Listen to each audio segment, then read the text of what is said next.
In Mobile Legends, every diamond counts, and with bonus, recharging is easy, fast, and secure. Jumping now, choose your top up and get ready to dominate the map. Plus, use the code MCT AMER to get 5% discount. Skins, events, hero, everything within reach with a single top up. Less waiting, more action. Recharge with bonus.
Yeah, speaking of the lower bracket, so the second series of tonight will be the Night Horde versus Leviathan.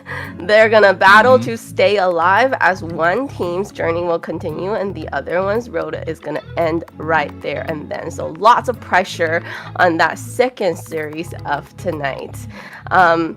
Before we jump into that, we're going to quickly talk about today's or what we have already witnessed in terms of the playoff format. So let's have a quick look at that before we continue.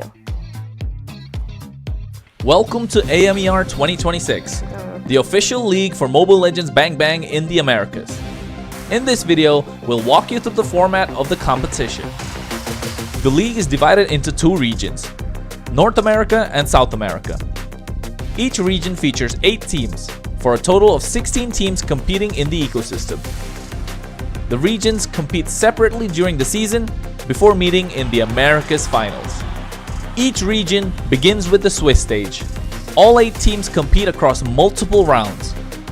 Teams are matched against opponents with the same win-loss record, ensuring balanced competition. Matches in this stage are played in a best-of-3 format. The playoffs are divided into 2 phases based on seeding.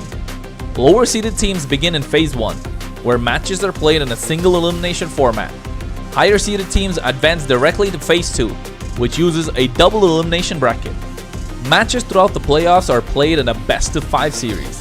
In phase 2, teams that lose in the upper bracket move to the lower bracket for a final chance to continue. The playoffs culminate in the group's finals. The final match is played in a best-of-5 series to determine the group champion. The champions from North America and South America advance to the Americas Finals. Here, they compete to determine the best team in the Americas in a best-of-7. Everything leads here. AMER 2026 starts now. And that's the road our teams have to travel together. 4 teams left, and obviously is going to be the loser from the first series and then the winner from the second series, where they will battle it out for that spot for tomorrow to go against that winner from the first series. All that, right, is the road that they have to take. Now, Trex, when you look at the 4 teams remaining, which roster has impressed you the most throughout this playoff run? Impressed me the most, like just helps. All right, so I think everyone to answer that question would immediately say like, well, Alpha7 has impressed me the most. But honestly, I think in terms of, I think the team that has really impressed me the most has to be Leviathan. They're a team that started off on this really kind of rocky road, and there was so much hype behind them at first, and then they just kind of disappointed, and now they've come into playoffs just swinging. So I don't know, I got a lot of hype for this team right now. That's like the train I'm on right now. For me, in terms of just yeah, the Woompy train, man. It's just not just impressed, but like surprise me, right? I think my mind goes to more of like this team has surprised me the most. Impressiveness also, Night Horde, Vendetta, like these are all things that like we all knew what Alpha7 was going to give. The other 3 teams are the ones that like I think have really surprised me in terms of wow, these teams are actually that good, you know? Yeah. So. Chronos, what about you? Like, you kind of nodded already, so kind of, yeah, Leviathan, like, you want to say? Yeah, I would say Leviathan. Apart from Leviathan, even Vendetta, right? Alpha7, when we moved into this competition, you would say like they were already favorites to take kind of the whole thing, but still at the same time, you want to see how good they are, how much can they live up to this expectation. They did drop a couple of games, and it's off of their own faults, of course, apart from the one that Vendetta got over them. But apart from that, I think I'd say Vendetta has impressed a lot more compared to Leviathan, because Leviathan had an expectation coming in. Yes, they, like Trek said, they had a rocky start, but then fell off and later on picked themselves up with a couple of changes in the roster. The changes have impressed, no doubt whatsoever. Promise and Woompy have delivered. But I think overall as a team, Vendetta have impressed. They've made changes, and with the changes, even in the games when Ashley was playing, they did impress. They were playing really well, even when Tarzan wasn't present. So I think overall, Vendetta has been a team to watch out for. And with these 4 teams remaining, you know, they have to battle through a lot. A lot of other teams have dropped from this whole playoff journey. What makes them stand out from the rest of these teams that has gone home? From me or Kronos? Yeah, who answer that? Or you want Trex to answer person that and yourself, Kronos. No, I don't. I just want to hear your. Throw on the spot. I think the overall package, right? I think we saw last week, you know, we're gonna have a quick story time since it seems we have time. You know, Layla had a lot of hopes for some of these teams. You know, she really felt like there was some really good odds for some of these teams, and I think we just saw that that the 4 teams remaining, the big 4, you know, they have the whole package to perseverance of being able to hand pressure, to being able to take games the long haul, to be able to close games out early, macro, micro, I mean, overall drafting.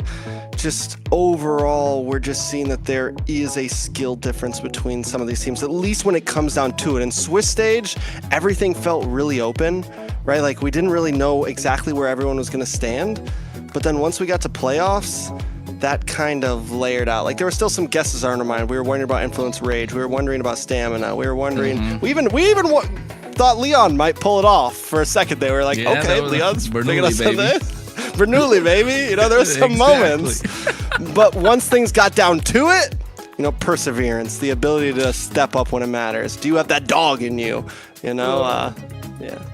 And also, I think from what separates these teams apart from the teams that has gone home is also the way that they're handling the global ban system that we have introduced. So let's quickly take a look at that.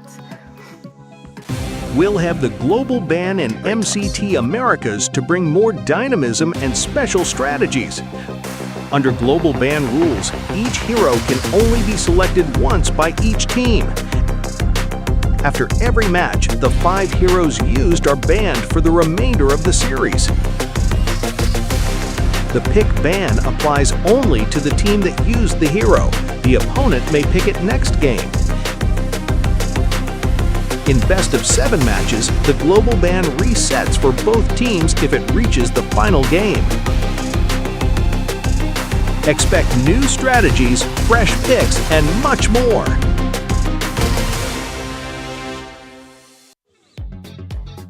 And that's how the global ban continues to shape every playoff series here at MCT AMER North 2026. Now, Kronos, when you're looking at today's remaining 4 teams, which roster do you think has shown the deepest? Never mind. Which team has shown? Which team has Before followed my I social ask media? you that question, make sure you're following our official MCT AMER North social media channel. So the official one for us is MLBB Esports. I was like, dive! As we're heading into the biggest matches of the season, you don't want to miss any of the highlights, interviews, behind the scene content, and updates as we get closer to crowning our North American champion. So if you're not following us, make sure you follow. And also, if you're enjoying today's broadcast, make sure you hit a like for the stream and also show some love to my my handsome casters here. My handsome casters. And they're also bonita. Speaking of bonita, you know, Trex has a great mustache going on, if you guys haven't noticed. Yeah. Well, we're gonna put this mustache on the line later. Yeah. We're not gonna talk about that because before we talk, what our sponsors? Yes, as always, none of this playoff action could be made possible without our sponsors. So today's broadcast is proudly brought to you by Runestone.gg, esport infrastructure built for people shaping the future of competitive gaming. From real-time data to live fan tools, Runestone helps make esports more interactive, more insightful, and more engaging for everyone involved. So make sure to go check out Runestone.gg.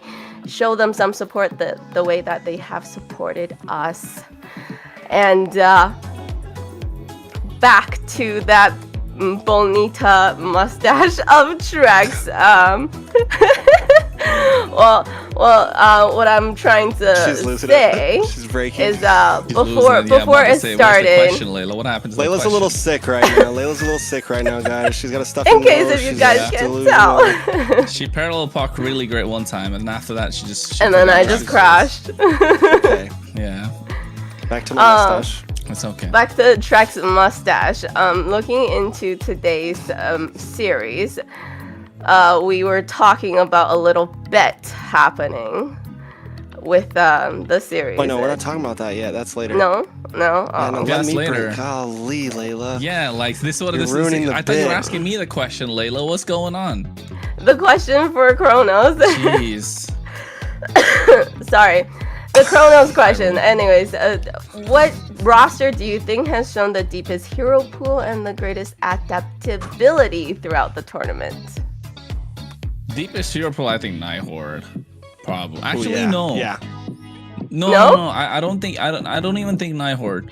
Because yes, they've got the pocket picks, right? If I'm not wrong, the deepest hero pool's probably gotta be Vendetta.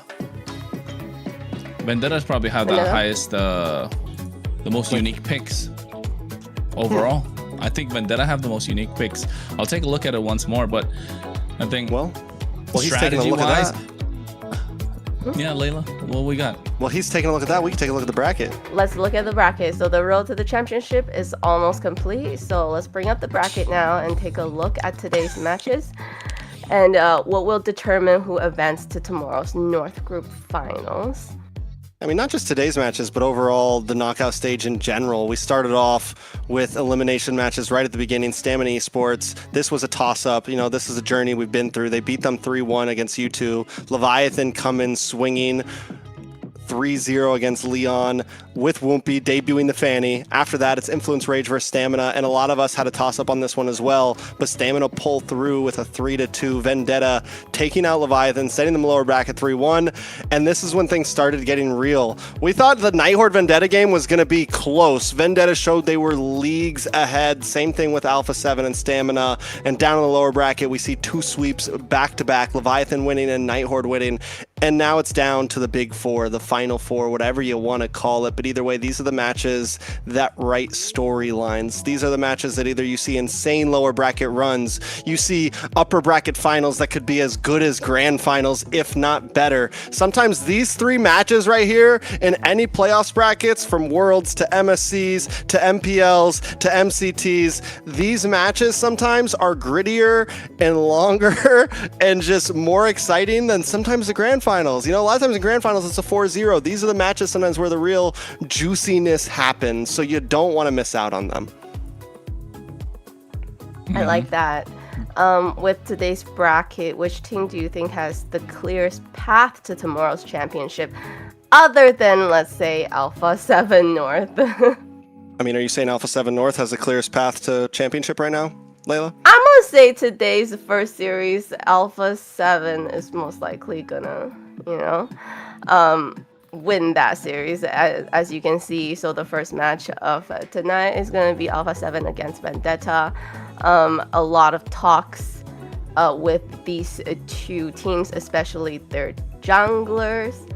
So, but I still feel like Alpha7 has a pretty high chance. So, and then match 2, we have the Night Horde versus Leviathan, and obviously match 3 will be the loser of match 1 and winner of match 2. So, Kronos, clearest path to tomorrow's championship match out of these teams. I mean, it's Alpha7 versus Vendetta, right? It's the clearest path that they've got. It's a straight best of 5. The winner goes all the way. There's no questions asked, and you want to kind of make the best out of the situation. Now, the other 3 teams, who do you think is going to make it to tomorrow's championship final? I mean, I'm not sure which team is going to make it, but before that, let's take a look at the lineups between the first matchup. Of course, we're talking about Alpha7 North versus Vendetta.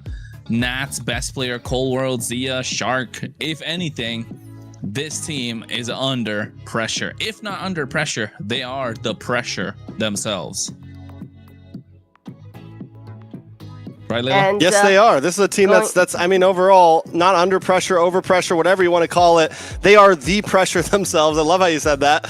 Best player, Cole World, Zia, Shark, Nats. I mean, these are faces that we've known for a very long time, right? These are guys that have been on international stages. These are guys that have won championships. These are guys that have also had bad moments, right? That are, I think, in a sense, this is a team that is trying to still prove themselves in front of North America. Is this going to be the new team that everyone looks to and sees as the best of the best? Is this, the new legend, right? Is it the new legacy of North America? And that's what we're building right now. Can they pull that through? Before we get to the next team, though, we got a quick video from one of the players of Alpha7.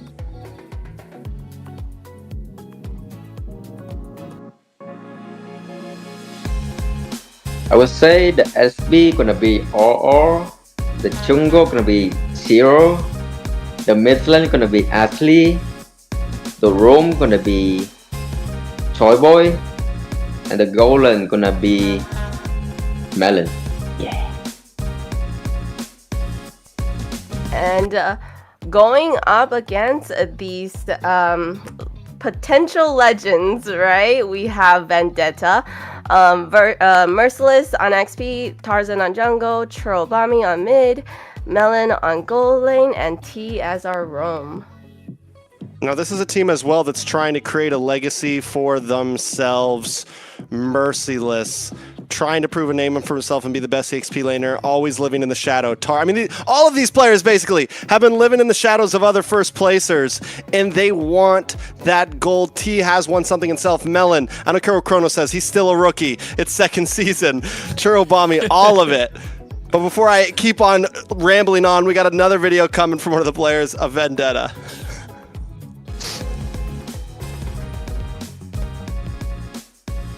My number 1 jungle this season would be Tarzan. My number 2 would be Akiro. My number 3 would be Dez.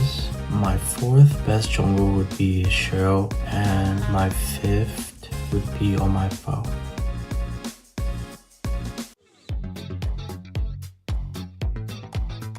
And we're back. So interesting. Tarzan has a lot of confidence. He does think that he is the best jungler. What do you guys think? Right? So we've been kind of talking about the jungler versus jungler on these two teams. King of the jungle doesn't disappoint. Is there there's a reason he's got that moniker right now, right? In North America, Trex. I mean, is there a reason for him not to be a king of the jungle? There was before, not anymore. The throne is open, some would say, because whether you like it or not, down the decades, best player and Tarzan have never been the number 1 slot, right? And he who must not be named, whatever you want to call it. Currently, Tarzan and best player are trying to take those shoes. They're trying to fill those shoes. And a lot of people would put best player on the top, but listen, there was times where Discord chats and YouTube chats would say Tarzan might have been the better jungler, just had the worst team. There was times when best player could have said that he was the better jungler, just had the worst team. Well, today, I think both teams have some great players behind them. Both junglers have some great players behind them, and we will get to see at least how these two face off. I'm hoping we get some 1v1s. I want to see him in the bot lane. Lord coming down the top. Something, cameraman, don't you fail me now. I will lose my mind. We got our eyes.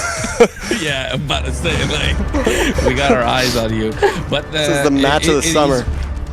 He's right what he said, right? For a very long time, they could never be number 1 in the jungle position. Yes, it all came down to preference with who they made teams with, but at the same time, a best player is known for his assassins. Tarzan is known for his tank jungles. I think those are some of the most important points to keep track of. But some would say, I think the two of you would agree, Tarzan can play assassin jungle to a certain extent better than what best player can play tank jungle, right?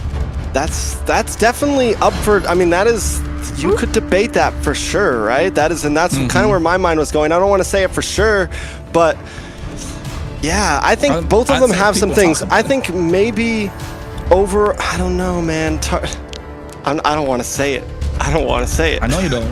I know these guys too well. DMs. I'm gonna get DMs. I'm gonna get DMs. Not by Tarzan. them. I mean, here's the deal. Numbers wise, you just go by numbers, championships, placings.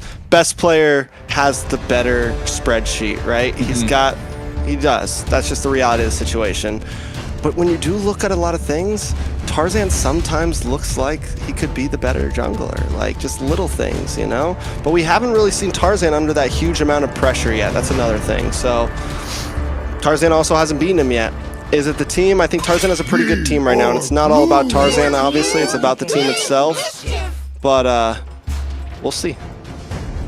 I don't know about that pressure factor. Trex. I think we've seen over the years, we've seen Tarzan with more clutch moments than best player, right? But to be fair, you're right. Best player does have the better spreadsheet, and there are a lot of the top players of North America would like to play with best player and have him as their jungler, right? We've seen that time again before.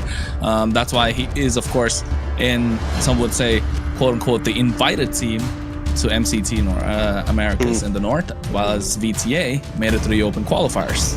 Yeah. So big difference, but at the same time, it doesn't matter. They all go for broke here. It's for a spot in the grand finals, upper bracket finals up for grabs, and we get to see a first pick Jushin from the side of VTA. I feel like a pick like that is to lead the charge. Almost a guaranteed win, I feel like, for whichever team. For VTA? What's Jushin's win rate for this season? That's a great question. I can check real fast, but I feel like, honestly, there hasn't been a single pick that just is a guarantee win pick yet. I just feel like we've seen all these power picks get beat here and there. Yeah. Hylos and Jushin would be a great combination. You go marksman here, right? You get the Claude. You don't want the carry. You can get the carry. You can go even Moskov to a certain extent here if you're a Vendetta, depending on what you want to play with. You do have the Jushin. Sora is still available, but Valentina is another choice that could come out on the other side. You want to pick up the Khalid to keep that roam pressure. Otherwise, you're going to be eaten alive by Shark's Hilda. That's an important thing to look at. And I like how they banned out the glue, right, to take it out of the hands of T, because he was definitely a big disruptor in these fights before. Guinevere in the jungle. That's a solid pick. Is it a flex pick or is it? I think it could be flex. That's why you don't pick. That's why you don't pick roam or jungle. Oh no, you're right. Khalid. Keep it simple. I don't know. I still like Hylos and Jushin together. I think that's a great combination. Leomorph for best player. That Guinevere pick was for that very reason. You know, best player is going to pick up the Leomorph right now. They have the early aggression with the Hilda. Do they want to add more to it? You pick up the Guinevere as a possible counter. You know, just to make sure best player has a tough time in the jungle, especially in these ganks. So you get yourself the Guinevere, the Khalid to match up the early aggression from the Hilda. They get the Leomorph, take out the Claude, which would have been a great pick for Vendetta. And now I think another gold laner probably going to be taken out, or maybe you can't take out the Yu Zhang. It's not such a great point, but I think you know what? I think with the slight buffs that we've been seeing to the patch, we might see some of these new picks come out. I'm not sure if it's viable. I don't know if they want to risk it. I'm not a big I'm not a crazy fan for it in terms of go for something. Spit it out. Belleric, man. Belleric EXP. I mean, we've seen Belleric EXP. The Belly Boy come on. We've seen the Belly Boy come out. If you're VTA, that is right, because it does well against the Herod. It forces out a Purify. You got so much more crowd control added. I think and his physical defense has increased quite a bit. I think he definitely make a good factor. But then again, is it a merciless type of hero? I think they just go for Uranus if you're a VTA. Yeah. We still don't see. Oh, okay, there's a claw ban, so what are they going to do? Claw ban, sword ban, carries open for VTA. I think we see a Yi ban here from VTA for the ban. Unless there's something up, there's something else up. Yeah, you just ban the Eve out here, right? It's just smart. It's easy. It's just straightforward. So Alpha7 still need a mid laner. Barza's not great here. There's no Zetian. Yeah, there goes the Eve, man. Zetian is the best choice. I guess they could go for the Lilia here, but you might want to save that. No, Lilia's no good here. Not against Zetian's the safe choice.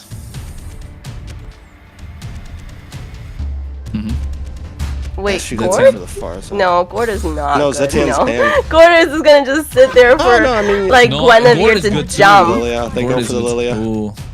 They go aggressive. Risky. They go aggressive, just multiplying what they can do in the early game with this Leomord and this Hilda. So it's good. They definitely have the mid to late game factor with this Harith already on their side. But if you're VTA, right, get the Uranus EXP lane. Does super solid. Merciless has been a monster. That's his bread and butter at this point. That Uranus, and then yeah, lock in the carry. There's not many other marksmen left. You don't want to go for the Moskov because the Lilia is just gonna have a field day against the Moskov. I think VTA have a solid. Do you use your lineup. Uranus here? I think that's the real thing. You have a pretty powerful lineup. Do you waste the Uranus here? That's my thing. They don't. You get the. I was thinking, I'm like, because like the lineup's good. Alice fits well here.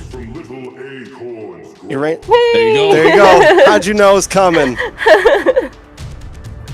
But wait, is this? No, it's EXP lane Hilda. Rome. It's Rome belly. Ah, okay.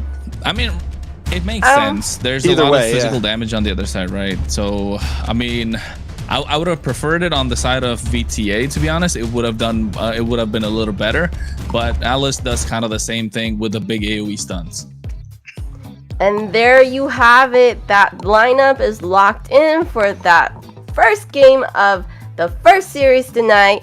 Very exciting times. Let us know in the chat who you think is gonna win this first game, guys. Kronos, what do you think? Archrex? And we take a look at the lineups, and I feel like Vendetta, I like the amount of crowd control they have over here. A lot of AoE, a lot of combo possibilities. When you're up against a team that you could maybe put in the line of, this team might be a little better than me, this is a great way to go for game number 1. Well, it is a great way to get in indeed. Upper bracket finals. A ticket to the grand finals of MCT AMER North. And we're talking Alpha7 versus Vendetta, baby. Can we see this game or this series go all the way? We're starting off with game number 1, ladies and gentlemen. And we are underway. All right, so we've been talking about it, and that's who we're looking at right now. Tarzan versus Best Player. We got to see him face off before, both of them looking for something huge here, but some other lanes that I think we all have to keep our eyes on. EXP lane, Merciless versus Nats.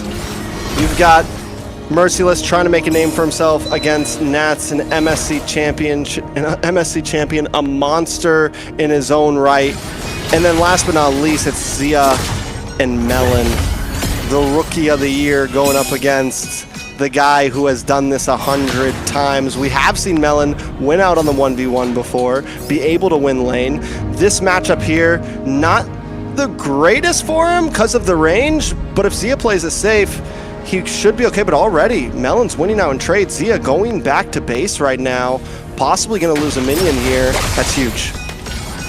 I mean, it's rare to see, right? A Harith losing out of the lane to the carry. That just shows at least that early on, take the risk. Yeah, he's willing to take the risk, and that's something that you mentioned, how Zia likes to play it safe in terms of what he can do, right? He's looking to play it safe. But then again, is that the way you go here if you're Alpha7 North? I mean, it's definitely debatable, right? I think Alpha7 they're not going to play like we saw them play against Stamina the other day. They know that Vendetta is not a team you can just muscle around. They're going to have to be careful. And Vendetta seem like the hungrier team in a sense, which could either backfire or it could push them to glory, right? Melon has a lot to prove, but already action in the mid side. Ooh. Here comes out the Steed from best player, looking to take him down. And T taking so much damage from Nats. He's able to get first blood, powered by Runestone. And here comes Merciless with the Throne of Rule with a flicker play on the last. And now they're looking to take out best player as Merciless finds the opening. Melon looking to dash around, and Zia is on top of him. Cold World finds the angle. They make it a 3-1 play. So already some big swings, 3 members falling down on the side of Vendetta, Churro, T, and Melon, but they do get best player. I mean, depending on who this turtle goes to, that could be what the trade really comes out. I still like it for Alpha7, but losing best player this early is huge. Oh yeah, it is definitely. But then back on the turtle pit, back in the turtle pit with the help of the Retribution, able to secure that, and comes out the Steed as well. T has to get out of harm's way.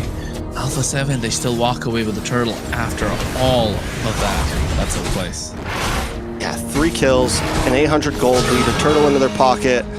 I mean, it's definitely a beautiful start for them, but we are seeing some of the possibilities from Vendetta, some of the aggression. It just needs to be tightened up more, and this is exactly what we talked about from Alpha7. They're willing to kind of take their time, not only with the game, but with these fights.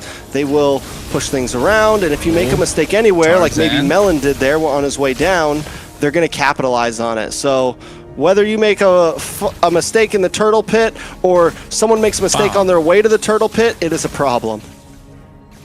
Yeah, it definitely is a problem, especially when Melon had a slight better early game, right, compared to what Zia did.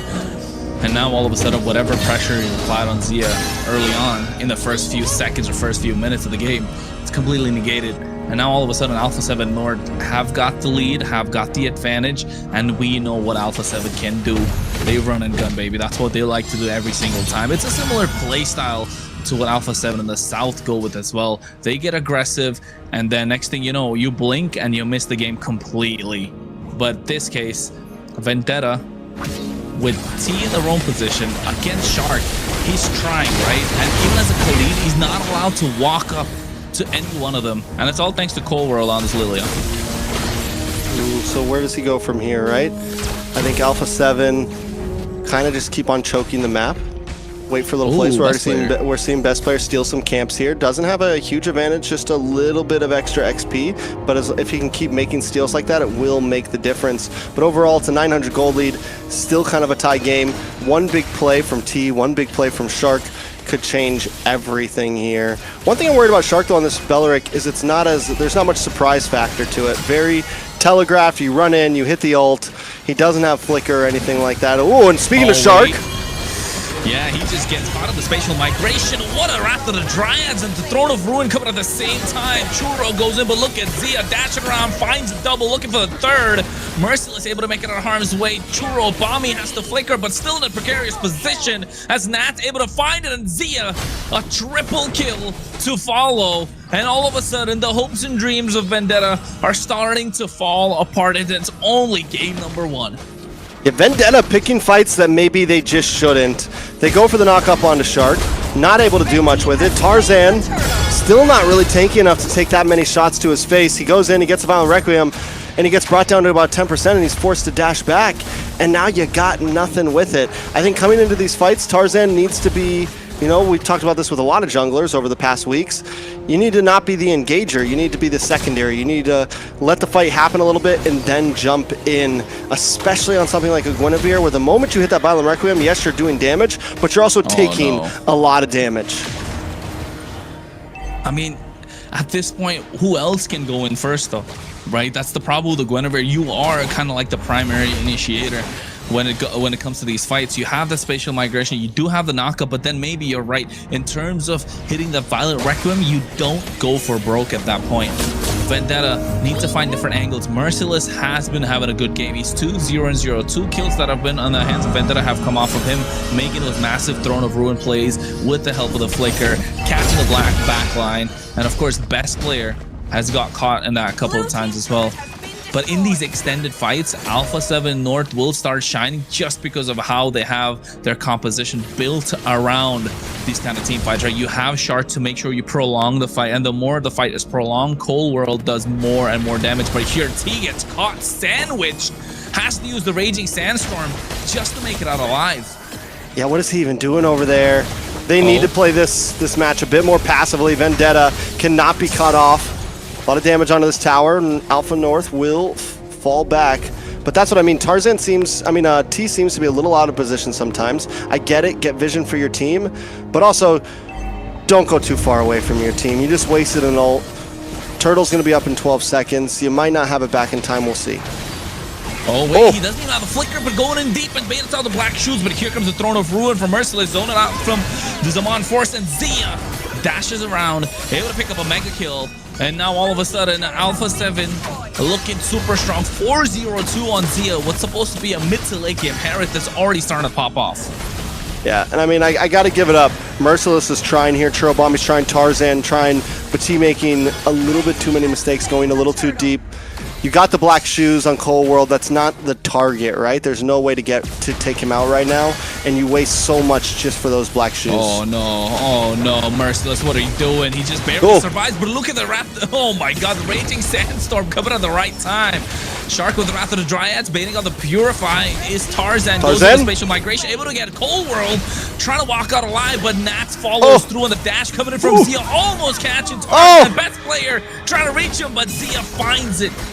And now 9-3 is the score. They're looking to get through the mid lane next. Tarzan tried hard for that one.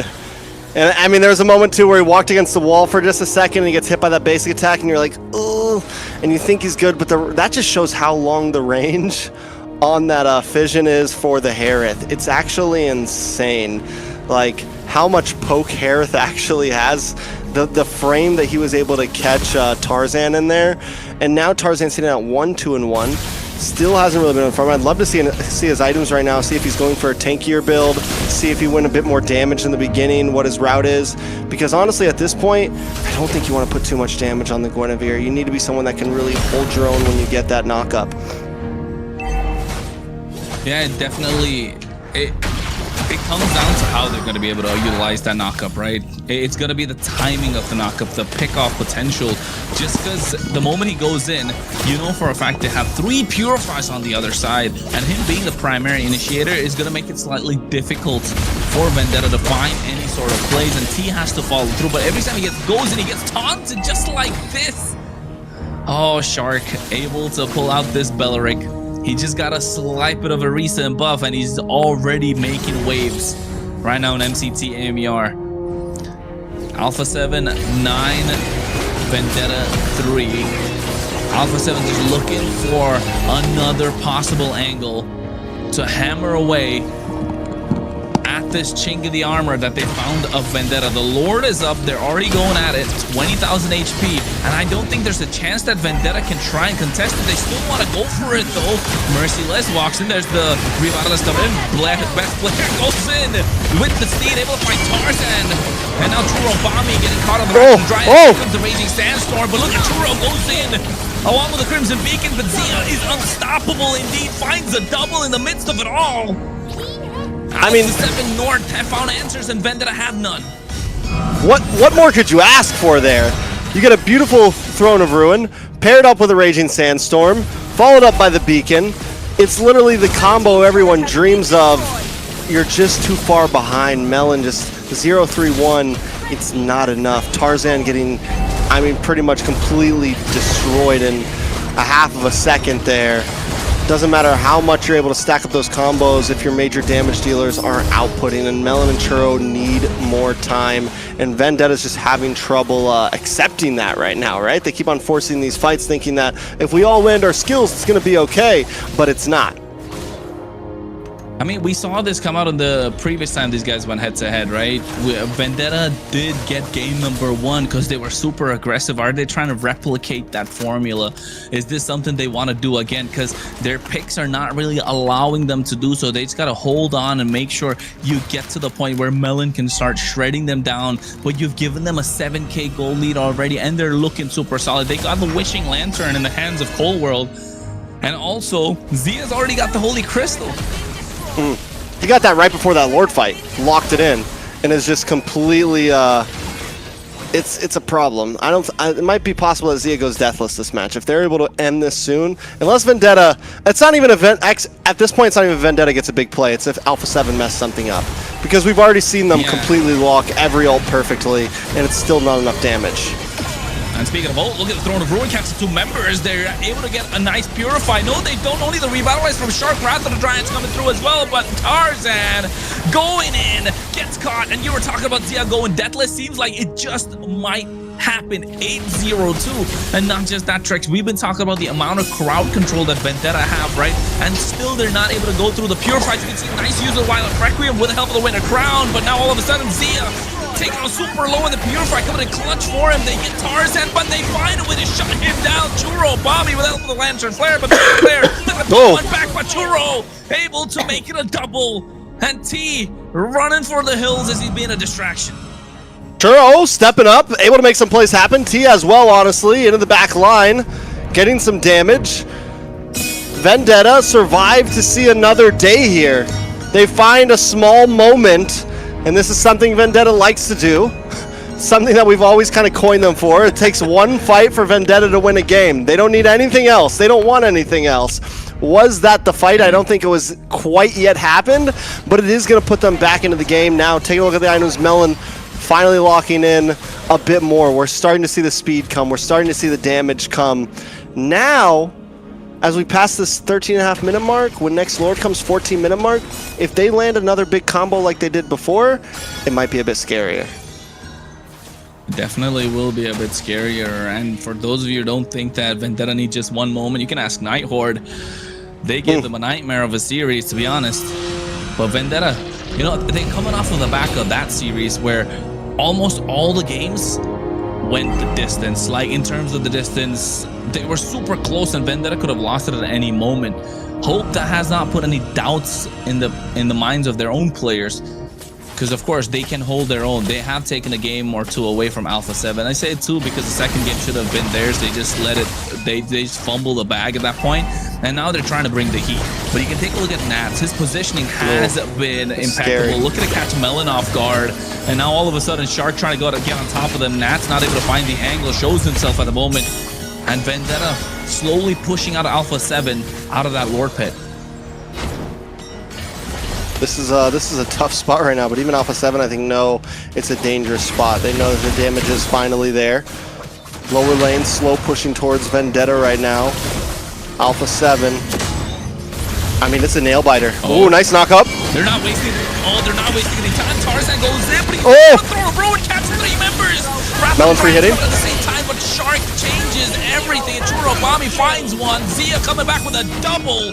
3 down and out now all of a sudden for Vendetta. Alpha7 North find the angle for the pickoffs, find the angles for the team fights. They got a cannon minion coming out of the mid lane. I don't think they care about that. They just want the wipe. They got a whole wave on top side, and that's going to be enough. The Zamar Force has already dropped down, and Melon looks like he can't get in, but Churro goes in aggressive, but he's able to still pick off Melon, and now all of a sudden they're looking for the wipe.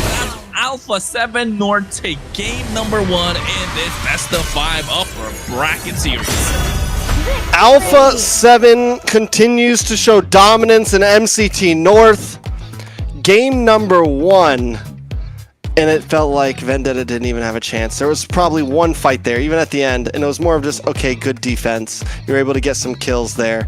But they never really got the opportunity to come online there. They never had the opportunity to really make those combos work. Yeah, they had that one opportunity at the end there. It just seems like, you know, they were, the gold diff was just going more and more, but then they were able to kind of stop it. It's not, you know, rolling out of control a little, but then at the end, it's still, they couldn't change that result of this first game. I think when it comes to taking out Alpha7, or when you're trying to fight Alpha7 or take it to Alpha7, you kind of want to win the early game, right? And I think that's the big difference, because they're such a snowball heavy team. If they get the early game in their hands, they rarely let it slip. They really rarely let it slip. So that's what Vendetta tried to do, contest the early game. Unfortunate that they weren't able to do it. Yeah, definitely unfortunate. I mean, Tarzan, I think that was a major issue with the Guinevere. Tarzan wanted to try to make plays happen, but from the very beginning started taking deaths. and you look at the counterpart, best player, takes a death at first turtle, immediately brushes it off, and is able to still output, still do great damage. And we kind of had doubts about Cold World, but 1, 2, and 18. The guy on the Lilia, it was a perfect fit. He was able to be aggressive, also continuously baited ults from T, from Tarzan, from Mercy. The fact that he even has those 2 deaths is kind of surprising because it felt like he was just never fully going down. And as well, take a look at some of the highlights that happened in this game. Not many present for Vendetta. The only ones that came through are off of Merciless. A massive throne of ruins. But look at Zia. He's just there, right? In the nick of time. MVP performance, Layla? MVP, well, I think we all know who it is. It's Zia, right? We've been talking about, these two Hopefully. teams, junglers. They're doing amazing. And we were also touching up on the fact that you need to also have a great team. And what a great team could you ask for? Zia with this clutch Harith doing so much damage, able to delete at the end pretty much any of the enemy heroes. How did none of them go down there? How did none of them go down there? It's honestly insane. Like, there's nothing more you could ask for with that composition. It was the perfect combo. The only thing that would have made it better is if Tarzan was there with, if Tarzan was still alive and hit like a 3-man Violent Requiem or something. But it just goes to show how Vendetta's, the damage, just not enough damage. And this gets rid of their carry, it gets rid of their Jushin, gets rid of their Khalid, a lot of things off the table now for a lost game from Vendetta. Yeah, I think Vendetta it's going to be difficult, right, for them to try and get anything out of this now in terms of the global bans. And you're right, with Alpha7, they didn't even pick a lot of their power picks. We're talking about a Belleric being picked up. Yes, they do have Nats on the Hilda, but it's still a big difference maker in terms of what's happened so far as these team fights go. MVP though this time gonna be in the hands of Zia. Did we even have a doubt? 12, 1, and 3 KDA. Did a 95k total damage, 816 gold per minute. Have we seen 1,000 gold per minute this time in MCT? I don't think we have we? I don't think so. That's a rarity, man. 1,000 GP in a minute is crazy numbers. That's like crazy numbers. We've seen it though, just not this season in MCT. We might be looking at it in later on. But folks, the highlights of Zia playing this game. This is the fight that we're talking about. What a Throne of Ruin, getting 3 members. And look at Cold World, that Black Shoes being such a difference maker. Churro even going in with that beacon, but Zia being the big difference maker, right? Just dashing around. That Zaman Force not just being used as a tool for additional damage, but also kind of like a zoning tool, create a separation between the backline of Vendetta and the ones that are diving in. So at this point, overall, Vendetta definitely has some things to look at, right? Do we think it was just a draft issue, or do we think it was something a little deeper than that, Kronos? I think you can say it's a bit of both. I don't think Vendetta's draft was that bad, was it? With what they had in terms of the composition. Yes, that Belleric kind of put a stop to their plans, and I would have liked the Belleric to be on the other side just because of what they could offer, try and get more crowd control. I think the Alice, yes, like you mentioned, the Belleric's Wrath of the Dryads is kind of like a telegraph skill. He didn't even have the flicker to follow through with it. But if that was on the other side of the EXP lane, probably would have been a slight bit of a difference maker in terms of keeping them in these fights prolonged. But in terms of VTA draft, it's not bad. But yes, it wasn't the best to get the victory. The combo between the Belleric as well as the Lilia definitely was a difference maker for Alpha7 North. So 60-40 in terms of draft, but I think execution-wise, VTA were nowhere close to what they can do, right? This is not the VTA that we know in terms of executing certain drafts, because right from the get-go, it looked like they fumbled the ball and they just didn't know which way to go. They were running around like headless chickens. The The Beloric and Lilia combo, when you say it like that and break it down like that, literally, it's deadly. You know, you taunt somebody into all her bombs and it just explodes. Oh no. Well, you guys should definitely try it out in your games now, right? For everybody watching, go try out that combination. Maybe we found something new. I am a daughter of Northern Vale. Would you play Beloric, Layla? I do play Beloric. It's not bad. It's not bad. I've done some Lord steals and Turtle steals with Beloric. So that's fun. Heck yeah. Okay. I gotcha. So coming into game 2, Vendetta takes red side, which is kind of surprising, honestly. So many teams have opted for blue side, but most of those teams lost their best of 3, so maybe Vendetta's on to something something big here. For the ultimate answer is banning. But you know what though? In the previous game, Vendetta going for a carry, that definitely could have been you know, some other marksman like a Moscow, which I was kind of calling out in the draft, which just because of how they did have the Jushin, and the Moscow can work wonders. You can play the split, you can play the long lane. For the carry, you are waiting for that Trinity timer. But now the problem being they don't get the carry again, do they? And now all of a sudden Alpha7, if they want to go for like a beefy tanky draft with the Uranus on their side, who's going to stop them? Who really is going to stop them? I don't know. Speaking of beefy tanky boys though, Alpha7 hasn't banned the usual Fredrin Basha against VTA. They're not scared. So many. I know they're not. I'm just saying, almost every other team has, you know, and they're not worried. It just goes to show how they see VTA. That listen, you can pick whatever jungle you want. We're gonna find an answer to it. They're not any other team. They're Alpha7 North. What are you talking They're the about? Alphas. And they also still have carry, so you know, just give them the tanky heroes. We can pick carry.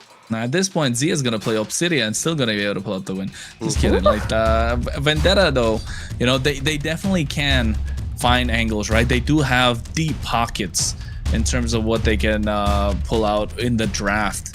Especially with Melon in the goal lane, he has been super solid.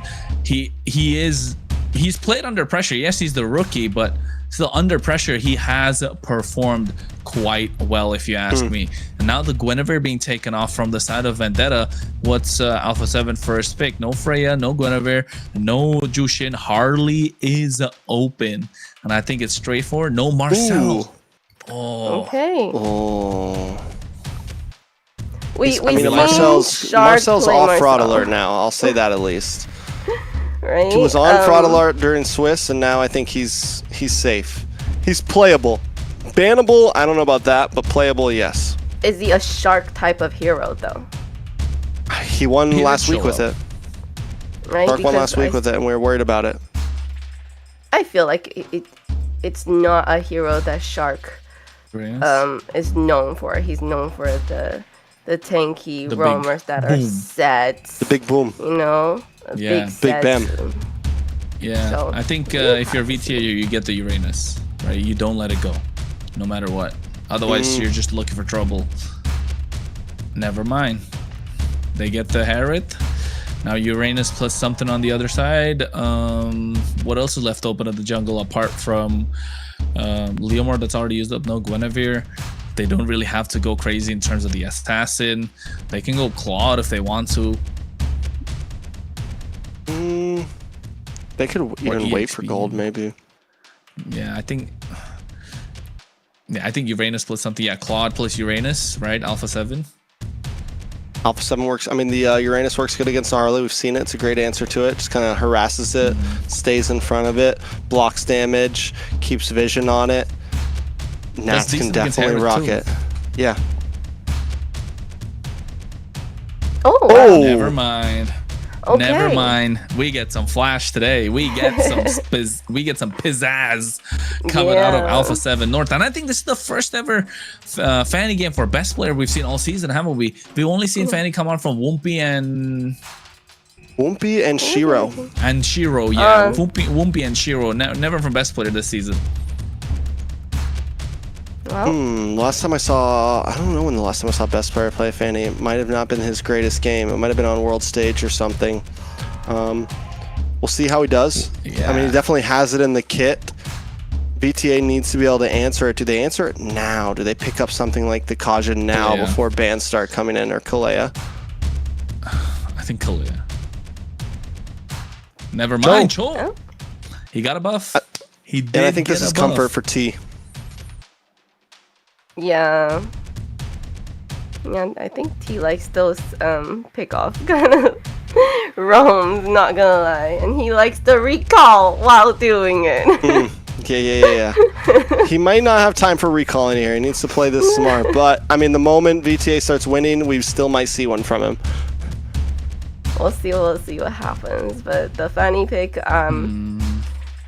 it's interesting, but I feel like, you know, Howard is still hard to catch, and Harley's hard to catch. So it's like, you go in and how are you gonna get these guys? But Alpha7 kind of forced out that Cho, didn't they? Alpha7 kind of put them in that position, to be honest. So I think if you are Alpha7, you must be pretty happy with the draft that you put up at the moment, at least for the first phase. With this Fanny being picked up, you push them to pick up that Cho, and now all of a sudden they need to get more crowd control in their EXP lane. Otherwise, they're just rocking with one single way of the dragon, which can be purified from a lot of the heroes, even with Shark on this Marcel. So I think that's a couple of the important points to note down. That's why you can see Alpha7 doubling down on these EXP laners that do have these crowd controls, like the Lapu, like the Yu Zhang, probably covered it next. The Uranus taken off, which will be a problem for Vendetta if picked up by Alpha7. Even the Alice taken off. Wait a second. Is this Cho going to be in the EXP lane? Debatable? I don't think so, but definitely debatable. You think they're just banning out a lot of EXPers? I mean, they still have something for themselves. They can still go like Dragon for themselves here. Terizla? They get first pick on the EXP Terizla, lane. Yeah. Okay. Door banned out. Wow. Okay. Wow, look at all the ban from Alpha7. Look at the amount of EXP laners, right? Look at all that. Phoveus, Valentina's a good solid choice because no Sora. Phoveus, Hilda, Glue, Lapu, Sora. Jesus Christ, that's five bans of EXP laners from the side of Alpha7 North. And on the other side too, Freya's still playable in EXP. Guinevere's still, I mean, debatable, not the hottest EXP. But yes, Alice as well as Uranus. That's 7 heroes in the EXP lane. 8 if you count the Hilda. Oof. What's left even? What do we Like, pick up from us? Oh! okay. The early game, That's man. spicy. So a Cold World Selena? Is this mid lane Selena or Rome for Shark? Gord. I was gonna say Gord would be Terizla. Oh my god. This Well, I is was mid thinking lane there's Selena. literally no more fighters you can pick at this point when they ban out all of that. But the Selena, interesting. I like it. I like it. You get range. Yeah. It's safe from the Cho. It's semi-safe from the Harley, possibly. It's a nice poke. It's crowd control. It does supply. We have seen a Selena before in MCT. I think early on in Swiss we saw one. Can't remember exactly who played it, but it worked. Honestly, it worked very, very well. How is it going to do right now against the mid lanes of T and Ruby? Oh, there it is. I've been waiting for this. I've been waiting for this pick. I was thinking about it the whole time. I'm looking at the heroes list and I'm like, there's no other answer apart from Ruby and Akaja, but they do have Cho. So Ruby's probably the only pick of the EXP lane. It's not been the hottest, you know, in terms of what We it haven't can seen put it. out. It's a debut pick. We haven't seen it. But Yeah. not just that, they kind of forced them into this position, picking up the Ruby as well as the Cho. I don't know. I mean, I think Oh, it also is a decent answer to Cold World. You come in, you get caught up by the Ruby. It's something that can lock anyone that wants to move in and out a bit. It's a good answer to it. Sorry, I'm just a Ruby believer, so I realize that I'm gonna hype this up. They don't have that kind of physical damage you want. Like, what's gonna happen if you want to start pushing? It's gonna be a damage Ruby. Damage Blade of Ruby? Despair. I would No, think just more kidding. damage Cho. Nah. I don't know. I think you gotta go tank Cho. You got to. You gotta brace it. You gotta brace yourselves because it's gonna be a tank show, and then it's gonna be a EXP lane Ruby. That's what we're looking at. You can see already the pressure piling on as T goes into the jungle of Alpha7 North in game number 2 for this best of 5 upper bracket finals for the marbles. Who's gonna punch a ticket straight to the grand finals? Yeah, I mean, if Alpha7 wins this, it's match point already. Vendetta have to break the momentum. That is going to be the key to beating Alpha7. I feel like in general, you have players in Alpha7 teams that, in my opinion, they've taken losses. They've taken 2 losses in games, and they've kind of fallen apart. If Vendetta can find a game to really kind of break their morale, you know, slow them down, then Vendetta can still have a chance at taking control of this best of 5. But if Alpha7 just completely stomp again this game, it's going to be rough for game 3. Yeah, it's going to be rough indeed. But I'm taking a look at the emblems as well. Nothing too crazy. Fanny on the marksman emblem after they got the buff. Lethal ignition coming out as well. So you know he's going to go for the burst. They are quite squishy on the other side. The thrill in the hands of T, though, that's interesting. Wants to put out a little more damage in the roam position. So I guess Alpha7... that's why you could see T trying to play as aggressive as possible in the early game on this show.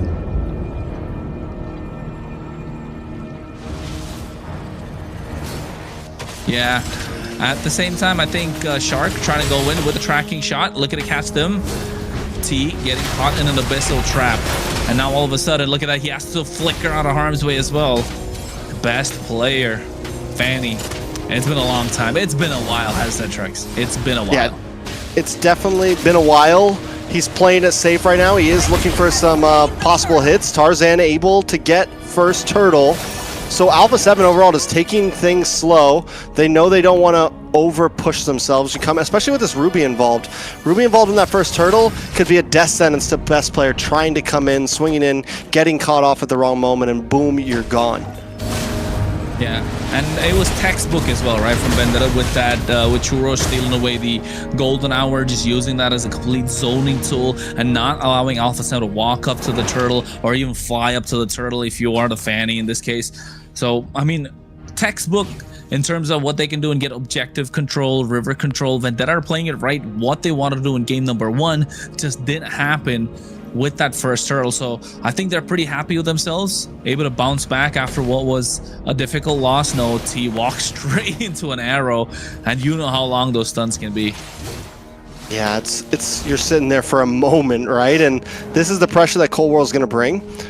This is the pressure that constantly causes, not even if you don't get the stuns, it keeps the enemy team moving, it keeps them splitting up, it keeps them on their toes. They're not only having to think about how we're going to engage in the next fight, but they're also constantly dodging arrows and having to think about that. So it not only adds a level of in-game pressure, but kind of mental pressure to the opposing team. Next turtle's going to be up in about 30 seconds. Neither team going for any hard lane ganks until about now. Maybe Tarzan, nope, just decides to help clear lane and then back off. Yeah, and I think at this point, if you are Tarzan, you're looking again. Oh, pick-offs. And speaking of a pick-off, Churro in the midst of everything, just getting picked off by best player. 1 kill on the board, and that was first blood. I mean, and that's a late first blood, but it's okay.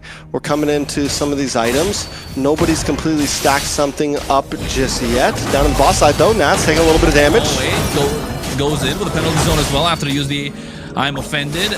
Has to go out, but Tarzan going in front. Oh my god, that was dangerous. He was playing with fire. Even Merciless diving a little too deep, though. Best player able to get a hands on his turtle after looking at a skirmish down the bot side, and now all of a sudden best player missing out on the steel cables. Churro bobbing and weaving. Alpha7 escape a little bit there. A little bit of action up top as well. This time Melon getting a little bit of the better in the laning phase, but this is something we saw before. Melon can hold himself against Zia 1v1. He can hold himself in the laning phase, but Zia overall, I mean, just in terms of in-fight mechanics, looking for plays across the map when it actually matters, not just me 1v1ing you in the lane, Zia has showed the much more promising side of things. And once again, T just kind of getting denied in a lot of this. mean, what can he do, right? There's 3 members of Alpha7 North just moving around like a unit, and that's Cold World on a Selena and Shark on a Marcel, and every time T tries to walk into the bush, it's just too much pressure coming in from Alpha7 North. They have conquered this river, although yes, Merciless comes in to provide some support. Vendetta still not able to hold their own. Once Nats walks in, it's not a contest anymore. Now best player now looking to get on top of Tarzan, goes in, forces down the hat trick, and now all of a sudden look at the position from Alpha7 North. They smell blood in the water, and Shark looking at pop, but I'm offended coming in from Merciless at the right time, and still Nats able to get the better of Tarzan. Yeah, that's going to be huge. So at this point, what do we look at? Alpha7 winning out in fights. They're getting stuns. More action in the mid side. Vendetta. I mean, is the slow play going to continue to work for Vendetta, right? When is T needs to either make a big play, Chobani, like somebody has to go for it eventually, and it just feels like from game 1 to game 2, Alpha7 just kind of slowly choking out Vendetta. We haven't seen a pop-off moment just yet from about anybody, and yes, the whole strategy of like, okay, we slow play, we wait for our time to shine, can work against some teams, but Alpha7 isn't the team to hope that they're going to make a mistake. Merciless now, you have to use the Don't Run Bull escape. Look at Tarzan getting sniped by best player. Oh my goodness. We were talking about best player and Tarzan. I don't know. Is it even a contest at the moment? Tarzan's not been his best self at this point, and Nats goes into the penalty zone. Merciless tries to get the I'm offended, but missing out. T getting away of the Dragon on the opposite side. Merciless has to go in, but what a golden hour coming through from Shark. And now you see best player dishing out all the damage to the world, but they're able to find some time through the help of Churobami and Merciless, but still best player walks out alive. And now all of a sudden, swinging his hammer is the Rizzler, and Melon trying to dish out the damage, but still Vendetta not able to walk out with a lot.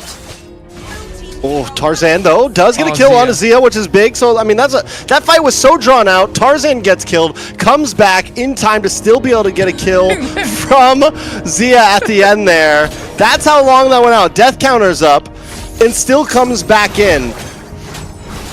Does that kind of even things out? I mean, not enough. Vendetta does find a few moments there, but Melon going down. Luckily, Zia goes down as well. It's still 1-1-1. Taking a look at the items in the gold lane, both of them locking in 2, but Zia a little bit ahead right now, about 300 gold. But the real focus is best player, 3-0-3, has his War Axe, has Blade. Now Shark, maybe in a bad spot. Does go down. Good kill for Tarzan. Yeah, and now you can see they go in, taking a lot of damage. Oh, now all of a sudden Vendetta are starting to show up, right? Now this is where their item power spikes start to come through. 1.5k gold lead in the hands of Alpha7 North, because Zia goes in with Blazing Do It onto Melon as well. Looking to make sure he dashes around, trying to get the kill. He's able to get it. Zia. And he's talk about a highlight reel. Somebody's got to put this guy on the map. Zia was like, forget my BMI, I can do this. I'm thinking he's gonna dash back. Nope, lets the Blazing Duet hang out for a bit, and knows that he can get a kill in there. Nice kick, Cold World down. Yeah, now Golden Hour already expended by Shark. Trying to make the most out of the opportunity. Zia comes in with the BMI. Very aggressive this game, Zia, compared to what he was in game number 1 in the early game. But once he gets going, once his engines are warmed up, it is really hard to stop him, isn't it? Yeah, he's almost, last game we saw him barely take any deaths. He was almost impossible to stop until the very end there. And even then he probably could have gone deathless, but he decided to go a bit deeper. What I like about the Zia we're looking at right now is he's aggressive, right? No, Tarzan best player. Best player.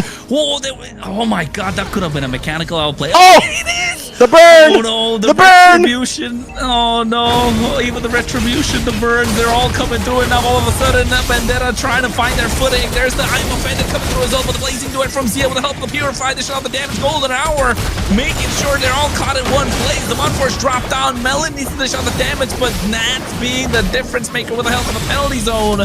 And Vendetta are looking to find their footing, not able to do so. They want to get some kills. They want to get that oomph. They want to get their foot across the line. Alpha7 North just holding up a barrier, not letting them through. Cold World with an Abyssal Arrow on Melon looking to dash in. Even the BMI used up to try and get a little more aggressive. But Vendetta able to back off at the right time. At this point, Alpha7 finally takes the gold lead.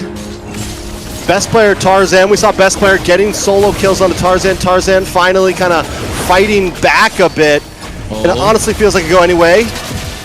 Yeah, golden hour already coming out from Shark, and now at the moment you can see they're trying to go in. Nats with the penalty zone, only catching one member. Oh, he gets caught up in the offended. Oh! The dragon, and all of a sudden, best player is out of there. Tarzan able to get that Melvin on first, taking down Nats. They got control of this Lord Pit. Vendetta needed a moment, and they found it.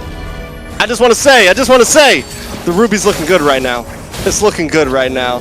Best player comes in, yoink, yoink, and then a quick kick to the face. That's all you gotta do. You just gotta hold him down for a moment and then kick him in the face. That's the answer, my friends. At this point, Tarzan now outputting great damage as well. You've got the Divine Glaive. Even picks up a little defense here with the Roof Force Breastplate, just so that if the Fanny comes in, you can survive some of that physical damage. Same thing with Zia. You can hang out a little bit longer and not just get one-shotted. And I think we saw that as well, right? Taking place in some of these fights. But yes, if Vendetta needs to pull off the victory, they need to play on around Merciless. And you can see already the Holy Shield's going to get popped on the top side. Best player trying his best to try and clear out the waves, proxy the waves, right? He's trying to proxy the waves. Lord is coming on the bot side slowly. Alpha7 North making quick work of it. Vendetta looking to press down the mid lane tier 2. They should be able to get this. You got a full wave. Oh no. Alpha7. Oh no. Oh no, T, what are you doing? No, this could be nasty. Look at the damage coming out from Zia. Oh my god. He's a tap machine right now.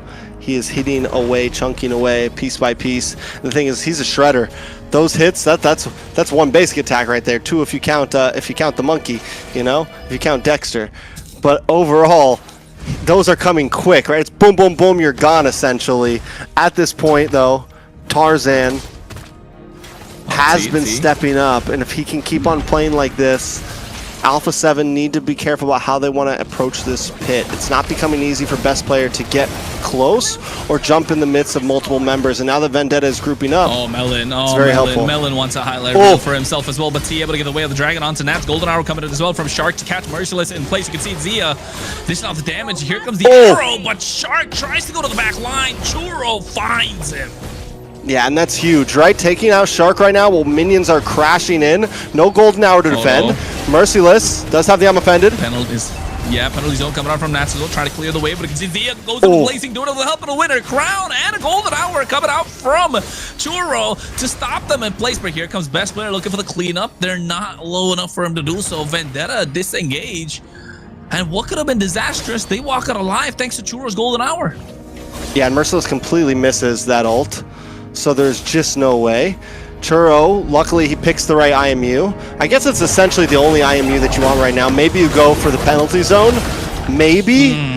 But overall, the golden hour is definitely the better choice right now. And that's going to be big, I think, in sense of how they want to approach these inhibitors, right? It's always going to give you an escape route. You maybe can go a little bit deep if you want, as long as you time that skill well. Yeah, it all comes out of the timing of the skills, and for the better part of these 13 minutes and 30 seconds, we haven't really seen Cold War land those big arrows, have we? Now I mean, as a Selena, you want to be a threat constantly throughout the game, but T goes in with a way of dragging out the G onto Nats, and they're blitzing him down. Not taking any prisoners at this point. Here's the arrow that's coming through, but Nats not able to survive, gets the penalty zone down. You can see the Mod Force coming through as well. Best player goes in with the steel cable. Not able to walk out alive. Tarzan making sure he gets the revenge arc online, and what was looking of a shaky start to his game, 6-2, and what is his KDA?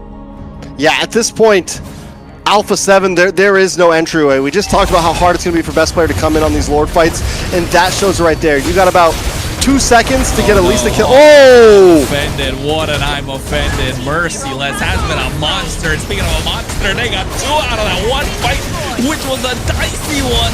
And Shark now all of a sudden, it's not looking like a Shark hero like Layla said. There's no boom coming through it. And speaking of the way of the dragon, and Vendetta find it. Ladies and gentlemen, new life breath into the series. It is 1-1. We got us a best of 5 at this point. 1-1. What more could you ask for? We're rubber banding back and forth. Vendetta tie the score, Layla. That was a great gameplay, a great comeback for Vendetta. I want to say, obviously, Alpha7 decided to do a little bit of experimental picks there, I want to say, with the Selena. With the Fanny, they don't have that much front line, and then with the Marcel, so you know, it's, I feel like, expected, but for them to lose it that fast, it was not expected for me. I mean, at this point, yeah, I think the Selena was a little experimental. I think maybe they shouldn't have used the Selena, especially when picking up something like the Fanny. Fanny's already, yes, it's a great hero, but you still have to be careful for it. And Vendetta found the answers. You pair that up with one last thing that I think was kind of another kink in the armor, the Marcel. You had nothing really for your front line here that could stiff arm the dive of T, Churro, Tarzan. And you had a composition that wanted to dive, and again, I think the Ruby was just an amazing answer to it. If Alpha7 could have really got extremely online early on, then maybe that could have changed up a bit. But once it got to a point where the gold's still even, and we're 10 minutes in, we're 8 minutes in, we're at First Lord, Merciless is just too tanky. There's no way they can really take him out. Same thing, there was multiple times the Merciless got brought down to about 10% health, and they just couldn't finish him off. And the amount of crowd control that was causing for the dive composition that Alpha7 wanted to commit to, it just wasn't there. I mean, we're talking about experimental lineup coming out for Alpha7, but let's not forget, not like the Ruby was something that's super hot right now coming out from Vendetta, right? So, I mean, I know you're a big fan of the Ruby, Trex. I like the Ruby when it's played right, and Merciless played this Ruby right, all right. Well, it's all about what's playing into you, right? I think it does good. It used to be a great answer to the Cho. If you're up against the Cho, because every time he comes in, you just stop him. It buys you a split second. Still is. And here, you put it up against the Fanny, the Selena, not to mention also Shark, who wants to run into all three of you. Like, everything that Alpha7 has just walks right into that quick little stiff arm, that quick little shoo whoop, you know? Look at this. This is the moment, right? That one slight bit of a game changer. Best player tries to go in after Nats took so much damage. And mind you, a lot of skills were used up. Look at the amount of damage that Churro was able to put out. That was nasty. And that's a Valentina. And some people forget how much damage Valentina can put out. Churro showing the best that he can with this particular hero. But of course, the MVP is going to be T on this show. 1-0-11. What the? MVP he did get. We thought, you know, he picked a Cho because they were forcing him into that pick there, but hey, he turned it around and be like, okay, well then let's play Cho, right? Yeah, I think T did an amazing job. T's done an amazing job since he really started roaming for the team, I feel like. We've been very worried about how he was going to perform with them.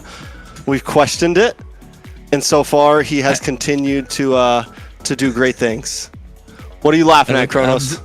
I'm just looking at Cho's gloves, man. It's got the UFO written on it with the, you know, Mobile Legends bang bang on the logo. Yeah. Him and T kind of look alike. Yeah, I know, about to say the jawline. Oh, just show it up at this point. We need T to pull up with that kind of a pose, not gonna lie. We need that for the next season. You know what? Not next season. You never know. It could go all the way. They could go to the upper EWC. They could go to the grand finals. They could go to the EWC. You're right. And imagine the team making their way through the open qualifiers and getting there. And not just out of the 4 teams that we have in this playoffs right now, 2 of them are from the open qualifiers. Vendetta, one of them, in the upper bracket finals, and of course Night Horde, which we're going to watch later on today. But yes, MVP plays from T on that show. It did get slight bit of a buff, but you know, I didn't think it was enough to make it back into the meta. But definitely when it calls for it, when you're going up against a composition where there is Fanny in the hands of best player, you pull it up. And not just that, you double down by picking up the Ruby, and best players, which he's known for, playing the Fanny, not work out. I think if that game was won by Alpha7, they would be much more confident, right? They would be talking about, let's see which slot we're gonna get in EWC. I think that kind of a game. But hey, Vendetta said, we're not here to, you know, just hang around. We're not here for, you know, the applauses, not for a participation certificate. You know, they want to go all the way. They want to go to the EWC as well. They want to go to Paris, baby. Harris, baby. We. Poisson. I think we all want to be there, definitely. What's that? We, bro. Oh, we. They're saying I've been they're saying I've been hinting the EWC with my mustache, the France, that this has been like the pre-shadow, you know, the foreshadowing.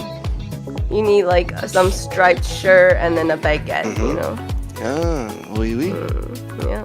I mean, even if it was in the Middle East, you'd still say that, wouldn't you? With the mustache. No, then it would have to be beard. A mustache still good. I feel like anyways, Alpha7 versus Vendetta. And we're going into game 3. We got 1-1 on the scoreboard for these teams. Great start.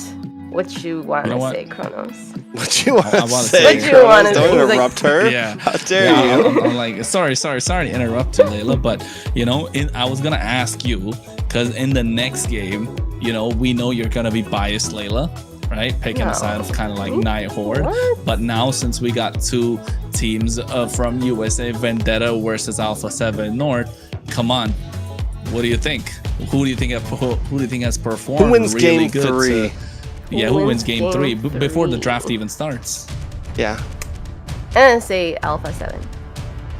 If they stop getting so experimental. Okay. Yep. I would say Okay. so. Okay. What about you guys? I don't make guesses like that. Sorry. Oh, That's really? Oh, you made me answer the question and you guys are like, okay, bye. That was the plan. Alpha7 also going for red side here after losing. Both teams really wanting that 2-pick swing back right now. Which is kind of surprising because blue side normally in history of MLBB has been the stronger side. I wonder honestly though, with the way that the global bans, I wonder if the global ban kind of has an effect on that, because as picks start to dwindle, it does start to change. Like the 2 picks does seem to be a little stronger maybe. The red side starts to feel a little better when you have so many less picks, because you don't really know what's going to come. You know, you want to be able to answer back. Yeah, like last game that VTA was able to do with that Fanny pick from Alpha7, so. Time to drop the beat of the flash. With a Josh. I mean, my question is for if you are best player, if you're Alpha7, like, you know, best player is kind of known for his assassins. Best player is really known for his Fanny throughout.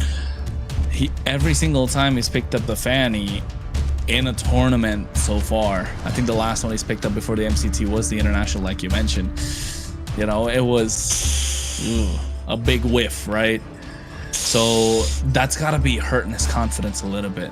To be honest, if you are a Fanny player, if you are a Fanny main who likes to spam these cables, who wants to show off a little bit in the game, you want to be able to get that big dub. And when you do, it oozes out confidence from within you. You're aura farming a little bit, right?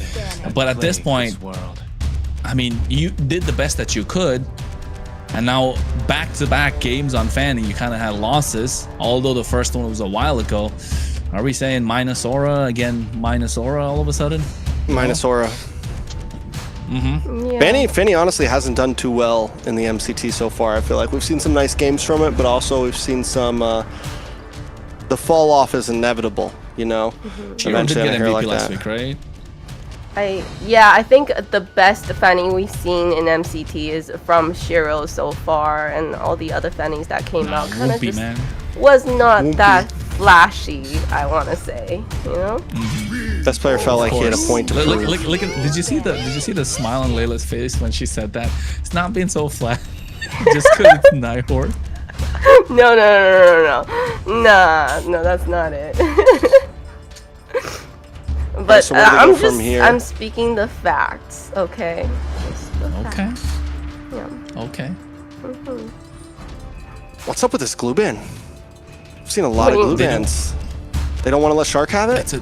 Or Nats. It's a I mean, it's a disruptor, monster right? of a pick, yeah. Different perspectives It's a disruptor. I think mainly that, not just in the hands of Shark, even in the hands of T, it could be so nasty. It's not a first pick worthy, but at the same time, it definitely is something on the red side that can be prioritized. I think Alpha7, when they were on the blue side, they banned it out twice, and now all of a sudden, VTA on the blue side, they're banning it out because it is a first pick on the red side. It's glue plus something, just adds so much more sustain, Pressure. so much more chaotic team fights, I would say, to whoever it goes. And it's flexible as well, Roam, EXP, and they're not at the point where they can first pick a glue. At this moment, there's Harley that was there, but it's already used up. Suyo's not going to be available anymore.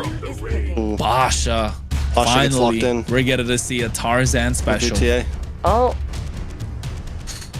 But I mean, Alpha7 have been willing to let that through back to back to back, so obviously they're not too worried about it. And Vendetta didn't lock it in early on. That or the Fredrin, which is something so many teams haven't been wanting to let Tarzan get his hands on.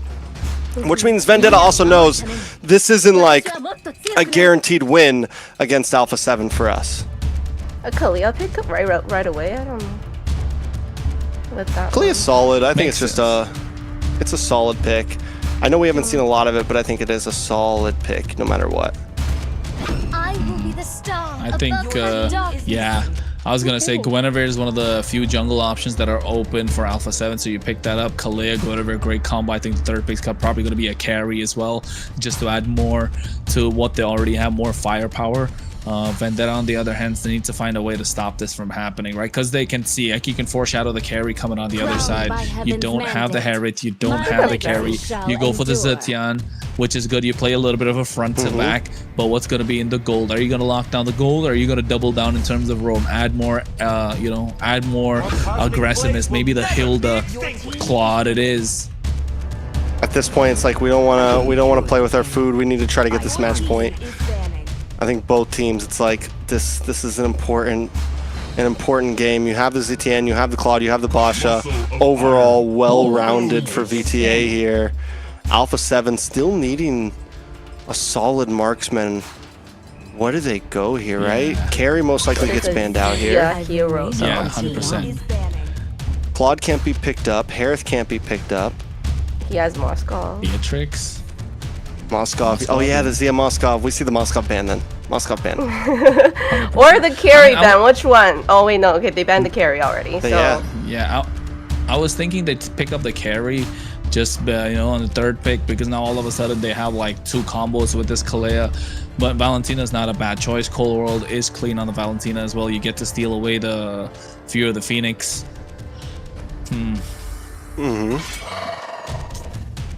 Terizla. Okay. Terizla ban. Moskov here, quite clean, quite easy. No second thoughts? I don't think so. I think, yeah, you just go Moskov ban, and then Alpha7 on the other hand might not pick gold lane up front. Maybe they just go for their EXP laner first. But even in EXP, what could they pick up? Counter Claude though? Yeah, I think that's what... I think that's what VT are thinking about, right? The Leslie, or do they take out the Moskov? I think Leslie, Zia has played the Leslie before. We've seen that, have we? Not in Not this on Zia season, I don't think. Okay, Uranus. So Zia's left with a pretty good way to win his lane. Obvious. We forgot about that. You don't like it? I like it. I'm just saying it's not just a good pick for Alpha7, it's a deny for Vendetta as well. Because I was thinking Phoveus for Vendetta would look super solid. They do have a lot of dashes on the side of Alpha7, and more extended team fights mean that Zetian can free hit. They have to dive with the help of the Claude, so it does add more. But now all of a sudden VTA, they don't have the experience. Maybe a Lapu Lapu, but then you're giving away the the bravest fighter through the IMU, the Yu Zhang Black Dragon. You're giving it away again. So the Valentina pick is starting to show up right now, and VTR must be scratching their heads. Sora, Hylos. Yeah, they walked into it, didn't they? They're really good trap laid out by Alpha7. Oof. Okay. It's tough. This is. I mean, honestly, Moskov's so Any close mark's range gonna be here. alright. Yeah. Any mark's gonna be on right here. How do we feel? Like Vendetta? Go first. Who goes first? You, You go Layla. first. Me? You won't be talking for the next 15 minutes. I'm gonna say, yeah, Alpha7. Alpha7, I would say, has pretty good setup here. I mean, especially they have Valentina, and you still choose to pick the Sora to give her the ult. So, yeah. I would say I'm liking Alpha7 as well, Trex. I'm liking Alpha7. They've got a well-rounded draft, split push, team fight, pick off, AoE. They got the Wombo combo. They're forcing the Purifies on the other side, and the one Purify pop could lead to another. If they layer their skills, Alpha7 look super strong. But if Vendetta, this Hylos, able to dominate the river, then yes, Vendetta can get something out of it. Yeah, I think both teams have some micro mechanic plays that can take fights into their hands. But we'll see how it plays out as it's 1-1 Kronos. Yeah, we'll look at how it plays out indeed, ladies and gentlemen, boys and girls, friends of all ages. Get ready, because the winner will get to match point and try to punch their ticket into the grand final. It's Alpha7 North versus Vendetta. The score is 1-1 in this best of 5. This is where contenders start to become finalists. So both, honestly, best player getting a little bit of a quicker clear, but best player is going to take a different route already. Maybe look for the steal here. Playing very aggressive compared to last game. Yeah, forcing out the flicker as well. Vendetta, but look at the spatial migration coming through. Revitalize bit out. 2 spells early on, less than a minute in. Yeah, which is going to be huge. Flicker gone from best, or Retry gone from best player. Flicker gone from Shark. We do get the Revitalize from T, but still, I think the Flicker might be a bit bigger. A little bit of a longer cooldown there. Just won't have it for this next turtle. So T might be able to have a little bit of advantage. Taking a look at these emblems. Nothing too major across the board. I want to take a look at the assassins, deciding best player going with the same thing that Tarzan went with last time. Nothing huge to change in the gold lane. Zia does go a bit more for the 1v1. He wants to try to win out against Melon here, wants to try to win lane, because honestly Melon has been doing a great job in lane, and right now when you're up against something like the Claude, you want to try to maybe look for the possibility to get this kill onto Melon in the 1v1 early on, especially with how aggressive Melon has been playing.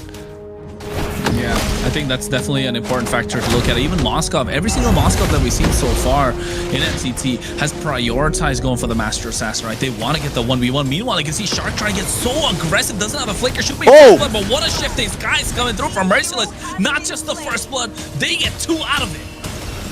That's huge. That's huge. Merciless. We saw him last week with the shifting clouds and made some great plays. And once again, we're seeing him already. Now they're going to go straight for this purple buff.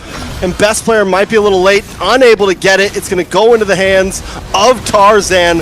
First grade. Oh! 3-man dark wave coming through along with the shifty skies through Cold World. And at the same time, the Phoenix to put them in place. SOD connects. They're able to get 2. They got a little too aggressive, biting more than they can chew. And all of a sudden, Alpha7 making them pay. Not going to be Grand Theft Purple today. My guy hit the 2-mile snipe right there. Headshot. He's at 10%, connects the SOD, gets the kill. You don't see that one every day. Zia pops in. That's a clip right there. Get your TikToks out, whatever you want to call it. Holy mother of God. That's a turnaround. For a second, Vendetta had it in their hands. Alpha7 make a play to happen. A beautiful dark wave. Zia back to top side.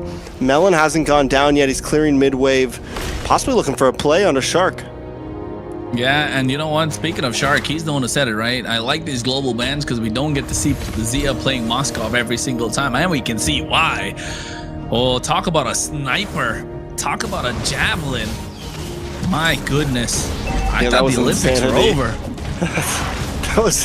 That was. I'm gonna go back and watch that one again later on. But we do need to still point out the fact that Tarzan is a level ahead. They were able to steal that purple. Best player still behind. Luckily, they get the. Luckily, Alpha7 for Alpha7 fans. They get the kill onto Tarzan, but it's still not slowing him down too much. Whoa. hey, that's a nice interaction. I never thought it works that way, you know, while he's in the shield unity, while he's rolling around, he gets terrified, he gets out of that, you know, he's not a badass rolling anymore. He shakes up a little bit, gets back into mode and starts rolling again. Did you see that? Yeah, he like froze for a second, right? Kind of like rolled in place, or like when. Yeah, he did that. It's like when you're on the highway going 75 miles an hour and you gotta sneeze, you know. When you gotta like, you just grab the wheel for dear life and hope you don't crash, because you guys know what I'm talking about.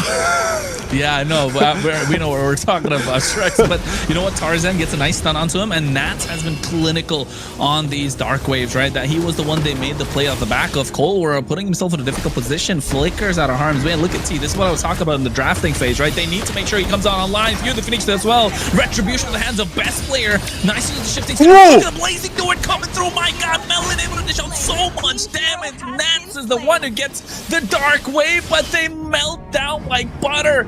Talk about a bloodbath. Melon able to make the most out of the opportunity, and Alpha7 are pushed back. Blue team turret has been We got us a game right here. Zia, though, able to get the pin on Melon. I think it's time for Vendetta to back off, maybe biting off a little bit more than they can chew. Alpha7, though, even in the midst of that chaos, they get the turtle. They get a tower up top, on top of it, and it feels like both teams, yeah, you win the fight, well, we get this. Okay, this time you win the fight, but we get this. The gold is still only at 500. Merciless playing the game of his life right now, though. 2-0-2 up against Natsu. 0-1-2 right now. He's on the Sora, and he is showing up. I agree. Merciless, I think if you talk about Vendetta this entire season, I think he's been the best player for Vendetta, right? He has been the one that showed up and showed off every single time. He has been really good on the Uranus, but not just the Uranus. Every single time he plays any EXP laner, he's the one that makes such a big difference for the team. And not just that, let's not forget about Melon and the Blazing. The timing of that Blazing duet after best player used the spatial migration. It was a full-blown 5-stack Blazing duet. I think he just got the DHS at that time as well, so it was able to dish out maximum impact. But my God, the damage just showing through. Not even DHS, he just had the corrosion sight. Oh, imagine if he had the Trinity online. If he comes through with that timing again, I don't know. Well, we could be looking at Alpha7 slowly starting to fumble their way, you know. They're walking down the road and, you know, fall into potholes all of a sudden. Yeah, I mean, it's slowly happening for sure as that 500 gold turned into about 1,000. If this turtle falls in the hands of Vendetta here, it could be huge. But the one thing for Alpha7 is they do have the Moskov, right? They do have Xeon, the Moskov, split the map, apply a lot of lane pressure. All the aggression from Vendetta can be negated if they're able to play that well. Although Vendetta, in game number 1, they did iron out, they had a lot of wrinkles, right? And then game number 2, they've ironed it out. Now game number 3, we're looking at a different kind of Vendetta. This is not the one that we see in game number 1, not the same that we saw in game number 2 either. It's a little more cleaner, and I think they're evolving as this BO5 goes, and Alpha7 needs to find a way to catch up, otherwise it could be disastrous. Yeah, I mean, it's you mentioned having a Zia. That's a possibility. Cold World being deathless is huge, but one of the major issues we saw from Vendetta when they had the Guinevere, it's just it's a bit of a problem, right? It's a bit of an issue. Like, you can't go in, you immediately get shredded down, and against something like the Sora too that catches you up, against something like T who can instantly stun you, you're just getting shredded too fast, and you can't even fight for these objectives right now. Oh, and there's no other AoE. Look at T. Yeah, he's a nuisance. This is what they had to do. This is what they kind of had to do, right? They needed to dominate the river. You needed T to be able to walk up into the face of Alpha7 North, and that's what they're doing. And the moment they're able to do that, the moment Alpha7 allow them to do that, it becomes difficult for them to try and get control, right? Because that's a team that needs this element of surprise with the pick-off capabilities that they have, with the spatial migration, with the tidal strike, the tsunami slam, the flicker dark wave plays. All of these come by surprise, and that comes through river control. And if you're not allowed river control, all of a sudden Vendetta look more aggressive, and you can see that coming out as well with the help of the Glorious Pathway, pushing Shark back, forcing him to flicker. Tarzan goes in, and now all of a sudden Alpha7 no control of this river whatsoever. And that's huge value for that flicker right there. Lord comes up in 7 seconds. I mean, even if they want to stretch out this Lord fight a bit, you can wait for T to get his glorious pathway again. But Shark is not going to see that flicker for well, and that's supposed to be the answer to catch somebody off guard. That's supposed to be the thing that can get Shark to back line, maybe get a big pickoff play, and put Alpha7 at an advantage. So best player is going to sit here, watch, wait, see if maybe Vendetta makes a mistake. But it's not coming anytime soon. Yeah, and at this point, Vendetta just knowing how to play their composition. The same with Alpha7 North. Look at Zia on the map. So the moment we take a look at these team fights, it's always a 4v5, and Zia is missing. Zia's SOD has been clinical. You see the Fury of the Phoenix coming out at the right time. It's a glorious pass. It's going to be hands off Tarzan. SOD misses. Now it's a 4v5. Lazy Code coming through as well. Best player. First one to go down. Cold World has to flicker out, and now all of a sudden they look like they're going to get that one as well. Tarzan finds it. That's 2 down and out. Best player hacking away at the tier 2 on the bot side. It's happening. It is happening right now. Best player did everything he could to try to dash in there. Even after getting hit by the Fury of the Phoenix, I thought the steal might come. I thought best player might make the play of the night, but he's unable to do it. Tarzan holds his cool and secures the retry. And now a Lord is crashing down. Now it's a 2.6k gold lead. Now Alpha7 is up against the ropes in game number 2, leading up to possible match point.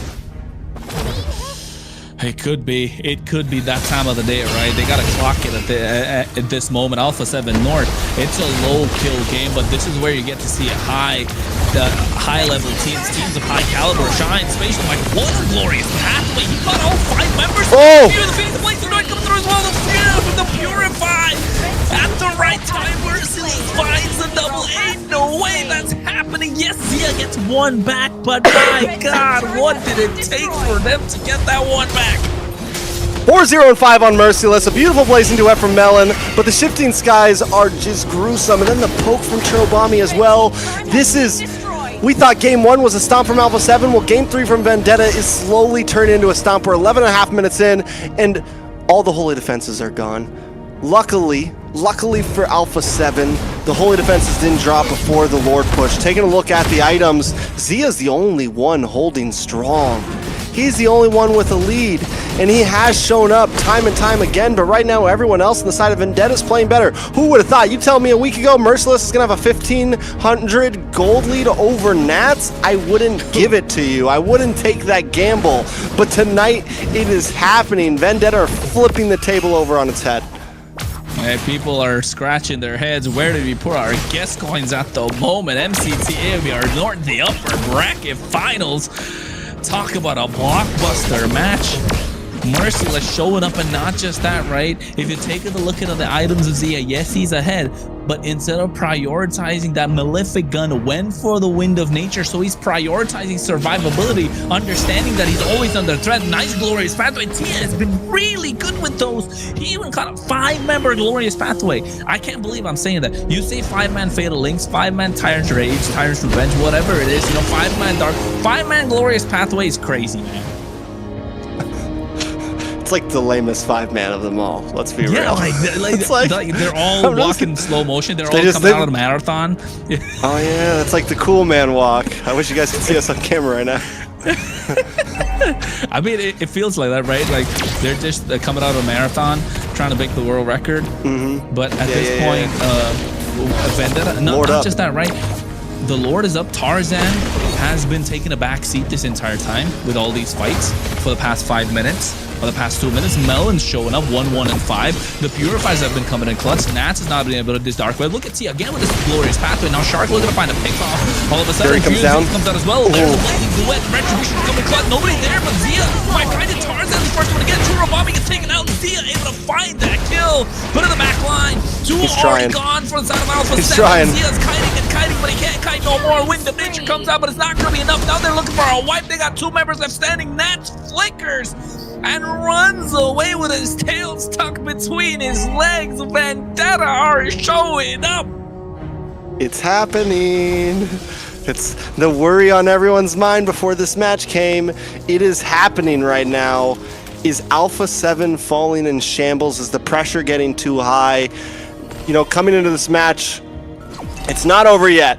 It's not over yet. Alpha7 can still pull something off, and they don't want to count him out yet. I guess we can get more into this topic if Vendetta win this game, but right now, Vendetta has momentum, and Alpha7 is losing it by the second.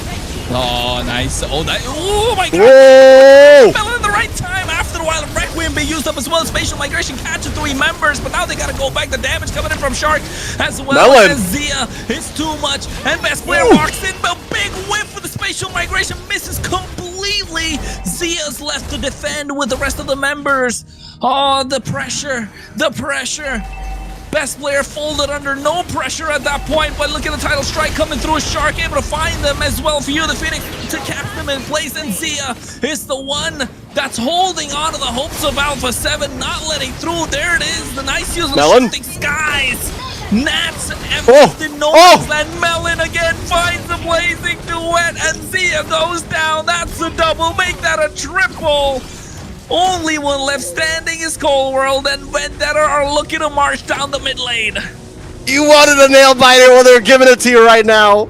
Melon, Zia, the Gold Bladers, both of them. Best player gets an insane, like, 3-man Violent Requiem down the middle. For a moment, Alpha7 had the game. For just a split second, we thought, oh, wait, this is about to turn around. This is about to get bad. But Melon holds on, gets the Blazing Duet in just the nick of time, and just cleans house. I'm wondering if Alpha7 went too far there. I think once they got them out of their base, maybe Alpha7 should have, let's not overcommit. We got a kill or 2. We tied the game back up. Now it's looking dangerous, but here's the kicker. It's 16 minutes in. Both gold laners are almost max item out. Actually, yeah, both gold laners now max items out. We just had a quick sell real quick rebuy from Melon, getting in that rose gold. Oh. No, Zia's still got the boot, so SOD trying to run out of harm's way, but you can see nice view of the Phoenix as well. Zia's able to flicker out of harm's way. Nice use of the title strike, tsunami slam combo. But look at T holding them in place. Melon goes in again, another too much. And now nobody is able to walk out alive. They're trying to go through. Best player barely standing. T with the help of the Glorious Pathway and the Ring of Punishment able to pick up 1 kill. And that's gonna be Shark.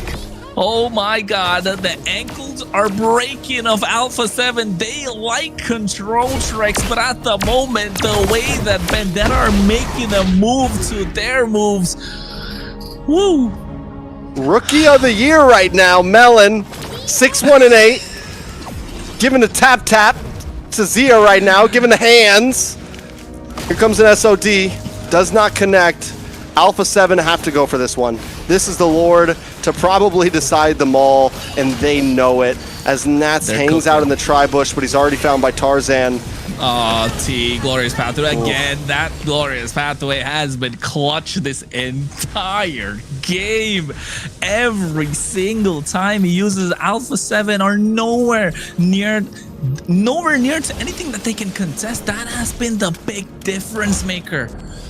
Vendetta 17-6, 7k goal lead. If anyone had doubts about them in the second game, talking about Alpha7 coming off with, you know, experimental drafts, I don't know. This doesn't look so experimental no more. Yeah, so where does Alpha7 go from here? Can they defend? They do have Zia still, who is outputting. They have the possibility to maybe defend this? Maybe? It's tough. There's just so much utility on Vendetta's side with the Fury of the Phoenix, the shifting clouds, and then all it takes is one big blaze to duet. Again, look at Zia's in a bad spot. Lock it in, and Fury of the Phoenix coming as well. Zia's looking to make it out low. Wind of Nature trying to survive. He has to kite back as well. Immortality purchased at the same time. They're able to catch Shark or Tarzan. But what a shifting skies coming through, and now Melon with a blazing duet catches nobody, but able to clear out the waves. Oh. They get Tarzan. It's a massive shutdown. Best player goes into the spatial migration, able to make it out alive. Fleeting time purchased by Shark. He's looking to get the ultimates down quick, but Churro able to find Nat. A 1-for-1 trade. It could be extended. Melon with a Wind of Nature. What a son of Zia! Oh, he still has the immortality. He's still able to survive. Mercy is caught in no man's land right now. He does have the immortality. He goes down. Does he have enough time to try and make it out of harm's way? No, he doesn't. Get pinned to the wall. And a massive shutdown. Vendetta makes some mistakes there. They start that engage with that Lord way too early. Melon not even close to the fight yet, so when they do get the big play to happen, he's unable to pop the Blazing Duet in time. After that, Melon kind of second guessing. He goes for some basic shots on the tower for a second there. He walks up and then he hits his Blazing Duet and barely connects on to anybody. I gotta give it up to Zia though. He gets caught on the other side of the wall. He's brought down to about 10%. He's able to just flick back to safety. And he's the one, once again, is able to shred down the Lord, put out that damage. And Alpha7 hanging on. We're at tie game territory. We're at maxed out items territory for just about everyone. I mean, Zia's been the one, right? Zia's him at this point. If you're a fan of Alpha7, if you're praying for Alpha7, Zia's him. You're believing in what he can do right now. 5-2-1. The rest that just have not showed up whatsoever. Yes, Coldwell's been hanging in there, but hanging in there by a thread. Vendetta have taken this game by storm. And to be going up against the favorites of not just MCT North, but MCT as a whole, with Alpha7 as an organization, and Alpha7 North as a powerhouse star-studded team, yeah, Vendetta, they got no pressure. They know all the pressure on the side of Alpha7. And now they're starting off this Lord. 20 minutes of the game. It's an Evolve Lord. And they're hacking away. Tap from Melon just to blitz it down. Shredding it. Oh, one SOD. basic attack at And a it time. connects. SOD It's in a bad spot connect. though. Yeah. Oh, he comes but in. He comes in. He comes in. You can see the back line. The water is shifting. Skies coming through. Able to catch two members, but Zia goes in. Blazing Duet from Melon as well. Looking to catch everyone. Best player goes into the spatial migration. A lot of damage being dished out. Nats goes into the Infernal Pursuit. They're able to find Coldwell. Looking to get Nats down as well. That's 2-3 members down and out. And still everyone from the side of Vendetta. Zia still kiting. And best player trying to buy some time. Zia goes in looking to get someone, but now in a sandwich. He's in the midst Immortality. of 5 members in bad position. Best player's the only one left standing. Vendetta pull off game number and take match point in this upper bracket final. Match point secured first by Vendetta up against Alpha7, and not just any match point. That game right there might have been some of the best we've seen so far in this playoffs bracket. Zia, you put your faith in me now, doing everything he can to save that series. And I mean, it was not good odds. After it came down to some of those 5v5s, you could just see that all the Glorious Pathway, the Fury of the Phoenix, it was so hard to fight for those Lords for Alpha7. That was not going to be the win con, and overall they just couldn't win through. What a great team coordination for VTA. Those fights that they bring to them is just amazing. Talking about the strategy, I noticed when they did that, with every engage, you have Tarzan coming from behind, and then you have T, going in the front, and then they just sandwich them in and they bring that fight in like that. I've seen it, twice, 3 times like that, and trying to catch them off guard like that. And I was holding my breath for majority of this game. Zia really tried to hold this game, get it to late game, get it to where it, he could make more difference. But unfortunately, a Moskov against these tanky boys is just not gonna cut it. I mean, you have the Hylos, you have the Basha, and you have Sora, and then you have Hylos with a Revitalize. If I was not seeing this properly, I thought they had an Estes on the team, because what the hell is with that heal that they had? They just, you see them going down in HP, and then all of a sudden they're all full. I'm like, what? You know what? If you're Alpha7, right? Your blood pressure must be like through the roof, spiking, bro. So through the roof. Like at this point, I don't know. Best player 1, blood pressure number 1. I mean, the way that he's been taking this game, man. Like, where was Guinevere? To be honest, was there a moment where we saw him hit those, spatial migration Violet Requiems? There were certain points where he folded under no pressure whatsoever, and Vendetta that's because of the constant pressure though that I've been applying through these 2 games in the previous 2 games, and now in the 3rd game. Look at best player. Like, I don't mean to point out a lot of mistakes or whatsoever. Melon has been clean with the Blazing Duet. Every single time, it's always best player getting caught in the midst of 5 members. Yes, in game number 1, Tarzan ran the same Guinevere, and it wasn't as good as we'd like for it to be. But not getting caught in the midst of 5 members, like not every single time. Even here, using the spatial migration to get out, but straight into the glorious pathway. There was not a moment where this Guinevere was a threat to the back line of Vendetta. And not just that, with everything that Melon did and the way that Zia was able to kite the entire time, even at this point, right? Zia's on the bot side, kiting 3 members, almost taking out one of them. It took everything that they had just to take him down. Yeah, I mean, it was tough. I'm starting to lose my faith in the Guinevere in general as a pick. There was probably the only time you got a big pick off, but by that point it's a 6k gold lead. You can tell that the damage just isn't there. Zia can't do it alone. Cold World also not having the greatest game, but we also have to point out Nats and Shark. Shark really unable to do much that whole series, getting a few pickoffs, but mostly using his flickers as escape tools. And was it that they were playing a bad game, or was it just Merciless playing a monstrous game? Tarzan playing a monstrous game. T always using that glorious pathway perfectly. And Melon to top it off with these blazing duets. I mean, even early on, when a Claude shouldn't be doing damage like that, I think it was second turtle when he came in or something, and just was shredding through and was already looking dangerous. So Vendetta right now just playing the game of their life right now. Every single week it feels like they're getting better and better. I mean, where do we even start in terms of MVP conversations for this game? Like, is there a clear contender? Merciless, Melon, T, arguably, I think T was fantastic on this Hylos. Like, it's not the, hero. It's not a hero that kind of needs fast fingers. You don't need crazy micro. But look at this zoom in. Best player does find this moment, right? But no winner crown when you need it, because he used it up early in the previous fight. And then he has to get away because of how grouped up Vendetta are. And it takes everything out of Alpha7 just to get something down, just to get one member out of these fights. Melon with the aggressive BMI here Zia. too. Oh. Wind of Nature. Oh, Zia. Lord. Poor Zia. He just couldn't do it. He couldn't carry the weight on his shoulders this time. It was too much. Tarzan, Merciless also playing such a great game. Best player trying to create space here. But overall, and Zia, I mean, it was a good try, man. And I think they know at this point it's like it's too many. Either I make a play or it's all over, and Churro flicks back. Zia comes in, gets cornered, and that's a wrap at that point.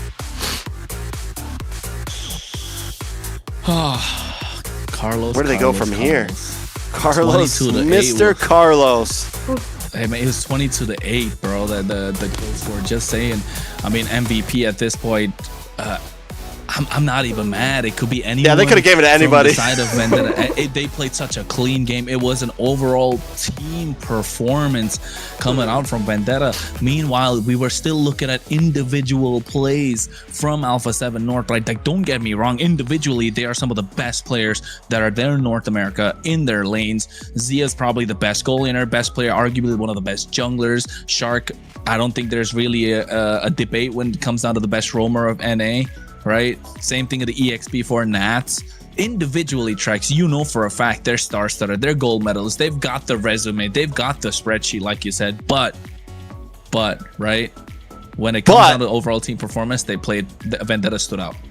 There are some buts, and we'll talk about that in just a second. Melon, though, as this MVP, the guy has continuously showed up, and right now he's coming for that #1 spot. He's hunting for that #1 spot. And yes, you could talk about history. You could talk about that Zia has a better stat sheets. He's got more gold medals. But if Melon wins out here, goes on to grand finals, and wins again, I don't care what you say. Melon this season, greatest gold laner. You know, it's all about who takes the gold right now. And yes, if we're talking about overall agenda and just what they've done in entirety, The list is stacked for Alpha7, but it's a new day for MCT North. It's a new day for the Americas. And right now, Melon has been showing up. He's taken the risk, and it's paid off. And even across of what you said in general there, right? Yeah? It's a Yeah, new we've day. seen Shark do great things, but he has lost before.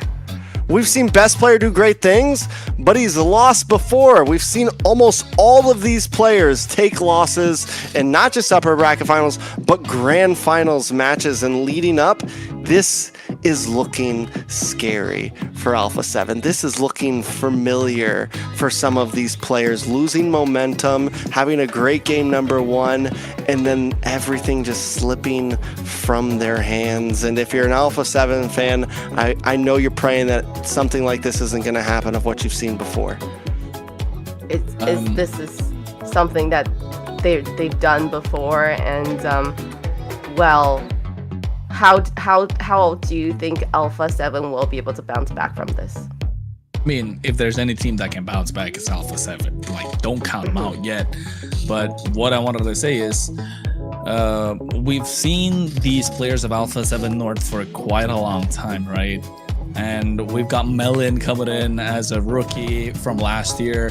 Merciless, yes, he's been there, for a long time, but he's still pretty, I wouldn't say new compared to Nats and compared to the other players of Alpha7. He has, that they're veterans in the game, but there's still a little bit of new blood on the side of Vendetta. So, are we seeing the takeover from the new ones? All of us, a new blood injected into North America. Are we gonna start seeing, a wave of new players that need a big follow and need the backing to kind of put themselves on the map in North America? Are we seeing new legends in the making? New legacies. There we go. There you go. But that should have been the tagline for MCT North. New legacies. New legacies, yeah. Come on, hashtag new legacies. Do we have a hashtag? You don't want. No, Does I don't MCT think, AMER have a hashtag? We should be new legacies. Can't They should believe we talk don't to me know about this. Probably. No, it's not there. If there is, then I'm glad. New we legacies. Hashtag new legacies. Yeah, Julie. Hashtag new legacies. Hashtag new legacies. That's the grand Write finals. that down. Hashtag right there. Well, But- if VTA wins, that's definitely the hashtag they're gonna be using. Match point for VTA here. Alpha7 needs to lock in now. Okay, I'm not gonna count these guys out because they've come back strong before, and then we can see them do that again. So this would be the time to do it, and let's see what they will do for the picks and bans here. I wonder if we see a carry ban here from Vendetta. Just to continue, because right now Vendetta's looking pretty low on their gold lane pool as well. Alpha7, their last major pick that they have is a carry, and that alone could take you to a decent spot. Jushin also open. It's tough. I mean, I agree with the carry because it could be a first pick carry. I mean, they don't even have to first pick it at this point. Jushin, it is. Yeah, they can third pick it. What's first pick? Where no Valentina, Sora? No, I think they can go Sora. Suyo's They open. just played the first pick Suyo though. I mean, yeah, at this point, why not, right? Best player doesn't have a lot of other picks left open. There it is. There you go. Vendetta in the response. Yves not open. Phoveus is banned. No Alice. I mean, Uranus is not the great. Eve. Uranus might not be bad though. Already Uranus banned. +1. Yeah, I'm thinking Kinda about. I think glue +1. Ooh, glue Uranus could honestly. That's too tanky though, isn't it? But then you give glue over to Shark. You gotta pick up the glue here. It's been something that's gotten banned out regularly. Glue plus. Glue plus mid, something in the Annoying mid. to deal with. Oh my god. Plus Farza. It's too early for a Farza. Who plus Lilia? I think so. Your team is picking. Leomar, Well, they're not okay. gonna pick Lilia. But I do like that Glue and Lilia combination would be really good. Alpha7 also. You gotta lock in the carry now. Rises when I give the word. If you don't lock in the carry, Yeah, you gotta lock and carry, no doubt. It's a wrap. 100%. Nope, they Never don't. mind. But what kind of tanky heroes are left for BTA, right? Because if they Doesn't don't have that matter. much Carry tank- shreds everything. like carry's just that good. But Like, you I have a know that- Leo more that can really get to the back line, and I feel like she would I get think deleted. carry mid to late game is just a monster. You don't play around Yeah, with it's a your carry mid it's to your late game. security. Honestly, I just feel like it's risky not to pick it because nothing else is really as good. Yeah. Like you're getting essentially And- you're getting to be like B tier marksman at this point, right? I don't like the Alice pickup here though, because against the glue and just get on top of the Alice. Yes, you have the Throne of Ruin and the Flowing Blood to kind of like immune those skills to a certain extent, but I think carry should have just been kind of like the blind choice. Just pick up the marksman, get something, you know, find something to box out for the marksman, and then we can work with it. But now you know they're gonna ban out the carry if you're Vendetta. Alpha7 ban out they start banning out EXP lane. Crowned by heaven's mandate, Your team my is legacy shall endure. Right. Zetian's Haven't gone. picked any mage yet. Well, I think VTA still have the Leah. And out the CC maybe. A good choice. Nah, I think we see a SCC Dairoth here? for Vendetta. I Dairoth think pick? it was always against Alice, wasn't it? It was always against the Alice. It's against the Alice. So Alpha7, will they read into it though? And it's not bad. They do have the Leomord, they do have the Moskov to kind of like activate that extra bit of shred that the Dairoth provides. Terizla is gone. Carry. I mean, I really think it's got to be carry here. Unless they feel like Layla, where it's like we just handle the carry. But it's a dangerous thing to leave on the field because Yeah, if it's it a does get to dangerous late game, game yeah. again, you get to late game again and carry just kills everything. Well, VTA can't pick carry, can they? No, but Alpha7 can. They need to. We're saying VTA should ban it. Last ban, take out the carry. Give yourself some safety. Then what marksman do you have left to answer? Exactly. There's not a lot. Combination. I mean, Granger? Beatrix, maybe. There you go. Beatrix, Granger is Granger, another choice. Leslie. We've seen Zia pick up the Obsidia before. Yeah, he's been good on the, and Obsidia is good here as well against the Leomard, so it's not bad. But the thing with Obsidia is it's such a single target marksman, right? It's not fast enough like the carry to shred somebody down. So I would say that's one thing that we can look at. Terizla, will they read on the Dairoth though? What other EXP laners are there? Your team is picking. Paquito, Paquito he best. did get a buff, but I don't know. I would still prefer him in the jungle, not in the EXP lane. Yeah, fast, clear, things can happen. Dairoth last pick, but something else here Paquito's first. kind of Mid lane? crazy. He got a buff. He got a nice buff. He's good in the jungle. I tried him. What other we heroes need a got buffed? EXP Because I lane. feel like these heroes that are just Melric. coming out from, you know, Ooh. like when we don't really see them Another in all VXP? Nah, Yeah, I don't they think it's good. Uranus, right? Lapu, okay, yeah. Comfortable. Lapu, solid. Easy, simple. Alright. I am sovereign of the abyss, the And slayer then they of just have gods. the Obsidia. range. And then I guess you go what Farza here? Mid. Do you though? Against the Leomord, I think they already used the Lily, didn't they? Louis. They can't do it. Kagra? No, wait, Gord? Gord is still there. Gore's open. Yeah, Gord is probably one of the best options here. There you go. We almost forgot about him. We haven't seen him all day yet. Yeah.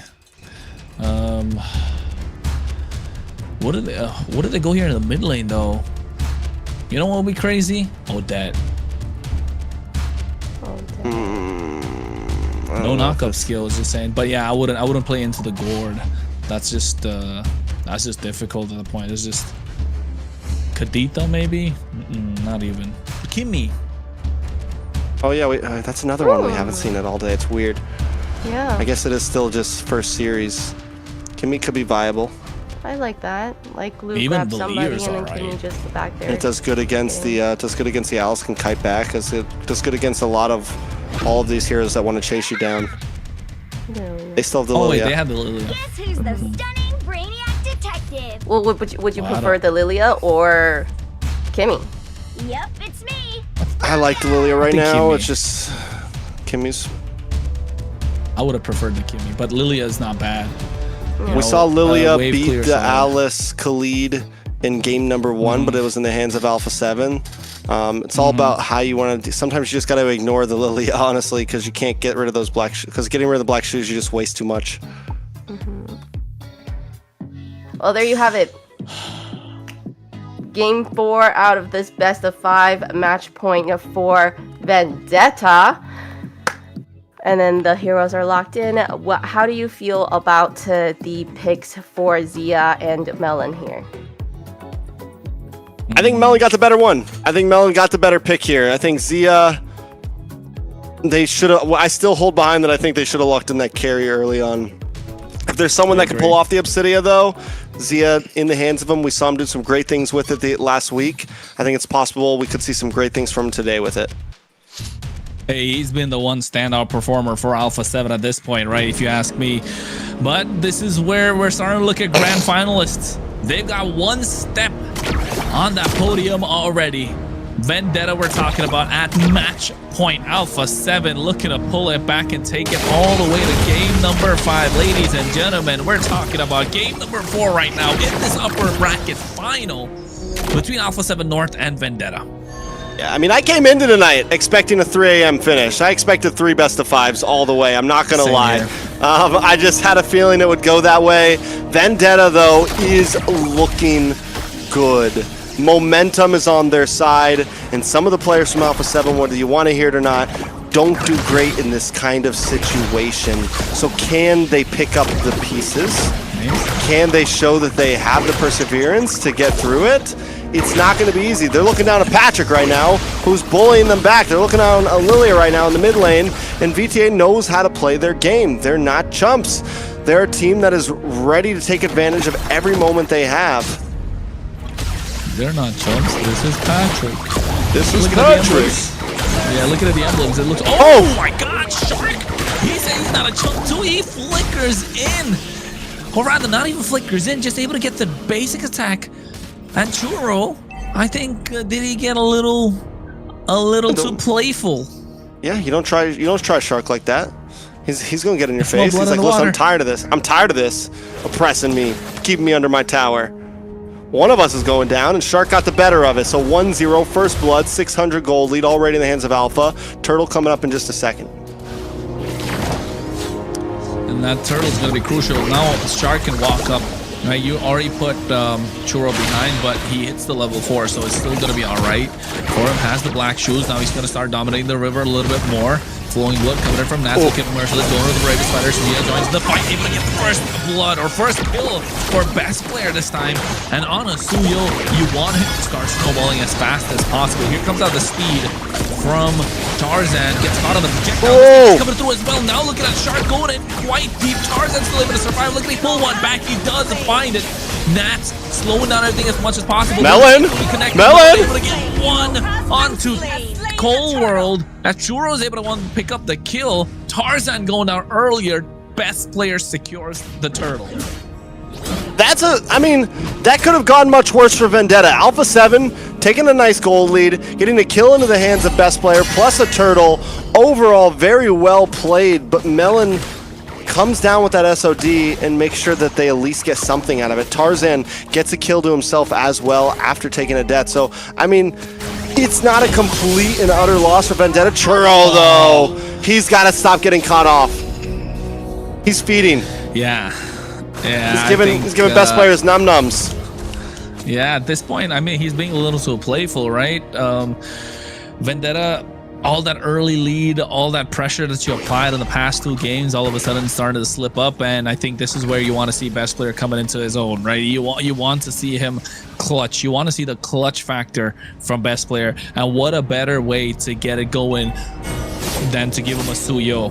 Suyo has been his standout hero in MCT so far, and we honestly, can see yeah, why. 2-0-0 already. The Gush coming out, and T is pushed back.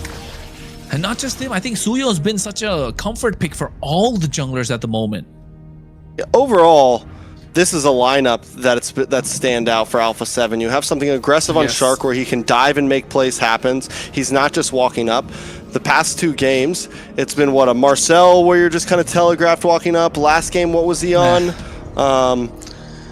He was on, what was the last game? What was in Shark's hands last game? I don't even remember. That's wasn't exciting. I'll tell you that much. It wasn't exciting. It was Kalea. You walk up once again, and all of his flickers got used. I think this is a composition for Alpha7 where it's their comfort, it's the way that they like to play, and it's what they needed when you're staring Vendetta down at match point. Their match point. Oh, look at the Mystic Gush coming out. Merciless, bravest fighter, able to make it up, but goes in with a flicker land shaker, trying to make a play, but best play able to get the turtle. Tarzan with the help of the Steve doesn't want to go in, gets latched onto by Zia with a Hunter. Throw to ruin, catching 4 members. Shark able to flank from behind as well at the same time. That was a pincer coming through and double kill in the hands of Shark. Alpha7 North starting to show life. Oh my lord, best player just got another one. It's 3-0-1 at this point. Did he pick up Skypiercer first? Is he hanging on as a second item for that? We'll see exactly in just a moment next time we look at items, but Alpha7, a 3.5k goalie. Okay, doesn't go for Skypiercer, picks up War Axe. Might not even go for Skypiercer. He might go for Hunter Strike next or something. I mean, obviously the way he's playing, a Skypiercer would feel nice. We'll see exactly how he plans it out. It's been interesting the way that so many people have been building the Suyo. Because we see things like the Skypiercer sometimes. We see things like the War Axe. We've also seen Hunter Strikes, right? On the Suyo. So many teams have been, I mean, so many players have been kind of building slightly differently. And obviously because of that variability, a lot of it's, okay, how are we going to play this game? Are we going to play hyper aggressive? Are we going to have a lead in the early game? Do we want to play for 3rd turtle, 1st lord instead of 1st, 2nd turtle? Things like that. Yeah, and I think the Skypiercer not being picked up by best players so that Zia can pick it up for himself, right? I think that's the sacrifice you make. This is the one thing I've been behind always when it comes to Skypiercer. You don't want 2 players in your team pick it up because that's counterproductive. So best player saying that I'm not going to get the Skypiercer, let's give it in the hands of Zia, and then he can make magic with it. Here, Cold World, caught off position. He gets a grab. Tarzan with the speed able to get the kill, but now Hunter Bone coming through with a wombo combo. What looked like it was just a normal skirmish. Alpha7 North turned it into an advantage. Now Merciless left the no man's land, used up all his skills. Churubam is going to be next on the chopper block. He used the black shoes just to get out of harm's way. Zia, Shark, and Nats, they have been coming together, and every single time they do, it spells disaster for Vendetta. Yeah, and this kind of all ties back to the fact that this composition just works so well with Alpha7. They have combos, they have dive potential, you have nice crowd control, AoE, and it's something they're gonna land those hits every single time unless Vendetta can do something on it. Look at this, Magic Gush onto T, brings him down, he almost gets away. And that's a stack. That's a stack for Zia. He's got 2 stacks in the Skypiercer. And we know what he can do on the Subsidia. He goes for the crit build as well with a Windtalker. That's why you can see fast rotations across the map, 10-3 score. I think Alpha7 rejuvenated, have some life in them at the moment. And Vendetta, in this game, Vendetta looked like Headless Chickens. Hellish Chickens? Headless Chickens. Headless what chickens. Do you think hairless chickens? Hellish, like monstrous. Okay, yeah. I don't know. Yeah. That's why I was confused. That's a nice line. Yeah. Bunch of hellish chickens walking around here. Yeah, Vendetta walking around like chickens with their heads cut off. I gotcha. I hear it. But Tarzan might just get a kill for himself. Yeah, Throne of Ruin already being used up. You can see the projectiles coming through, but look at the back line. Merciless going in, looking to catch Cold World. He flickers out of harm's way. Nats, look at him at the time. He's by 3 members, fended off just by himself, but Merciless almost getting the better of best player, along with the help of Melon. But look at Nats, the big difference maker. All these games he did not have that presence, and now all of a sudden you're starting to feel the presence of Nats, and Vendetta might just get overwhelmed in this game. But also, you can't count Vendetta out. At a 5k gold lead, at a 5k gold deficit, they get one of their first big wins on a fight. They find a kill. They're able to survive. They don't lose anything major. Nobody goes down on their side. So we're seeing the possibilities of their composition as well. Merciless 0-1-0, but has been able to lock down onto best player and kind of send best player away a lot of times. The Lapu could be huge in coming up on some of these future fights.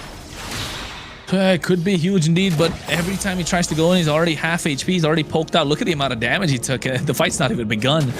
He's less than 50% HP. Another projectile hits him, so he's not going to be able to walk into this Lord, or at least going to get low down. But look at Zia catching Merciless. It's been a chain of damage that's coming through. Now Churubami's forced to use the black shoes as well. A lot of damage coming through from Zia the Lord. He's going to be secured by Tarzan, able to get the big retribution, and now they run for it for the hills. And Chura's going to get taken down as triple kill in the hands of Zia. Make that a maniac. That's the only one left is Melon on the bot side. Alpha7 find their opening and are starting to hack away the chink of the armor they found in Vendetta.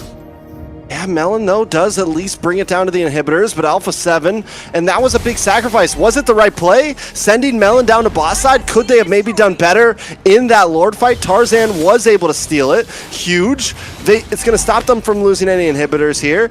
But my question is if the call was, hey, Melon, get involved in this fight, could they have maybe evened things out there? We're seeing that Tarzan can do a great job in the pit, but Vendetta always plays a bit better when all 5 members are there. Alpha7, on the other hand, still kind of controlling this game, still holding a 5-point, almost a 6k gold lead.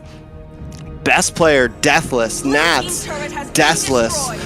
Can Vendetta, crack through that? They've got to find the chink in the armor of Alpha7, right? They need to find an opening, and to be honest, they're not finding quite a lot. Cold World's not getting picked off quite often. His position's been good. Nats has been this brick wall that they've got to get through, and Shark has been clean. Even though now he's playing the off lane, just applying pressure whenever needed. The rest of the 4 grouped up, and they're playing a 4-1 formation. Vendetta, they played such a good game, and it all came down to kind of the early fumbles from Churro on this Lilia getting picked off twice, and then now all of a sudden the power spike of this Lilia is pushed back a little bit. The threat's not there as much as they like for it to be. The early pressure, the damage that could show is not there. He's got picked off 4 times. That leaves the jungle open. Tarzan gets picked off, so it's working out well for the side of Alpha7. And not just that, Zia's got himself 6 stacks on the Sky Piercer. Can someone please show us how many stacks he's got? Because at this point, did he get picked off before the stack started? Because no, he got 2 stacks and then picked off. He got two kills and then got picked at. 47. Either way, he's looking good. He's looking good. The stacks are with this one. Oh, 47. I think that's what it is right now. 47 stacks. Oh, throwing a ruin. Look at a big one. Oh. 2, 3 members. And now Tarzan getting caught up, and he's not able to move thanks to the hunts of bone that comes through. T looking to get on top of Nats, but doesn't want to bite the bullet. Vendetta, no matter what they try, Alpha7 just got their number in this game, number 4. It's match point, but look at Nats to the back line, just not allowing them. But look at Melon. Yeah, I know, and T's going to try to stop. He's got to do. Zia's making his way down, though. Give me the 1v1. Give me the 1v1. Cameraman. Nah, it's not there. It's not there. No 1v1 yet. Melon knows it's not a wise idea to take a 1v1. Melon knows it's not a good idea. No, Melon's might get cut off here. Never mind. Go back to this. Purify coming in as well. Raging Sandstorm, but used up Shark. Zia, he does have a lot of stacks in the Sky Pierce. I don't think it's a good idea. He gets himself a Malefic gun to add extra bit of range. Tarzan in the purple buff. This river, this Lord They're trying to cut him off majorly. Oh, Steed. Best player. Oh man. The back of the tension right now. Yeah. The tension, knowing that at any moment, if either team messes this up, it's huge. I mean, the two of us are just like, like Chassis, Pauldron, the heads are merciless, so that's some good news. They're able to slow down this attack speed, but you can see Gush coming out. T-Force to Flicker. Cold World without an ultimate, but they secured the Lord. Here comes the Steed from Tarzan. Might be too little, too late. Team, the first one to fall. Churro Bomb, forcing the Black Juice right into 4 members of Alpha7 North. Zia now 8-1-4, even more into his stacks. Lord's gonna be coming. They're already at inhibitors with a minion and a cannon minion. Might be able to break through this, honestly, before the Lord even comes. Look how aggressive Zia is. Hey man, new legacies. We want to continue our old one. That's what Alpha7 players say, with a new name, but old players. Players of old, right? That's how you say it. Players of old. Ye of old players. Ye of old players. The OGs. All right, let's see if they can pull it off, though. Can Vendetta defend this? I think the fact that they have Melon still in the field, they should be able to shred down. You also have Lilia, does great at siege defenses. She is using a lot of her glooms a little bit early here, though. Steed's going to come out from Tarzan, but it's all just in defense. Vendetta not trying to come out of this base, not trying to waste too many utilities. We haven't seen a big Bravest Fighter from Merciless in a while. Are we going to see something now? Oh! There's a big play coming out at the right time, and now look at the double coming out from Zia, looking for the third. He might as well just get a Black Juice coming out from Churro just to try and survive Melon with Wind of Nature, but they get a massive shutdown. He was talking about Bravest Fighter, they get it. Best player's gonna be next. He looks for the members. Melon is kiting and kiting, but the base crystal's looking to get locked in as best player finds the moment. And ladies and gentlemen, we are going to a game number 5. Absolute cinema. At this point, no one is disappointed. No matter which fan side you're on, no matter who you're rooting for, if you're a fan of Mobile Legends, you're here for a good time. It's game number 5, Layla. How we feeling? Good that Alpha7 decided to log in, because, you know, if they didn't, we're gonna see them in the lower bracket. Has that happened before for them, being in the lower bracket? I mean, I think every player here has had a possible lower bracket run at some point in their career, for sure. I don't think anyone expected Alpha7 to take it to the lower bracket. I think we said this. Game 5 was a major possibility. I'm glad Alpha7 didn't just get 3-1'd. I'm glad we get to see that they still have some hype in them, and that even after taking 2 losses in a row, they can take a win, because that's the test that we want to see all of our players go through to see how they're going to handle it in future stages. And Zia coming in with an Obsidia pick that we did not think was gonna be a great addition to that team, but what do you know, right? He was just so fed, and the damage coming from Obsidia with a fed Obsidia is just, nobody can sustain that kind of damage. Yeah, and they still have a carry in the tank. They still have the possibility of a carry in the tank. You know, there's still things that they can do overall. Zia playing an amazing game there. Once again, being such a damage dealer, but this time we also got to see some greatness from best player, just from start to finish, able to finally secure objectives, able to kind of feel like he can be a part of the team and make plays happen, and actually make a difference in how these fights wins. But Nats, that Alice, so many Thrones of Ruin. Just, I think almost every single one of his Thrones of Ruin hit at least 2 to 3 people. Every single one. I don't think he ever had like a one-man. All of them mattered. Even here. Always 3, look at that. It's always 3. He catches someone on the edge. Always 3-member Throne of Ruin. And I think if you're Vendetta, it kind of fell off, or rather, it slipped when Churobami got picked off twice in the early game, didn't it? It got to the point where it should not have happened. Is Vendetta starting to run out of gas? I mean, in this economy, I can imagine if they're not going to get it back, but are they running out of gas at this point, right? They better refill their tank, because at this point, Alpha7 seems to be revving up, right? You got to. You got to do what you got to do. It's big money on the line. Big glory. Legacies on the line at this point. Yeah. And how are they going to go down? Because it's game 5. Oh. Well, Who would have thought? Who would I have was just thought? gonna say, what a great way to make a great new legacy in the first season of MCT AMER, right? But what do you think? Oh, I want to say the mania for Zia was amazing. I was just going crazy over that maniac that he had. Yeah. From this moment forward, you put your faith in me. That's what Matt said in this game. Yes. 0 and 12. MVP. He's been the difference maker. Amazing set. Nat's the difference maker. I like it. Can he continue to make differences?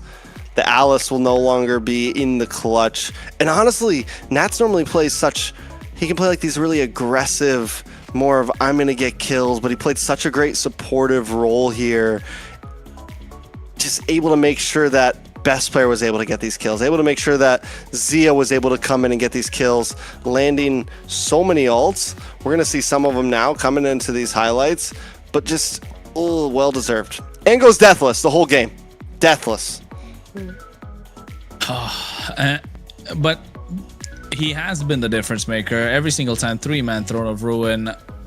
He's coming clutch. I think in the previous 2 games, the presence of Nats wasn't felt, but in this game, very clearly, especially in that fight down the bot side near that tri-bush, he's just there. He's just so dominating, zoning out 3 members by himself, and they couldn't come up to him. They couldn't even get close. Merciless was left alone in the back line of Alpha7. Meanwhile, Nats just fending off 3 members by himself. So I think if you're looking to get those kind of heroes in the hands of Nats, he's definitely a big difference maker. And not just that, I think now since we're going into game number 5, are we going to see him pull out the Yuzhong? It's his comfort pick after all. It is still open. Yuzhong open for both teams right now. Yeah. Yeah. And we've seen Merciless do really well with Yuzhong too. Uranus also open for both teams. Right. Some signature picks of both of these guys that we haven't seen pop up just yet. They're saving Gold lane it for is game probably 5. the most hindered, honestly. Gold lane seems to have the least options from both sides. There's no way carry's getting let through. With the fact that Jushin now can't get picked by either, the carry ban can happen from Vendetta if they want early on. Carry's gone. No chance they're going to let the carry through. I think at this point, you're Suyo looking open to make for those Tarzan. Fredrin open for both. Tarzan has a very good Tarzan, if I Fredrin. remember. Tarzan Fredrin? Which one's better though? Tarzan Fredrin or Tarzan Suyo? Whichever one he wants, because he has both. What do you like him on? To be honest, Fredrin. I like Tarzan on Fredrin, definitely. But Suyo's been so good in this current meta, right? Like, to be honest, it's just such a clutch pick, and we could see even Blessed Player making the most out of that pick as well. He definitely got some life back into him and for this game, so yeah. I think something interesting here too. Vendetta finally chooses blue side. A team finally goes over to blue side. So far, it's been red side, red side, red side. Vendetta, and I think in a game like this where so many picks are gone, I think this is a good play. And once again, they can use, when you're on blue side, you can target ban a bit more, and you can spend one of these bans on the carry if you want. What else? You can spend it on the Harley. You gotta ban the Harley out here, right? Because that's still open for Alpha7. Harley's Harley carry from Vendetta. Welcome to the greatest magic show of There all you go. time. And if you're Alpha7, you take you could just- out Suyo. You ban out the Suyo, right? You don't risk it. You don't take that. Do you ban risk. out Suyo and Fredrin? Marcel still up and say Marcel. Wait, who has the carry? Alpha7 can pick Alpha7. carry. So they wouldn't ban Fredrin, I feel. We're not No. sleepy no more. They wouldn't Unless have to. Vendetta bans the carry here. That's what I'm saying. If Vendetta bans the carry here. But Suyo's also still open, so. It's tough. It's tough. Honestly, I feel like Alpha7, it's a tough draft. If you want to make it difficult, definitely get out the carry first, because then a lot of the gold laners are used or now banned. Okay. Oh, the Jushin was still left. Oh no. Also, they have to ban that. The carry left open, so you know Alpha7 are gonna pick it up in the third pick, not even the first two. They don't have to pick it up as the first two either. I am a daughter of Northern Vale. Your team Freyo's okay. Suyo, Fredrin, both still open. Suyo, I don't think they pick up either right now. You get something in the EXP lane for yourself because not a lot of options left open in the EXP side of things. Yu Zhong, I think they still have Terizla though. You're looking down to the hero. Chip is an option in the roam position. Kaja still available. Mid lane, not a lot of options. Zetian is not available either. No Valentina. Zetian open for Alpha7, though. Oh, they've got a lot of picks left open for this game 5. Among the planes exists the equilibrium. Oh, we forgot about her. We forgot about that one. Yeah. Wait. You go Zetian +1. Zetian carry. Just don't show too. I mean, don't show too much. Yeah, I guess. Cards. I was about to say that's showing a lot. What are the heroes that you said could YSS? fight in Eve's ult? They call me a hero because I saved my Uranus, YSS Uranus, or YSS Yu Zhong. There you go, YSS Uranus. VTA though, I don't know. I think what with the Yi, I mean they know that a carry's coming, but still, do you still go for the Fredrin here maybe with the Eve, or you could honestly you just go Suyo here. Terizla plus something, man. Terizla Suyo. Dragon? Dragon against the YSS? I mean, yeah, Dragon probably. I'm thinking the same. I'm thinking Terizla just because you want to have some set plays within the box, but the Dragon makes a lot more sense just because of the fact that you can go one toe-to-toe against the Uranus, you can get into the face of the Eastern Shin, potential outplays. So yeah, I think you don't let the Dragon through, you just pick it up right now. I am not the only one bound by these. There you go. Oh no, Fulvius. Fulvius. I mean, I guess. Fulvius is open. It's still good. It's not, I mean, yeah, it's always kind of carry, right? But you think YZ would have been a better pick for them? Or they YZ save, again. and YSS could always be a flex. Nah, man, come on. You want the. I mean, yeah, the carry's not really great into the RWM. Understandable. Into the RWM, into the Fulvius, into the YSS. It is true. It's kind of. They could, you know, flex it like you said and go for a Nolan in the jungle, unless VTA read into it, ban it out. Oh, they even get glue. They got enough space for YSS to be in the jungle. If this is a flex, this is a really good draft from Sir Rose, right? Just showing that this Eastern Shin can be played in the jungle the entire time and then flex into the goal all of a sudden. And Zia even plays a really good goal in YSS. Yeah. Again, I think a big chance we see it in the jungle, but there is the possibility, you know, and I don't think we count Zia out at all right now. And VTA has to think about that possibility. Now they're banning out gold laners too. It's gonna start slimming out. What else is left? Obsidia, they'll probably ban out next. Maybe Leslie if they wanted to. Clint, Granger. Granger's not so good here. Granger's not so good here. We seen some Clint gameplays, so that's an option. I mean, even Clint's not so good here, to be honest. I mean, I get it, but my legacy shall endure. we're still focused on the gold lane. Because Alpha7's still looking for mages. Because the gold lanes has just been so impressive. It's been a battle of the gold lane this series, yeah. We better get that 1v1, and if it happens, Melon versus Zia. Whoa, we haven't seen a 1v1, have we? The chip that I was telling about earlier. Another mid lane Valier. No, not even Valier, right? Farsa, probably. Kimi could be a solid ban here if you are Vendetta. Kimi, Kadita. Like, Fermis. I mean, not really. I mean, yeah, I guess.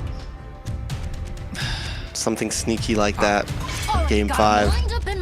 Your team is Firmus is good counter to glue, right? Well, the Alpha 7 could pick it up. I'm talking about. They have a very Ube-esque strategy. YSS isn't a long range. Like, he wants to jump in. Make this celebration sparkle like a winter Go for the CC in the gold. CC gold lane, YSS jungle. So they're like it is hyper carry. 1-3-1. This could definitely. I'm telling you, Fermi's looking even more possible. Fermi's looking, honestly. 100%. Oh, VTA on the other hand. Irito?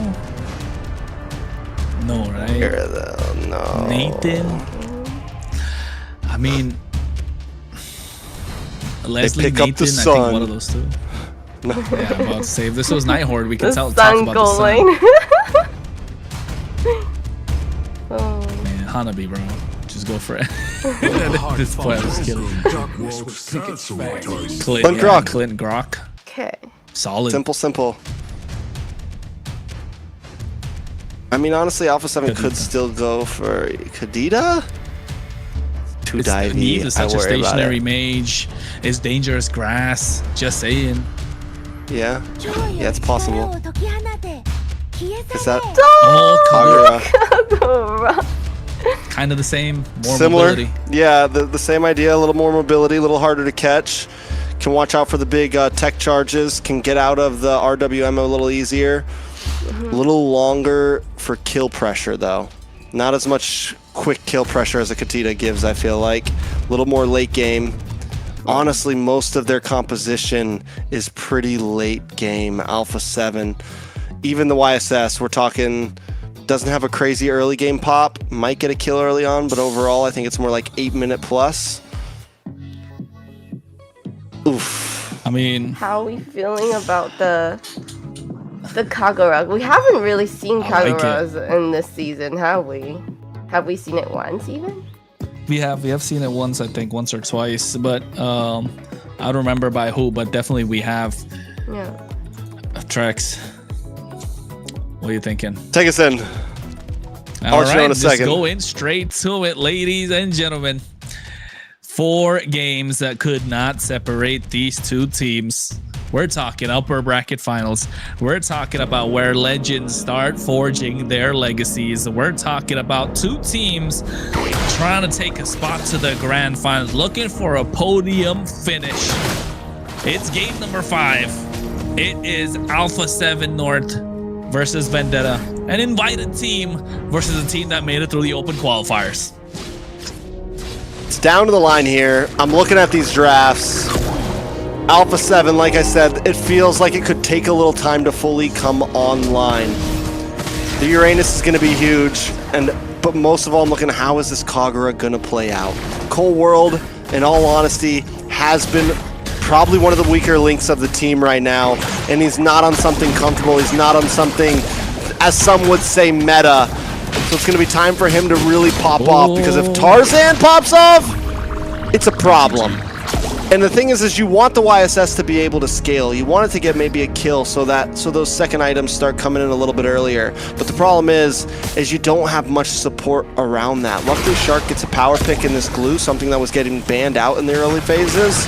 But still, there's a lot of boxes to click on the side of Alpha 7 here. Vendetta, in my eyes, have a bit more of a simpler draft.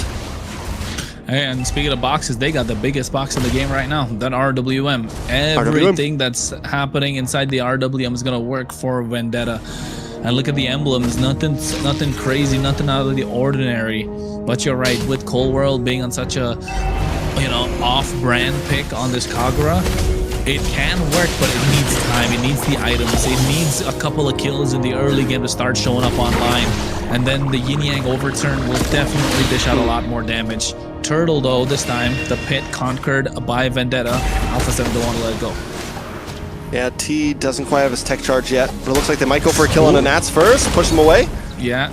Consecration already popped, able to flicker out of harm's way as well. Turtle being reset. Tarzan looking to get that beetle and get back online. You can see the Yin Yang overturn coming in from Cold World, but at the same time, T has to flicker out. What Dark Wave into the RWM, and now all of a sudden Tarzan gets first blood, and it's going to be best player that falls down.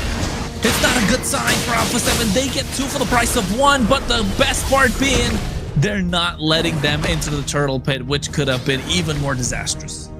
Churobami bringing out a beautiful RWM there, catching 3, and that's what you have to watch out for when you see this Suyo-Yve combo. You bring down the RWM, you catch a member or 2, and you'll watch Tarzan immediately swoop in to look for a kill.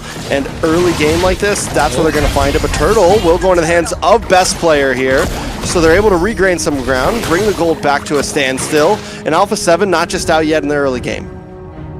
Yeah, and you can see the amount of space they're making as well, right, for best player to be able to get these neutral objectives. That's super important coming through from Alpha7 North. Vendetta, on the other hand, I think that's something they need to work out and create space for Tarzan, at least poke them down just like that for him to be able to get the finish.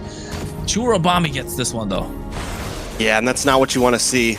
You know, I was already going to point out the fact that best player in the YSS takes a death early on, sets you back a lot. Tarzan sitting about a level ahead. He's got a kill into his book. Churro has one. Items are going to start coming in. It's a 700 gold lead. Alpha7 needs to put a stop to this as soon as possible. How, though? How's it going to happen? Which lane is it going to come through? One thing's for sure, they need both their sides to start performing because their mid trio is not looking super hot at the moment, right? Yisun needs to scale, Kagura needs to scale, and you can see right now T gets caught, tried to use the tech charge to get out of harm's way, and this is where you want to be if you're Alpha7. Start getting these kills in the hands of Zia. Start letting Nats become this unkillable monster. Be the difference maker once again. Cold World finds the opportunities. You get them low, he snipes somebody down. War Axe in the hands of Zia. Yeah, not only that, but we do also see a side piercer into the hands of Tarzan here. If more kills start coming in, it's going to get dangerous. Mentioning Zia, though.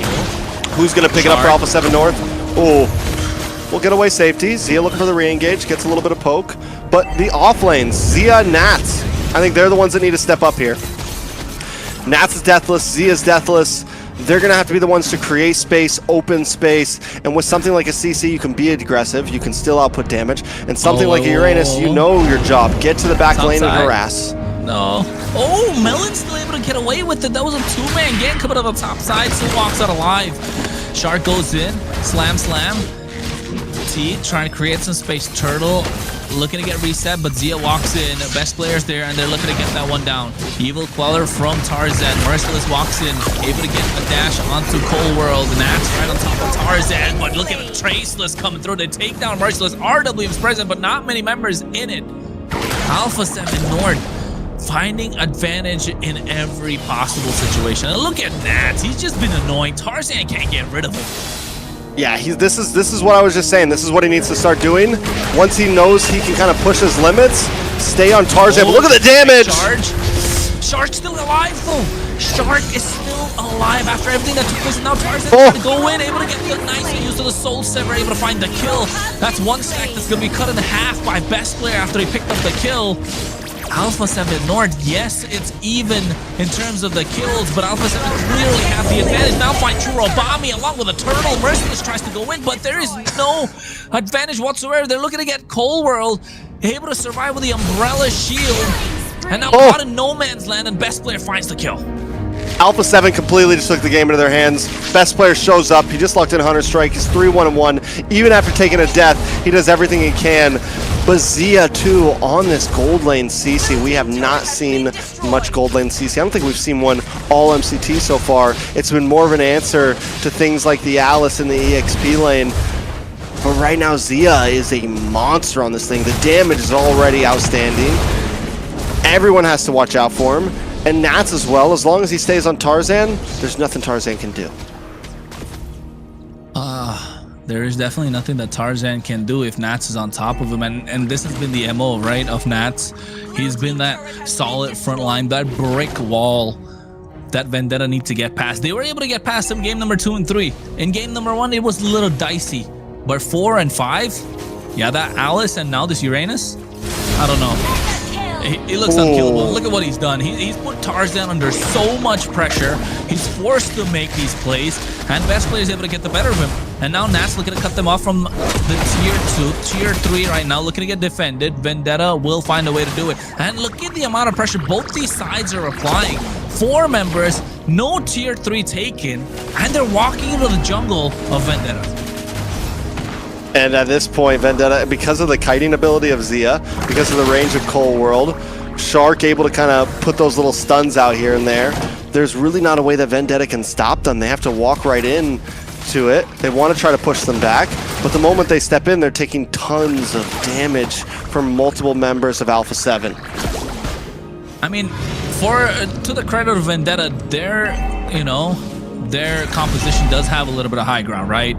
Not a little bit, they do have the high ground in terms of the RWM. They do have Melon with the extended range from those grenades, those quick draws, the double shot passes. So it's possible. Things can work out when they're trying to defend or they're trying to defend any sort of sieges. And that's what they want to do. Look at T, forced to use the tech charge. Ooh, Shark. And they're still not even able to get Shark. Finally goes down, traded 1-for-1. Meanwhile, on the bot side, Tarzan being forced out of every single team fight, not able to maximize what this Suya can put out. But Chorobami, what about RWM? A massive shutdown onto best player. Oh, this is the opening that they needed. This is the opening that they so badly needed. Yeah, 2 members down inside Alpha7. Chorobami with some amazing RWMs. He's another one. Last time we were talking about Nats, Chorobami's almost guaranteed 2 catches. Earlier he was catching through with the RWMs. And it pairs so well with Tarzan, and Tarzan needed to be able to come in. Chorobami needed that kill as well. Now can they translate it into something else though? Oh, big yin yang. Overturn looking against 2 members. Tarzan still able to survive though with the help of the Soul Saver. Now Merciless looking to get taken down. Zia finds the angle. But look at Cole to get on top of Tarzan. Tarzan playing a risky game. Doesn't pay off. The gamble was not worth it. And now all of a sudden the small window of opportunity that Vendetta created for themselves has been shut. Tarzan wanted to be him so bad there. He hits the iframe through the umbrella, then then comes in. He wanted that so bad, but it wasn't the time and place. It wasn't the time and place, and now you're paying the price for it. We got to keep our eyes on Melon and Churro. Those could be the last saving graces for Vendetta. Alpha7, they have a huge advantage, but if Melon can find some more items, maybe the damage will start coming in. Maybe that is their saving grace. You mentioned it earlier. They have great high ground. They have the ability to defend. They still have all tier 2s on First Lord. Alpha7 may not be able to fully crack open an inhibitor unless Vendetta messes up here. And we've seen Tarzan kind of already try to bite off a bit more than he can chew sometimes. Hey man, this is why we watch Mobile Legends Bang Bang, right? This is why we watch the MLBB Championship Tour of the Americas. This is a script that you can't really write. They were down and out after game number 1. Finding life and making it possible to get that comeback down. Alpha7 North. Look at the siege onto Vendetta's inhibitors. Not able to take it down. Holy shield present. Tier 3 in the mid lane still stands tall. But look at Nats again. Tarzan can't get rid of this guy. Yeah, that's Nats' job. 005. He's playing this how Merciless plays it. He's playing this as all the best EXP laners play it. You harass your annoying. Down goes T. Oh my god, it's just such mind games come through from Alpha7 North, and you can see why they're veterans, right? New legacies want to be written, but first you got to take down the old. I fumbled that again, Trex. The ones of old. Try, bro. Anyways, the old gods. The old gods. There we go. I think that's a nice way to put it. The old gods. But here's the thing, man. Vendetta, there are a couple old gods as well. Melon's the only real new guy. Tarzan's been doing this a long time. Churro, T, Merciless. These guys have been around. These are also some old gods. This is the clash of the old gods right now. This is the Derby Classic right now. And we're caught in the midst of it. Right now, that Sky Piercer is not looking the best. A little bit of engage, though. Zia gets caught in the RWM. Vengeance already popped out. He's able to cut out of harm's way. You can see, Cold World goes in, but able to find it shut down. And Melon as well, able to find Cold World. Nats in the midst of it, gets back in line. Able to catch Melon off guard. Best player. Look down the barrel. And the Tarzan able to hit a 1-2 uppercut and catch catches them. 3 members down, traded for 1 shark, looking to be next up. Get caught in a barrier. Merciless looking to chase him down alongside Churro, Bombi, Tarzan, or rather Churro able to pick up that 1 kill. That's the only one left standing. Tries to buy some time. I think he's gonna go down in They won that so bad. Merciless. Stop it! Stop it! Nats! That's nasty. Nasty Nats.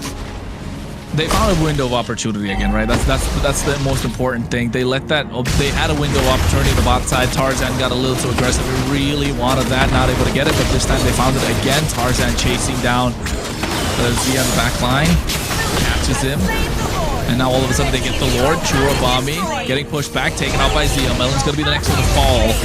Tarzan gets that. Zia able to find himself a double. Merciless able to get 2 members. Dark Wave, but seems like he's gonna be going down indeed. 4 members in that one fight. Oh my god, what just happened? What just happened? Everything turned around. They were doing so well. It was all in their hands. Bada boom, bada bing. Now everyone's gone, and Alpha7 are gonna win like this? Not like this, right? Sometimes some of the best finishes come in so anticlimactic. Alpha7 North able to get this one and take us, or rather go to the upper bracket final. What just happened?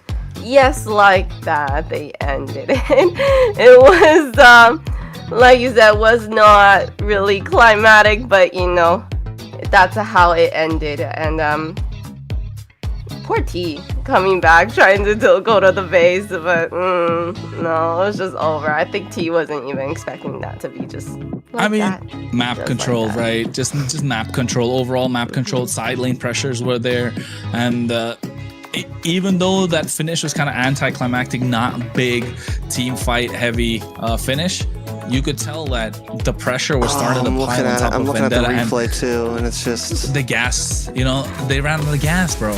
They didn't fill up their tanks in just a matter of seconds. I mean, overall, out of nowhere, Zia cleans up, best player cleans up. The Alpha7 just, ugh. You know what's funny is all this time we talked about how Vendetta were able to catch great moments, and in that last moment, Alpha7, it's like, okay, we come in, we wipe out, we end. In a matter of seconds, all of that easily goes into the hands of Alpha7, and they secure the very first spot in Grand Finals. Hey, podium finish guaranteed for Alpha7 North. But you know what? They don't want no podium finish. They want to go to Paris, France. Oui. Oh.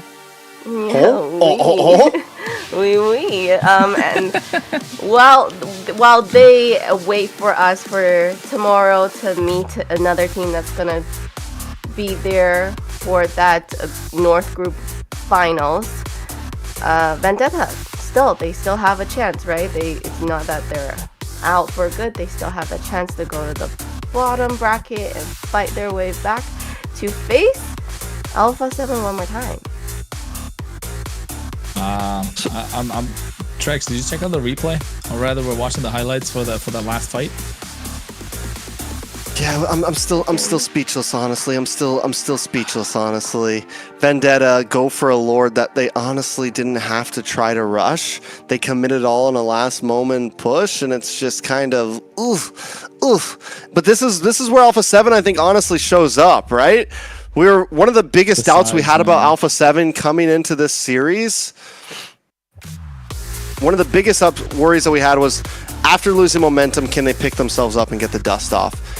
They win a game, they lose 2. At that point, honestly, in most of our books, it was, this is a wrap. I think a lot of us felt like Alpha7 were done for once Vendetta got to match point, winning 2 games in a row. But Alpha7 is able to keep their composure and completely dominate the next 2 games. This one. Yeah. Look at the sides. This is what the side lanes. We were talking about how the side lanes needed to show up in this game. This draft was built around the side lanes to show up, and Zia playing a fantastic series, to be honest. If there was an MVP for the series, it definitely deserves to be Zia. And you give him a side lane that needs to perform. Same thing with Nats getting an MVP in the previous game. MVP this game again. Another one. The difference maker. Nats Entertainment. Yeah, he's been very, very annoying, right? Just off from the start. Always there. He's like Nats, like a fly. You just don't want him to be there. He's just always hanging around. Wow. Not Nats. His Uranus, okay? It's always just hanging around. His Uranus is always just hanging around. Him away. Wow. Okay. He was annoying. He was annoying for sure. Okay, I hear ya.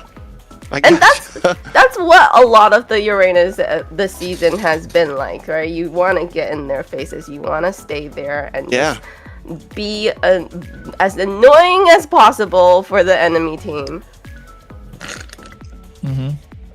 I agree. I think overall, Nats, though, this game especially kind of played it and executed it well. And not only that, but he was a kill threat. There was a last push when they were up on the top side that he was able to flick and get that kill onto Melon, slowing down the fight a bit. Even there, they spent so much time trying to get that kill onto him. And he was just... Sorry, I was getting comfortable, guys. He was just... They still didn't get the kill on him. They wipe everyone out, and Nats is just running down the mid, hits Consecration, has no flicker, goes under the tower. Everyone dives under the tower. They expend everything. And it's moments like that where if they got that kill, they probably could have got more, but since they couldn't, they wasted all that time. They probably could have looked for tower space instead. It would have completely changed the way that big, when they finally got a 4-man wipeout, the decision to just try to kill him and not get him, what buys so much time for the other team to come back and possibly win that Lord, honestly. You know what? The players of Alpha7 North, their BP is quite low right now, right? They must be chilling. They must be chilling. We need to put those heart monitors up, bro, for MCT North. Maybe next season. MCT needs to get heart monitors. Requests for heart monitors, please. Requests for heart monitors. What would be like the sponsor be? Who do you guys think has the highest heart rate? The highest what? Who do you think gets the highest heart rate? The highest heart rate? Whoa. Out of all the players. Zia. I think Zia or best player, right? One of the two. Yeah. Because Zia I'm was sure we can in ask. Really awkward positions. Yeah. I would say most of the time it's the carries. It's the ones that's gotta dish out a lot of the damage and try to stay alive when everybody's trying to jump your your Uranus. Jump your ass. Exactly. Yeah. Exactly. So, oh my god, I didn't know Layla had that in her. She's such a pure girl. The moment. The moment. I was able to stop myself. It's okay. But there you have it. Alpha7 heading to tomorrow's group finals, and Vendetta, we're gonna see them later again in match 3 where they could fight back and try to redeem themselves again tomorrow and get that win in there. So it's not a loss for them. So if you're a Vendetta player, don't be too sad. You're still gonna see them. They still might come back. I like it. And now what? We're going to be having a quick interview here in a moment, I think with so. Alpha7. Who do you want to interview the most, Kronos? MVP, man. MVP. It's got to be MVP after MVP, right? It's got to be the difference maker. The difference what about maker. You guys? Nats Entertainment. Chat, what do you want? Yeah? I think they're all scared right now. I know, me too. Why? Why are they scared? Because Layla's here. No. Scare them, Layla. I don't ask crazy questions.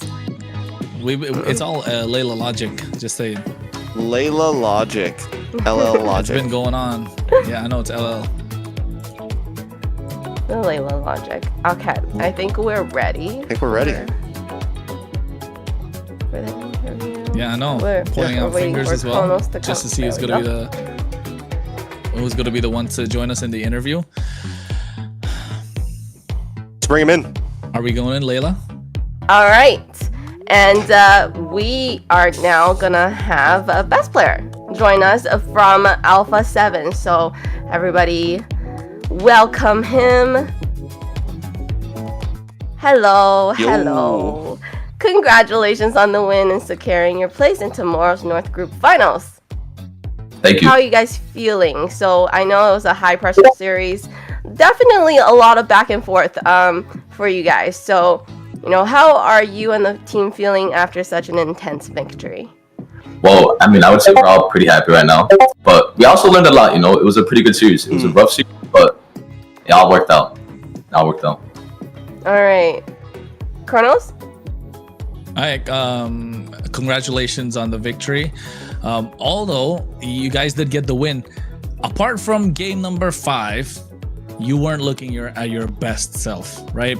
Personally, your performance individually. As a team, of course, individually, you guys are the best skilled players, but individually, your performance has been staggered throughout the entire MCT. When do we get to see the best of best player, man? Like, we've been wanting to see. I mean, I'll say I agree. After those games, I realized I didn't play too well. And I mean, you know, it is what it is. You know, at the end of the day, we won. Tomorrow, though, I'll do a lot better. That's for sure. I can promise you that. We'll hold you to that promise. We're gonna hold you to that promise because we want to see that Fanny pop off. We want to see the Suyo come through. We want to see the Guinevere online, the Leo Mords. You know, you at your best. That's where we want to see NA perform. And Alpha7 definitely has the makings to be the team that goes to Paris. Right? You want to have that croissant in front of the Eiffel Tower, of course. So hopefully we get to see the best out of you tomorrow. Yep. How are we feeling, best player? I mean, I feel good. Wow. I feel good. Feel like good. I said, right. I mean, how you doing, Trex? It has been a while. So here's the question. Do we feel like Vendetta will be your challengers in the grand finals?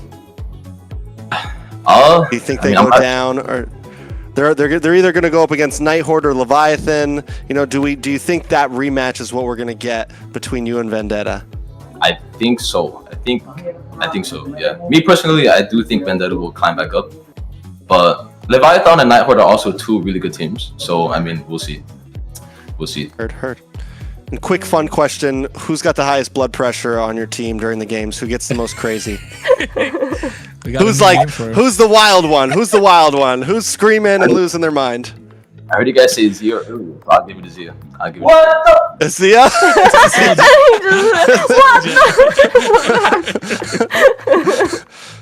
Nice. We were right. That proves everything, right? All right. Anything you want to say to your fans out there, to Alpha7 fans? Thank you guys for supporting us. Today was kind of sloppy, but we learned a lot as well as a whole team as well. Tomorrow, though, on my own personal behalf, I will say that I will do better, and the rest of the team will also do better. We'll all do better tomorrow as well. Thank you guys for supporting us. I like that. So thanks you once again for doing the interview with us, and we're definitely hoping to see the team doing the best they can tomorrow. Thank you. In that North Group final. Yep. Okay, see you soon. All right. Thank you. Yo, chill. They're still in the VC.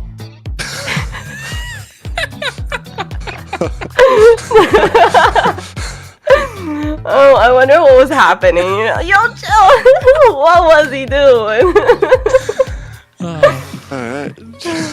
Good interview. These kids are sometimes best players come a long time. A long way. I think it shows as well character, right? That's what some of the best MLB players throughout the world have, and best player definitely has the character in him to make sure he can get to the top, and the humility to say that it wasn't the best games that I played today, but yes, tomorrow we're gonna see him get better, and holding himself accountable. I think these are some of the marks of a great player, and hopefully we get to see him at his best, because I think we all know that the best player on his best day is definitely the top jungler in NA. So just today wasn't it, and the moment he slips off, Tarzan's definitely gonna be there, breathing down his neck, saying that I am just right behind you, or rather even ahead at some point. Yeah, honestly, it was the clash that I think we wanted to see, and at this point, I'm honestly kind of hoping like, ooh, I want to see that again. I want to see a best of 7. I want to see it go the distance once again because honestly, it could have gone any way throughout that series. I feel. Yeah, and you know, these two teams definitely they fought. Vendetta fought so well. Definitely gave everybody a great show for that first series today, and bring our attention to a second series, right? That's coming up. We have what's up? Who do we thank though? Who do we thank for our second series that's going to be coming up? Okay. I want to take the opportunity to thank our sponsors, Runestone.gg. Today's broadcast is proudly supported by Runestone.gg esports infrastructure built for people shaping the future of competitive gaming. From real-time data to live fan tools, Runestone helps make esports more interactive, more insightful, and more engaging for everyone involved. So make sure you go check out Runestone.gg and see how they're helping to power the next generation of esports experience. And so with after that, we're gonna bring attention to our second series of the night, which is gonna be now we're moving into our Leviathan. We're moving now down to the lower bracket, bringing attention to that. So these guys now is a very intense match because whoever loses do not have a second chance. That is it for them. They're going home, right? So how do we feel about the second series of the night? Trax, I'm gonna ask you first. Who out of these teams do you feel like is gonna? I mean, right now, I feel like out of these two teams, it's a big run. These next two matches are going to be huge. We get 3 best of 5s tonight, and one of these two teams, whoever ends up winning, has to make the lower bracket run of a lifetime. There's a chance you're going to be playing 10 games in a row, which is honestly insane if you think about it, right? You're playing 10 games in a row. I barely can cast 10 games in a row, let alone be completely in it. But before we get too deep into that, I think we're gonna have a quick little break. It's gonna be a 3-minute break. So before heading into that, we will take a little break and see you guys back in 3 minutes. Every diamond count, and with Bonox, recharging is easy, fast, and secure. Jumping now, choose your top up and get ready to dominate the map. Plus, use the code MCTBNX to get 5% discount. Skins, events, hero, everything within reach with a single top up. Less waiting, more action. Recharge with Bonox and play it at next.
Welcome back, everybody. The one that's not back. All right, welcome everyone.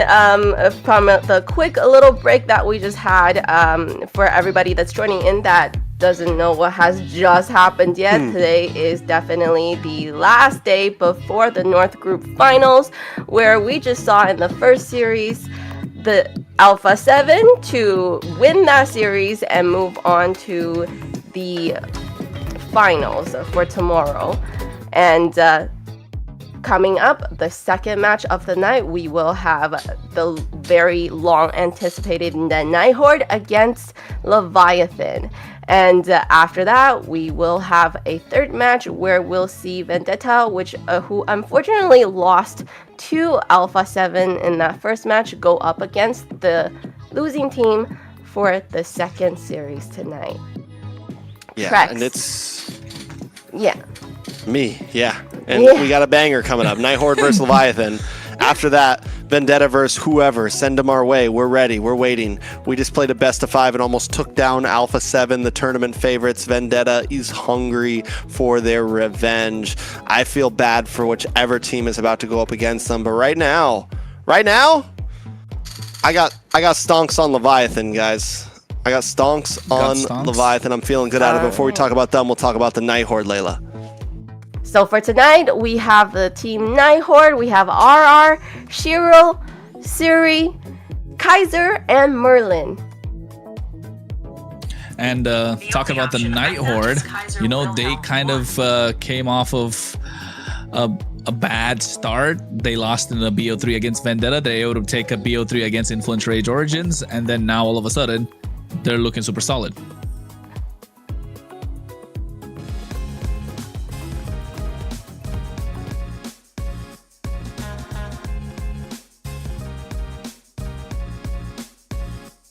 My nickname is Shiro.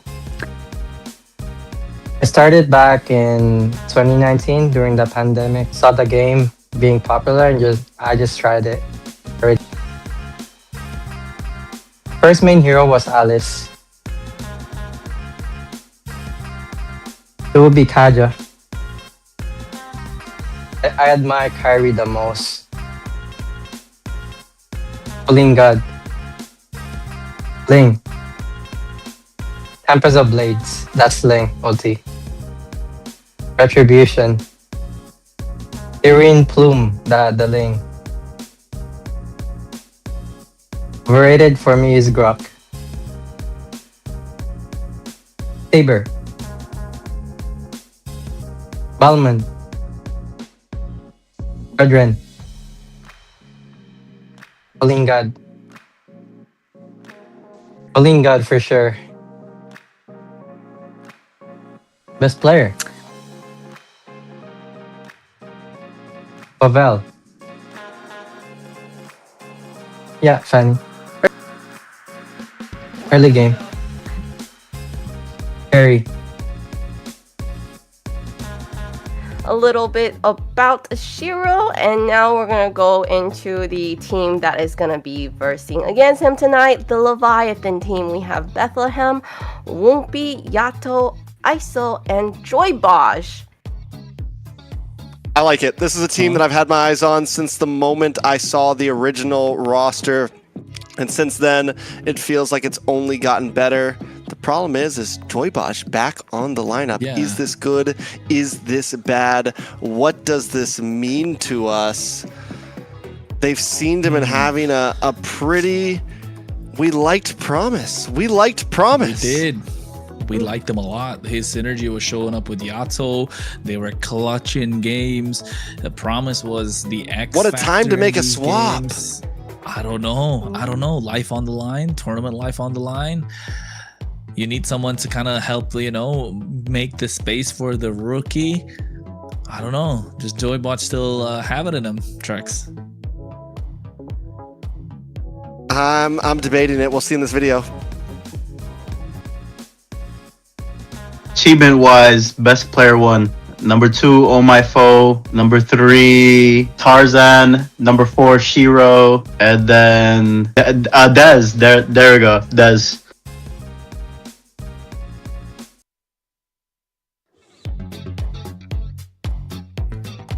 Well, Joy Bosch is definitely a surprise. It's a last-minute roster change. I feel like we definitely did not see that one coming. I do like Joy Bosch. I think Joy Bosch has played many great heroes, especially on pickoff heroes. So it's gonna be interesting to see.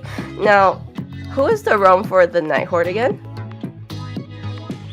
Is it Merlin right now? Yes. Problem child. The problem child. Okay, We're just waiting to see if you'd get it. These two roams are very interesting to me, and I kind of want to see what they're gonna bring to the table and kind of probably make the games very interesting and spicy. They're both pretty wild childs, honestly. Both of them are problem childs. Baj in his own right, for sure. I mean, I don't want to. I know we've all sounded like, wait, Joy Baj, but maybe it wasn't exactly. I mean, I don't want to like throw everyone off with that, right? Because still, he's a great roamer. He's a veteran, and I think the major thing is Woompy also added a very great dynamic to the team, and we're not losing that quite yet. You know, we heard it in interviews the other day. The talk wasn't about swapping roamers. The talk was about bringing in what they felt like was a prodigy, a kid prodigy, Woompy, into the land of Dawn. So I think we still have to hype up Leviathan for this, going up against Night Horde, who just took a 3-0 sweep earlier on from Vendetta. They were able to win their games last week, but still coming off and, you know, a lot to prove here. Definitely a lot to prove. Kronos, what do you think about these two teams?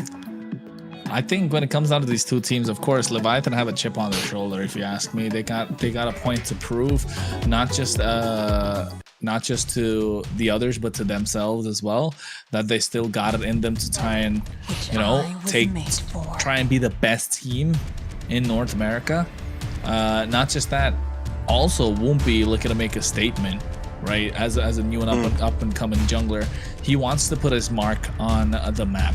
And what a better way to do it than take a best of 5 against Night Horde.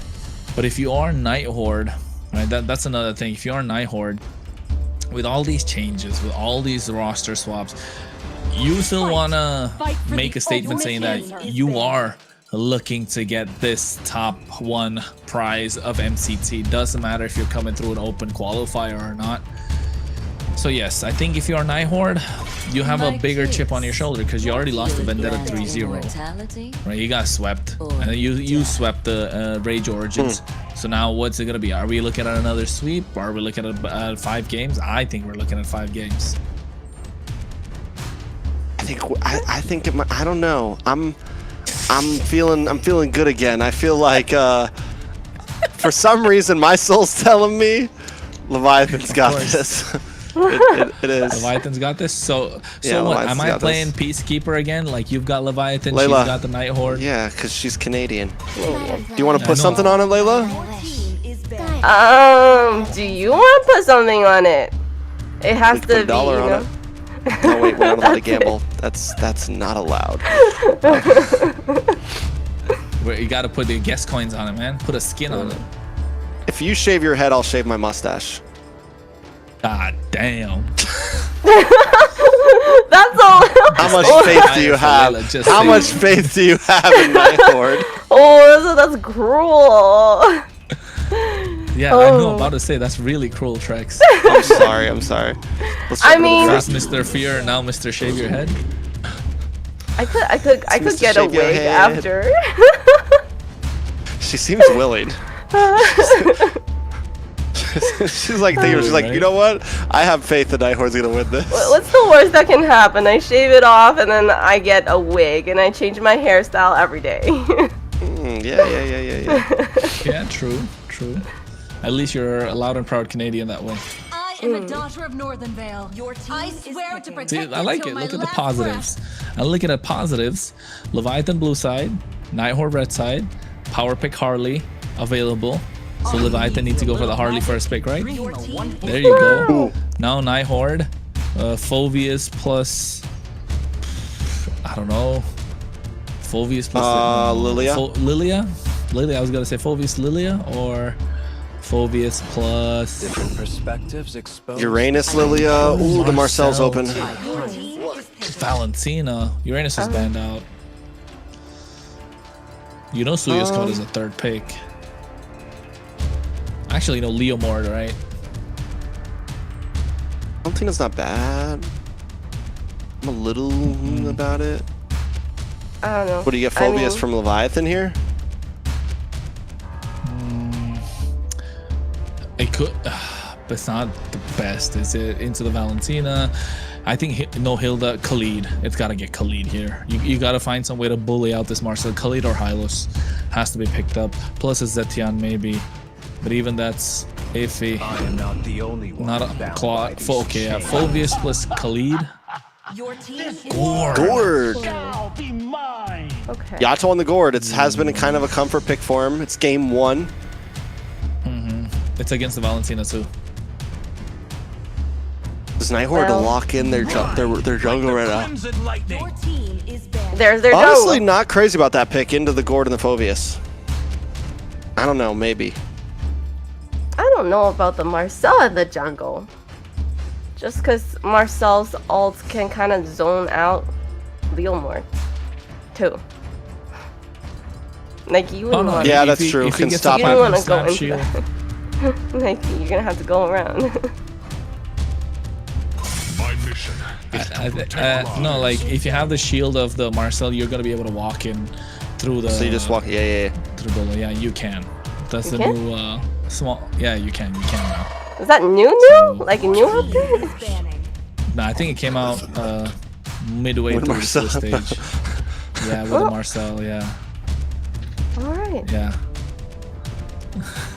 No, but it's kind of like the protection from the throw from Jawhead. Like you can like get a thing and it stops you from getting thrown from Jawhead. Okay. I've been waiting. Okay, now he's just spinning a yarn now at this moment. Well, that's a real thing. That's a real thing. Jawhead. Yeah, I know the Jawhead thing is real, but I mean, I know that forbidden throw thing, but you know, it's the shield that you get. You know what? Forget about it. I'm just saying it's similar to that. Like you get something that stops you from getting affected by your own team. Okay, Anyways, okay, makes sense. That's what I was. My bad. We're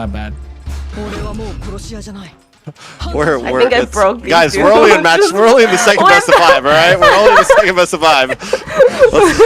With that question, then these two are like. Granger pick from ISO.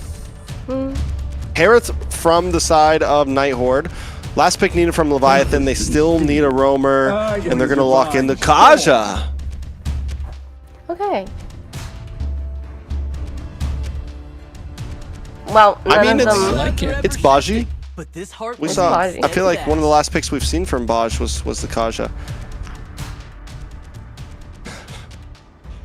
The gourd is massive here. The gourd really makes it or breaks it for Leviathan. Night Horde definitely have a lot of tools to get these neutral objectives on point. But yeah, if you're Leviathan, the better Yato plays, the better the game goes. Well, I do like the Harith, and we've seen Harith done really, really well in carrying. So we'll see how he does with the team comp that he has. I don't know about the Marcel, because we've seen when Marcel's there, you're missing that nice front line for your back line. So we'll see how that goes. Take us into second series, game 1.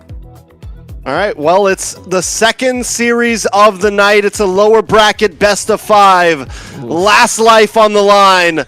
Leviathan facing off against the Night Horde. These are two teams that have both tried to prove themselves. How will they face off in game number 1? Well, we're gonna find out. It's gonna be Shiro, a veteran. He's been to the MSC versus Woompy, the rookie, the new kid around the block, trying to prove a point, trying to make a name for himself on this Harley. He has been clinical on the Assassins, and to be honest, a Woompy game number 1 is like Bernoulli match point Harley. Okay, I like it. Match point Harley, match point Bernoulli. Woompy has showed up yesterday. Yeah, I mean, he took game 1 in their big match against Vendetta, even though they lost less. But Merlin chasing down Woompy right now should be okay. But overall, are we going to see that same type of pressure? We haven't seen much between Leviathan and Night Horde, and I'm excited to see how they really go toe-to-toe against each other. I think that is going to be one of the points to look at, right? How much pressure can they apply on Woompy? Because he's still new, he's still a rookie, I think, and he folds under a lot of pressure. We've seen that in game number 2s and game number 3s, especially in game number 2, where he kind of loses the head, gets distracted, chases the wrong target. Rookie mistakes, to be honest. But Night Horde, ooh, they gotta lock the base crystal, right? That's the one thing they don't do well. They don't lock in the base. I think they've learned their lesson from facing Vendetta, and now they're a little more they're a little more how do I say, streamlined in their thought process when it comes to trying to finish games. Hopefully, you know, there was three games of close calls, and Night Horde was never able to quite grasp it.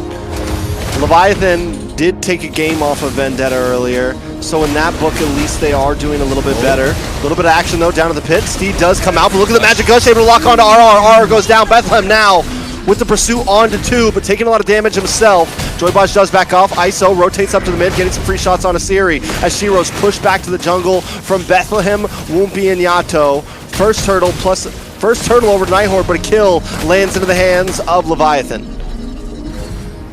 Yeah, I think at this point, Leviathan able to get that first kill, the first no first turtle. They've got a slight bit of advantage, I would say, because they got a couple of assists on the board. So overall, it's looking good. But looking at the items, nothing too crazy. You got your pull yourself together with Yato, and the same thing in the hands of Siri. So that's something nice to see. Meanwhile, mid lane, Yato. An IMU from Siri, able to get the kill on Yato there. Puts the kill into his pocket too. It's going to look good for Siri. Night Horde playing aggressive on the river. Both teams really just kind of tug-of-warring for space in the map. Yeah, the space in the map is super important, and making sure you kind of put them on the back foot before every single neutral objective makes a big difference in terms of how they're going to be able to dominate the next few minutes of the game. And that's what it's coming down to, especially if you're Leviathan. Joybaj on this Kaja needs to flicker, needs to be able to play more aggressive, catch them off guard, especially in this dangerous grass map where you want to be able to maximize what the Divine Judgment can do. Definitely that's a game changer if you're able to play it right. And that's why I said if Yato is able to land these projectiles, it will be good for Leviathan. Oh no. Big gank onto Bethlehem. Bethlehem up top, gonna go down. Shiro putting the kill into his pocket is huge. And what you just said too, right before Turtle, getting as much ground as possible is gonna be crucial. You're right, covering ground is the other way to put it, but you can see already, what, 5 seconds to the Turtle. Night Horde want to get this one, but Leviathan making their way, and now Night Horde coming in and finding more ground. Kistler comes into the party as well. ISO looking at double lane. Shiro makes his way. It's going to be a 5v5. All right, Shiro does make it there fast enough. Does have the steed. A nice pull back, but Joybaj going to go down immediately to it, and now Bethlehem's too deep as well as Kistler pushes away ISO, and Bethlehem falls second. Night Horde, 2k gold lead. Another turtle on the map. This is looking bad for Leviathan. Red team has slain the turtle. What did you do? What did you do, Joybaj? It wasn't necessary, right? I don't think that full Divine Judgment was really necessary at that point. He didn't really have to go. Oh! Now ISO's possibly getting ganked, able to flick back onto the tower to safety. They're unable to get it. Good little move and groove from him.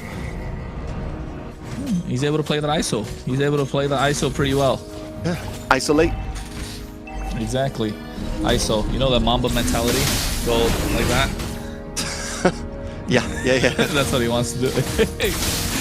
But at this point, I think Joybaj flickering to try and get one member at in the middle of 4 wasn't really necessary because they didn't have the damage online. It's a Woompy thing at the moment. You want Woompy to pop off at this point with this Harley, pick people off with that hat trick, get that deadly magic, get them low, get Yato to land those projectiles. Be a threat, yes, but not be the primary initiator if you're Joybaj. All right, can he make a play happen here though? Merlin's on to him, it's vision given. Leviathan really just kind of... I mean, they seem to be moving a bit like they look for something, but overall, Night Horde seems to have a much stronger game plan coming in to all of this from the earlier gank on the XP lane right before Turtle. Now, though, a nice pick onto Merlin. Merlin taking a lot of damage. ISO goes down as well, though. They're unable to save him down in the gold lane, so ISO for Merlin, not a fair trade. Definitely not a fair trade. It's what, a roamer for a gold laner. And at this point, if you're Leviathan, it's coming down to your picks, right? It's really coming down to your picks. They're not necessarily A-tier, S-tier picks. I mean, Granger has started to fall off. He needs to be able to snowball. You already got ISO who's got him taken down. It's coming down to Joybodge and how well he can conquer the river, and Yato's not able to land these projectiles as much as he'd like. The one saving grace is Bethlehem is able to make his rotations into these team fights, and I think this is a moment where he can pop off. All right, can Bodge get a nice pull here? Merlin takes the turtle. Nice golden hour, locks onto Bethlehem. Joybodge gets pushed back to big shifting skies. Bodge down as RR dashes in and puts some stamps down onto Bethlehem as well. Yato forced to flicker back, and Night Horde just continues to press in as Leviathan can do nothing against it. Yeah, Leviathan can't really do anything against it just because of the fact that the composition of Night Horde is so aggressive, and Leviathan have a kiting composition, but every time Kistler's on fire. He's 1-0-3. We're only 7.5 minutes in, and mid-tier 3's going down. All the tier 3's off the map. And we're looking at what? A quick game. Don't want to jinx it. Let's take a look. 8 minutes in. Tier 3s are all gone. Tier 2s are already hacked away on the top side and the bot side as well. Mid lane's gonna fall down quite easily if they apply the pressure on the sides. You have a dominating side laner in the hands of Kistler with this Herod, and you know he's gonna be oppressive in terms of what they can provide. Already looking at his items, he's got the Starlium Sight, he's got the Feather of Heaven, so he's definitely online compared to what ISO can do. He's got the Sky Piercer, but no stacks on it yet. Genius one acquired for Woompy. Nice use, a nice pickup of the Dominance Ice at the right time as well. I think it's starting to look good for Leviathan, but they're slightly behind. Ooh, Yato goes down as well. Another big Zaman's Force. And no kill. RR able to take out Bethlehem. RR gets away, even though he takes a faceful down. Oh, ISO at least finds one with a quick dash in to help staunch the bleeding once again.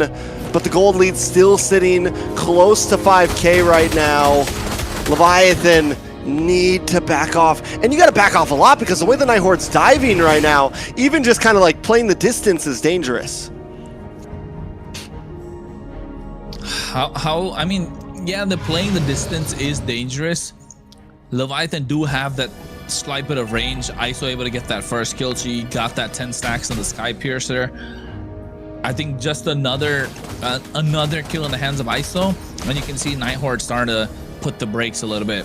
Think before they dive in, because so far they haven't really. They've just been diving. Ooh, nice Divine Retribution paired up with a Magic Gush plus the Death Sonata. 2 members go down as Night Horde try to respond. Shifting Skies comes in, the stomps down, but Joybodge is still up and standing, able to get away with a sliver of health, but Bethlehem's brought back into this Zaman's Force and taken out Shiro. 5-0-3, and even though they lose 2 members, Night Horde still push Leviathan back to base. It's double the kills, right, for the side of Night Horde. They've got about close to a 5K goal lead, and that's plenty in this current meta. 5K is enough to try and close the gap, close the game down. Not just that, they've got 5K goal lead, but look at the side of Night Horde. Shiro hasn't gone down a single time, and Kistler neither. And those are the main 2 sources of damage that you want to take down early. Merlin right now can walk in, create the space. RR's been clinical with these Shifting Skies, and Siri hasn't really done much either. He does have the Divine Judgment, and we'll be looking to make those flicker plays, but who's going to be the one that they're looking to catch? And I think Whoopi's got to think twice before he goes in. All right, and Joybodge makes something happen. He's able to get a couple better pickoffs that we've seen before. Woompy playing the distance, but the Lord is getting shredded down quickly. ISO getting some free shots. Down comes a big miss. Joybodge does get caught. The Golden Hour unable to connect onto many members, and the Lord is reset. Bethlehem on the pursuit, and members of Night Horde are getting low as the poke from Leviathan is becoming a little bit too much. Shiro and RR forced to back off, but Leviathan still also can't try to fight for this Lord just yet. it's ISO. ISO with these detonatas is starting to connect and damage is starting to show. He just wishes he had kills instead of those assists that he got earlier. Yeah. Wishing Lantern secured by Yato as well, so the tanky frontline members of Night Horde, even the bruisers at this point, are not going to be able to hold their own if these gushes and these projectiles start hitting. All right, Steed does come out, Zaman Force drops along with the magic gush from Yato. He flickers back, but RR pulls back Baj, and Kistler gets the kill. Lord falls as Shiro takes it into his hand. A golden hour locks onto Bethlehem and ISO. RR along with the rest of the team trying to connect. A nice dark wave onto 3 members of Night Horde, but it's still not enough. Bethlehem and ISO, though, looking for the re-engage. Yasuo chases him down as well. The bouncing ball comes out, gets the stun on to Shiro. And RR falls, finally putting a kill onto ISO and getting another stack into that Sky Piercer. Yeah, now it's starting to show. Now Night Horde is starting to respect the damage that's coming out from Leviathan. Joybot needs to get these pulls at the moment. Like, this is the moment where you want these pulls to start showing. And you can see Malefic Roar purchased by ISO means that they're gonna shred through this front line that Night Horde are all holding. Lightning Truncheon already in the hands of Whoopi. Look at the armor, right, for RR. He's got the anti-crash, he's got the radiant armor, War Axe on the side of Shiro with the help of the brute force, even Endless Battle. He didn't even finish that Hunter Strike. He's just got a Fury Hammer for extra bit of penetration. Holy Crystal secure for Kistler. That's going to be a big ask. Won't be able to find Merlin there. 1 man down on the side of Night Horde means Leviathan can maybe try to look for a push here. But honestly, in all reality, they don't have to. If they can keep getting little wins like this, dragging out this game, even how long they stalled that last Lord is a win in the book for them. It's giving ISO the time to get where he needs to be. It's giving Yato the time. And Whoopi, even though he hasn't gotten a lot of kills, you get into late game, a Harley doesn't fall off. The kill threat is still there at 1-0 and 5. In another couple minutes, if it gets to that, Leviathan can start to be even more of a threat. Well, slow build, Leviathan, right? 13 minutes, slow build. Finally, yes, it's a slow burn series. We thought the previous one was a slow burn. 3 hours it took. Now he's going to look at another 3. But don't worry, folks, we're here to bring you the action. Make sure you like, subscribe if you're watching, hang around with us, get your popcorn, you know, order some dinner at this point. Make sure you're hanging out, go and get yourself some diamonds, right? Get yourself some diamonds from those diamond drops that's there in the chat and MLBB Esports channel. So make sure you're there. If you want to watch in Spanish, there's a Spanish channel. If you want to watch in Portuguese, of course, Portuguese is up. If you're watching MPL Philippines or MPL ID channels, make sure you hit that like. You know, drop in a subscribe to MLBB Esports as well. Follow the Instagram, all that good stuff. Thank you to Roomstone.gg. Killing time over here, huh, Kronos? To make this all possible. Hey, man, just try to plug in whatever. Not really. 30 seconds to the Lord, though. 5K behind in terms of gold, right? 5K behind in terms of gold. And Night Horde with Siri having this Divine Judgment, he's been able to use that double dash to kind of like, even by flickering in, it's more of a distance than what Joybot can provide. And look at Joybot, no flicker right now. So that means 120 seconds of, you know, not having that surprise element for Leviathan just before the Lord. Now Night Horde definitely going to get this one in the bag. And not just the fact that they're going to get this, they can actually make a play and try and get an inhibitor or even the tier 2 in the mid lane. Unless ISO finds the opening with the help of Bethlehem. Yeah, watch for Baj and Whoopi right now. Holding down this bot bush. Lord was reset. As long as they can get vision, we're going to see Whoopi move over to a different bush. And Night Horde, they don't have vision. Night Horde doesn't know where they are, so they don't want to risk too much just yet.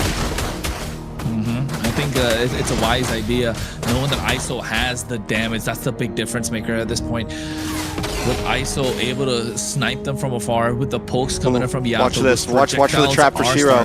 Watch for the trap from Shiro right now. Give me the purple buff, cameraman. Give me the purple buff. They're going to move in. Deadly Magic locks in along with the Divine Judgment. Shiro, though, still standing. And he responds. It's a 1v2. What just happened? How does that happen? And why didn't we see it? All I know is Shiro outplayed 2 members of Leviathan like it was nothing. They thought the trap was for them, but you're not locked in here with... I'm not locked in with you. You're locked in here with me. You fell for my trap card. That's what it was this time from Night Horde. At this point, I think the fact that he had the brute force breastplate really helped out. An extra bit of HP coming in from the endless battle too. I just feel like, did Whoopi miss the poker trick, right? Did he miss the skilled one when he wanted to use the Divine Judgment? Guess what? We'll never know. Moving on. they get themselves the Lord. It's going to be marching down the bot side and looking at the item. Oh, the Queen's Wings. That's what it was. The Queen's Wings helping him survive. Queen's Wings. Definitely. Yeah, either way, I don't. That didn't make any sense. I have Divine Judgment plus a face full of deadly magic. I'm wondering if, like, did he accidentally hit some of the purple buff with his card trick or whatever? Like, what happened there to make that, for them to die too, for him to get a kill onto, not only survive but get a kill onto Woompy, is honestly insanity. Lord coming down boss side now. Leviathan looking helpless in front of a 8.7k gold lead. Oh, it's a slow burn, and I think Night Horde don't mind taking it even more slower, but they need to push. They need to hit the gas with Shiro on the steed, able to go in. Lord's going to be crashing down the bot side. They got another set of super minion waves coming in, but Leviathan holding their ground. They've got the wave clear. They've got the range. And they definitely have a bit of high ground. Ooh, nice golden hour. Does luck onto one. Night Horde able to get a couple more shots onto the base. Magic Kush comes out, but Yato finishes it early because he's got to move down to the boss side. Steed engages as well. Bethlehem jumps in and is taken out immediately. Merlin backs off as another kill walks now onto Baj. Night Horde have broken through with his Mons Force down, are able to completely crack open the base. Bethlehem got pulled. He got yanked by Siri. He got yoinked. That, Divine Judgment. Yeeted. And he couldn't do anything at that point. He wanted to go with the pursuit, just got melted down instantly. Yato, I think, using the Mystic Gush in the mid lane to clear out, losing out the inhibitor on the bot side. Ooh, shifting skies on ISO. ISO forced to use a Winter Crown just to try to stay safe, but he won't get away from that one. Kistler able to get the kill, and now Kistler under the base with his Mons Force finds another. It's nothing but Whoopie against the world, and he's not going to be enough. Night Horde lock onto the base, but they don't have another minion. They've got to wait for the next one, and now Shiro taking too many shots. He does have an immortality, but the minions have now locked onto the mid side, and Leviathan have to defend it so they don't lose another inhibitor. Slow burn, 18 minutes in. And I think at this point the Evolve Lord's gonna spawn in about 30 seconds. Woompy. Oh, that was dangerous game that he was playing. So was ISO. I think if Kistler wasn't taking too many of those base shots, he would have been able to end the game. Yato hasn't been able to land those projectiles, has he? Those mystic gushes haven't been as impactful as we thought it would be, and that's why you can see Leviathan really being pushed back a little bit. Night Horde able to play much more aggressive, and through all of this, Shiro hasn't gone down a single time. Yeah, it's a problem. Shiro, same thing with, I mean, even Siri, he's gone down once. Kistler, too. Everyone on the side of Night Horde. All the people that matter haven't been taking deaths. It's nothing but RR and Merlin, and they're the front line. Everyone that's out putting damage is fed right now. They're eating good on an 8,000 gold lead. I don't even think Leviathan can contest for this. Merlin's doing a great job of zoning them away. Knockup does land from the Lord onto Shiro. Yato throws out a magic ball, but still not enough. A nice golden hour just to buy a little bit more time, and that secures the Lord for the Night Horde, but they're not done just yet. They try to get a little bit of a push in. They back off. Baj with the flicker connects onto no one. Finally does find Siri. That's huge. One goes down. Leviathan able to defend, but they got to get back to the base to get these minions out of there. Night Horde still seems unfazed. Yeah, I mean, Night Horde do lose an important member, right? That's a key point for Leviathan to look into. They have some sort of advantage through that.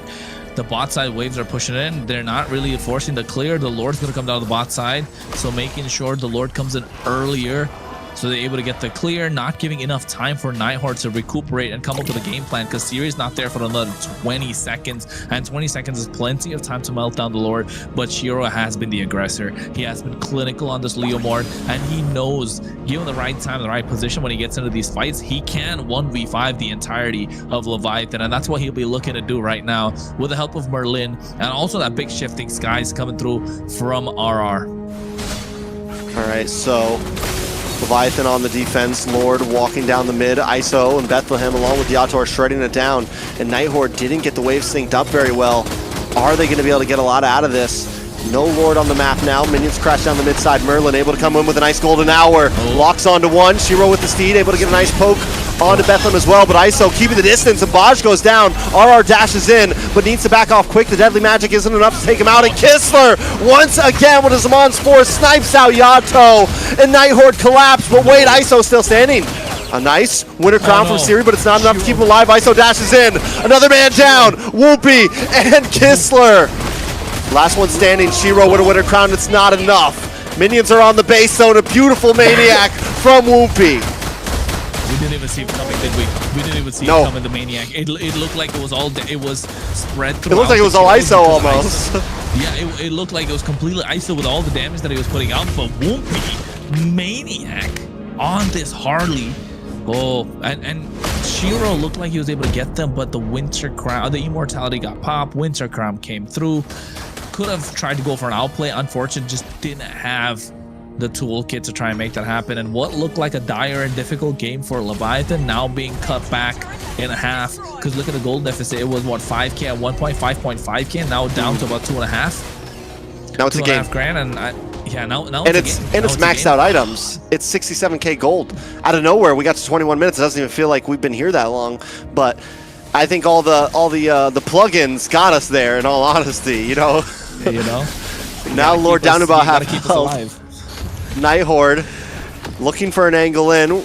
I mentioned it before, the Harley doesn't fall off late game. We just saw the proof on that. The proof is in the pudding. The guy just got a Maniac. Won't be the prodigy, the kid, the Wonder Boy, sitting here trying to take the game back when the OGs couldn't quite do it.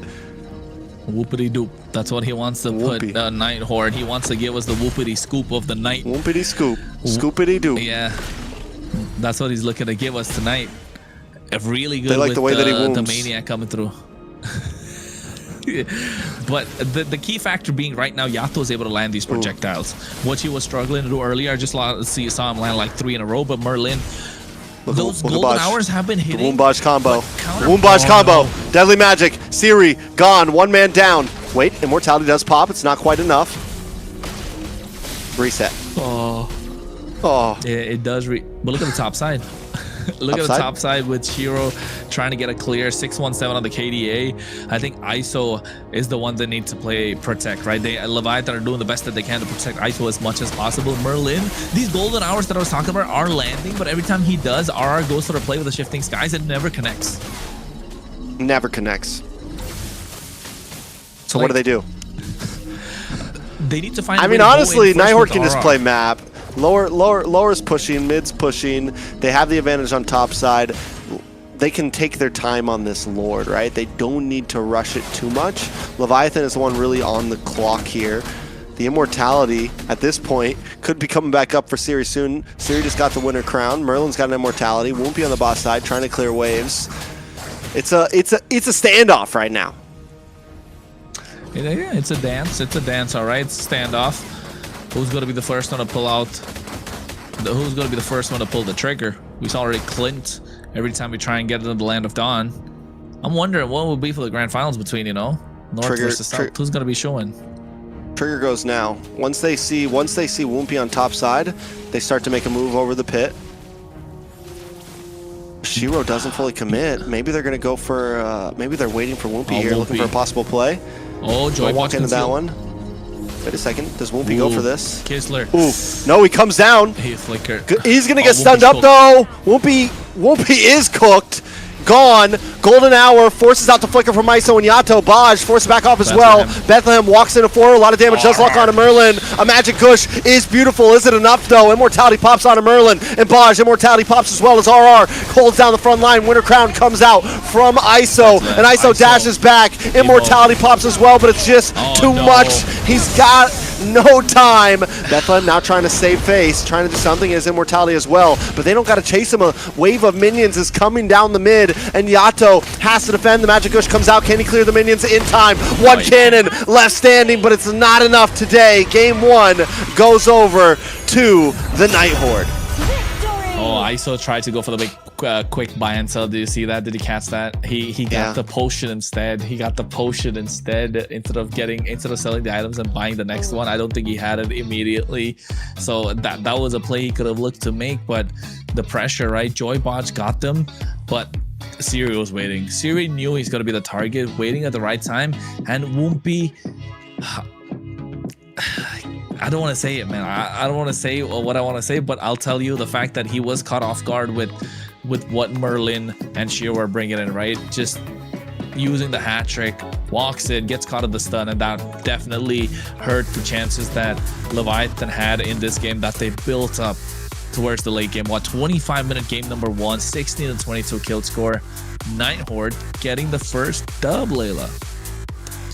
Yes, just as I planned. No, I'm kidding.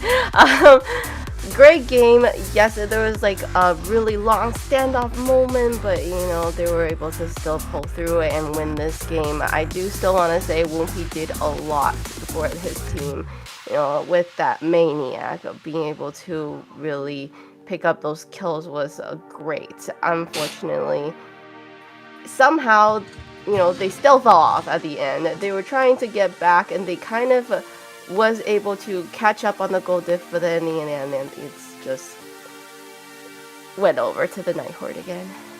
Yeah, I mean, I think at the end there, the map won Night Horde the game. They were willing to slow play that Lord. Woompy has to go up to top side to clear, and then the trap is laid in waiting. Once Woompy goes down, there's nothing Leviathan can do. Night Horde didn't even have to try to force that fight there. They get Woompy. They could have honestly just went for Lord, but knowing they have the advantage at that point, they can just max it out. And Woompy, as we saw earlier, was kind of the saving grace of the team, able to get a Maniac, able to output a lot of damage. So Leviathan definitely need to collect themselves in how they're going to approach this next match.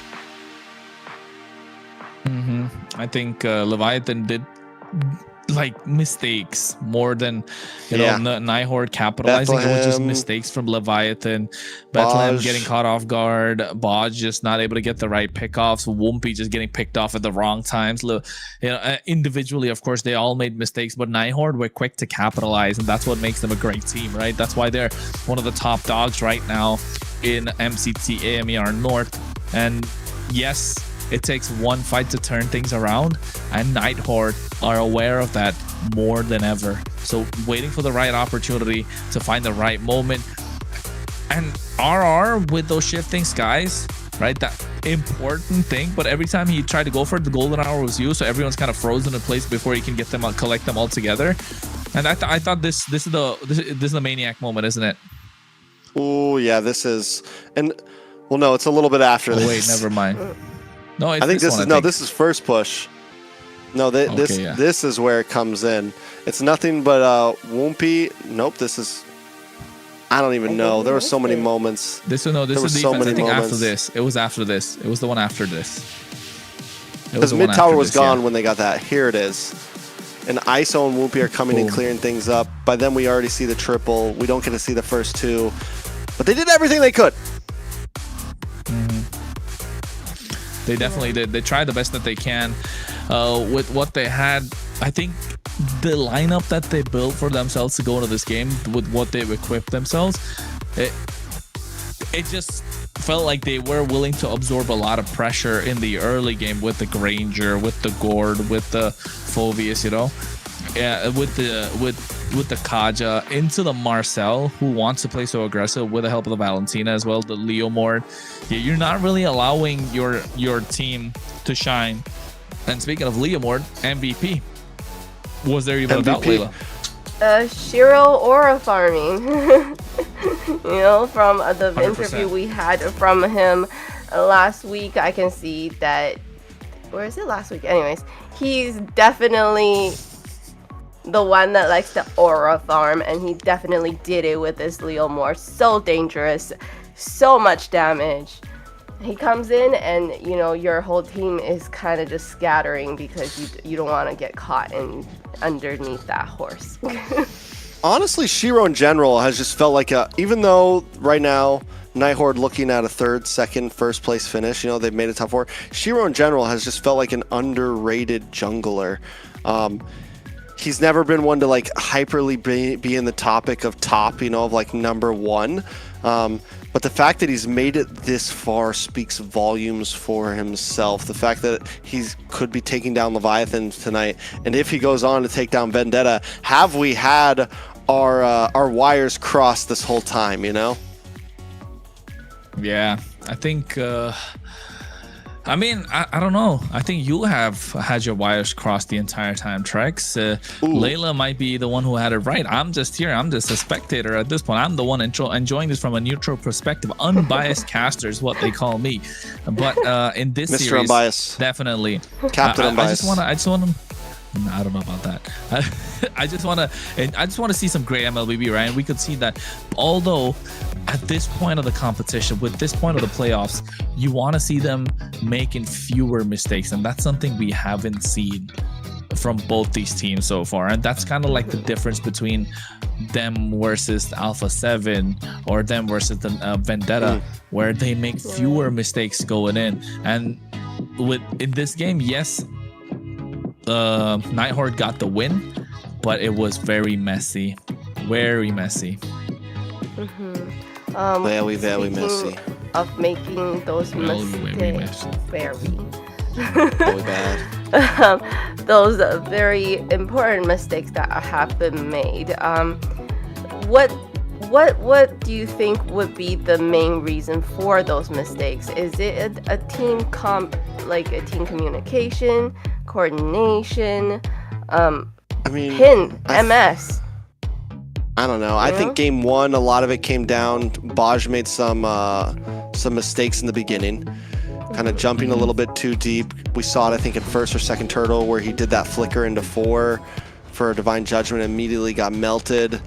There was just a few things where the front line didn't hold strong. Same thing with Bethlehem. Bethlehem got picked off early game gank, and then from there on, it's like he just kept getting taken out. Once they lose their front line, when you have a composition like that, and especially you have a Kaja who's not really like a tank. He's a support tank in a sense. You know, he's a support roam. He's a little bit bulkier than something like a healer, like an Estes or something, but still, he's not exactly holding down the front line. You know, Yato and ISO just have no space to play. Woompy has no space to play. So once that front line crumbles in the first few minutes, they're just playing from behind so much throughout that series. So what I'm saying is more of a draft problem. Yeah, that's what I'm saying. I don't think it was a draft problem. I think it was, well, yeah. I think the Kaja may have been a bad pick, but their execution could have been better too. Yes, that's what, like, they're willing to absorb a lot of pressure in the early game, which they did. They dragged it out to a super late game, but then like when the Kaja needs to pop off, the execution just wasn't there, right? That's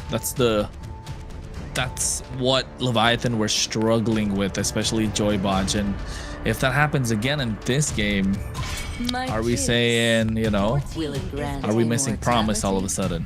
Yeah. Are we missing? I might already be missing Promise. I'm sorry, Baj. Baj, you know I love you, but get it together. Well, Baj does play pick-off heroes, and I would think that he would do well with a Kaja hero as well. But I don't think I see him play Kaja that much. Yeah, he's a Joyhead. Jawhead, Cho. The Joyhead is He can play lots of things. He can play lots of things.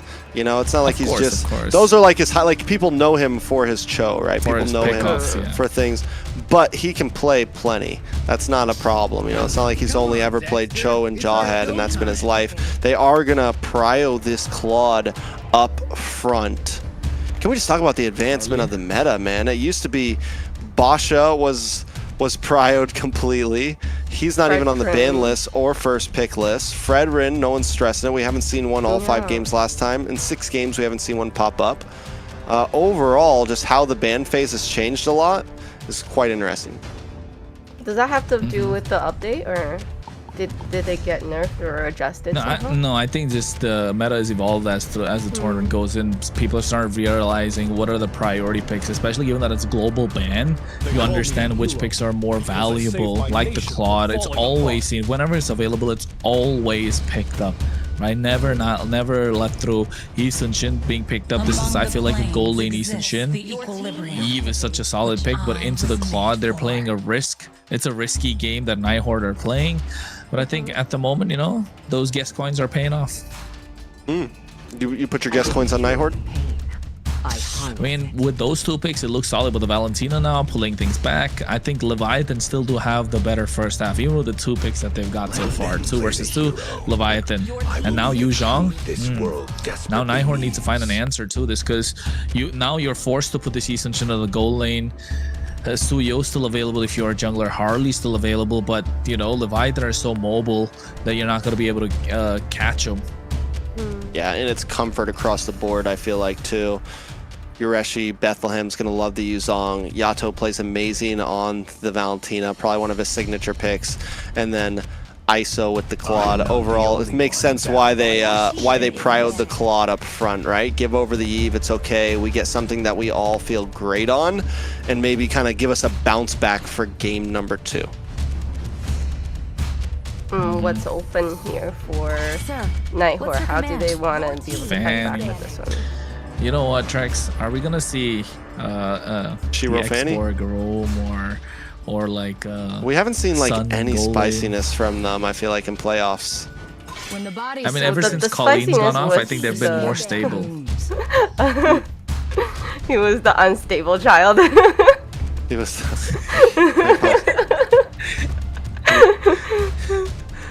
No, we got a problem child. I don't know about the other one.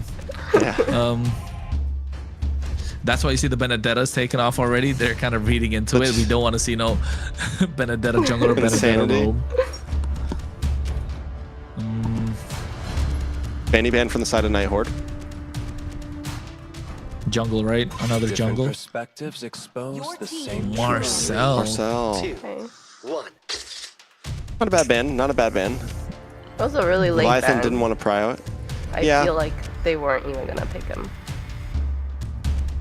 I mean, depending. It all depends on what Night Horde ends up picking here. It wouldn't be horrible. They have a decent front line with the YZ. But I do think, yeah, give Bosch something.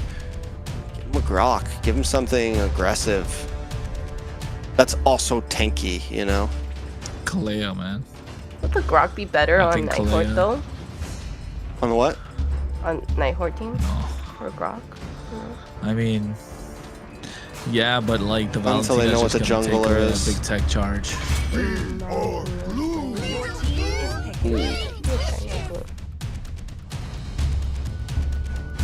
So we think this is we're guaranteeing gold lane YSS? I don't know. I think so. I think this is goal lane YSS. It's difficult to play to the jungle. Not impossible. I mean, Shiro can pull it off, but I definitely would leaning into a goal lane YSS. So I think here you pick up your roam here. There you go. Kufra comes in. We haven't seen Kufra in a while. A lot of it's been from Merlin. We've seen Merlin pick up this Kufra before. Raquel. We had another player, Raquel, like to play the. Come on. R.I.P. We got MVP. Kufra. R.I.P. It's very memorable. Yeah. I mean, it was that great. Means they have to think about their jungle, they though. don't get Kufra. So Leviathan doesn't want to pick something super dashy to get the Kalea here. Whatever. There you go. Oh my goodness. Oh. Does spatial migration go past the bouncing ball? The jump version? Neither of them, right? Not the first tap or the second tap. Could be a problem. You want a jungler here. I think just slot the YSS or slot the YSS in the carry. There you go. Yeah, I was thinking the other way. I was just saying, you put the YSS in jungle, get yourself the carry. It's a fail-safe option. You know, take it to ultra late game, and carry's just gonna do what she does best: just melt everybody down like butter. Play in the box. There you go. All right. Layla. Yep. Layla. We have dangerous grass. What does that do with this team composition, right? Because you have Kufra in the grass that's just gonna jump out at you. But I feel like, you know, at least Claude is very slippery, so he should be fine. I mean, if you ask me, I think in the dangerous grass map, of course, Kufra does do well, but at the same time, so does the Guinevere, so does the Kalea. If you're looking at the dangerous grass alone, Leviathan definitely have more options to make plays. The Furious Staff Petrify combo from Bethlehem. So Night Horde really need to watch out, maximize what they can do with this Eastern Shin, and Merlin definitely needs to be looking to catch people by surprise. Well, the Night Horde leads 1-0 right now in this best of 5. Can Leviathan tie things up? The drafts are set. The heroes are picked. We're jumping to the land of the dawn. Me and Kronos. What do we got to look at? We're going to look at how Woompy's going to be able to hit those spatial migrations, get into the jungle in the face of Shiro. I think that's going to be the key point here. And also get those wombo combos going. You want to see the Joy Woompy special, right? Joy Womp combo with that tsunami slam into the Wild Requiem. That's what we want to see. The Woombas. There you go. That's what it was. The Woombas combo. Sounds good. You know, it just rolls off the tongue. Oh, Merlin able to get. A little bit of bounce back. Little tip for tat. Joy Paj still going forward. Leviathan already playing a bit quicker on the map this time. And like I said, I think this is a very comfort draft for just about everyone. Woompy obviously not an assassin, but still, with everyone else on the map, it feels good for them. If they can't win this one, this is a morality booster draft right here. I think it definitely is a comfort pick in terms of for both these teams, and the team that gets the win will have more advantage. But first blood. A lot of damage on a Merlin. Baj gonna get another shot off to Shiro as well. First blood going to the hands of Leviathan. And I was trying to say, like, it's comfort picks across the board, like you mentioned. Yes, and the team that wins it definitely does get more. They don't let me. That's the Woombaj. That's the Woombaj. The Bim Bodily Bim. The Whoopity Doop. The Whoopity Doop. There you go. But yes, if Night Horde able to get this win, they get match point. If Leviathan get this, they're definitely looking a little more rejuvenated, right? And Woompy needs that extra bit of oomph in his factor. He needs that H in his name. Woomph. The Woomphy. He needs the Woomphy. The Woomphy. Woofy. Anyways, purple buff might be getting stolen. Can I see the purple buff, please? It did go into the hands of Shiro, but Shiro's gonna go down. Taking out ISO with a Blazing Duet, able to get the kill. You're not gonna get that purple for free, and now Woompy Baj may go try to steal an orange for themselves. Yeah, they're trying to, and they need to make sure they're maximizing whatever they can get on the map with the help of Shiro being taken down. You know, just take off the jungle creeps, and the more you slow down the Eastern Shin in the early game, the better it is, because you're not letting him farm up. And look at the emblems as well. Nothing too crazy coming across from both sides. Festival Blood for both marksmen, tank emblem. You got some firmness on each side. The only thing I would say that's kind of different, to be honest, there's nothing really out of the ordinary. Thrill in the hands of Shiro in for this Eastern Shin. So I mean, I'm satisfied with the emblems, nothing crazy to look at, but it all comes down to how they're going to be able to maximize what they have. Leviathan with a 1,000 gold lead, and Shiro needs to be a farming machine if he wants to catch up, and that's what he's doing, right? Even though he's lost a couple of jungle creeps, he's still able to catch up, able to hold his own, not let through the levels. But look at Woompy's pathing as well. Just taking away all these small camps that Shiro would want to invade and get. So denying those and also taking away some of his camps will make sure Woompy gets slight bit of EXP advantage. And now Shiro has nothing to farm. And at the Eastern Shin, you want to be able to farm a lot. And if you have nothing to farm, it should be around that neutral objective, which is about 20 seconds. It's going to be a 4v4. But if ISO is able to make it, then yeah, a 5v4 doesn't look too good for Night Horde. ISO also makes his way down to the mid to farm that as well. Gonna try to make it to top in time, not lose anything. And the thing is, with Woompy's pathing there, he's able to get both those buffs, stall them for the right amount of time, and it perfectly wraps him back to this turtle. Night Horde making their way down. Merlin, I mean, Kistler getting involved as well, but a nice Violent Requiem. And down goes RR. RWM does connect, but into the backside, Bethlehem lands on to Syria and Kistler. Night Horde forced to back off, and now Merlin in a little bit of trouble. Going to be taken out as well as Joybaj gets the kill. 2 men down on the side of Night Horde. This is the Leviathan way we're looking to see in the previous game, right? A little more cleaner, fewer mistakes. Night Horde this time pushed back a little bit. I mean, they're again comes out of the composition of the draft. They're willing to absorb a lot of damage in the early game with this Eastern Shin, with the Eve. They're okay to kite. They have the high ground. Oh, Whoopi! Whoopi is on fire right now. Baj tries to jump in. Maybe goes a little too deep. Now he's trying to get away as Shiro gets free hit, but Whoopi with another spatial migration onto Shiro. RWM comes out from Yato just to get Night Horde away and save Baj from death. Look at the top side though. ISO able to get that tier 3 on the top. Now on the bot side as well, you're looking at Bethlehem, looking to hack away at that. Shiro taking out super low. Whoopi is having fun. Yeah, he's enjoying himself right now. Shiro forced to back off, can't even get his own camp right now. Whoopi jumps in, blocks the arrow, and is able to get it. Well done by Whoopi. He's playing like a veteran right now. Yeah, he definitely is. And I think it all comes credit to Joybaj as well, right? Able to create the space for him, able to allow him or at least show the light, lead the way, saying, hey, it won't be, there's something over here, you can try and make these plays, and that gives more confidence to the rookie. And now all of a sudden, it's a rookie with confidence feels like he can conquer the world, right? That's what he is. He's fresh out the block. He wants to prove a point. New pair. Yeah, fresh out the block. New pair of Jordans. Yeah, new pair of J's. What are those? What are those? Yeah. Anyways, the way that he's been playing. Those spatial migrations, he's got a spring in his step. He's dunking. Night Horde though, 5K, 5 exactly. Yeah. He's going toe to toe with the pursuit right now. He's got air. Well, he's the Spurs at the moment. I don't know. ISO put locks in Golden Wand. Last turtle on the map right now. Way too deep. Leviathan. Leviathan should be able to get this turtle. 5K goal lead as well, and look at how they've conquered the map a little bit. It's a little more blue. They're playing towards the bot side. They're letting ISO play his game, giving him all the room that he needs. Not just Joybaj, Whoopi as well. And this combo, the Woombaj combo, might just be better than Promise. You know, I don't know. I don't miss Promise so much anymore. I mean, it's game 2. Let's not get carried away just yet. Baj, yeah, maybe Baj just needed to rev up. He needs some oil in the engine. You know, he had to get going. Because game 1, I was concerned. I was very concerned.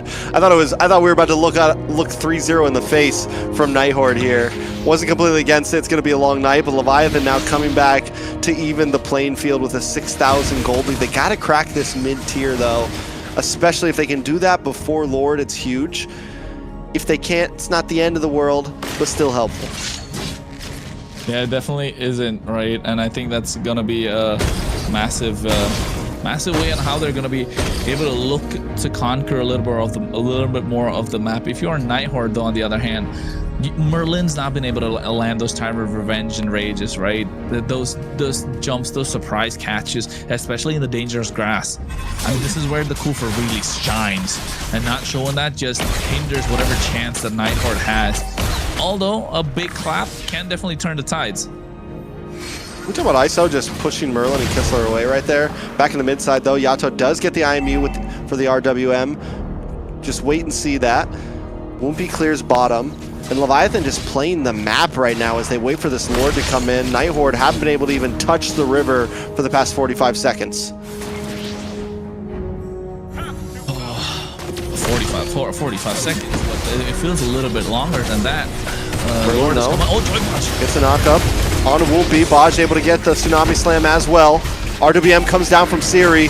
Yato still holding on to his, but there it is with a beautiful blazing duet. Merlin able to flicker back, but he won't get away just yet. One down on the side of Night Horde, but Whoopi drops. That's a win trade for the Night Horde there. Yeah, it wasn't looking good, right? Whoopi making a rookie mistake again, just knowing that Guinevere's not going to be able to jump on with the help of the spatial migration during the bouncing ball. That became a big factor, and now look at Night Horde just blitzing this Lord away. Yato though, able to put some nice damage out. ISO chasing down as well, and in comes Baj. Shiro goes down.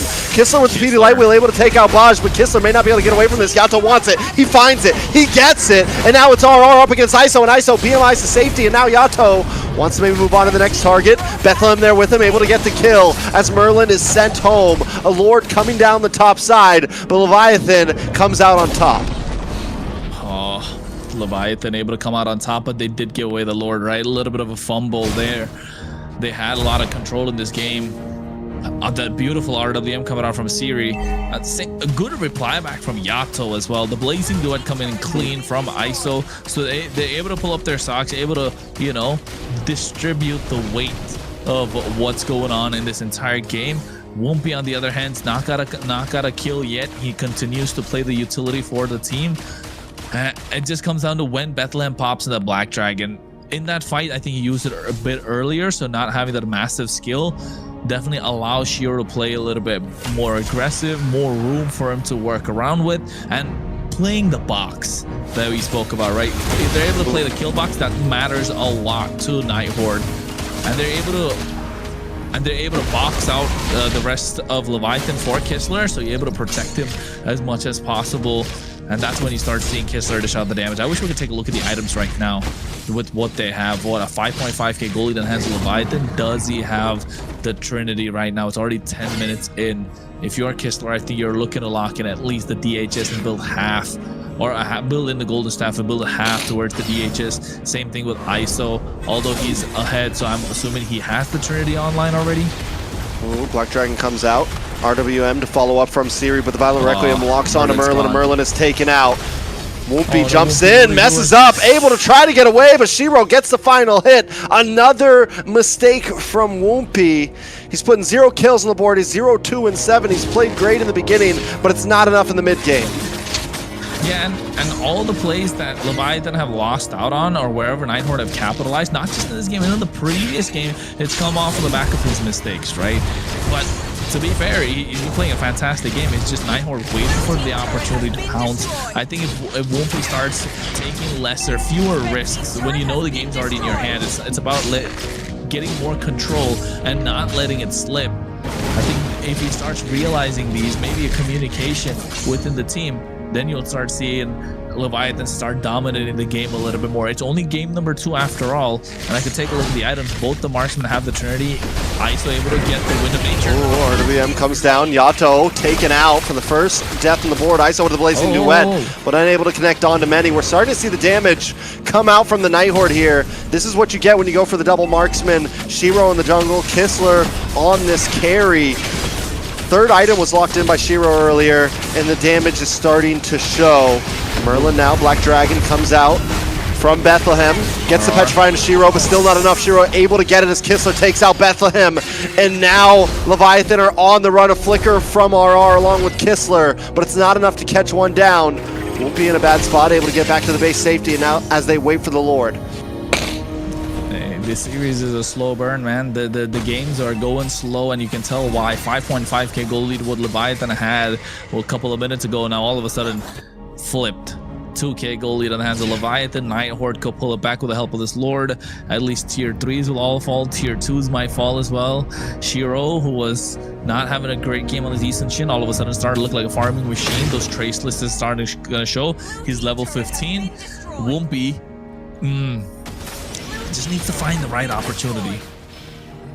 Yeah, I mean, it's tough though.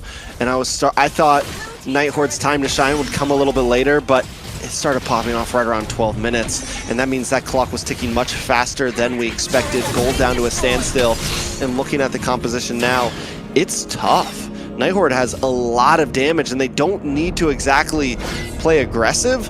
They have the RWM, they have RR who can look for little picks. They can essentially just kind of respond, and I think Leviathan needs to think about that, and they can't just exactly be the divers here. They need to kind of go toe-to-toe and wait for someone to slip first. Bosch flickers in, wastes the flicker, unable to get the connect onto RR there. Tsunami Slam does finally connect, but nobody's there to back him up. A big whiff, and then he's caught up by the RWM. Joy Bosch goes down. Purple buff is connected for Wumpy, but that is a huge mistake by Leviathan.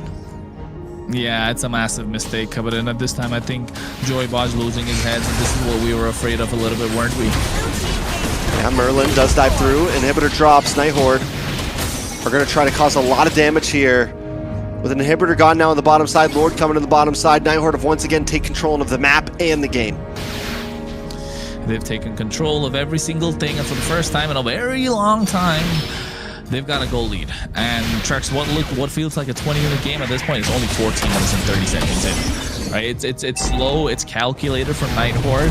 They understand their power spikes. They are waiting for Leviathan to overcommit, get overzealous, overheat, and they're able to pounce back.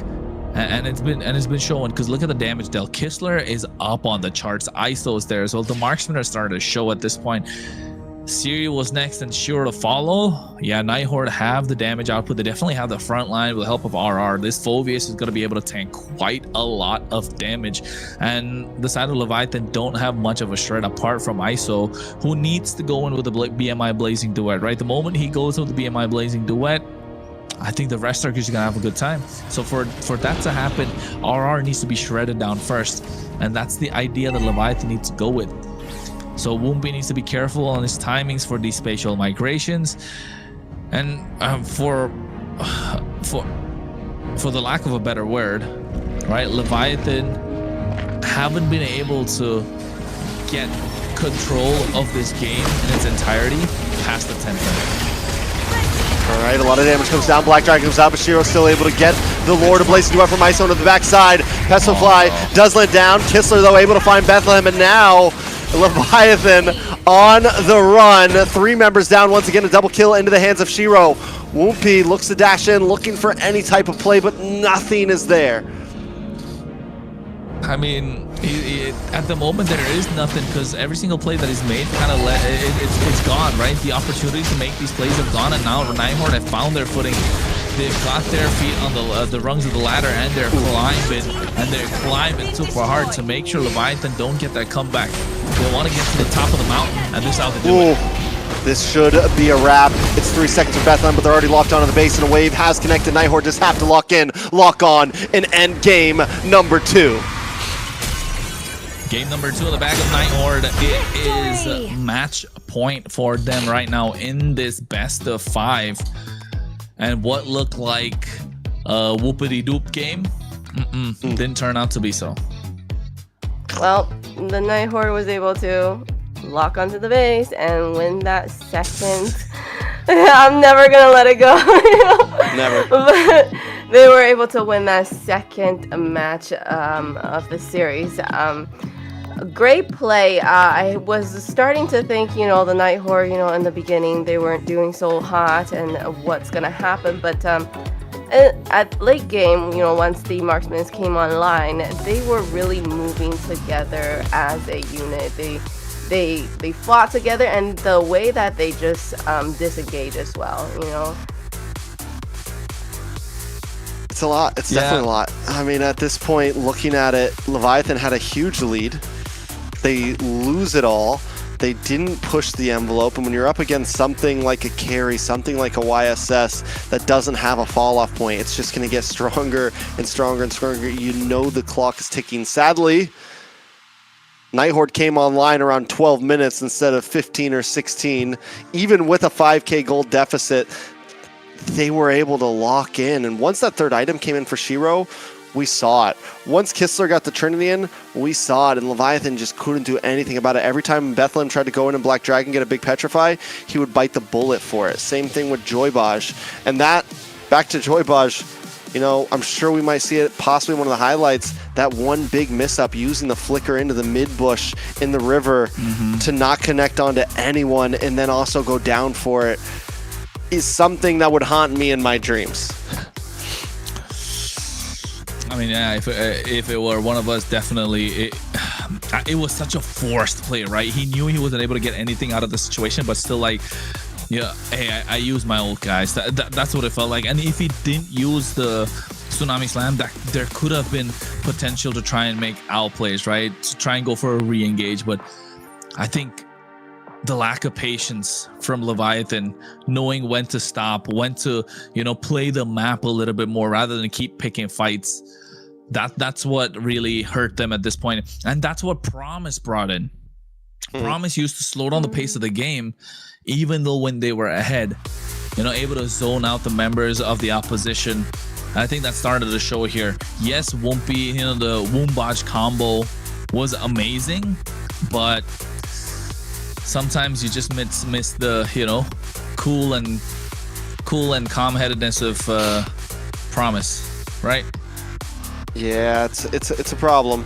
It's definitely a problem, and I got a feeling he's not coming to save the day. So Leviathan need to figure something out. It's a match point. Night Horde are making this series look easy, Layla. Well, you know, the Night Horde coming into this tournament as from qualifiers, you know, they had to fight through so many teams to get where they are. So I can see that they definitely have it together. Now for Leviathan, you know, we know that they are great players on their own, and you know, with Wumpy we have this new kid on the block, and it seems like, is that what they're missing, the jungler for this team to kind of bring this whole team together and work as a team? I mean, I don't think any of the blame goes to Wumpy at all, but who we can praise right now is gotta be Siri, 0, 0, and 9, and even though he didn't put any big kills on the map, those RWMs were definitely official. It was something that was able to buy time for Shiro to come in and get those last minute kills, create space. In the game, once the game started to turn around, most of it was caused by a very clean RWM from Siri. Yeah, it provided structure, right, to the entire composition. That's what the lineup, that's what the RWM, and that's what this Eve provided for Night Horde. Yes, they were behind for most of the game, but there was always a game plan. Like, I got the RWM. When he drops it down, that's when these team fights were starting to take place for Night Horde, when they wanted to be the aggressors, when they wanted to try and take initiative into these team fights. And you could see it, that definitely amplified the chances of the Night Horde to take this entire game. So now Night Horde are a match point. What would you do if you're Leviathan, Layla? Go find Promise. Oh no, we can't say that.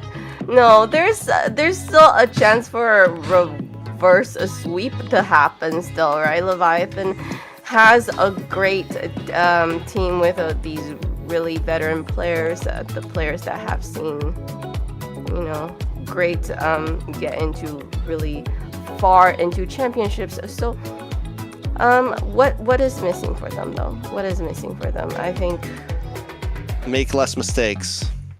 Make less mistakes. I'm honestly not in the boat of, like, I'm not going to sugarcoat it. It's not a draft issue exactly. Even game one, the draft was doable. Maybe it wasn't the greatest, but it was doable. There was execution that needed to happen. And right now, what's happening for Leviathan is in-game issues, you know, making mistakes. And whether that's a comms thing, we'll never know. Whether it's, you know, whatever it is. But the result of it is they're just not playing as good as they should. You know, I think that's just the reality. Most of the big mess ups there were from one or two players kind of either going too deep, making a mistake, you know, things like that. Yep. Well, is there so make less mistakes, Leviathan. Play better. No. Keep it simple. Keep it simple. Very simple. That's what the about idea. the Night Horde? And keep doing what you're doing. You're playing the patient game. You're waiting for them to slip up.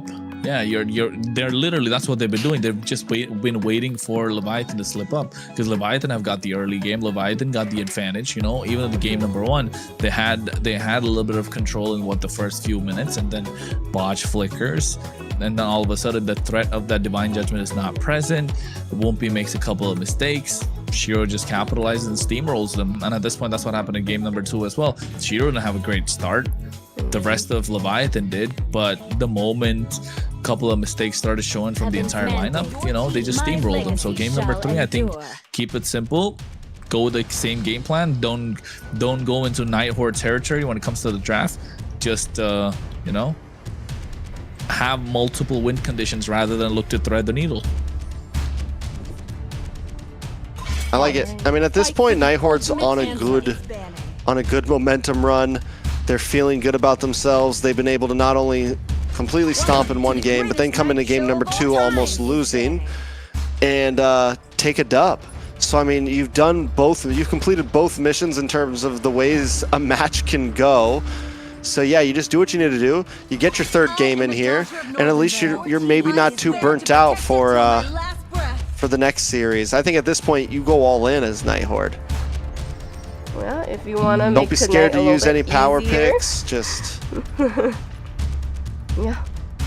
So whoever's gonna win is gonna go up against Vendetta. Vendetta after this, yeah. Vendetta is Gauntlet like run. they're resting. They're kind of, you Waiting, know, watching, coming up with the strategy prowling. going into. Maybe taking Yeah. a nap. That's what I would have done. Really? I feel like they would have just like, you know, looked at this game here and be like, okay, what are we gonna do going into the lower bracket finals? Immortality or death. Right. Get the eyeless ban from Leviathan. Leviathan has continued to pick blue side this way through. Zushin ban from Night Horde. Marcel's Suyo. open. They don't Marcel's open. Suyo. Leviathan didn't go Marcel's for it not gonna last be time. picked up on the other side. Yeah. Yeah. Suyo. Leviathan doesn't want it, right? Put Lock Suyo in to Whoopi's Suyo. hands. Yeah, Keep it just simple. lock to Suyo. Yeah. Suyo or carry. I mean, you don't even need the carry. Phoveus can be picked up later. I think Suyo. You don't give it to Night Horde, even though they have like a lot of options to choose the jungle hero pool. But you give them the Suyo, you know you're looking down the barrel of a shotgun. Then never mind, Lilia. What's the first pick? Okay. Okay. Well, Night Horde locks in Suyo here then, right? Suyo Yeah, plus. Suyo plus. Suyo plus you can't even go Phoveus. Suyo plus Claude. You don't even need to prioritize Claude. Nope. Suyo glue. Glue's open. Yeah, I was gonna say Suyo. Ooh, Basha. Never mind. Oh. Is that a jungle Basha for sure though? Most likely. 100%. Like it's like, okay, yeah, not 100%. Like 95. 99. Because I feel like 99%. 94.32. I mean, if this 90, this would be the time 96.67. for a Afghani maybe, you know, see what Leviathan has. Ooh. Farsa. I mean, I think the third pick's gonna be a Claude, and we know what a Claude Farsa can do, right? That bombardment with into the blazing duet, yeah. Yeah. Leviathan, like, what are they gonna do to stop it at this moment?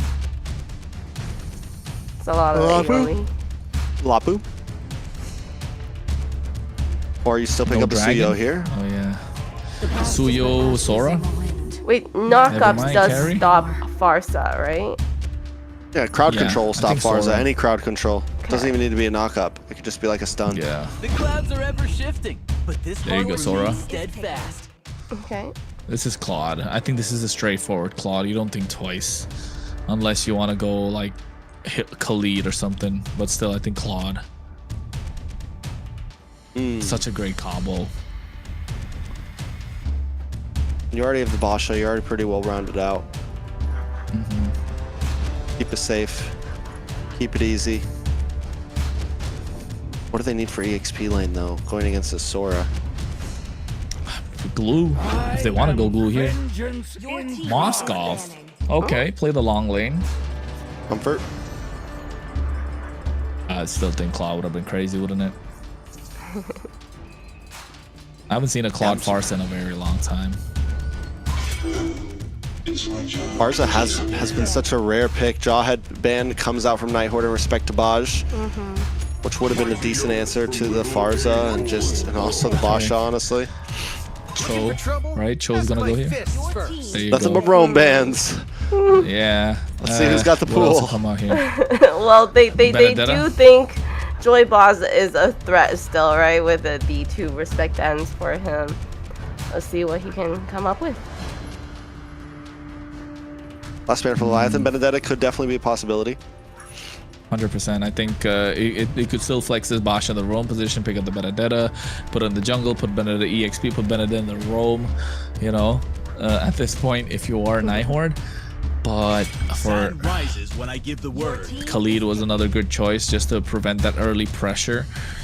What else could you pick up in the early game to apply pressure? I think Kalea is a great choice here too for Night Horde. For Night Horde? The extra sustain, imagine that extra bit of sustain with the Basha just being present. Oh my god, like unkillable. Or even go Uranus in the EXP lane here. But they do have a carry. I don't think they want to do too tanky. I mean, At this point, it's fine. The Uranus buys enough time for the Farsa What about to, Bella? Oh, they banned get Bella. out damage. Yeah. Never mind. And Carrie's gonna have trouble against this Farsa. The lack of range, everything. I mean, same thing with the carry and the Lilia, both not going to be able to get close to this Farsa. That's going to be tough. Sora's kind of your saving grace. Dragon comes in for Night Horde. Yeah. Yeah, it's looking tough for Leviathan. Okay. What's the jungle? Suyo? I would sail across the cosmic sea to the end. Oh, Nolan. Okay, this is nice. We've seen this quite a lot, right? The Nolan always being played out of the Basha, just because of the fact that he has the jungle clear, is able to keep up with what the. Well, then there you go. That was not a jungle Basha. Sheesh. 6.7%. Not gonna show up. Amen. Yeah. Okay. Which not a horrible answer to the Nolan, right? Something that can kind of get there with you. You still have a beautiful front line. I do think I might have liked to keep the Basha, mainly just because you have this Farsa. You really like. I was expecting just full front to back, but now you have front to back with a little bit of Hayabusa spice. A little bit Hayabusa. It's not even exactly a front to back, is it? Like you got dive with 4 members and high ground with a Farsa. So like it's not even looking so clean in terms of the front to back. They can dive if they really want to. And talking about sieges and like base defenses, Lord controlled turtle pits, Night Horde looks super strong. And it's all coming down to how they're able to play around Siri. And that's something I think they've adapted after making the changes to their roster. Well, we're gonna jump in because it's match point. The Night Horde demanding the attention of us all. It's 2-0 right now.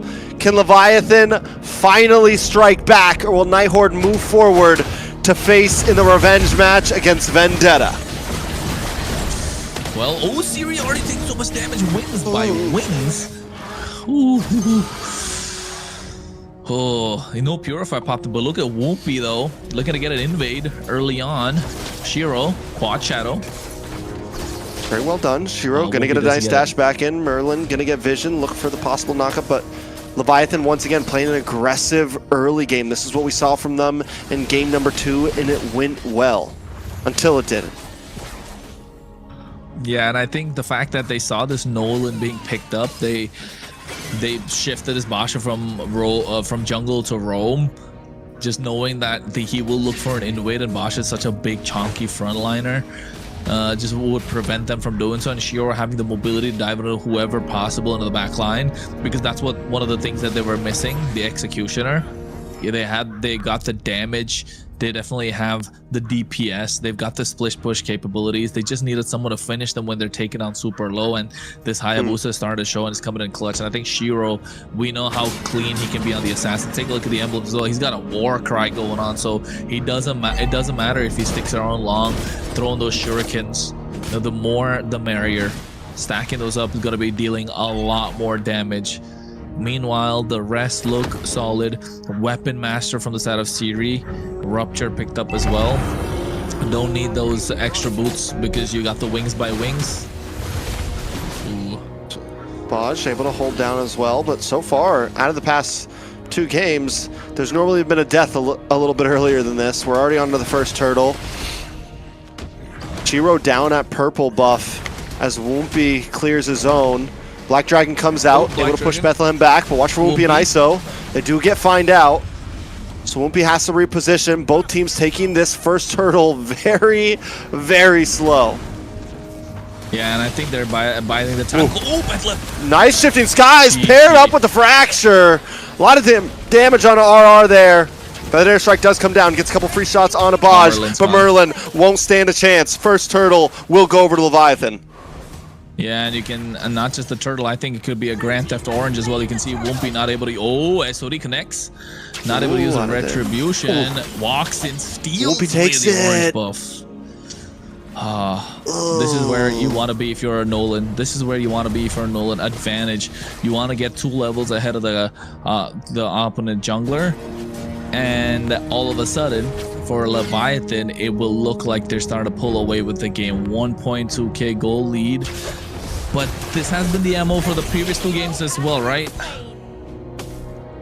Yeah, I mean, it's definitely been the strategy from Leviathan after they won game 2. And I don't think it's the wrong way to go. It's what they should be doing here. It's where they hold a nice advantage. Big shadow kill comes in. Shiro gonna be able to take out Baj, but Whoopi finds Siri on the backside, and now Shiro walks into more enemies. Can Yato get the final hit along with ISO? ISO gets it. And now Shiro's down 1. Kistler also under the tower. Yato doesn't want to give this up. Gonna take another shot, pays the price for going too deep. Yeah, and I think it's getting to the point where Leviathan are starting to pull away, but you're right. This is what they need to do, right? Anyways, every single game, get the aggression, get the early advantage, and find a way to pull away with the game. It's just that they haven't been able to convert it. They haven't been able to translate it from mid to late game. And I think that's the most important part. Whoopi here able to get the Blade of the Heptases. Meanwhile, Shiro looking to go down the Hunter Strike route.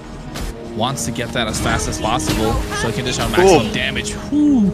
Siri down on boss side along with Kistler. Get the gank onto ISO. Night Horde not giving any space up. Now, if they're like, listen, if Leviathan wants to go toe-to-toe, we're going to look for plays as well. SOD connects on a Bosch. Kistler just trying to get back home safe. But look at the damage. He's able to flick back very smoothly there. Now Leviathan want to try to move on to this turtle. Night Horde do have first say over it, as Whoopi looks for an angle in around the backside of it. Gonna go clear camp first. Up on top side, both marksmans will not be involved in this fight. Siri does have a feathered airstrike. Bethlehem, though, sitting in this bush, doesn't get found out. Siri just misses a skill. He's gonna move in now on the backside. It's Whoopi versus Shiro. Whoopi gonna get caught by Merlin, though. Will he be able to get away? A lot of damage on Whoopi. Black Dragon wants to connect, and the shutdown comes in from RR. Feathered airstrike as well. Night Horde find that split second. They bring their own to safety and find Whoopi. That's what they're doing. They need to find Whoopi, who is getting the big snowball rolling for Leviathan. Although Leviathan do have the slight bit of advantage, Night Horde are able to close the gap. And that's what matters the most for them. 5-4 is the kill score, 500 goal lead. Kistler to get the 1v1 against ISO. Yeah, I feel like everyone's been catching 1v1s.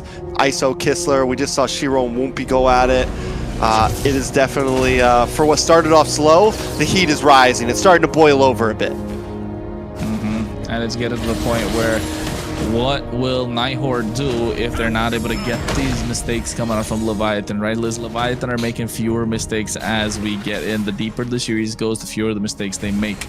And you're right, though. If you are Night Horde, you want to get this game in your hands so that you're rested up and, you got time to focus in for the next series. All right, a lot of damage. Won't be able to secure this. Night Horde doesn't want to try to force it because Shiro's up on top side, but they are going to look for a gank on the gold lane. It's going to be bad for ISO. Shadow kill doesn't connect. ISO able to just keep the distance, and Shiro can't pop it. Baj coming to help out now. It's a big loss to Night Horde. They sacrifice a turtle for that and aren't able to get the gank.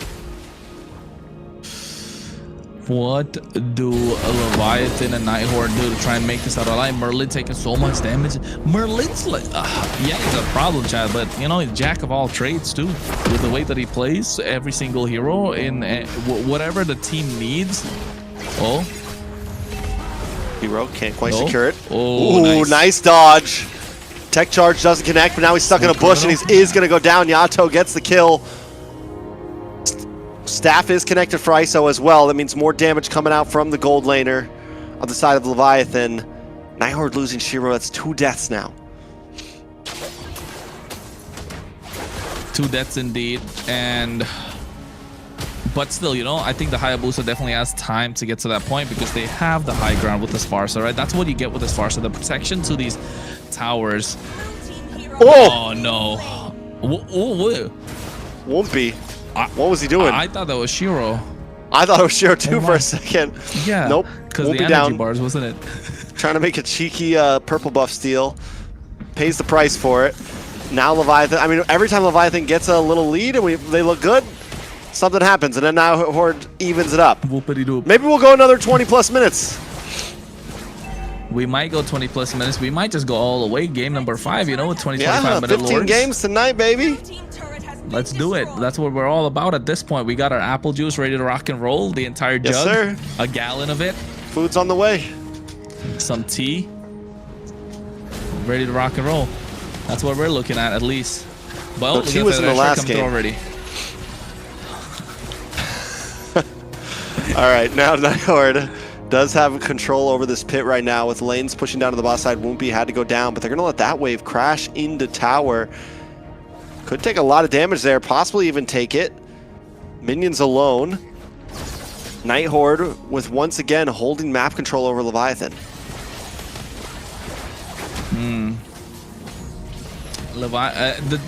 The two deaths that Woompy has come off of mistakes again, but then again, like, we can't really be too hard on him, can we? It's Night Horde Shiro's forcing 1, 2, and 1. Exactly, Night Horde. Oh my God! Every single time there's a kill, you know, it's always Siri in the thick of it, and we don't see it. Now Leviathan, on the other hand, does see it. They feel it. They know it happened. Yato's down. 2, 2, and 3. Merlin. Lord is on the map. One more. Merlin's over here flexing, showing off. That new skin. Do you like that skin, Abaksha? Honestly, it doesn't look that different, like, from this view. It's just really a little overrated. Black Dragon. Oh, now it looks cool. Yeah, Black Dragon does come out. Yato gonna get caught off once again, though. Oh. A nice feathered airstrike from Siri to keep them all away, and Lord will connect. SOD to the heavens over there. Down on the bot side, Bethlehem able to get a nice shifting skies, but he's right in between Siri and everyone. Bethlehem gonna go down. One more shot, and he's taken out. Kistler gets a kill, but now Merlin, Bralo as well, may be able to get away himself though, and they all walk into death. Yato's down as well, but ISO with a speedy light wheel to find 3. Can they find another? Shiro trying to get the move and groove on, but ISO doesn't want to let him get away. Shadow kill does connect. A lot of damage on ISO. ISO bites the bullet, and so does Baj, and just when Leviathan has a moment, they lose it again. Yeah, and it was great, right? It was great from ISO, able to get a massive shutdown, and the next thing you know, what happened was they overextended a good tech charge from Joybaj in that long bush, able to catch them off guard just after the feathered airstrike was used, so it was clean. It was a clean engage from Leviathan, able to find the opening, but overextending their welcome or overstaying their welcome didn't really feel right there. They had the Lord to defend, but to be fair, they did, you know, slow down whatever momentum that Night Horde have had in this entire game. Tier 3 on the top side is going to be taken down. Tier 2 is looking to be next. The Merlin flexing again. Chastis Baldred picked up by him as well, so now ISO is not going to be hurting as much as he was, although he will still be hurting. All right, Night Horde with control over the map. Leviathan can't really split up, because if any of them split up too much, they get taken out. We've been seeing it. Well, we haven't been seeing it, but it's been happening off cam. So they have to be careful. They have to go for the more grouped up strategy, and that's why they went out in the early game. They're able to kind of hit these quick little, you know, the pick and rolls. Move 3 or 4 people together, find a pick off themselves. And once it gets to late game, Night Horde continues to show dominance in 3 games straight now. The macro's on point. Knowing exactly where Leviathan's going to be and finding those weak points is always there. Feathered airstrike comes down to zone them away. Siri's having a great game right now overall in terms of using that feathered airstrike correctly. The pick and roll, where's the screen coming from? That's what we need to look at, right? The screen needs to be found. And where's the screen gonna come from? Because for Leviathan, the screen's gonna come through from Joybaj or Bethlehem. Ooh. Bethlehem has been clean, but SOD connecting. SOD connects, a lot of damage on ISO, and Shiro comes in with a shadow kill, able to get it. Baj also brought low, RR able to find that one. 2 down for the side of Leviathan, and Night Horde have smelled blood in the water. Shiro bringing out the recalls. Tier 2 about to drop. Yato finally gets his glaive in, but it might be way, way, way too late. Night Horde now looking for the kill. Shiro got his BOD, man. He's got the Blade of Despair. And Leviathan's looking at Despair at the moment. They lose their mid lane inhibitor. And Sirius holding on to the shots from the feathered airstrike for a very long time so that they can't come in and get the clear for the last cannon minion. And now look at them blitzing this Lord, knowing that Leviathan have no way to try and contest. Yes, they've got the flying cloud, but the moment Whoopi got taken out twice in the early game, the threat of this Nolan kind of completely neutralized, and Merlin was just dominating the map, right? As a Basha, that's what you want to do, but you're in the jungle position, so you're not really allowed to rotate as much as possible. You're trying to get those items, trying to get the jungle clear. But as a roamer, yeah, if you're able to neutralize the threat of the opposition jungle, you're just going to be able to walk in and eat all the damage that are putting out. Now the Lord's coming down the mid lane. They're looking to sync up the waves as much as possible. They definitely have the items for the defense, especially the Wishing Lantern in the hands of Yato and the Divine Glaive. So it is possible. And Wind of Nature for ISO as well. So don't count them out yet. All right, Night Horde making their way in. This is it, match point. Can they try to finish things here? RR takes a lot of damage, but a beautiful petrifying ISO, and ISO is immediately taken off the map. RR pays the price for it, but it's a good trade in the books of Night Horde. Shiro doesn't have the shadow kill right now. Will dance around as Kistler tries to get some free shots out of the base. It's getting brought low. A nice shifting skies brings Kistler back, but Kistler doesn't quite go down. A tech charge isn't enough as Shiro gets the killing spree, and they're moving on to the next base is at 20%. All they have to do is try to finish it here, but Siri isn't going to let anyone save it today. The Night Horde will sweep this series and end it 3-0. Hey, they gotta feel rejuvenated. They want to feel refreshed going to the lower bracket final, as it's going to be the Night Horde versus Vendetta, a rematch, right? You know, Night Horde are looking for vengeance, but yes, there's a good side, but there's also a sad side of the story, isn't there, Layla? The sad side is, unfortunately, from Leviathan, this is the last game that we'll be seeing them play for this season, but we'll see them back next season most likely, right? These guys are definitely still a force to be reckoned with, and we would love to see them back here next season. But speaking of the Night Horde, yes, a rematch with Vendetta in the lower bracket, which is gonna be exciting. Okay, they came off of a sweep, but they got swept by Vendetta. Oh my god. Vendetta. When they played with them. So how do you think that's gonna go, right? But amazing gameplay by the Night Horde. Who thought it was gonna be a 3-0 sweep? Who knew? Who would have known? Who would have knew? Not me. Who would have known? I guess if I knew, never mind. Who would have knew? Who would have known? Knew. What did he do? Whoop did he do? I mean, let's give it up to Whoopi real quick. Whoopi came in. He was playing well. Great rookie. I don't think, I mean, the reality is it would have been an amazing feat if Leviathan made it to grand finals, right? But they still make it a top 4. They show up. They do what they need to do. It's great learning experience for Whoopi, and I like what Layla said. We'll see them next season because I think this is definitely a team we have to keep our eyes on.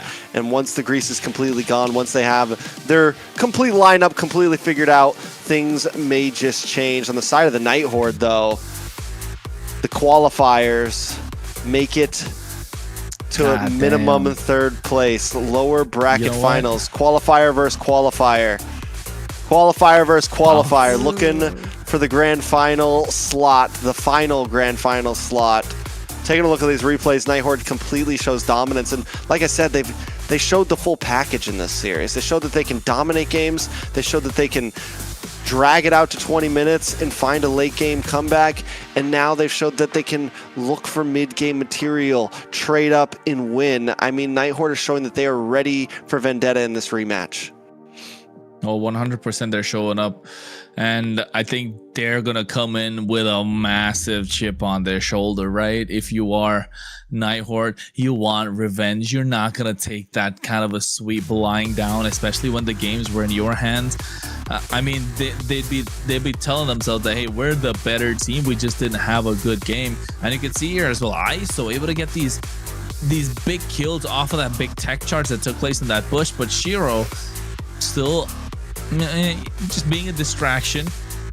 But yes, it was enough time bought for Kistler to be able to find the kills, and with the help of the Ogi shadow kill, They were able to turn things around, and you could see why this Hayabusa was picked up as well, right? You can see how the Hayabusa changed the landscape of this entire draft, which was so one-dimensional with this Basha being in the jungle. All of a sudden, you got an assassin present to keep up with the 1v1s that Woompy wants to go with this Nolan. And yes, I think Shiro definitely 4-2-5 has been clean, has been crisp, but for Night Horde, let's talk about Siri a little bit. He stepped up, man. He stepped up to the plate. We thought he was, you know, they were gonna miss Colleen. I don't think so. I think they found a way to find a different identity. And yes, Kistler being the MVP, 307, almost 800 gold per minute. The Fighter Emblem, Master Assassin, the same thing that we've been seeing all these Moscovs rock the entire time with the help of the Malefic Gun, Trinity, Wind of Nature, able to find moments to pick people off.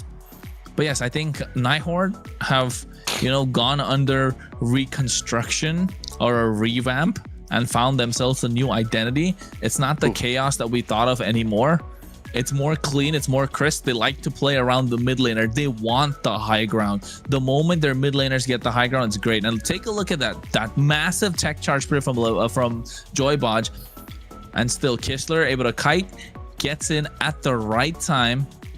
Shiro, knowing that Joybodge comes in, gets Kistler into position, goes back into the brush, now uses the Yogi Shadow Kill, gives enough time for Kistler to shout the damage because ISO is panicking, he's taking so much damage. Good team play, good communication, and of course, a lot of credit to that goes to Shiro as well. Yeah, Kessler did do really good. That little duo that happened with Shiro was pretty funny. When I saw that, I was like, okay. Like, he got into the position, he brought them in, and was like, okay, dish out the damage now. So they worked really well together, actually. And a good thing for the Night Horde, you know, yeah, they're gonna go into now the third series. They're gonna go into the third series with just only 3 games, you know, so they could be able to, you know, go for another many games? Oh, don't do it. I have to. Every time I see it, I have to. I already got the message from Julie. She like just took a screenshot of that and sent it. But yeah, I think this is where we see Night Horde kind of ironing out the wrinkles that they had previously. There were a lot of mistakes in game number 1. You know, they translated game number 2, fewer mistakes. Game number 3, fewer mistakes, but there are still mistakes. And going into the lower bracket finals against Vendetta, there's no more room for mistakes. And I think if they do get to the point where they start making these mistakes, Vendetta are gonna get the game again from them. I think we can call that, right, Trex? If there are more mistakes, it's going to be difficult for them to pick up the game or pick up the series. Yeah, I mean, I think Night Horde definitely has a lot of opportunity coming into this. I like what you're saying. They've just evolved completely as a team. We've seen so many different faces from them, and I don't think that they still don't have those old possibilities. I think they can still pull out a cheese pick here and there, still pull out something. We haven't seen anything from them crazy yet in playoffs. But I just want to say that if it comes down to crunch time, maybe they have a saving grace moment of like, oh, this is it. Doesn't have to always come, but occasionally the possibility could come that could change everything, right? So I think Night Horde is in the best place they could be at to go up against Vendetta right now. Well said. I do think the Night Horde, the team themselves, have been looking more centered during these fights and patient. So we're hoping that they take these kind of qualities going into that match against Vendetta, because I think that's what that is needed for them to make that less of those small mistakes, which could turn those games around for them. And so we have joining us somebody, or a farmer himself, or a farming. Yep. All right. So let's, without further ado, let's bring our interviewee, Shiro from the Night Horde. Hello. Hello. Hello. How are you? How are you feeling? We're feeling pretty good. Yeah. Okay, yes. So you guys won a series that, you know, if you lost, you would have gone home. Okay, so coming into this, how confident were you that you were not gonna go home and ended up actually doing a sweep? Well, honestly, it's not that we were expecting a sweep. We were just kind of going with the flow during the games, and then, you know, letting our gameplay just you know, show itself. Just like ISO said, let the game do the talking, you know. Damn. Oh, okay. Shots fired, huh? Shots fired. Yeah. No reply till next season. I too. like it. Till till fall. About to say. I like it. Well, go ahead. Speaking of things to say, you know, last time you guys took a loss to Vendetta, you get your rematch tonight, right? Big match. No pressure though. No pressure. You know, just grand final slot. But you get the rematch. Any words for them? How are we feeling coming into this match? Luckily, you got to finish that 3-0. You guys aren't burned out after playing 5 games. You know, you get a little break here. How do we feel going up against Vendetta for the grand final slot? All I can say for them is good luck, you know? Let's have fun. That's all that matters. Right on, right on. Nah. There's ill intent behind those words when he said let's have some fun. Not gonna lie. The smile was there. The smile was I there. feel it, you know. Got that creepy feeling up my neck, all of a sudden, for the back of my neck. But congratulations on making it to the lower bracket finals. I think you know, not the place you wanted to be. You wanted to be the upper bracket finals instead, of course. A tough loss to Vendetta, right? That 3-0, it not only hurt you guys, it hurt us as well. Like, I mean, yes, we were super hyped for Vendetta, but the kind of loss that you took definitely hurt the morale. You guys came back with Influence Rage Origins, now another 3-0. So back-to-back 3-0s for the next series, lower bracket. What can we expect from the Night Horde? Can we see a 3-0, or are we talking like, you know, they're a good team, we can go 5 games? What is it? Well, hopefully we could, you know, get our revenge against them. Like, losing twice already hurts, you know? The third time. Yeah. We should learn our lesson by now, you know? So you feel like you've learned what happened, what were the mistakes that ended up losing to Vendetta, and you guys are now ready to take them on? Yeah, that's for sure, hopefully, you know? Alright. We want the smoke. We want the smoke. Man, pull up. There you go. Finally. I wonder what Vendetta has to say about Yeah. that. Oh. We want the I smoke, like it. not after losing twice. Fair enough. Oh wait, well, you know guys got rest. Is there a reason, like, I mean, you guys would know about it already. Is there a reason why you guys have taken back-to-back losses against Vendetta, right? What's the reason? Like, if there is any, if you could share that. Well, to be honest, I think it's just the comms, like, you know, being overhyped and not really being in the flow state of what we should be doing. We were just kind of like, you know, pressing buttons, like we're not really thinking, like during the, like, you know, during the overhype, you know, overheating. Whatever. Yeah, overheating, like we were almost close to ending the game, but then that's where it starts to, like, you know, kind of fall down. Yeah. Okay. We just have to calm down a bit, and then, you know, maybe we could take some of the games versus Vendetta. So what we saw in that series, you know, more patient, being more centered as a team, is probably what's gonna bring you a win. So we're looking forward to seeing that. Thank you, Shiro, again, I want to say, for joining us and taking the interview with us, and best of luck for the third series to come against Vendetta. Thank you.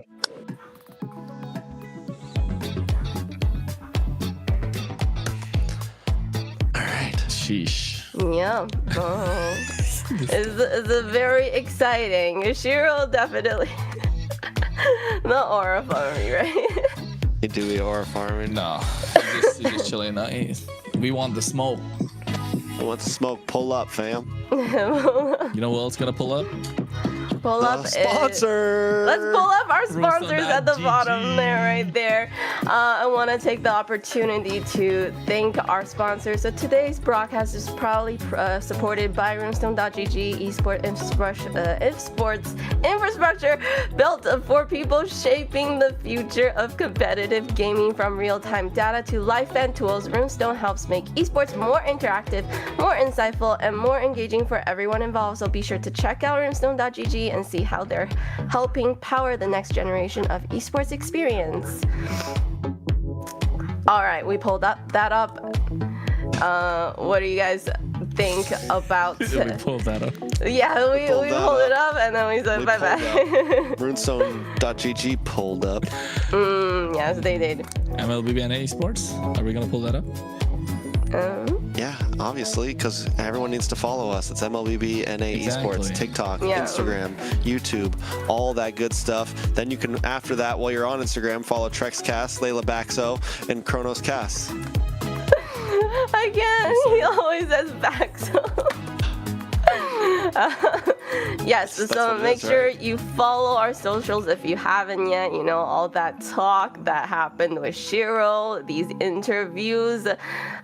Definitely you're going to be able to see a replay of all the interviews that happened today. If you missed that, if you missed, you know, the highlights, upper bracket finals, make sure to go check out that. What are you doing, right? If you missed that. What are you doing with your life? What are you doing? You know what we gotta do though? We gotta take a break. Yep. Exactly. All right, so we will see you guys back here in a 20-minute. Okay, so we have a 20-minute break. Go grab something to eat. You know, it's a longer break. Let us know what you're having for your snacks, and we'll see you guys back here in 20 minutes. I would love to talk, guys, but I'm gonna.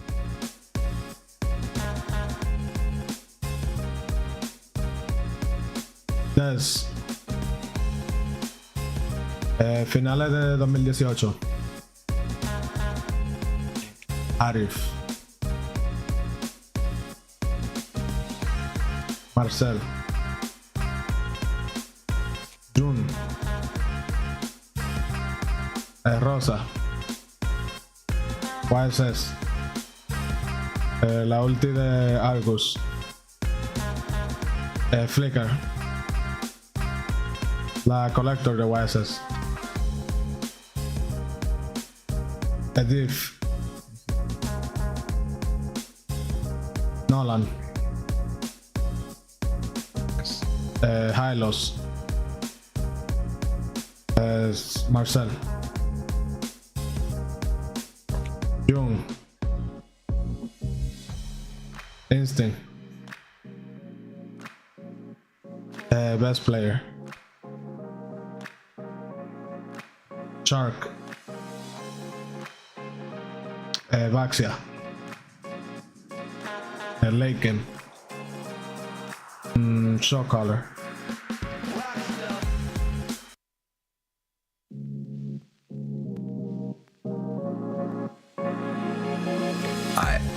My dream team. Yaru as my mage. Best player 1 as my jungle. Shark as my roamer. And Nats as my EXP.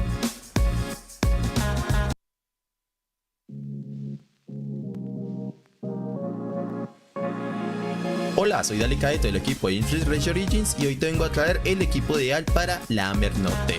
Para la línea jungla me traería Best Player 1, es un jugador que ha competido en torneos internacionales, tiene bastante experiencia y es un jugador bastante reconocido en su región. De línea media me traería a Jun del equipo de Estamina, un mago también bastante reconocido, ha viajado internacionalmente y es un jugador que tiene bastante nivel, añadiendo que tiene un amplio pool de héroes y me gusta mucho cómo juega Selena.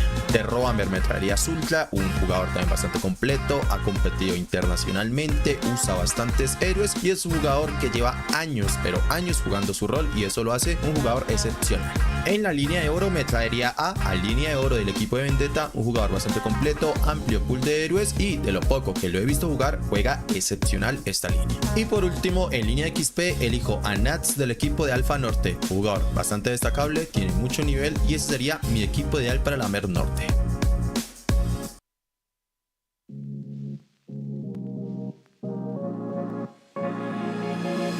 Yo escogería a Tamar porque es un jugador mexicano con mucho talento. A Nats ya que es campeón de la MCC. A Jun porque es alguien con el que he jugado mucho. Con Juno yo escogería a Maracucho porque se hace alguien con mucho talento. Y a Sia porque es el mejor jugador que tiene NEA.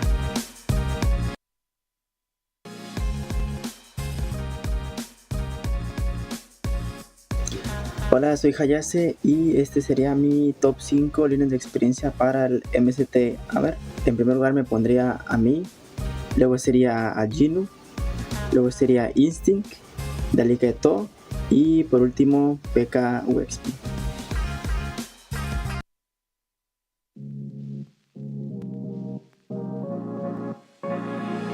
Mage Chorobami, Gold Kisler, EXP Nat, Tank, ooh, Shark, there we go.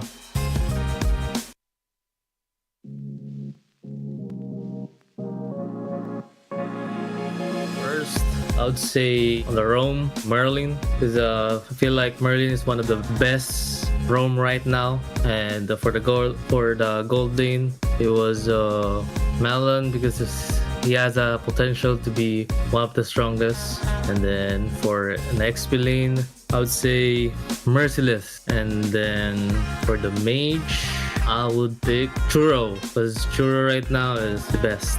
Not the best, but really not an average player. And for the jungle, I would choose Shiro. He's a versatile player. He can play utility and then stats at the same time. That's my 5 players to pick.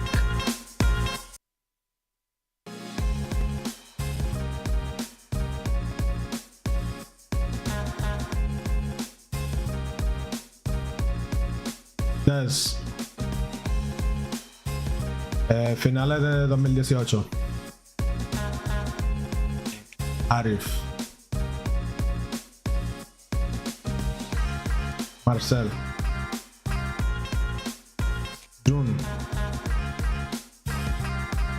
Rosa. YSS. La ulti de Argus. Flicker. La Collector de YSS. Edif. Nolan. Hylos. Marcel. Jung. Instinct. Best player. Shark. Vaxia. Leviathan. Show color.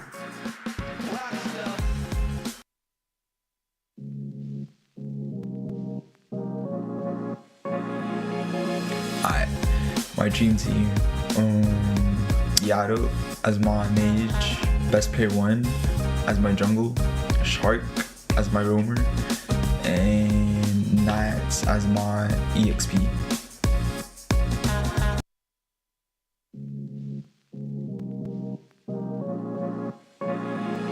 Hola, soy Dalicato del equipo de Influence Origins y hoy te vengo a traer el equipo ideal para la AMER Norte. Para la línea jungla me traería Best Player 1, es un jugador que ha competido en torneos internacionales, tiene bastante experiencia y es un jugador bastante reconocido en su región. De línea media me traería a Jun del equipo de Estamina, un mago también bastante reconocido, ha viajado internacionalmente y es un jugador que tiene bastante nivel, añadiendo que tiene un amplio pool de héroes y me gusta mucho cómo juega Selena. De Roamer me traería a Zultra, un jugador también bastante completo, ha competido internacionalmente, usa bastantes héroes y es un jugador que lleva años, pero años jugando su rol y eso lo hace un jugador excepcional. En la línea de oro me traería a línea de oro del equipo de Vendetta, un jugador bastante completo, amplio pool de héroes y de lo poco que lo he visto jugar, juega excepcional esta línea. Y por último, en línea XP elijo a Nats del equipo de Alpha Norte, un jugador bastante destacable, tiene mucho nivel y ese sería mi equipo ideal para la AMER Norte.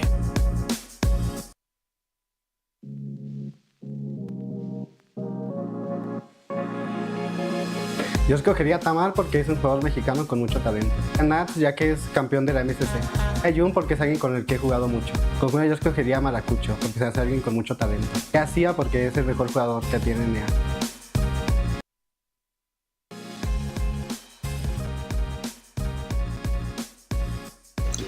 Hola, soy Hayase y este sería mi top 5 líneas de experiencia para el MCT AMER. En primer lugar me pondría a mí, luego sería a Jinu, luego sería Instinct, Daliqueto y por último PK UXP.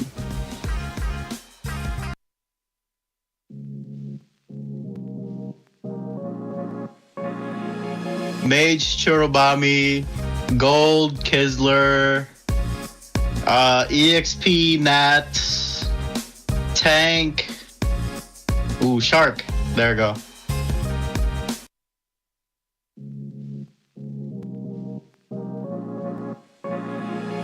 First, I would say on the roam, Merlin, because I feel like Merlin is one of the best roam right now. And for the gold lane, it was Melon because he has a potential to be one of the strongest. And then for an XP lane, I would say Merciless. And then for the mage, I would pick Churro, because Churro right now is the best.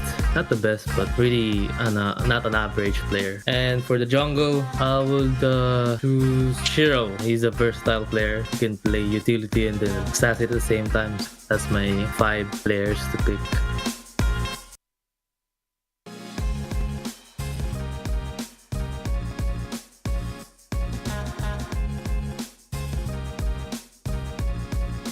Des. Finales de 2018. Arif. Marcel. Jun. Rosa. YSS. La ulti de Argus. Flicker. La Collector de YSS.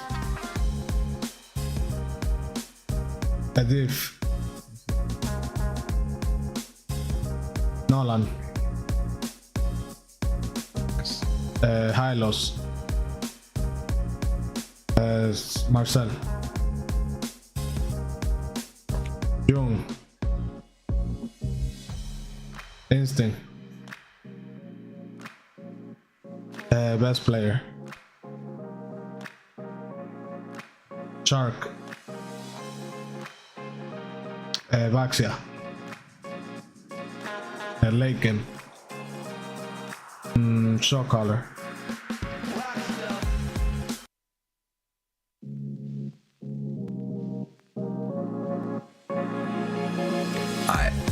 My dream team. Yaru as my mage, best player 1 as my jungle, Shark as my roamer, and Nats as my EXP.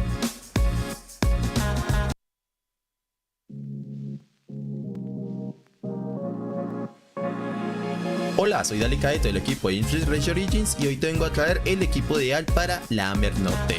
Para la línea jungla me traería Best Player 1, es un jugador que ha competido en torneos internacionales, tiene bastante experiencia y es un jugador bastante reconocido en su región. De línea media me traería a Jun del equipo de Estamina, un mago también bastante reconocido, ha viajado internacionalmente y es un jugador que tiene bastante nivel, añadiendo que tiene un amplio pool de héroes y me gusta mucho cómo juega Selena.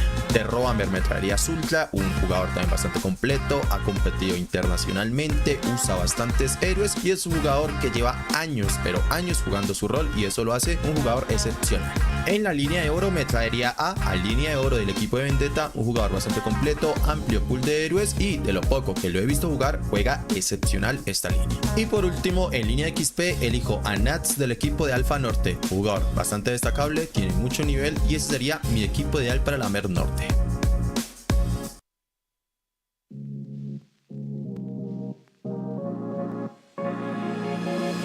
Yo escogería a Tamar porque es un jugador mexicano con mucho talento. A Nats ya que es campeón de la MCC.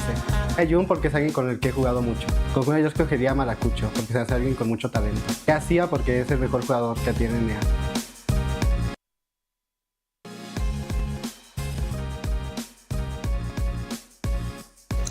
Hola, soy Hayase y este sería mi top 5 líneas de experiencia para el MCT AMER. En primer lugar me pondría a mí, luego sería a Jinu, luego sería Instinct, Delicato y por último PKUXP.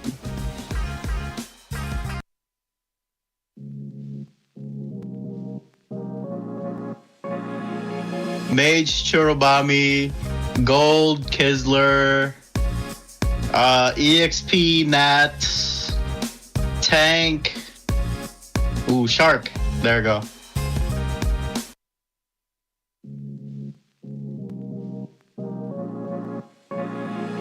First, I would say on the roam, Merlin, because I feel like Merlin is one of the best roam right now. And for the gold lane, it was Melon because he has a potential to be one of the strongest. And then for an XP lane, I would say Merciless. And then for the mage, I would pick Churro, because Churro right now is the best.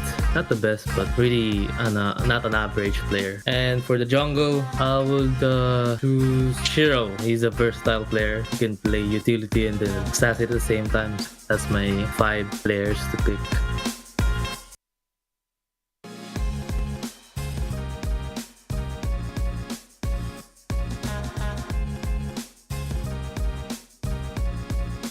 Des. Finales de 2018. Arif. Marcel. Jun. Rosa. YSS. La ulti de Argus. Flicker. La Collector de YSS. Edith. Nolan. Hylos. Marcel. Jung. Instinct. Best player.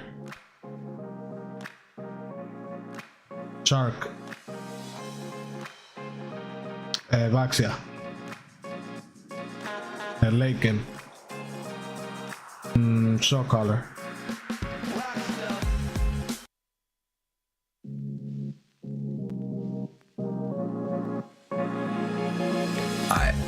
My dream team.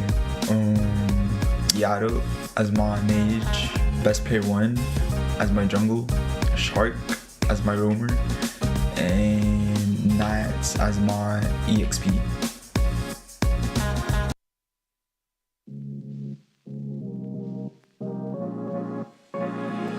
Hola, soy Delicato del equipo de Influence Race Origins y hoy te vengo a traer el equipo ideal para la AMER Norte.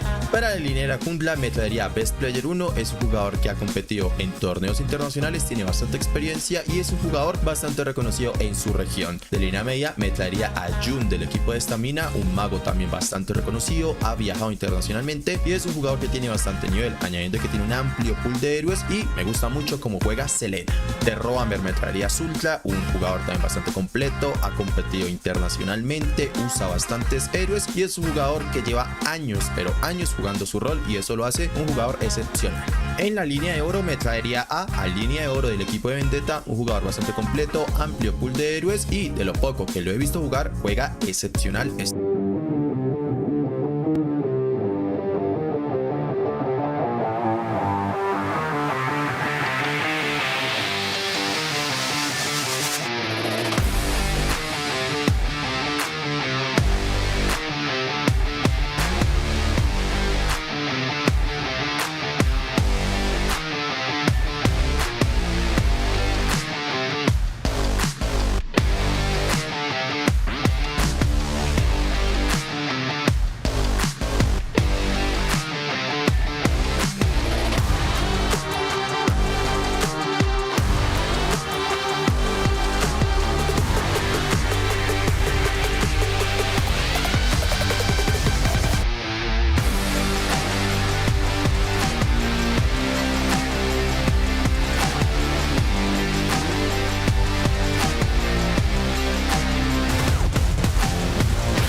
Welcome back, everyone.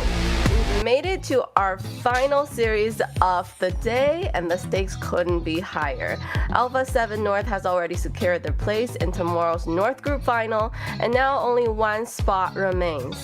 Will Vendetta bounce back after falling in the upper bracket final, or can the Night Horde continue their lower bracket sweep and go for that win finally? And that's, I think, the big question now coming up for this series, the question between these two teams, right? If we look at the history, the Night Horde has lost to Vendetta continuously, but with the previous series where they did that sweep, I feel like they got a lot of confidence, and they did seem like they figured out what was wrong and what went wrong with, you know, when they made those mistakes with Vendetta. So this is what we're hoping to see. Kronos, who do you think has the edge going into the series? I think if you ask me right now, Night Horde definitely have the advantage when it comes to momentum, just because of the fact that they got a 3-0 sweep against, you know, a Leviathan. Vendetta, on the other hand, they're coming from a grueling best-of-5, right, where they really gave it their all but weren't able to come out on top. So I think that's definitely a big blow to the way that they played and moving into the next series. Yeah, so quick recap of what happened in the first series today with Alpha7 versus Vendetta. For that upper bracket final, Alpha was able to win 3-2. That means Vendetta was dropped down to the lower bracket final, where they will be facing the Night Horde later on today. For the second match of the day, the Night Horde stomped with that sweep of 3-0 against Leviathan. Unfortunately for Leviathan, that is it for them today, or this season. And now that brings us to here. Match 3, we have Vendetta versus the Night Horde. Trex, how do you feel about this series coming up? I am excited for it. I think we're about to see the lower bracket finals, and like I said before, sometimes matches like these are hyper than grand finals. A lot of times you'll have all this build up, and then grand finals you see a sweep or something. I think we are in for a banger here. At least I hope we are. It's Vendetta versus Night Horde. This has slowly become a rivalry right here, right? A qualifiers rivalry. Both of them have worked so hard for this spot, and who would have thought that they would be the ones to knock the other out, right? There's only one spot left in grand finals, and only one of them can make it. And it has been a hard fought road for these two teams. I would say I think Vendetta's coming in as the favorite here. I think they have the momentum, but Night Horde, on the other hand, I mean, they're feeling good. There's nothing that gets, there's definitely going to be some mentality involved of like, ooh, we just got a 3-0 sweep. Hopefully they don't come in too overconfident, but yeah. Yeah, and I feel like, you know, yes, they lost to Alpha7, but it wasn't like a sweeping loss of Vendetta that lost to them, right?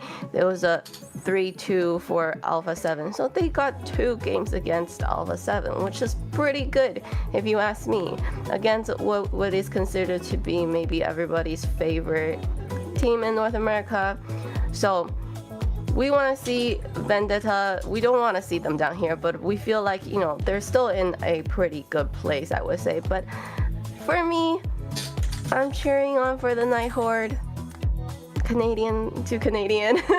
Ooh, okay. So, you know, a lot is riding on this series, this last series of the night. Well, I'm ready for it. I'm very excited for it. So we got Night Horde. What about you, Kronos? Who do you feel?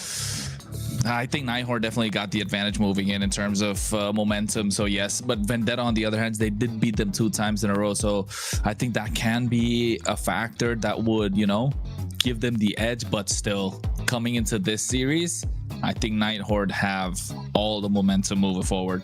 Yeah, and looking at the series, we have Vendetta's lineup.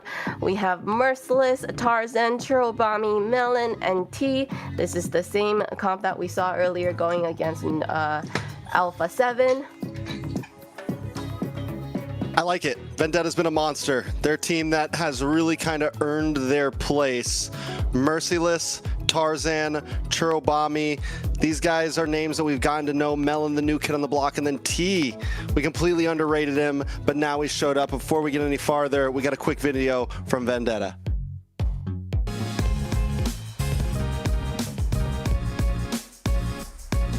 This is American VTA, and my top 5 gold name this season is top 5 Derosa, top 4 Kistler, top 3 Replic, top 2 ISO, and top 1 Zia.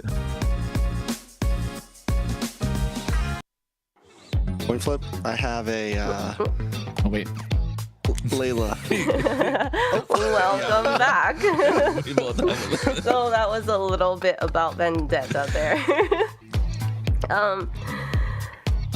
So Vendetta, you know, this team that we saw, but let's talk about the team that's gonna go up against them, the Night Horde. We have RR, Shiro, Suri, I'm not gonna say Siri because my phone is gonna go off again, Kessler, and Merlin. Kronos. Yeah, Night Horde, you know, they're definitely a super solid team in what they can put out. RR in the EXP, like you said, he has been a massive playmaker, but this team kind of revolving around Shiro and Siri and what they can put out at this point. They've been taking stage, they've been taking taking the spotlight compared to what the Night Horde, compared to what the rest of the composition can, or rest of the teammates can do. But you know what, let's take a look at the video coming out from Night Horde here.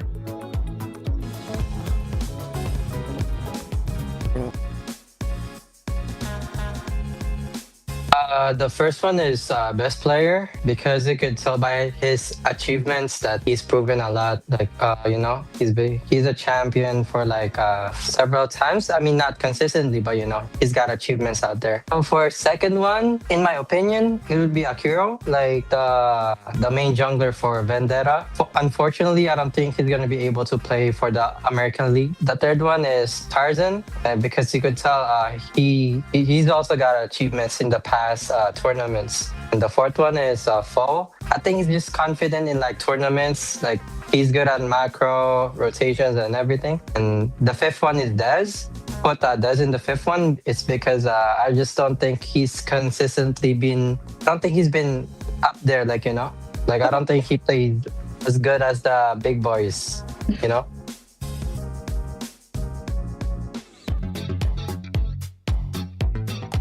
That was a quick little video from the Night Horde, the jungler from Night Horde, Shiro.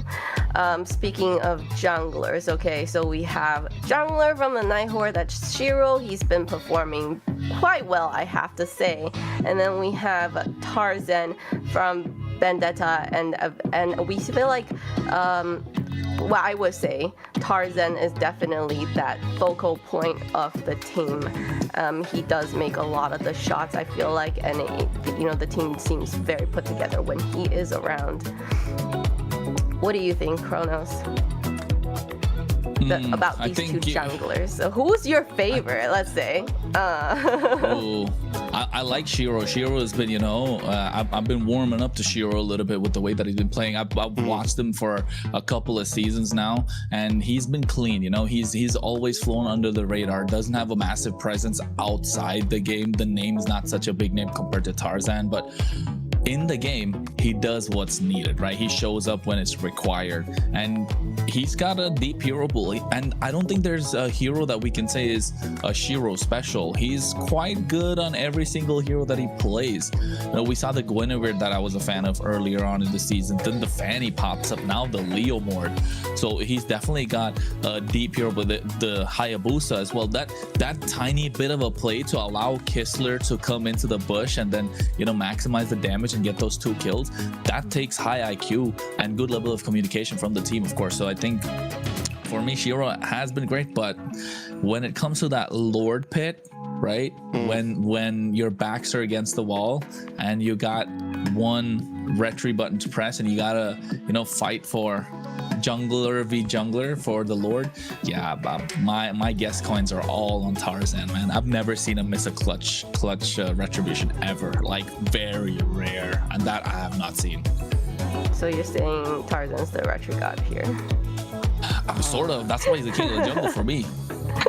Yeah, I think in terms of Retri, I can agree with that. Tarzan, even against best player, against just about anything, Tarzan is up there in terms of just overall pit game, Against right? he Being who able shall to not be handle. named.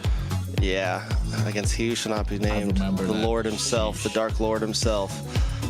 Overall, Tarzan definitely can handle himself.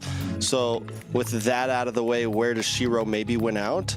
I think what we saw earlier, like Kronos just said, some of the micro mechanics, that bushwork there, it seems like a simple thing, but to be able to just bounce in, lose the hit for a second, re-engage, those small moments are where Shiro has really shined on heroes like the Hayabusa. We've seen him do amazing on the Fannies. I think in terms of just raw micro mechanics in team fights, Shiro has showed up as possibly one of the best we've seen so far. And then just to kind of flip it back to best player, I think best player just kind of has that well-rounded sense, right? Of in terms of overall game sense, knowing when and where to do things, the experience, right? So Shiro may be lacking the most in experience here compared to Tarzan. It's definitely a battle, right? And who can evolve the fastest here? You know what? I think Shiro's been to the MSC last year, right? Yeah, but still, that was like. I know what you're talking about. I'm just saying on paper. On paper. I think for at the in-person moment, on-stage experience, Shiro maybe, but overall competitive experience, Tarzan's been around the block longer. He's got years. He used to be Guapo. I'm a fan of Tarzan for a while now, right? I've been there for a while watching Tarzan. I remember watching him from Guapo, the NASL before that days. So yeah, I've been watching T-Rex Senpai. I've been watching. Yeah. Thank you. Go check out them Facebook chats. You'll find my comments and shit. But yeah, but yeah, I think looking at the way that he's been there for such a long time, we spoke about how Promise has always been forever second, right? At least in with the way that he's had this entire career in NA, but Tarzan has never really, neither second nor first. Yeah, I think second one time. That one time was crazy against he who shall not be named, the Dark Lord. No, they beat them. I'm pretty sure. I think they lost to. That was what. Anyways, we're getting too lore deep right now. Yeah. Hey, that's what we want. The lore galore tonight. Yeah, I think he was with. Late in the night. That was when he was with Basic, and it was in LA. Wasn't it? Wasn't he on the team with Basic and them? And yes, Basic did the cry face to he who must not be named. Yeah. This is so long of a name. Kevin. No, but I think definitely he's got the clutch factor. That's what makes Tarzan such a formidable jungler, right? We have seen him in the clutch, in flow state, like Shiro mentioned it. His flow state is like when Tarzan is peak, he's peak, right? There's no one really we've seen come close to that. It took the Dark Lord to really take him down when he was in his flow state. So right now, can Shiro channel his flow state and get into the Dark Lord mode, or surpass that flow state that Tarzan's been having the entire time? And it's a lower bracket final. It's a spot for the grand finals. It's a spot to showcase that you're one of the top teams in NA. And not just that, it's a battle between the two invited teams. They've beaten 90 something teams to get here now, and Night Horde especially 90 95 teams right now, and for Vendetta they've had to go through 26 to 30 teams. And you know what, you guys asked me which team has the most used here, which team has the most deeper hero pool. It was Leviathan, actually. 49 unique hero picks before today. Yeah, and Night Horde was 47. Okay. So Night Horde got deep pockets, but Freya left open. Whoa. This crazy. Game one, Freya left open. Night Horde risking a lot here. Have we found it? But what else is left open then? What's the trade here? Is there anything? Jushin? There's no Fulvius. Oh, come on. This is a blind Freya, right? There's no Fulvius. This is a straight Freya pick if you're Vendetta. Unless you want to go Herod the other day. Fulvius. I swear to protect it till my last Freya pick for VTA. Yeah. Starting things off great.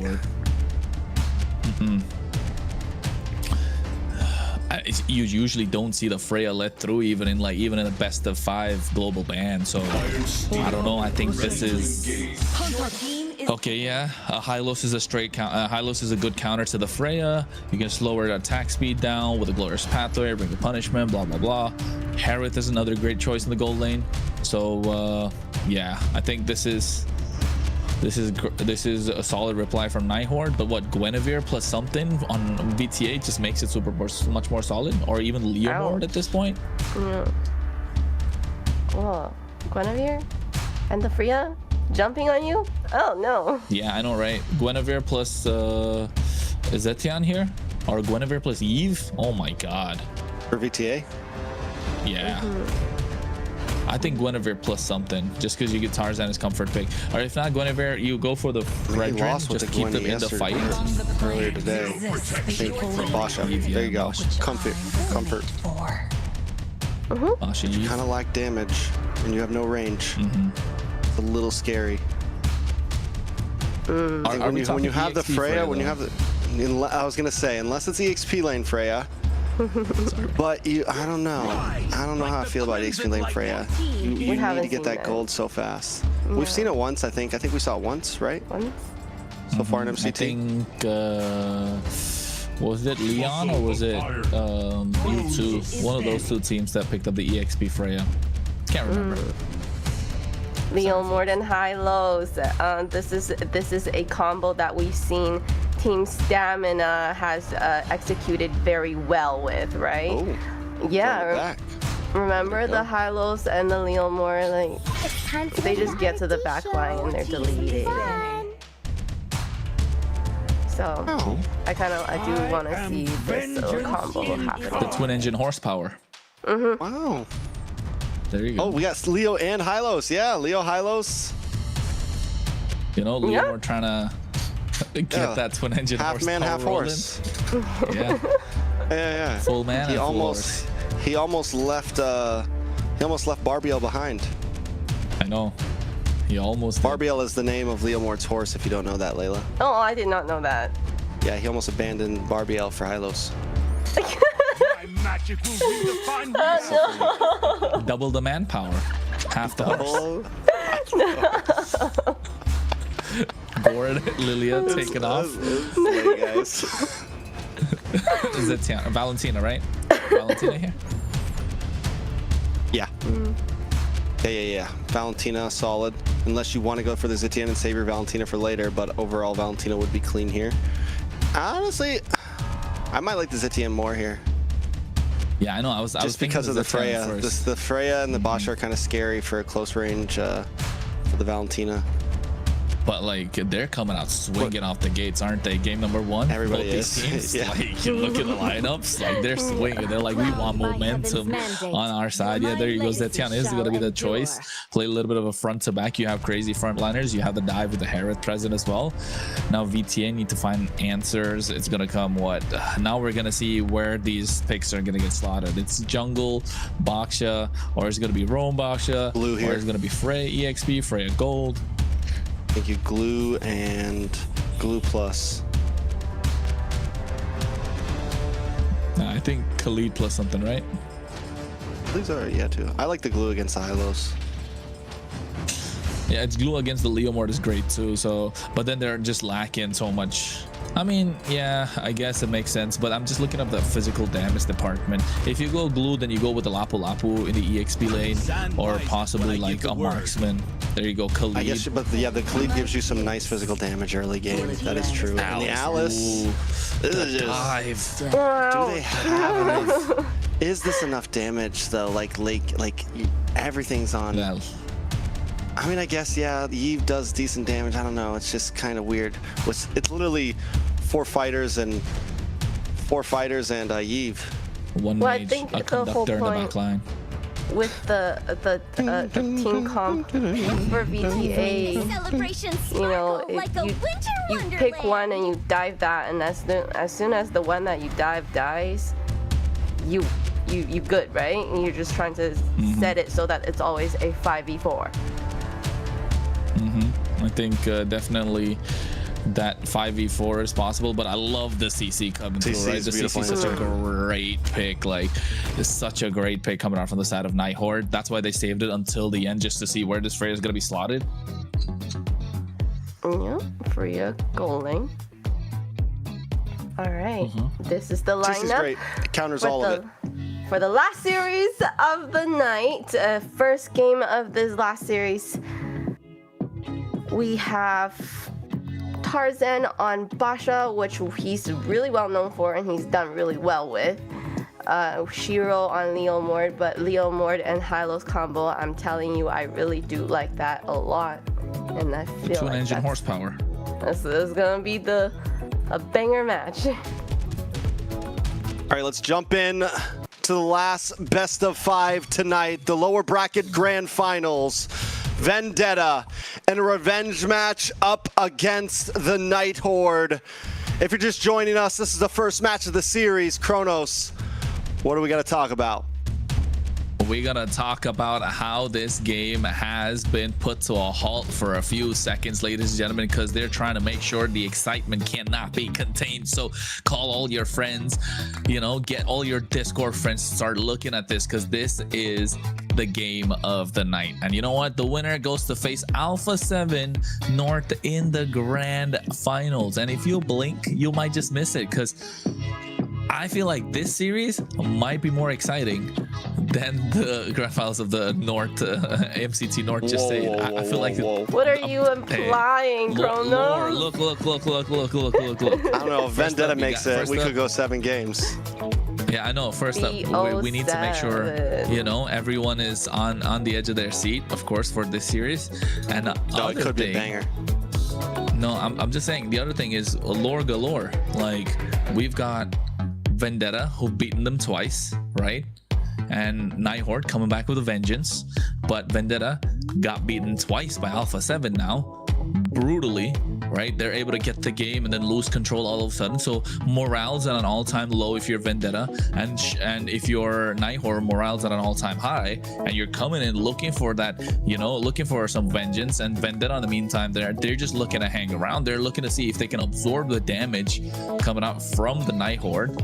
And I think this is gonna be a battle of more than in-game outplays, mechanical, macro. I think it's a battle of mentality. Do Vendetta still have that mental to take it to Night Horde after losing out in a best of 5 in what was so close for them to get to the grand finals, right, of MCT North? Meanwhile, Night Horde, they just want revenge. So tell me this is not a great story. It is. It's peak storytelling, honestly. It's exactly what we like to see. It's why we love esports. It's not just about the game. It's about the players and the teams that take us where we are. Fun fact, it's been 6 games. 6 games, and Night Horde has only been able to take 1 from Vendetta. Sheesh. And overall, and that game was 6 games ago. So Vendetta on a 5-game streak against the Night Horde right now. Can the Night Horde change it in game number 1 here? Ooh. Oh, how can it be possible, right? What's the way to make it happen? And you can see already the emblem setups coming through. The marksman emblem being run by Shiro. He knows what's up. Mage emblems, you got inspire. The cooldowns are online, and Master Assassin coming in from Melon, of course. That's nice to see. He wants to pick these 1v1s. Yeah, so at this point, honestly, even with the pressure from Vendetta having this lead in this laning phase, Night Horde dealing with it well. Nobody kind of really overstepping their boundaries. Turtle will be up in 30 seconds, and the cutoff from T, Cherub Army, Merciless is very clean. Gonna make it hard for Night Horde to even try to break through here. T just being a pain, right? Just needs to scout out these bushes. He needs to play as aggressive as he can on this Khalid, be that front line like Tarzan wants to be. You can see already Merlin can't really contest, no glorious pathway, so they can't go in. Shiro, though, might try to pull something here. Oh, Siri. Barbiel does come out. The Steed comes in, but Chirobami able to take it. Look at the damage zone to the mid side. Shiro goes down. Tarzan getting the kill. Merlin drops as well. And now they're going to move on to RR. He tries to dash through.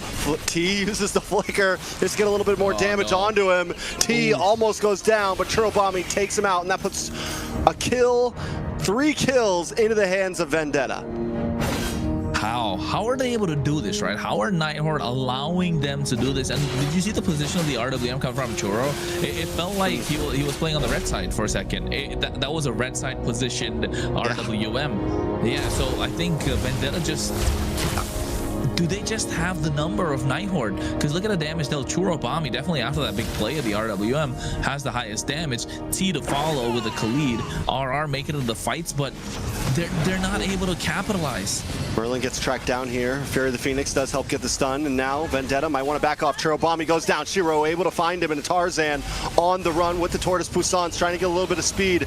Melon comes in with Valkyrie Descent and instantly drops down onto Merlin. Shiro gets a kill on a Tarzan, but now they're chasing down Shiro. Shiro's stuck in the jungle. Kistler tries to come in, drops him on Force, but it's just not enough to save the day. T able to escape safely, but Shiro's already gone, and now Kistler in a bad position, forced to use a flicker back to his lane. Yeah, and you can tell that they want the aggression in the early. They want to be the aggressors in the early, and with this kind of a composition, they need to maximize what they can put out in the early game, because like you said, they don't look like they've got a late game hero on their side. Yes, we can't underestimate the damage that they can put out in a 5v5 brawl, right? But and it comes down to position, and Churobami's got to be positioned really well for it to happen. Night Horde not going to allow that to happen, of course. But if you're Vendetta, pedal to the metal. You want to be the aggressors. Hit the gas. Don't stop for any curves. Don't stop for any traffic lights. You want to drift your way through to the finish line. Otherwise, the later the game goes, the harder Kistler starts hitting.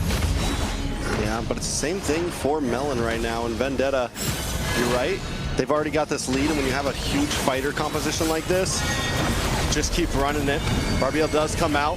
RWM drops as well. Look at the damage on a Shiro. Shiro able to get the turtle right before he's taken out, and Merlin drops next. Siri now getting involved, getting a little bit of poke damage onto multiple members, but Merciless and Tarzan don't want to stop it. Merciless gets the flow of blood to get away, but now Tarzan's in a bad spot, taken out by Kistler. RR looking to try to close the distance onto Merciless. Merciless used the flicker, but still goes down. And now RR finally taken out by Melon. Vendetta find 2, 3. The fight lasted so long, they're already back on the map. It's 3 total, but Night Horde find 2 for themselves. And Vendetta don't mind taking a fight to Night Horde because they have the aggressive composition firstly, and this has sort of been Night Horde's MO, right? They want to play as aggressive as they like. They want to get brawly. They want to get in your face. They want to be able to mechanically outplay you. Meanwhile, Vendetta, they know how to slow the pace of the game down. They've done that before. We've seen it. They've slowed down the pace to a certain, the pace of the game to a certain point where it feels like you're forcing the opposition to kind of run on autopilot, and they're so good at doing that. And that's what makes them a great team. That's why they were there in the upper bracket finals. Meanwhile, Night Horde struggling to bridge that gap between, you know, what could be a good team and what is a great team. And I think if they're able to get the better of Vendetta in this series, we can start categorizing them in that great conversation, right? There are experienced players on their side, of course, but errors, mistakes, fumbles, that's something that we don't want to see, and we've seen that in the previous series, in the match against Leviathan. Hope we don't get to see a repeat of that, because if they do, Vendetta are just gonna blitz away and run away with the game. All right, so Night Horde, they just need to try to stall it, right? Buy time, and they are holding all their towers up still. 6.5 minutes in. If they can keep it this way, and I think RR is going to be able to handle this Melon a little bit better here, but Melon's already making his way down to the turtle, and if third turtle goes in the hands of Vendetta, we could look at a possible close to 2k gold lead, especially if they get a kill along with it. Night Horde, on the other hand, want to try to fight for it. Nice poke damage on to Melon there. Merlin gonna hold the front side. Shiro not being allowed in. Steed does come out, trying to break through, gets a push back on a Merciless. Fear the Phoenix, maybe popped a little bit too early, but RWM lined up with a Valkyrie Descent and a Raging Sandstorm, and Shiro is instantly taken out along with Merlin. Now T's gonna move down to the boss side as Melon chases down RR. Siri under the tower, caught up by Merciless. Melon look for the re-engage. Siri cannot escape the flicker through, but T wants to go hunting. 4 members down on the side of Night Horde, and Vendetta will take the turtle as well, boosting them up to a 3,000 gold lead. Hey, they went hunting. They got more than the turtle. They definitely got a face full of Night Hordes. And all of a sudden, whatever hopes that Night Horde had kind of starting to slip. But if you are Night Horde, you know you've got a late game composition. You got a beast that's sleeping right now. You want to wake up Kistler on this Herod. You want to get him online as quickly as possible. And not just that, that CC, once you start getting those damage items going, maybe the War Axe plus the Hunter Strike, yeah, you can see this damage start coming online with that Curtain Call being used up at the right time. And I think Tarzan's going to be prime target, maybe even T, even Melon's Cernix. Actually, anyone at this point. It's just Churro Bomb. He's going to be so difficult for them to reach into the back line. And those glorious pathways will be crucial. And we've seen insane glorious pathways coming out from T today. Can we see the same thing from Merlin, right? It's not a crazy pick that we like to see in the hands of Merlin. Nothing mechanically outstanding. It's just now, how are you going to play the map? How are you going to outthink what Vendetta are trying to put forward? And realistically, Merlin's not having the greatest start to things. He had some decent plays earlier in the series, but right now you're up against Vendetta. And normally Merlin wants to hold the front side, but there's just so much damage on the front side. There is no marksman, right? Everyone just tracks you down, and that's why Merlin's sitting at 0, 4, and 3 right now. So time is of the essence for Vendetta. Night Horde wanting to buy as much as possible. I like how you mentioned Kistler, 1-0-1, hasn't taken a death. He has been able to farm, but still, it's going to be hard for him to drop a good Zamon's Force into the midst of an Alice, a Freya, you know, Tarzan. Yeah, timing is going to be key. He's got to play his mind off this game to really pull things back together. It's possible, though. It's definitely possible with the tools that he has around him. With Siri, the Fury of the Phoenix, Aura can buy some time or poke them down. Merlin, I think that's why I say this glorious pathway is going to be such an important tool when he uses, right? The timing of it, the revitalize, that allows Kistler to play with that Zaman Force when he wants to. And layering the skill is going to be important for Vendetta, and you can already see they're hacking away at the Lord, maximizing what they can do. About 5k goal lead right now. They want to pull away as much as possible. RWM comes out. RR caught in the midst of it. Kistler able to make his way back to it, but he goes right onto Shirobami.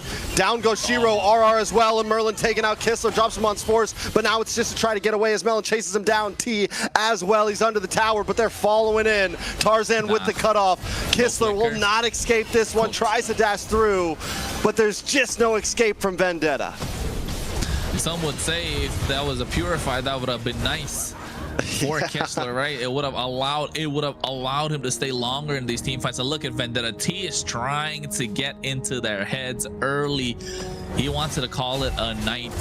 He's been playing 5 games already. He doesn't want to go for another 5 at the moment. It's only the first one of the series, but with the way Vendetta are playing, they starting to look clean. Not a lot of mistakes. 4 times 4 is 16. 7.5k gold lead in their hands, reaching 8k right now. Holy Shields are about to pop at the 11th minute mark. Oh, the Lord, slow push down the bot side. Maximize what super minion waves you can get. All right. Can they get an inhibitor out of this? The bottom shield hasn't been popped yet. Lord's already pretty low. Will go down. Night Horde able to defend pretty cleanly. Vendetta, though, with 8,000 gold lead. They just freeze these lanes. They eat up your jungle. They hang out and wait. They wait, bide their time, looking for the perfect moment, the perfect opportunity to present itself. But I mean, if you're Vendetta, you create the opportunity as well, right? Because you've got yourself the Alice, you've got that Throne of Ruin. It's a massive AoE skill. Again, no Purify from the side of Night Horde. The lack of respect for the crowd control that Vendetta are bringing into this game, that's hurting them. I don't know, was it a mistake? Was it overreading it, overconfident into this overconfident game? I don't know. I mean, come on. Like, would you play a Flicker Herald here? I mean, you can barely. It's almost like playing a Flicker Claude. You know, you don't really need the Flicker, right? It's a fast-moving hero. You can dash around. There's not really many reasons, unless there's literally zero crowd control on the other team. Yeah, you're risking it. We've seen a lot of players pay the price for getting hyper-aggressive. But look at the Throne of Ruin paired up with an RWM, and Shiro and Merlin are taken out immediately. Valkyrie's Descent drops down, and Night Horde is still hiding under the base. They should have never came out. They should have never, that's for sure. But another thing, how Vendetta are freezing their lanes. They got to come out to eat. Forcing them out, right? Yeah. And they got to come out. They got to scout out the bushes. They got to do something to try and get the gold into the pockets of Kistler. Because Kistler not having any gold is equal to them just getting slowly choked out at this point. Put them in a sleeper.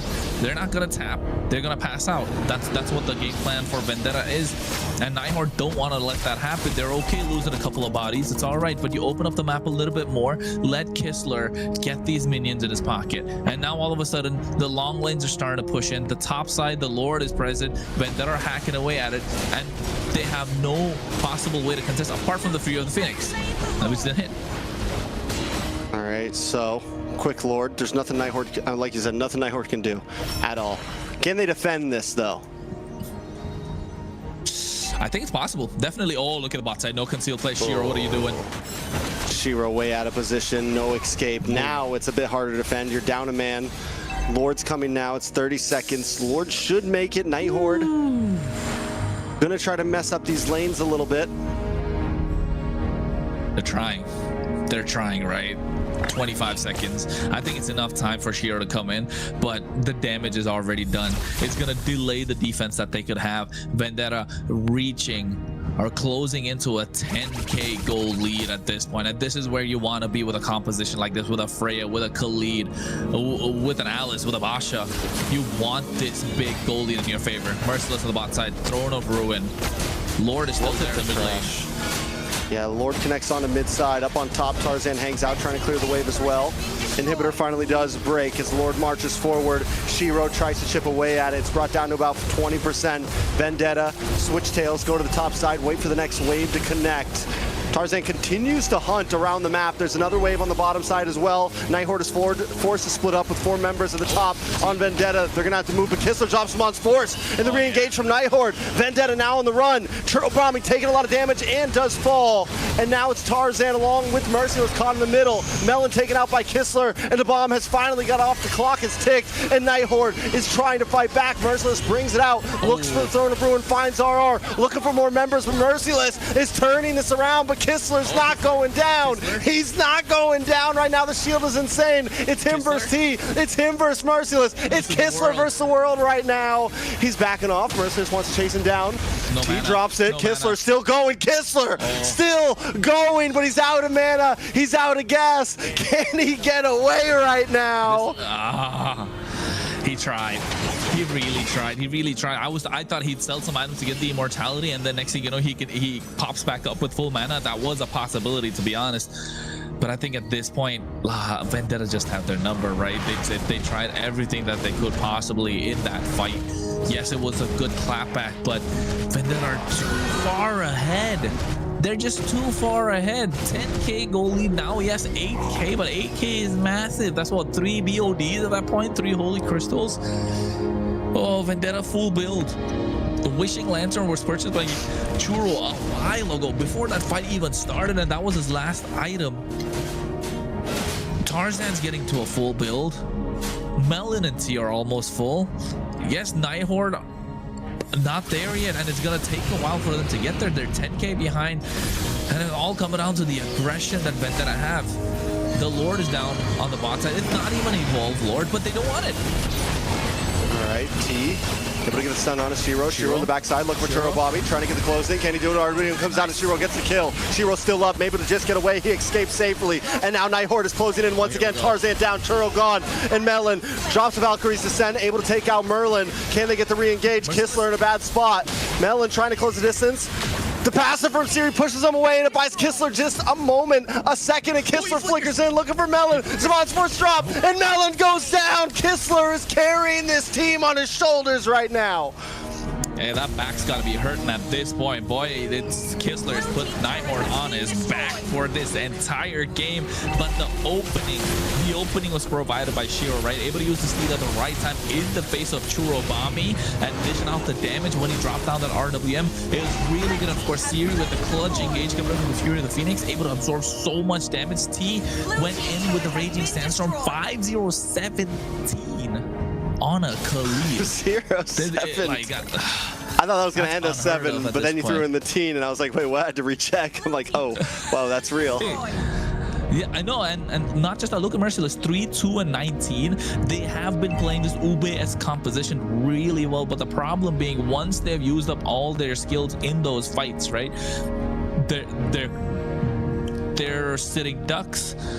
Yes, Merciless doesn't have a lot of skills to, you know, put out apart from the flow and blood, but T has been their primary engage, and T not picking the right targets is really hurting the chances of the Night Horde. Again, I cannot, you know, call me a broken record. They don't have a Purify. If T finds the right engage on the right target, Vendetta can cook. And look at the goal lead. It's caught up.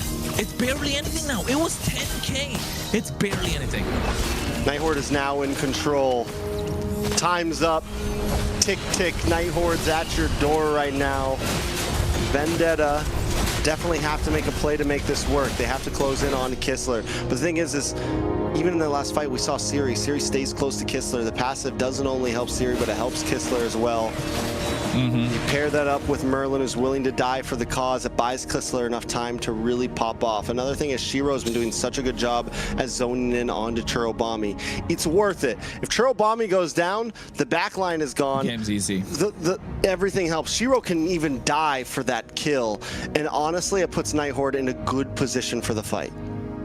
Yeah, looking at them, their full build across the board. Oracle picked up by RR, has a Malefic Roar, so that's some good news. Ken has the Shred. Queen's Wings on the side of Shiro. Holy Crystal purchased by Siri, and you can see the amount of damage that he's putting on. Not just that, with the help of the Wishing Lantern, and Wishing Lantern in the hands of Kistler as well, doing so much damage because of the tanky front line that they have on the side of Vendetta. Forget front line, they got a tanky lineup entirely. So that Wishing Lantern is coming in clutch along with the Divine Glaive. That's a glass cannon if I've never seen one before. Kistler is a full glass cannon at this point. No Oracle, no brute force, nothing. He's full damage, and that's why the timing of him to come into the fights is going to be crucial. Doesn't even have the immortality, no Winter Crown, nothing. He trusts his teammate to give him the space that he needs, and when he drops the Zaman Force, he wants to dance around all night long like there's no tomorrow. And that's what Night Horde needs to do. Hey, look at the goal lead for the first time the entire game. That's a 100 goal lead on the side of Night Horde. Not like it matters at this point, but that's the first time in the whole game. It's what, 20 minutes in, we're looking at a 400 goal lead on the side of Night Horde. Night Horde have found the formula, right, to take down Vendetta in game number 1. And if you're Vendetta, it must be hurting really bad because you went through a grueling best of 5 before this, which went what, 20+ minutes almost every single game except for the last one. And now what you thought could be an early game easy win with a 10K goal lead, you let that slip, you fumble that, and now we're in 20 minutes deep, and Night Horde have the shotgun and Vendetta looking down the barrel. Yeah, it's a mental game at this point, and Night Horde has definitely found the formula. Can they find a way into this Lord Pit, though? Shiro also there, and that's one good thing about this fighter lineup that Vendetta has. They have great zoning capabilities. They can build the wall, right? They can just kind of keep them at bay, and Night Horde has to fully commit. If Night Horde wants to go for this, it's an all-or-nothing fight, right? There's no catching someone off guard. Vendetta's sticking together. Kistler and Merlin are going to try to make their way into the river. They do get vision onto the Lord, and it does get reset, though. And not just that, look at the map, though. The map from Vendetta, the waves are pushing in, right? They've got 2 inhibitors gone. The bot side is pushing in. They've got a whole big wave. Look at the bot. Wait a second. Ooh, Melon sees it coming, drops Valkyrie's Descent, though, but he's taking way too much damage. Merlin gets the pick onto him. Immortality pops and T's there as well. Tarzan drops. Vendetta's been split up, and Night Horde is finding them one by one. Merciless and T are the last 2 standing, and that's where Night Horde gets them. They split them up. Once Vendetta splits up, it's over. Team to the backside trying to buy time. The immortality pops. And that's it, a shutdown for Kistler. This might just be it. Night Horde trying to crash down the mid. Merciless jumps in. Does have the Throne of Ruin, able to pop in to get the stun. Still trying to buy as much time as possible. The damage just too much. Immortality. Night Horde's like, forget it. We're moving past you. We're going onto the base, and we're going to take game number 1. The time bomb was ticking. It exploded. It took 20 plus minutes to get there, but Night Horde knew and found the answer. They knew the assignment. T can recall all he wants. He didn't know. They knew what was coming. They knew the timing of when the bomb was gonna explode. They knew that balloon was gonna pop. And oh my god, when it popped, it felt really good for Night Horde. Yeah, because for them it felt suffocating for the whole, you know, early game in the beginning. It's just it just felt like you're just going up against a wall of bruisers, right? If they come at you, you just, the fact that they were just zoned in their base, they can't even go out and get gold, to turning this game around and winning this game is just unreal to me. And you can take a look. I mean, everyone was kind of full build. There's nothing really I would say that was missing. Corrosion set coming out from Shiro in the late game with the help of the golden staff. That was just so that he can get these fast basic attacks on top of Churro, try and melt them down as quickly as possible, to also to try and take down the base crystal towards the end, because he knew he didn't have a lot of time, right? He didn't have the burst capability, or didn't have the amount of sustain to stay in these fights for long enough to get those bursts down. So he needed to hack away at Churobami, who was the conductor in the back line. And without the conductor, what's an opera, right? No songs to sing, nothing to hear, nothing to play. Vendetta, man. You know, I think on that first Lord, if they could have just maybe broke a holy defense before the push, things could have been different. And you have this early game comp, you have to think about all those things, right? You get 2 Lords. After that, it's a wrap. It's G's. There's no way to come back against the composition the Night Horde have. And when you pick a composition like that, that's your risk, right? You need to know how to close out early on, and they were unable to do it. But Night Horde once again shows something we saw last time. They can push to the late game, and it's something they kind of lacked previous that now they have seemed to really pull together. And maybe it's the flow state, maybe it's whatever you want to call it, but their late game has definitely tremendously improved. Their late game has improved, and they're looking a lot more clean, right? They even made Layla chuckle towards the end. I was so unbelievable, you know, when I observed that, and the way that they were they held it together until the time was theirs, and they just took that opportunity and they really reaped in the reward. So yes, this team looks completely different than the last time that they went against Vendetta.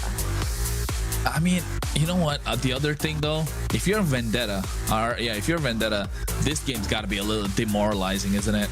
You're coming off of a great best of 5 where you fell short, right? You were at match point, and then you let Alpha7 take 2 games off of you back to back, off of the mistakes that you made. And not just that, now coming into this game, or into this series, you get yourself a 10k goal lead, my guy. 10k goal lead. That's insane. The only thing that was left was the base. All they had to do was play the map. They tunnel visioned. They just wanted to they just want to beat down Night Horde. Unfortunate, they walked up in the wrong alley. Night Horde were waiting. They were waiting to pounce on them. They bought enough time for themselves for Kistler to pop off, and when he popped off, it was difficult for them to stop. And not just that, I think in the last fight, Kistler wasn't even there. Kistler wasn't even doing all the damage. It was Shiro, RR, and Siri. And Merlin was the one who was able to provide that glorious pathway to slow down the opposition. Look at this fight. The amount of shield that Kistler has. And this is full damage. No Oracle, needs an immortality? Nothing. Who needs an immortality when you got shield like that? He said he was a glass cannon. He was a bulletproof glass cannon. It was hard to break that glass right there. My guy was able to sit in the midst of it all and just output. And even in this fight, this is where things really kind of turned around. This is where the last one, it was close, but God, the pushback. Watch for Siri, right? T tries to close distance and get the final hit on the Kistler, and the passive saves him. Kistler's like, oh, game time. Game time. Flicker forward. Damn. I know, we know what happened though. That was amazing. Yeah, it definitely was. You can see Kistler here as well. Like this is the one fight where he had the damage. He didn't even bother. Flicker forward, try to get the base. Siri was the one dishing out the damage from far off. And you can see Shiro getting the Windtalker in the end just to be able to hit the base crystal much faster. MVP Siri, well played with those engages with the Fury of the Phoenix, 2-1 and 13. Yeah, the rejuvenated Night Horde. After that roster swap, we were questioning it, man. We were questioning it for days. It's starting to show now. It has a delayed effect, but the effects look good. It took a little time to join the mold, you know? Everything had to seal up, and now he feels like he's been part of the team the whole time, right? It honestly feels like Night Horde is grooving together even better. Siri so far has showed he's gotten what, multiple MVPs just today, or has just been on fire mostly today. I feel like the guy, in terms of aggressive MMs, we've seen him on Lilias, we've seen him on kiting people like this, we've seen him on, you know, siege mages, everything from front to back. He has the full package right now. That's definitely true. He's done very well since coming in, you know, into this roster, this team. I think he's earned his place here now, finally. You know, first I was like, what about Colleen? But no, he's doing great. Going into second match, what do you guys think? I mean, Vendetta, it was a scary comp what they had. It's just, you know, there's so many dive. Now they're out a lot of the heroes. And they're really good heroes. Yeah, that's true. They did use up really good heroes, but for me, I think it's not the lane matchups or the heroes. It's just a mentality thing at this point. Both teams are kind of drained out. They played a long series. Yes, Night Horde played 3 games, but 3 games where they really had to focus, right? 3 games where they really had to stop. There was a lot of macro, a lot of micro, a lot of movements around the map. Yes, they got a slight bit of a break, but I think like if you're a Vendetta, that was demoralizing. You're hurting right now. You're licking your wounds at this point. How are you gonna make it out in this game? It's dangerous grass once again, but they get the blue side. I don't know, man. Like Vendetta, I think their mentality is starting to crumble at this point. Different perspectives. And I think the Night Horde really found what is, I think, Churlbami, right? Just get rid of Churlbami and your team is doing great. I feel like, yes, Churlbami has done great in Vendetta, you know, in terms of being there during the team fights, able to really zone and then also do what he needs to do. And I think he's a very important puzzle in this team. And I think if they keep on focusing Churl, Vendetta is not going to have a good time. It's now Vendetta forced to ban out the Freya even when they're on blue side here. It's going to start limiting things down. Marcel banned out, Jushin, Phobius. Fanny still banned out from Vendetta, which I'm kind of surprised we didn't see Shiro get crazy on the Fanny last time. But Vendetta knows it's still something that could get put into the tank here, and they don't want to let it through. Vendetta on first pick. Basha not there, Yves not there. Khalid not there. They lost a lot in that first game, especially for them to be on blue side, you know? But what else is there, right? There's a Suyo that's still open, which is really nice. You still have Glue. Aerith. It's a good Hilda. I haven't seen Hilda in a while. Ooh, Hilda is open right now. Wouldn't be a bad first pick. And he did really good with Hilda. Merciless gets his comfort pick. All right. Yep. Hilda plus something. We didn't see him get to play the Uranus at all against. He didn't play the Uranus once against Alpha. It was never like, it was always like, it could have been a first first phase pick, but it never got to that point. Not like it was even banned out, but it was never a great pick for them moving on to the rest of the draft. So it never really gave him that opportunity to shine on this Uranus. So now getting it first pick though, because I saved my nation from falling apart. Right? They're so confident. You're picking a Easton Chin into a Uranus, man. Like that's some confidence right now. To lead the charge. Your team is picking. Okay, there's the Hilda. What do they have now? In terms of roam for Vendetta? In terms of, I mean, glue could be a possibility here. Here you go, Harith. You lock in your jungle. I think glue. I think you pick up the glue here. If they lock it in now, yeah. Right, like the Crimson Lightning. Oh, Leomord for their jungle. Okay. Okay. Eve. I'd be a little bit scared as YSS with the Leomord. I don't know. I think Eve here. The past is but ashes in the wind. Your team. Okay, I was gonna say Eve or Carry, but Carry is the solid choice. You get the shred, you get your, DPS locked down, your fail safe. Put that aside. Okay, now we can work around. I think Eve is gonna be a great pickup for them. But Vendetta need to ban it out in this phase. Zetian's gone. Shall endure. Eve, right? 100%. Just focus down on the mid laners here. Both teams need one though, so you have to think about it pretty hard if you're VTA, because the thing is, as Night Horde gets the first pick in response to all of this. Eve, man. Like Eve, don't play with it. Yeah, don't play with it. Like, we've seen what the Eve can do against the Leomord, right? Really well with the RWMs, and Vendetta were the ones to do it to Night Horde. I think Night Horde will pull up a page out of their playbook and make it work for themselves. So yeah, there you go. I was made for. I think Night Valentina Horde is missing a lot of CC. Blue band. So, we need Valentina.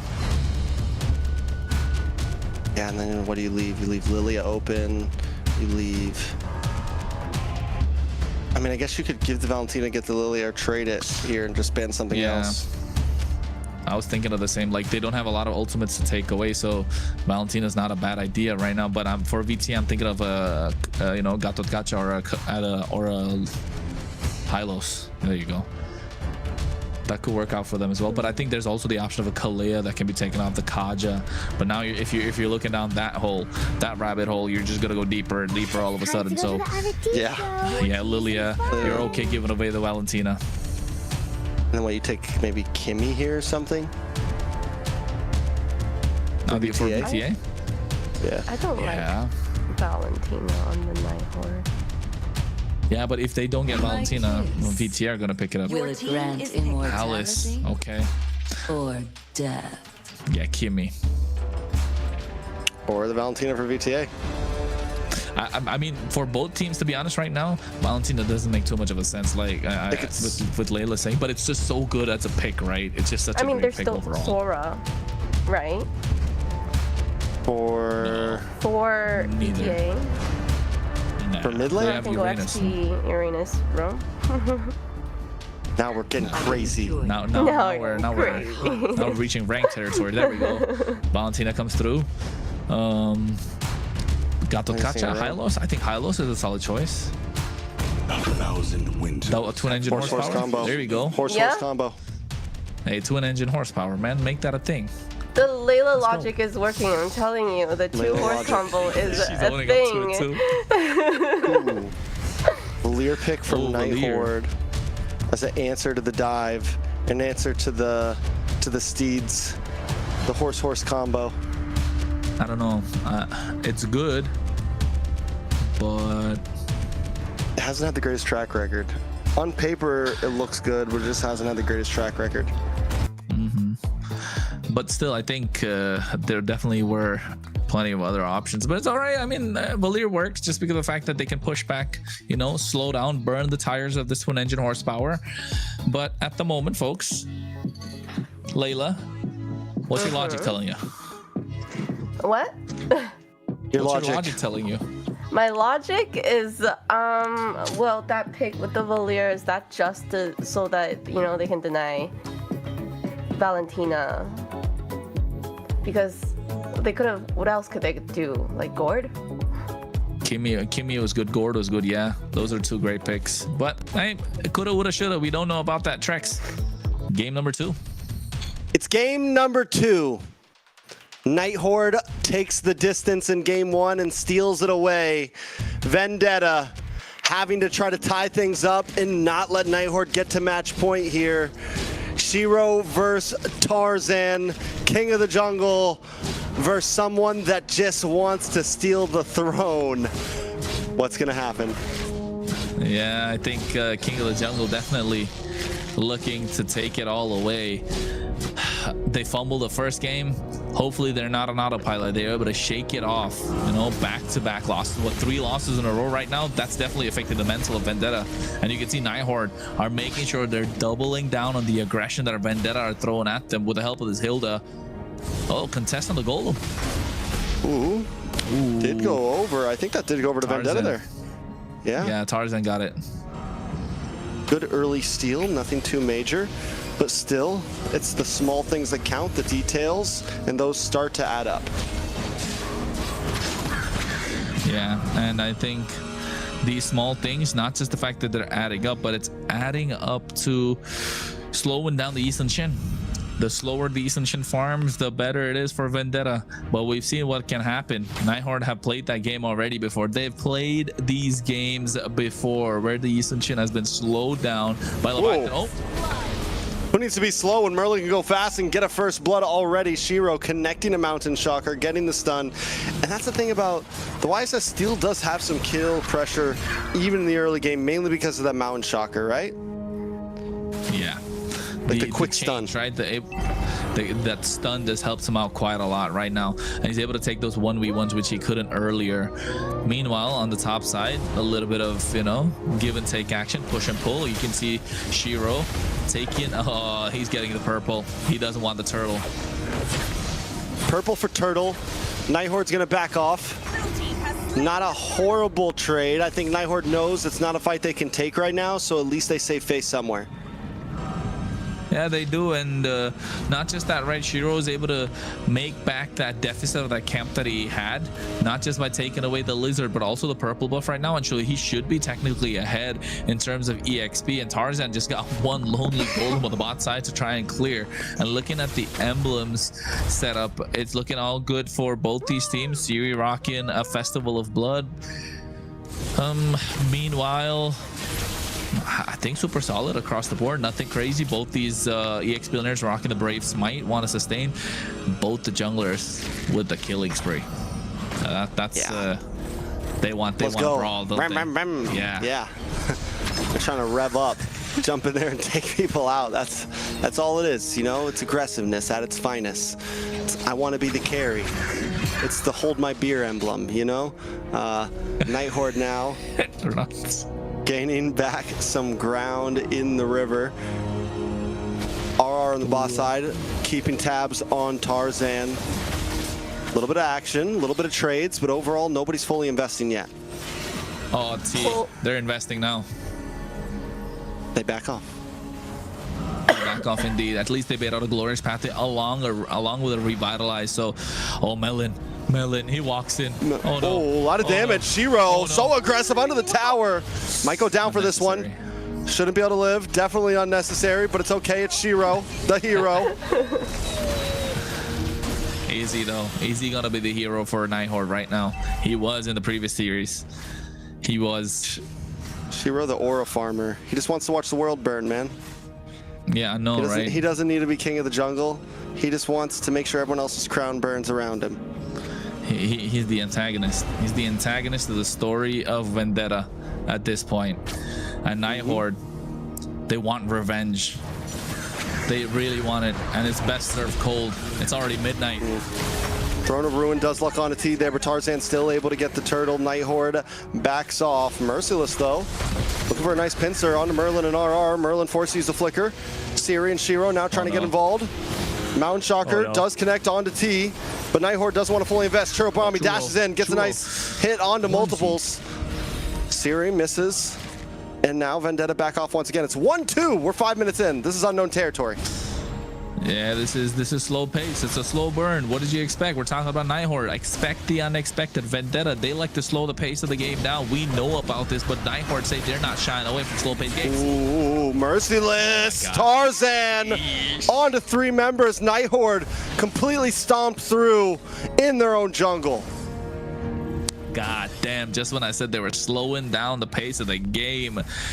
Talk about 3 kills on the bounce. Tarzan able to get a double, a blow to the gut of Night Horde. Yeah, a massive blow to the gut of Night Horde. And you can tell as well on the top side, VTA just doing the best that they can to try and push back Night Horde, but Night Horde are not letting up. They've got a late game composition as well. They've got Kistler. He's left untouched at the moment. He's left untouched, unchecked. Merciless is only now getting on top of him, but I think he should have enough, items to try and keep him at bay to a certain extent. Yeah, I mean, we saw what happened last game when Kistler was left untouched, unchecked, having the gold lane experience, just able to farm up and on something like this. The glass cannon. Well, this time he's on the carry, and that's even scarier at some points, especially against. Oh, wait a second. 1v1? 1v1? We'll never know. We'll never know. We will never know. The world may never know. One thing's for sure. Night Horde definitely want to watch the world of Vendetta burn by picking up this Valier, but this Valier is just not, it's not the. It's not him.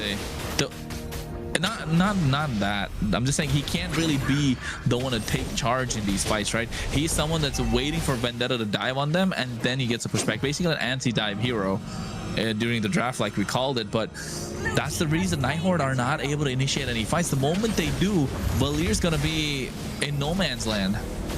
He's practically a support hero, honestly. Like, it's not crazy damage. We've never seen a Valier pop off and get a double or triple kill. Oh no.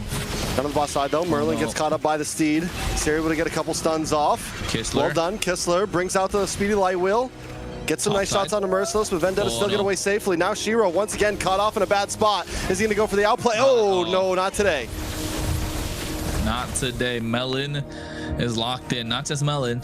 Anyone on the Herod today has been locked in, haven't they? Anyone Herod's can catch these hands. Great pick. Like, Herod's been a great pick today overall, and we can tell why. Merciless right now, you can see why this Uranus is always, why we sing praises of Merciless Uranus. Yeah. All day. Vendetta now takes the tier 2 in the top side.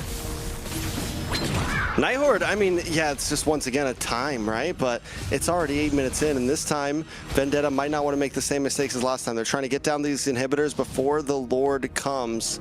If they can do that, look on the boss side. Merciless zoning away Kistler, trying to get this inhibitor down so that maybe, just maybe, they can pop a Holy Shield before the Lord comes. Yeah, and I think it's reaching that point where they could get their 30 seconds to the Lord. And I think this is the moment where Vendetta needs to apply the pressure and take away the mid-tier 3. A lot of damage. They do dive through, looking for the tier 3. Throwing everyone comes out, but it does not connect to many. It is able to defend. It is able to keep them away. Flowing Blood comes through as well. Mount Shocker on a Merciless. Merciless does have the consecration still. He's going to be safe, and on the top side, Vendetta continues to kind of keep these lanes pushing in. They want to get that tier 2. Merciless will finally be able to secure it as Night Horde is grouped up in the mid, defending their mid tier 3. As long as they can do that, once again, this Lord becomes much more dangerous, especially if they can maybe group up to this top side or group up to the bot and get those holy defenses down. Make sure the Lord can get a full crash in. That's exactly what they're looking for. Night Horde, on the other hand, they're onto it. They smell it. They know what's going in. So they need to try to defend. The tier 3 in the mid side as well is kind of a wall that keeps Vendetta from rotating it top to bottom. It makes their path much, much slower. So if Night Horde can keep this standing, it's also huge for them. Lord was taken out on a decent timing, so it won't come out to the next wave. It's going to be coming out now. That means it gives Vendetta a lot of time to see how they want to approach this, find their positioning, and push in. Night Horde still not overstepping. They know they're caught in the late game, in this late game clock. They know they just need to defend. Don't start any fights. If you can find a pickoff, if they over-engage, that's a win. But it's not the end of the world if you lose a tower here and there, as long as you're not falling too far behind in terms of deaths, in terms of gold, etc., etc. So Lord marching down top side. Vendetta looking for tier 2 on the mid. Still a wave coming down on the bot side as well. Vendetta just slow pushing. So similar to last game, it is a slow chokehold. It's a slow chokehold, but you know, Night Horde have seen this before already. They've been there. They've played these games. They've got to the ropes. They were able to break past that chokehold and able to make a comeback. But this time, they do have the lineup, and Kistler's still not gone down. He just got the DHS. It's going to be enough, I think. And Lord's looking to be taken down. Pathway comes out.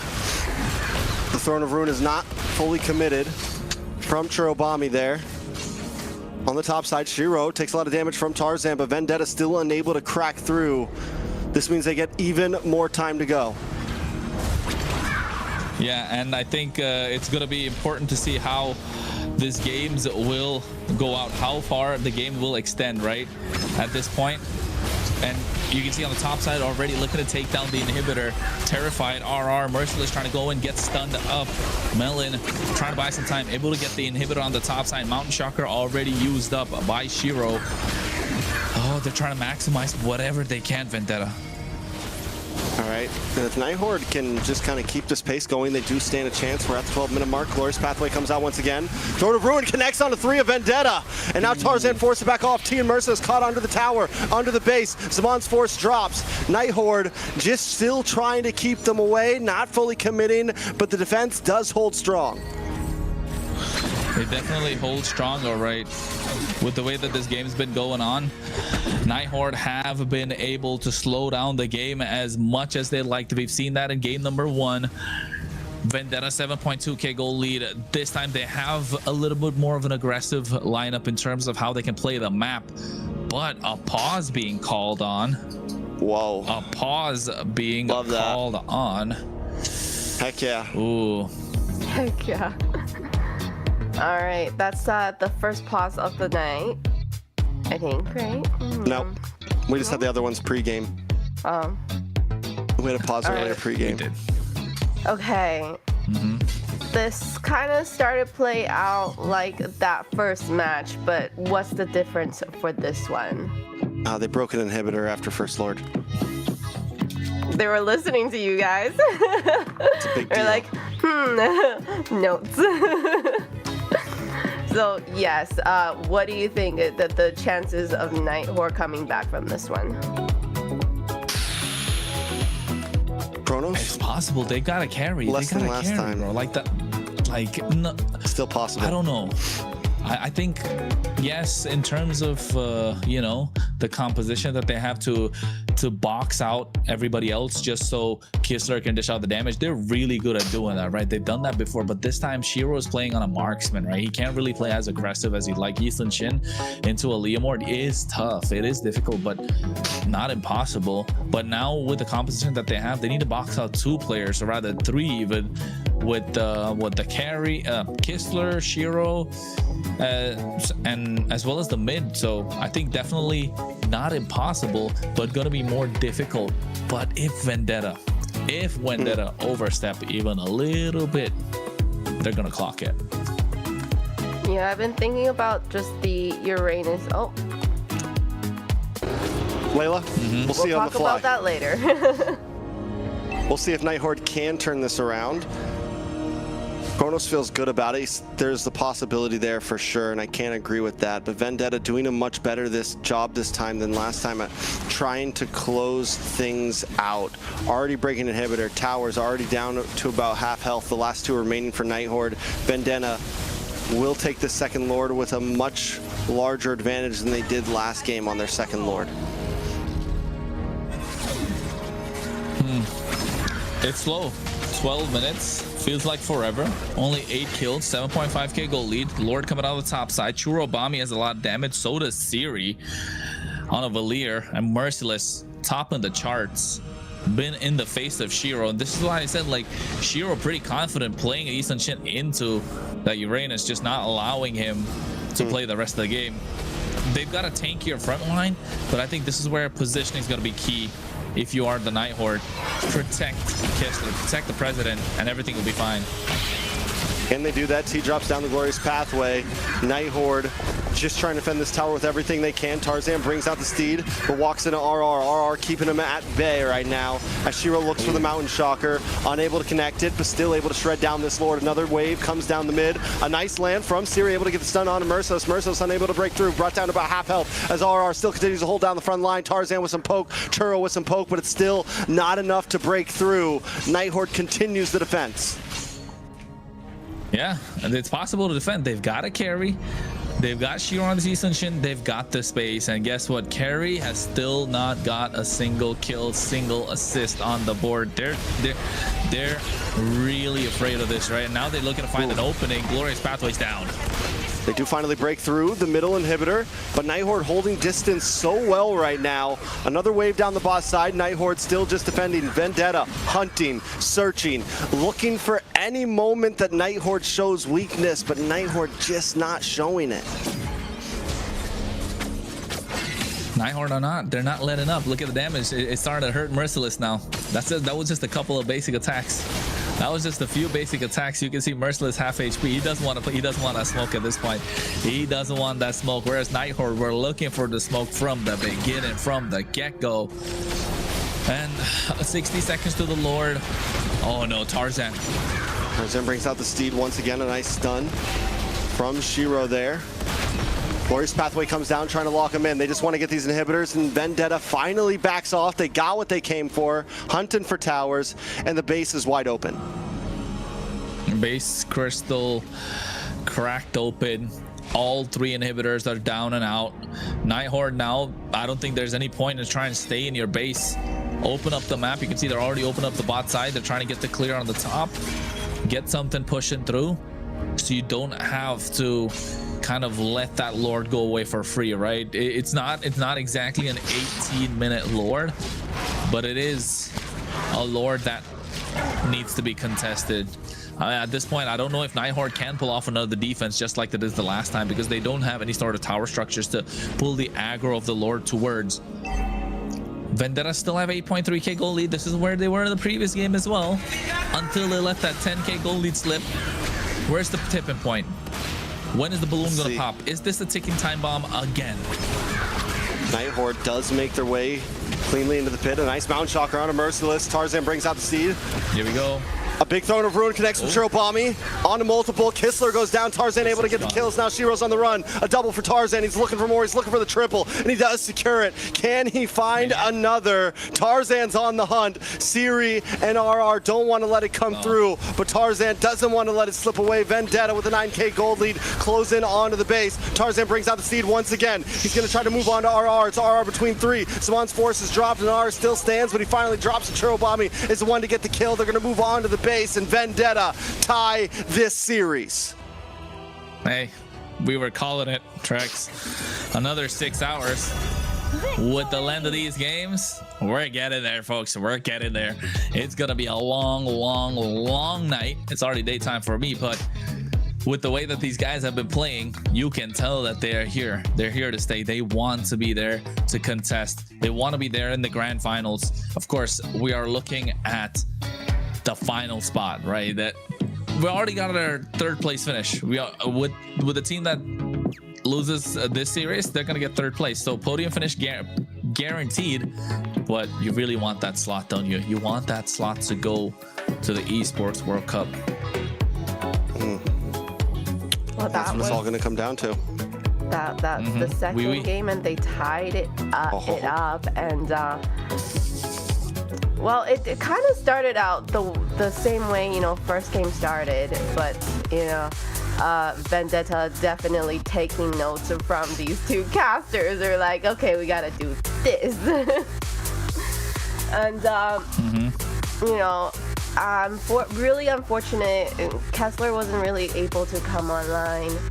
We were hoping that, you know, if we get to late game, this carry can start shredding more, and then unfortunately we just didn't get to that point. I agree. I mean, Vendetta at this point showed up this time. They did not fall behind at any point. They were able to they knew the clock was ticking this time. It did get to 16.5 minutes. And Night Horde tried to fight out on that last Lord, but I think the gold deficit was just too much. Last time it got bad, but it wasn't that bad. And Night Horde was able to kind of find some mistakes that Vendetta did when they were coming into the base and kind of capitalize on small little pickoffs here and there. This time, Vendetta never gave them any moments to kind of regain that space. It was 10-2 at the end of the game.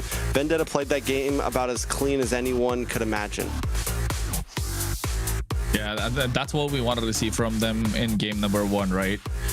That's what we really needed to see with the lead that they kind of had. But this time, I think having a failsafe, having Tarzan play on a hero that's not necessarily a tank, but can also be the initiator, a hybrid basically, and just allowing him to dish out the damage when needed and not really rely on the rest of the composition to show up. If they show up, they show up. If they don't, it's okay. I got it, fam. He's got the damage. He made it work. RR did try with a lot of Throne of Ruins, but also not just that. Comfort pick for Merciless shows why he's one of the deadliest Uranus on in North America at this point.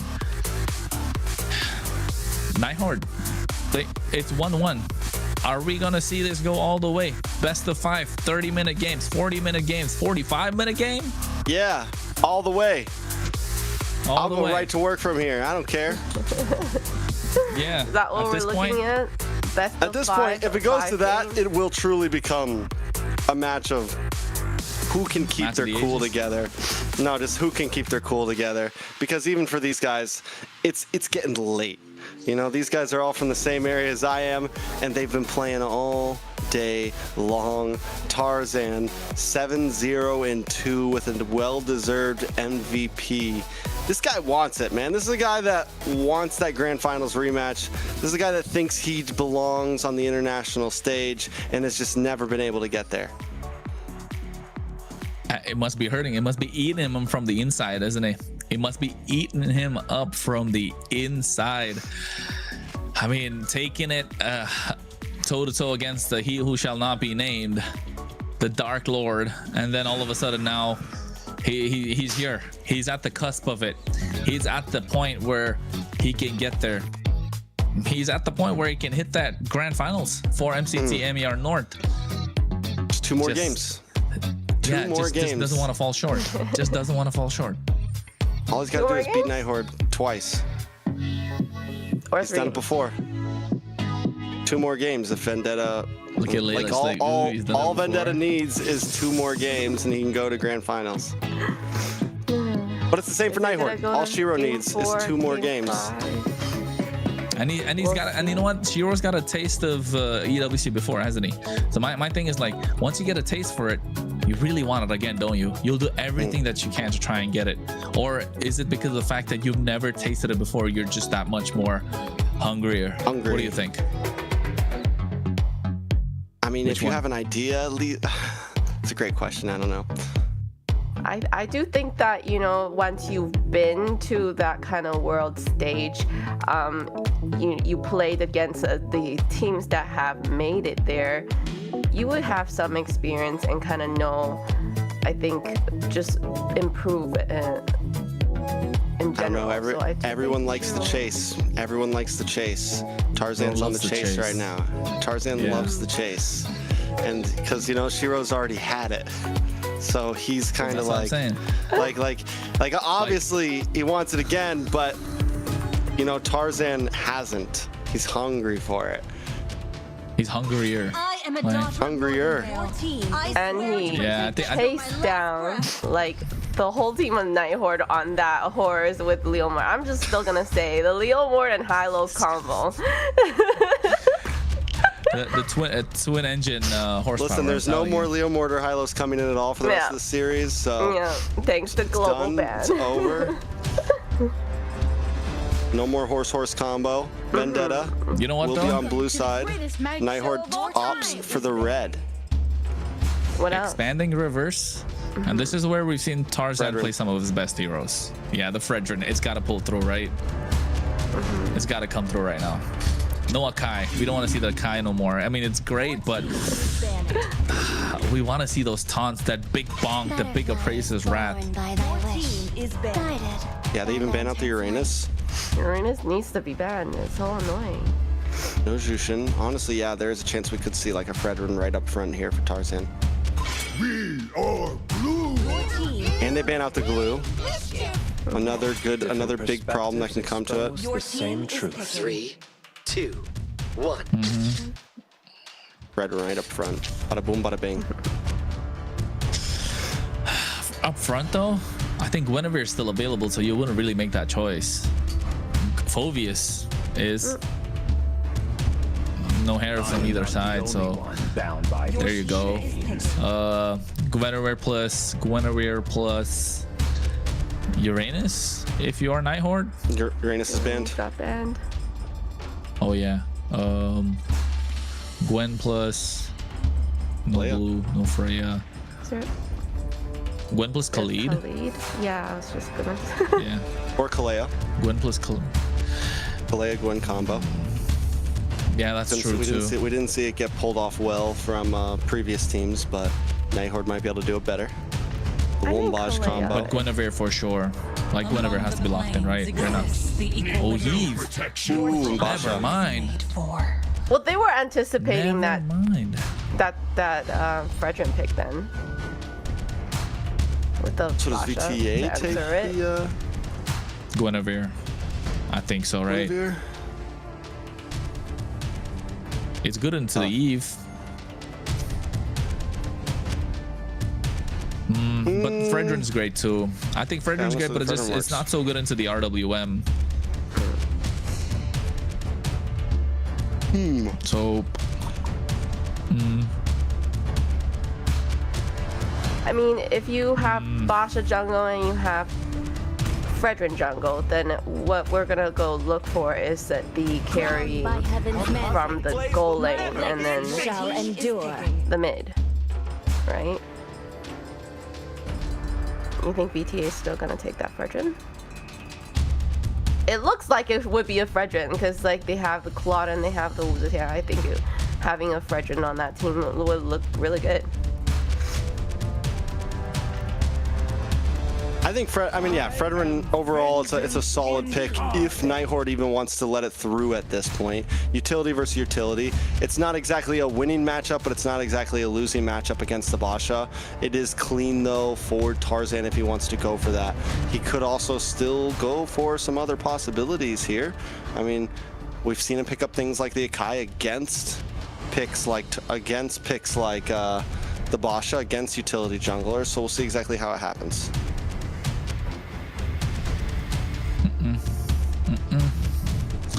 EXP. Oh, sorry, Rome. No jungle. Fredrin, Guinevere. Both got to get banned out from Night Horde. If you're VTA, you take out the EXP laner. Sora. Fanny. Okay. All right. They're thinking this Basha could be in the role, like they did throw a curveball in the first series or in the second series against Leviathan. What could it be here? I think Fredrin, right? Just straightforward. Is there any other or Leomord's already used up? Is there any other fighter jungler that's kind of like available at this point for them? Nolan. I think Nolan. Yeah, Nolan honestly could be clean from VTA here. They banned out the Fanny though. Oh, Fredrin. okay. But do they just have to go for the assassin pick here? I think Nolan's gotta be in, right, for VTA. I would like Nolan now if there's no Fredrin. That would be good. Yeah, I think Tarzan will play it right to where it's not like you're going head to head against the Basha. You can still get kills onto the Moskov. You can still get kills onto the Eve. Yeah, there you go. That's Sora. You know what I was thinking about? We haven't even spoken about the Suyo this entire series. Like, I just mentioned Suyo. You guys didn't say anything. My bad, Layla. My bad. No, but I think Sheesh. I would prefer Nolan over Suyo here, though, for VTA. I agree. I think Nolan is definitely a better pick here in this case, just because of the fast clear speed against the Basha. But then again, Suyo is always a great option right now in this current meta. We could save it for a different game though, but it's match point, right? It's almost time for match point. It's 1-1 at the moment, and if VTA are gonna go all 5 games, yeah, their mental is like they need some sort of caffeine in them, man, at this point. And Trex said what, it's 2 a.m. Trex, and they're still 2 a.m. on the East Coast, going at it. If you're on the West Coast, it's 11, so you're somewhere between 11 and 2 right now. And either way, 7 a.m. Vendetta's been here as long as we have. And it's like, 7 do a.m. you in even... England. Yeah. No. I mean here, what, you go for the EXP lane. Lapu Lapu is a great option. Yu Zhong's another great option. There's no Sora, there's no Glue, there's no Uranus, right? Tervisla is another solid choice if you want to go for that. I'm thinking Alice, if you... No, they already used up the Alice, right? Arlot. Do they want to go with the Arlot though? Oh wait, it's Night Horde. They can go Sun, right? We're not That's a good one a to pop the Zetian's passive. Yeah, and it's failed repetitively. So I don't think it's I don't think it should get picked here. You also are up against a Zetian, which you can't really target down as a fighter, right? You jump in, you get knocked back, you got to deal with that kind of thing. They're really taking their time though, I'll say that. Did something happen here? The clock stopped at 27. I think it's a pause. I've been looking at the clock for a while now, I love that. Yeah, there you go. Definitely do. We definitely do. I think at this point, Khalid's probably going to be the choice for the Night Horde. In Rome, get some aggression, easily pop the passive of the Zetian. But on the other side, what could it be though? Jungle, Nolan or Suyo plus what EXP? Not right, EXP Rome, Kalea. No Hylos, no Khalid, no Hilda, no Marcel. No Hylos, no Khalid. You could get a Khalid on Night Horde side. Oh, Hilda's still available. And Khalid's available on Night Horde side. VTA. Yeah, so I think it's gonna be Khalid and Hilda. They're just gonna, you know, I think that's gonna be a gentleman's handshake at that point from both these teams.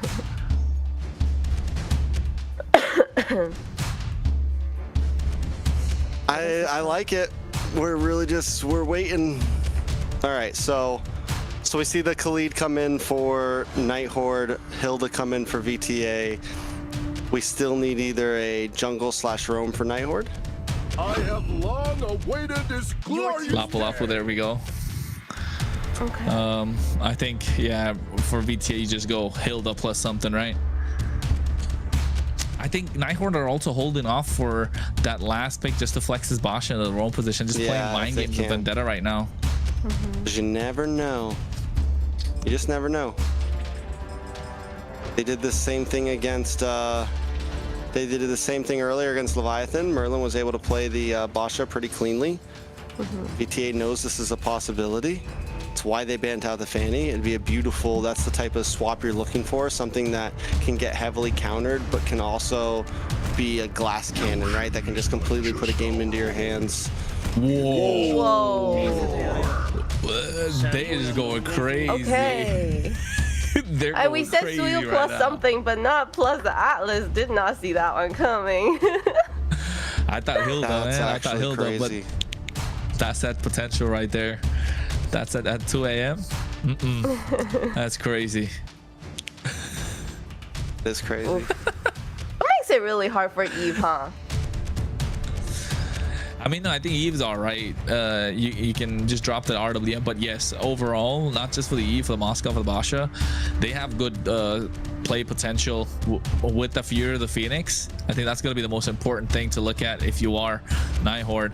Now what do you go? You're not really going to put an assassin on, are you? It's a tough position to be in. There's a lot of stuns. There we go. They put themselves, the Peleric, in the wrong position, able to absorb a lot of the physical damage that's coming through from the side of VTA. But still, I think the Atlas, he's going to be stopped a little bit from using those fatal links, but I'm excited. You know what? Just for the thrill of it, we go with Vendetta on this one, just because we got an Atlas. Well, I think it's doable. I think it's possible. Yeah. I think both teams have some chances here. I think if you know, the Roam and Mage has skills do connect, it's gonna be scary for the Night Horde, and I hope they brought Purify. They better have brought some Purify. And for everyone still watching, I hope you brought some coffee, some snacks, and all that good stuff. Because we are in for it right now. It's 1-1. Vendetta tied it up. There's no sweep coming. The night's not ending soon. Night Horde and Vendetta are giving us a banger. 25 minutes a game, 30 if we're feeling it. Yeah, 30 a pop every single time. And not just that. I mean, looking at the fact that they've got a Eve on the other side, they need a Flicker too. So Flicker purifies, unless I'm mixing up both these lineups. But you know what? We're not mixing up the fact that it's going to be a best of 5, 1 apiece. Game number 3. It is on, ladies and gentlemen. We're in for the long haul. The one spot that gets to the grand final. The lower bracket finals are what we're talking about. Vendetta versus the Night Horde. Game number 3. Ding, ding, ding. All right, so Vendetta already kind of losing out in lane a little bit. Night Horde keeping it aggressive. You get the range with the Eve. You're able to clear wave fast. Shiro's going to be able to get this Lethal Wander. And this is the type of pace that Night Horde's already setting in the early game. Normally it's been Vendetta who's been controlling the laning phase. For the first time, we're seeing Night Horde kind of take the wheel. Yeah, definitely. I think when it comes to how they need to get control, who's going to be the captain of the ship for both these teams, right? Need to find a way to start playing aggressive, but also at the same time you can see, oh my god, Merlin. Nice damage. He'll be okay. It'll be okay, Kronos. Keep going. Yeah, I know. I think at this point, Merlin, I was going to say Merlin needs to kind of be the aggressor, but at the same time, look at T, right? He's got that split. He's going to go in. Not as tanky as Merlin, but the playmaking potential from Vendetta is off the charts. There's only one Purify on the other side. That's going to be in the hands of Kistler. Apart from that, they're okay. Everybody else got flickers. T goes in, gets the split. Look at it, catch Shiro. Tortoise's Poissons for the disengage. Turtle's gonna be up in about what, 3 seconds, and now getting it started. Vendetta looking to make their way. Yeah, Night Horde keep control over this RR, and Merlin hold the wall against Merciless and T. T is going to look for the stun here, able to get it on 2, and in comes the RWM. But Tarzan's able to dash through and get 2 kills anyways, right through it. A double kill. Turtle falls in the hands of Night Horde, but still, it feels like a positive for Vendetta. Yeah, no fatal links used up as well for that one. Just able to use the flicker on the hands of T. I think it's just a T special. I think we've seen T play it before on the Atlas, right? If I'm not wrong, in previous, have we? Like MCT? It feels like it could be a T special. He would play some weird stuff like this. Yeah, it feels very familiar for some reason. Give me a little bit of deja vu vibes. It's giving you a little bit of familiarity. Oh my god, it's late. You can tell. It's getting to Trex. 2 a.m. midnight talks. Not even midnight. 3 a.m. conversations. Just be careful who you're DMing, folks. Yep. At this point of night. It's getting to the hour. It's getting to the hour, and Vendetta looking to get the advantage right now. 600 gold lead on their side. Not the golden hour. Not the golden hour. Not at all. That's been passed. Well, you just had that, didn't you? It's early morning. It's middle of the night over here. Night Horde on the defense, breathing for life at this point. I mean, I think everyone. How the tables have turned. How the turns have tabled. Exactly. And I think it's reaching that point where both these teams mentally fatigued, right? It's late for both of them. who's going to be able to hold their own, keep their mentality strong. Let's not forget, you know, with everything aside, the entire season has been built up to this point for both of them. And you don't want a momentary lapse of concentration to kind of decide your months of hard work, right? It's true. And it's 7 seconds for Turtle. First one did go over to Night Horde. Vendetta with a small lead, but it's still feeling like a tie game. This Turtle, though, T will have the Fatal Link, so we're going to have to watch for it. Night Horde needs to be careful about how they engage. He does have Flicker as well. He doesn't have to even use the dash skill to come in. Just watch for a big flick and boom. Purify is only on Kistler right now, so Siri, Shiro, RR, Merlin are all available targets. Merlin does have the Revitalize, so once you see that pop, there's a big chance the Revitalize is going to connect right after. RR goes in. Well, wait, there's the Fatal Links. In comes the SOD to try to help out, and the damage is locked in. 3 members down on the side of Night Horde. It's nothing but Siri living, and now the Turtle does go to the side of Night Horde. Siri used the Flicker. Oh my God, Siri, what were you doing? He was just sitting right in front of him while his entire team just got melted down with the RWM. They're walking up to him, and then he realized, oh my God, I'm in trouble. Meanwhile, on the top side, Purify forced out from Kistler as well. Blazing Duet coming through from Melon. T has been playing this Atlas really well, right? It's got to the point where I think comfort picks are starting to show, and at least out of the box unorthodox picks are making it possible, or making it work for the side of Vendetta. And in terms of the damage dealt, Siri is on top of the charts. Merciless is next. Churro Bomb is there. Kistler's following through. Down to the bottom, Shiro, of course, it is a jungle Basha. You want to see fast rotations. You want to see him being present, being what tilt the numbers advantage to the side of Night Horde.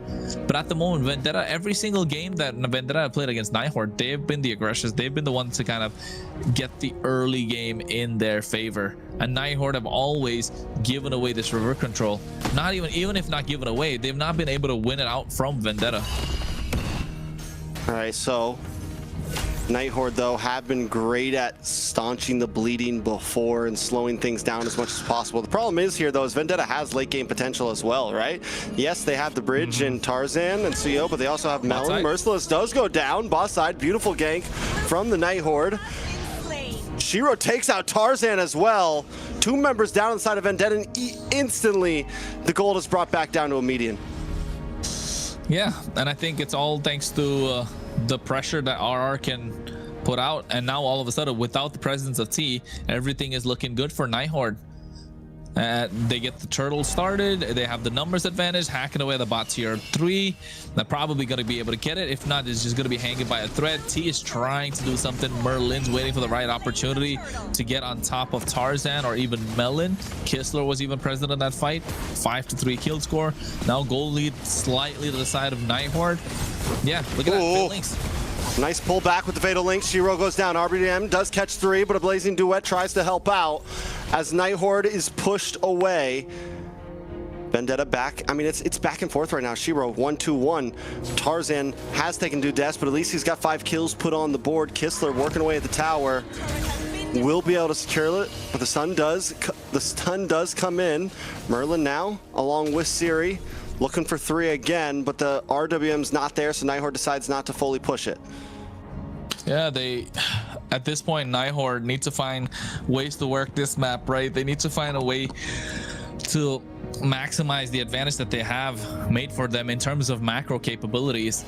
Vendetta, on the other hand, they need team fights. They just want to brawl, and you can see what's happening. It's exactly the same. It's being mirrored in the Land of Dawn. They've got a higher kill score, but Night Horde able to push these turrets. So Night Horde are okay, biding their time, waiting for the right opportunity, and slowly hack away at these tower structures that Vendetta have. Meanwhile, Vendetta, on the other hand, they need to maximize what they can get out of this Fatal Links, because it's a one and done, right? It's a one and done play.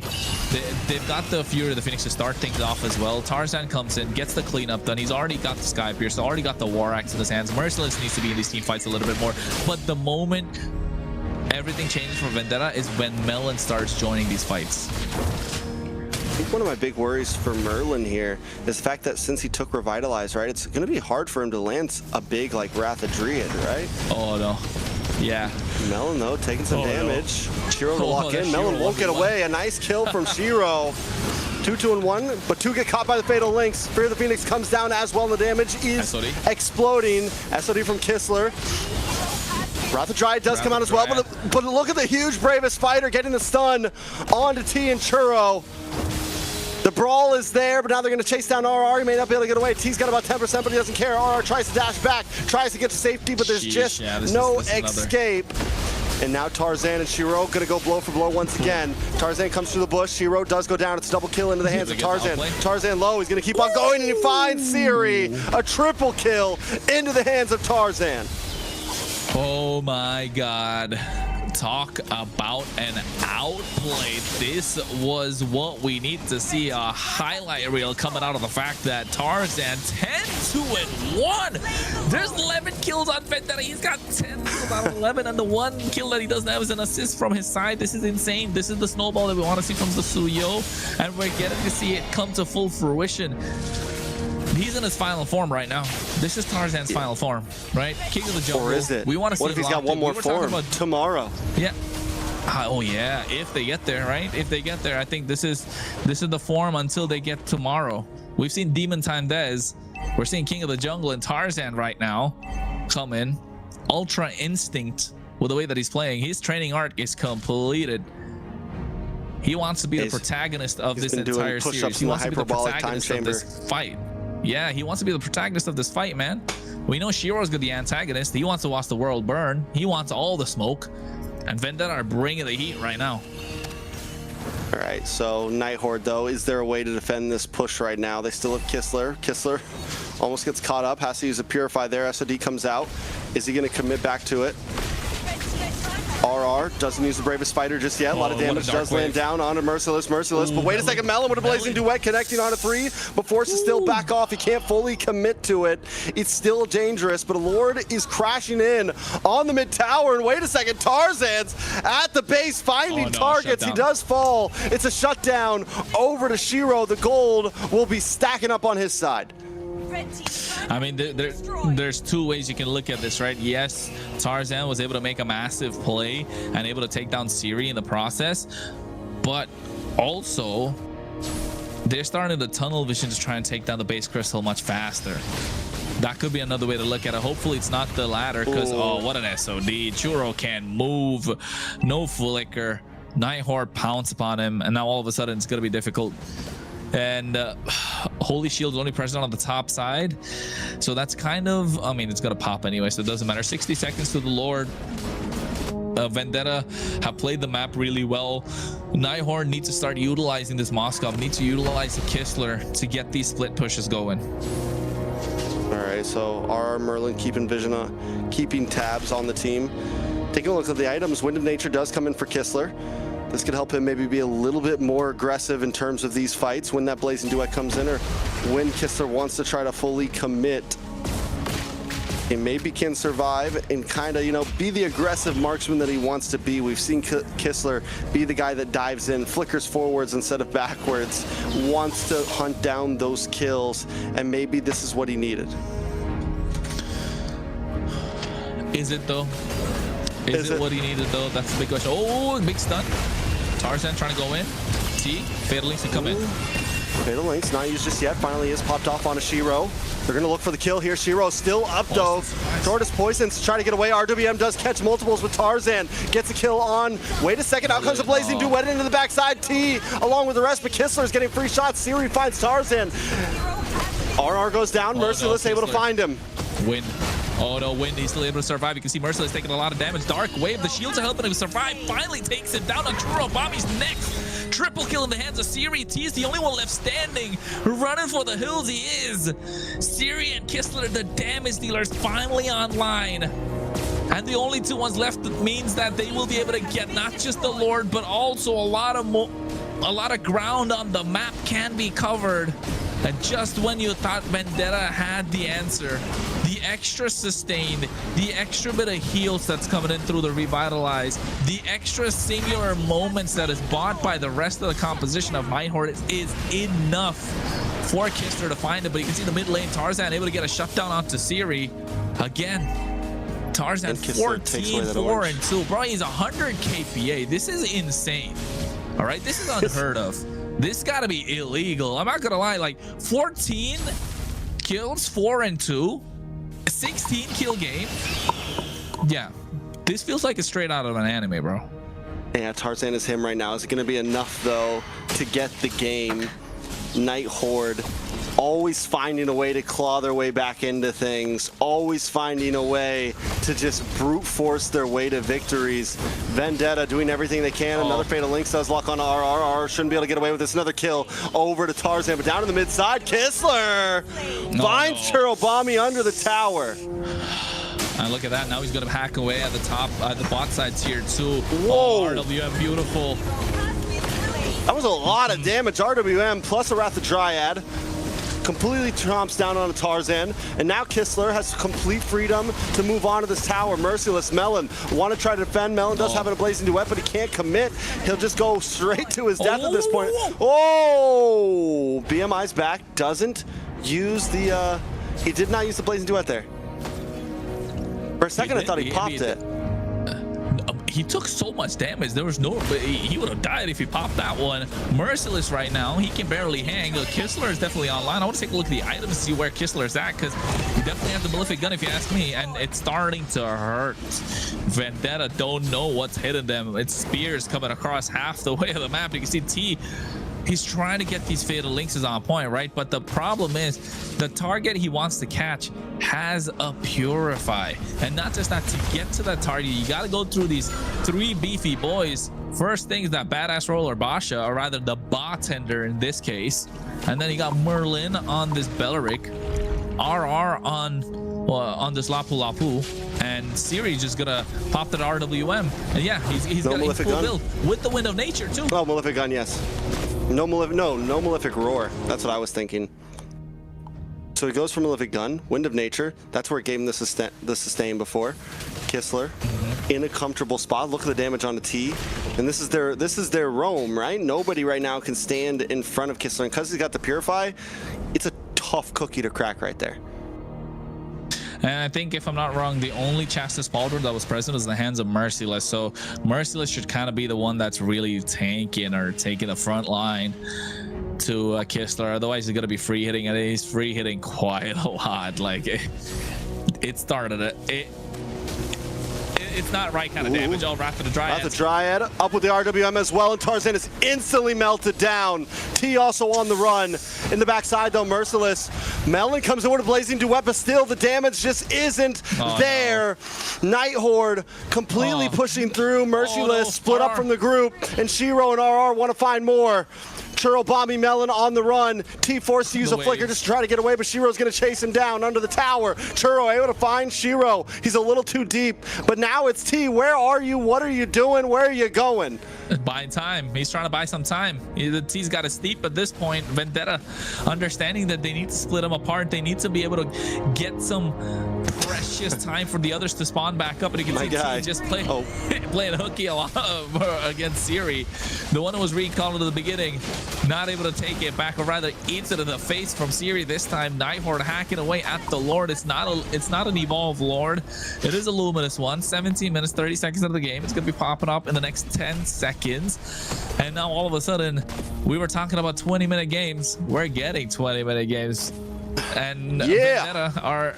Yeah, it's really good games too. It's not like it's, low kills, not a lot of macro, waiting for mistakes. We've seen these kind of games before, but right now Melon gets his hands on the Rose Gold Meteor, so no boots, nothing. He's going to be running bare feet along with Dexter in the land of Dawn. Lord's going to come down the bot side. All 3 waves are going to be cleared up. Mid lane's the only one left to be cleared, but they don't have a wave coming through. Kistler and Merlin, the big difference maker. Or rather, in this case, T, no flicker. He wants to pop that Fatal Lynx, but who's going to be the target? It's got to be Kistler, right? He has a Purify, though. Yeah, it's so tough. Honestly, there's barely any answers for Kistler right now. Night Horde, honestly, maybe not go for Kistler. You got to find a way to pick someone else off first. And Night Horde overextends as they move into this mid tower. Merlin sitting under. Out comes Wrath the Dryad. Doesn't connect onto any. But in the backside, a nice grab. Kistler forces a flicker. Purify does connect. Merciless wants to make his way back, but he just can't do it. Merlin getting brought low, but Merciless can't find the final target. Churro able to take out Merlin as the rest of the team moves in. Tarzan brought low. Kistler in the backside, moving on to Merciless, just trying to get the final shot, but the RWN comes out delayed. It comes out just in time as Melon wants to try to melt down onto Siri, but he does have to back off. It's Churro, Bommy, and Melon against 4. Yeah, and they're trying the best that they can, trying to defend. Kistler able to kite so well. Even the RWM coming in clutch. But look at Churobami taking so much damage, and Kistler hacking away at the crystal, taking out Churobami. They don't want to hold no prisoners. They want a full wipe, and they're able to get that full wipe as we move on to game number 4. Ladies and gentlemen, the third game in the hands of the Night Horde. 2-1 is the score. It's a best of 5, and we might be going all night. Yes, sir. The series. Oh my God, what am I watching? That game was crazy, okay? You know, I really thought Night Horde, again, they're always just like being backed up to a corner, and then they figure out something that works, and then they just go for it and they turn things around. Wow. How did it get to that Kistler result? Kistler. Exactly. He did it in game number what? He did it in game 1 or number 1 too, right? He's got the clutch factor. Yeah. Yeah. And he did bring his Purify, so great. Perfect. Yeah, other players also played great. That was able to make sure that Kistler got there. But in the end, yeah, Kistler's the ticking bomb, right? If he can find the time, he will pop off. Boom. Taking a look at this though. I mean, taking a look, items overall pretty simple. Kistler did pick up Wind of Nature. We saw him also pick up the Immortality towards the end with a quick little item swap. Almost got cut off there, able to use a Purify, brought down low, but his survivability in those fights is honestly what continued to turn things around. And not just that, right? The Purify actually came in late. If you take a look at the fight, T came in on the backside. He used the Fatal Links after Kistler was picked up and put down. That's when he popped the Purify. That's why his health got brought so low. Yeah, his health was super low, and then he had to even pop the Wind of Nature because he was taking a lot of damage, and sold the Wind of Nature to get that Immortality, which was looking dire because, I mean, there was a point where Merciless was right on top of him, and to be honest, Merciless could have got the kill if it wasn't for those quick item swaps or maybe a couple of basic attacks from Kistler to try and get their HP back up. And you could tell it started out pretty slow this game, but it went the distance. It got really brawly. It got to the point where Tarzan started yelling at his teammates, probably in the in these voice chats, saying that, guys, I'm what, 14-2 and 14-2 and 2 when team had 16 kills on the board. And to be honest, Vendetta did play really well. It's just that the Night Horde, when the moment presents itself, when they have to hit the gas, even though they don't got a full tank, they're pressing on the accelerator, right? They're locking in, they're shifting gears and going all the way. Life ain't stuck in second gear no more for them. All right, so this is one of the last plays of the game. No. Come on, bro. Jeez. Okay. It's okay. Sorry. I apologize. Oh, that little chase at the end. That was funny. Yeah, T. All right, so this is one of the last fights. But this is something we got to point out, because the RWM started to be such a problem. Matched up with the Wrath of Dryad, every time Tarzan came in, we would just watch his health bar instantly go down. And once the damage got in there for Night Horde, Tarzan couldn't play the way he was before, and he kept trying to play the way he was throughout that game. And he would jump in, get caught by RWM, instantly get shredded down, taken out of the fight. And Melon as well could never really find an angle in. It was just too dangerous. I mean, the thing was they were able to box out for Kistler pretty well, right? If you're able to box out for one of your main damage dealers, like if he's a 3-point shooter and you're able to box out for him, he's gonna keep shooting threes all night long. And that's what Kistler has been doing. He wasn't able to do that in the second game because they didn't have any sort of a front line. And I think right now the idea is starting to grow into into the Night Horde, that they are probably better off playing junglers that are a little more beefy, that can be a little bit of a diversion for Kistler to get the space and dish out the damage in the late game. But one thing is for sure, even if they haven't figured that out, both the teams will rely on late game marksmen to do a lot of the heavy lifting past 10 minutes. 515 KDA on the Moscow for Kistler. MVP performance. This is what I was talking about, right? I think after look at the dark wave coming through, and now Merciless gets on top of Kistler.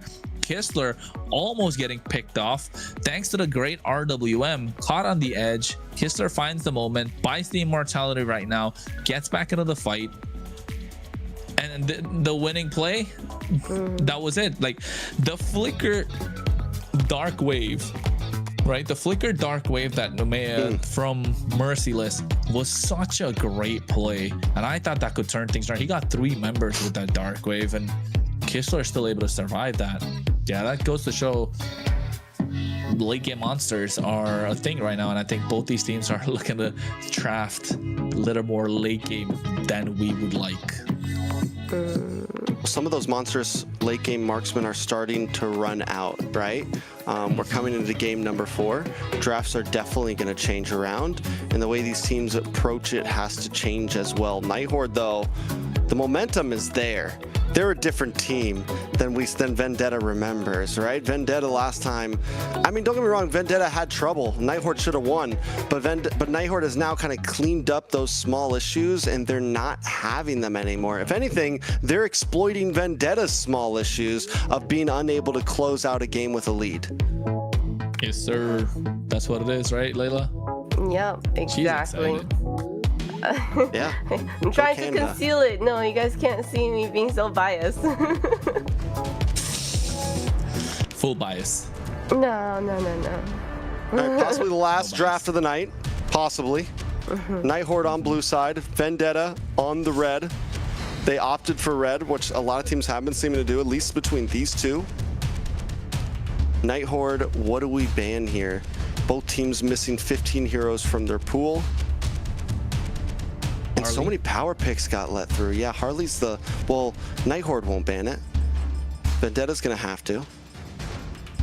Night Horde on one hand. Suyo as well, right? I'm born with talent. Gwyn, Suyo, Hilda. Yeah, I think on the other side, Suyo and Marcel. They even have to ban out the Freya, even the Jushin. That's crazy. Like, the Night Horde really have like a plethora of options to ban out. I think Phobius already used up by Vendetta again. Like, yo, Night Horde can cook. Like, they've got the ingredients, the recipes laid down. Carry's still available for BTA, right? Yeah. Carry is still open for BTA, yeah. Jushin, Freya. I think they should ban Carry.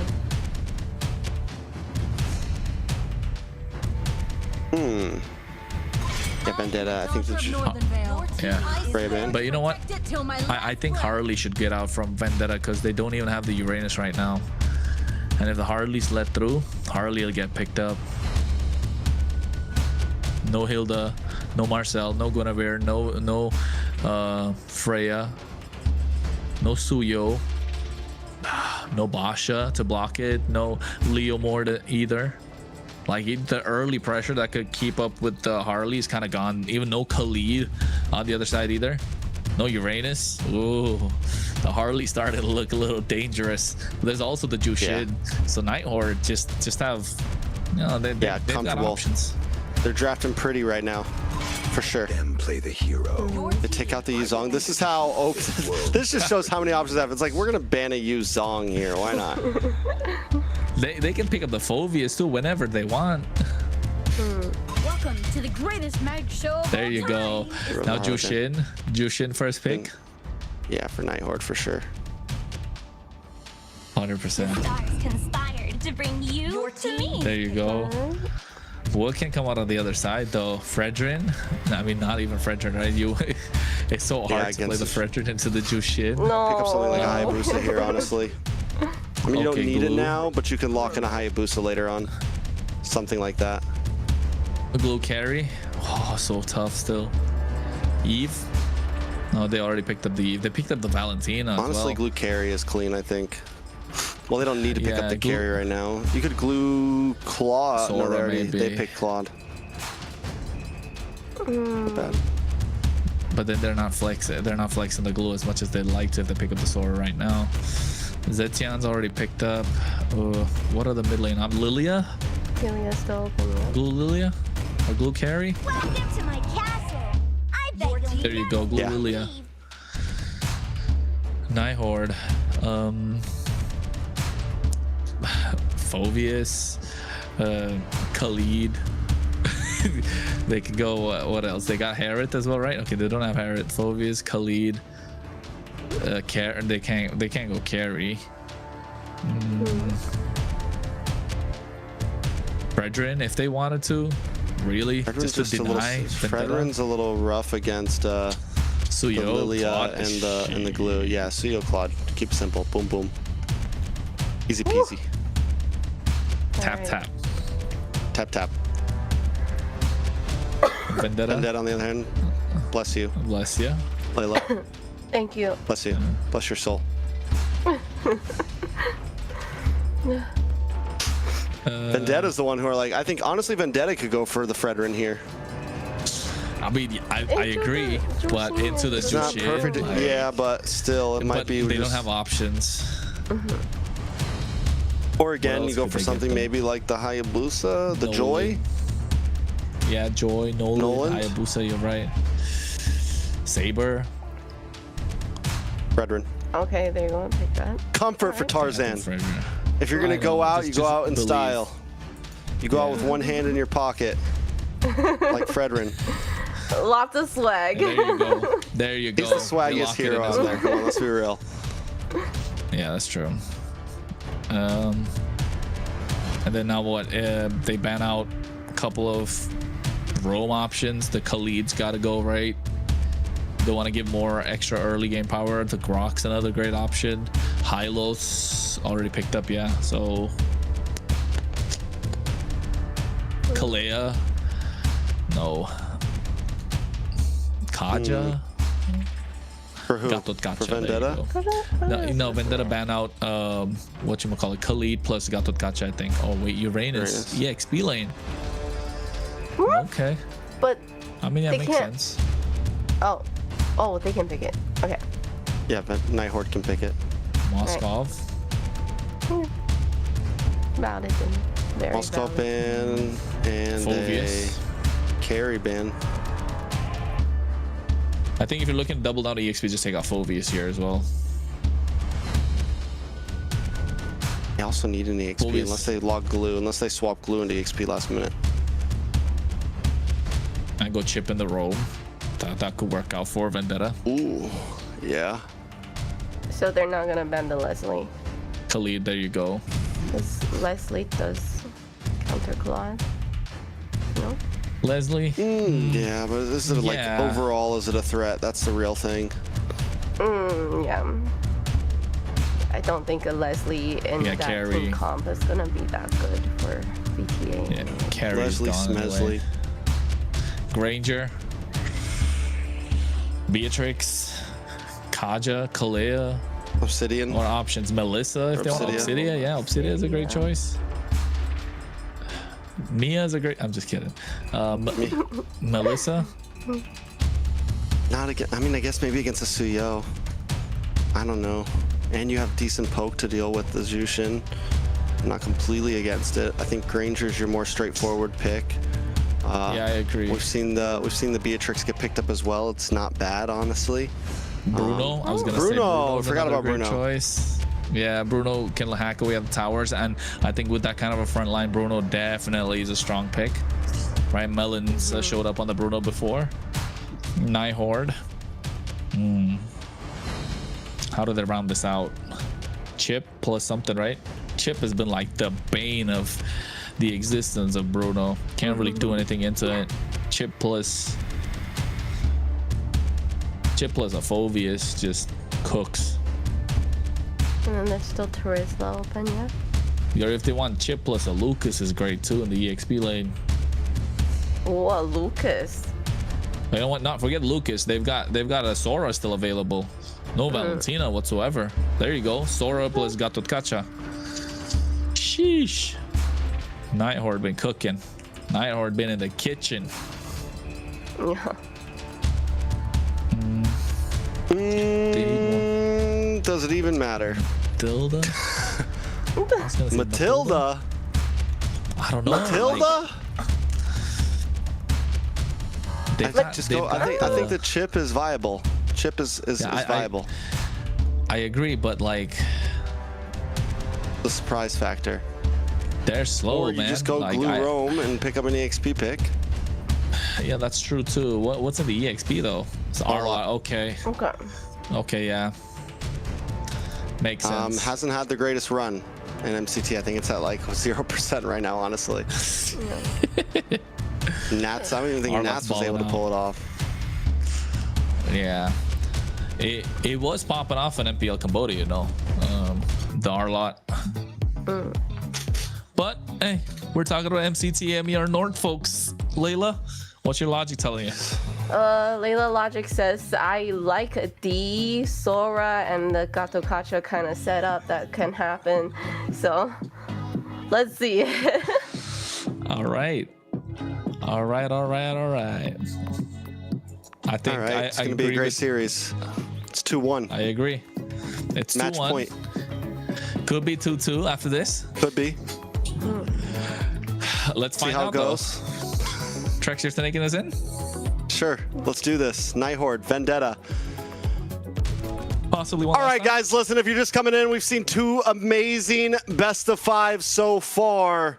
Vendetta knocked down to the lower bracket and Night Horde on a lower bracket run of their lives, both vying for the final championship seat. A grand finals to face against Alpha7.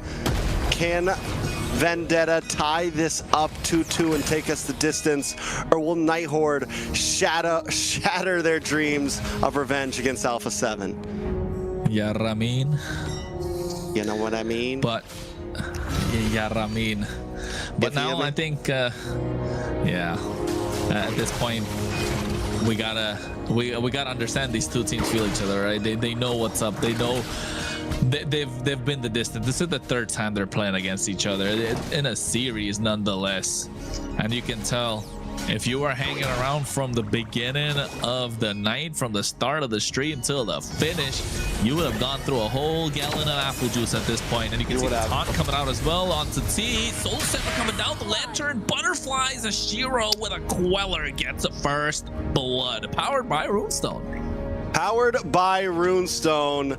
That's how you do it if you're Shiro. Coming in aggressive. Night Horde were able to do the same thing last series, and this is where they were able to really pop off. Game 1, they didn't have the greatest. Game 2, they lost. They did win Game 1, but still, the times that we've seen Night Horde get aggressive in the beginning, it's looked great for them. Definitely has. And I think, you know, if you're watching, folks, thanks for hanging out with us. Make sure you drop a like on the stream. MPL PH, MPL Indonesia stream. Drop a like. MLBB Esports, wherever you're watching from.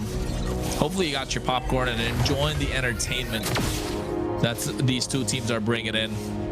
It has been a blast. It has been, and I think this is going to get started right now with this turtle pit too. Ooh, RR into the backside. Able to get some big damage down onto Tarzan. Tarzan trying to run away, and Marcela still finds him. RR goes down for that one. Churro able to get the kill. Turtle goes over to the side of Night Horde. Even trade overall, but now T might just tip the scale. Able to get away. Churro might be doing his thing here. Black Shoes pops up in the top side of the 1v1 and Kistler! Kistler finally does it. He takes out the rookie. He does it. He does it at this point, right? I think able to find the opening. Game time. For that slide tackle to hit through. Waited for the Purify to pop. And he knew that he had nowhere to run after that slide tackle. Goes in BMI Blazing Duet. Kistler able to get one over him at this point. Trying to find the angle to dunk on all 5 members. Oh, what a final slash. Huge final slash at that. Merlin, though, and the rest of the team are back to safety. But Vendetta's hunting for sure. Yeah, they're hunting because I think Vendetta needs to find a way to pull one back, right? They need to take it 2-2. They don't want to get out of the competition yet. You said it yourself. Tarzan's not reached his final form yet, my guy. It's, you know, we want to see him hit that final form. When are we going to get that? We've seen him evolve throughout the many years in North America.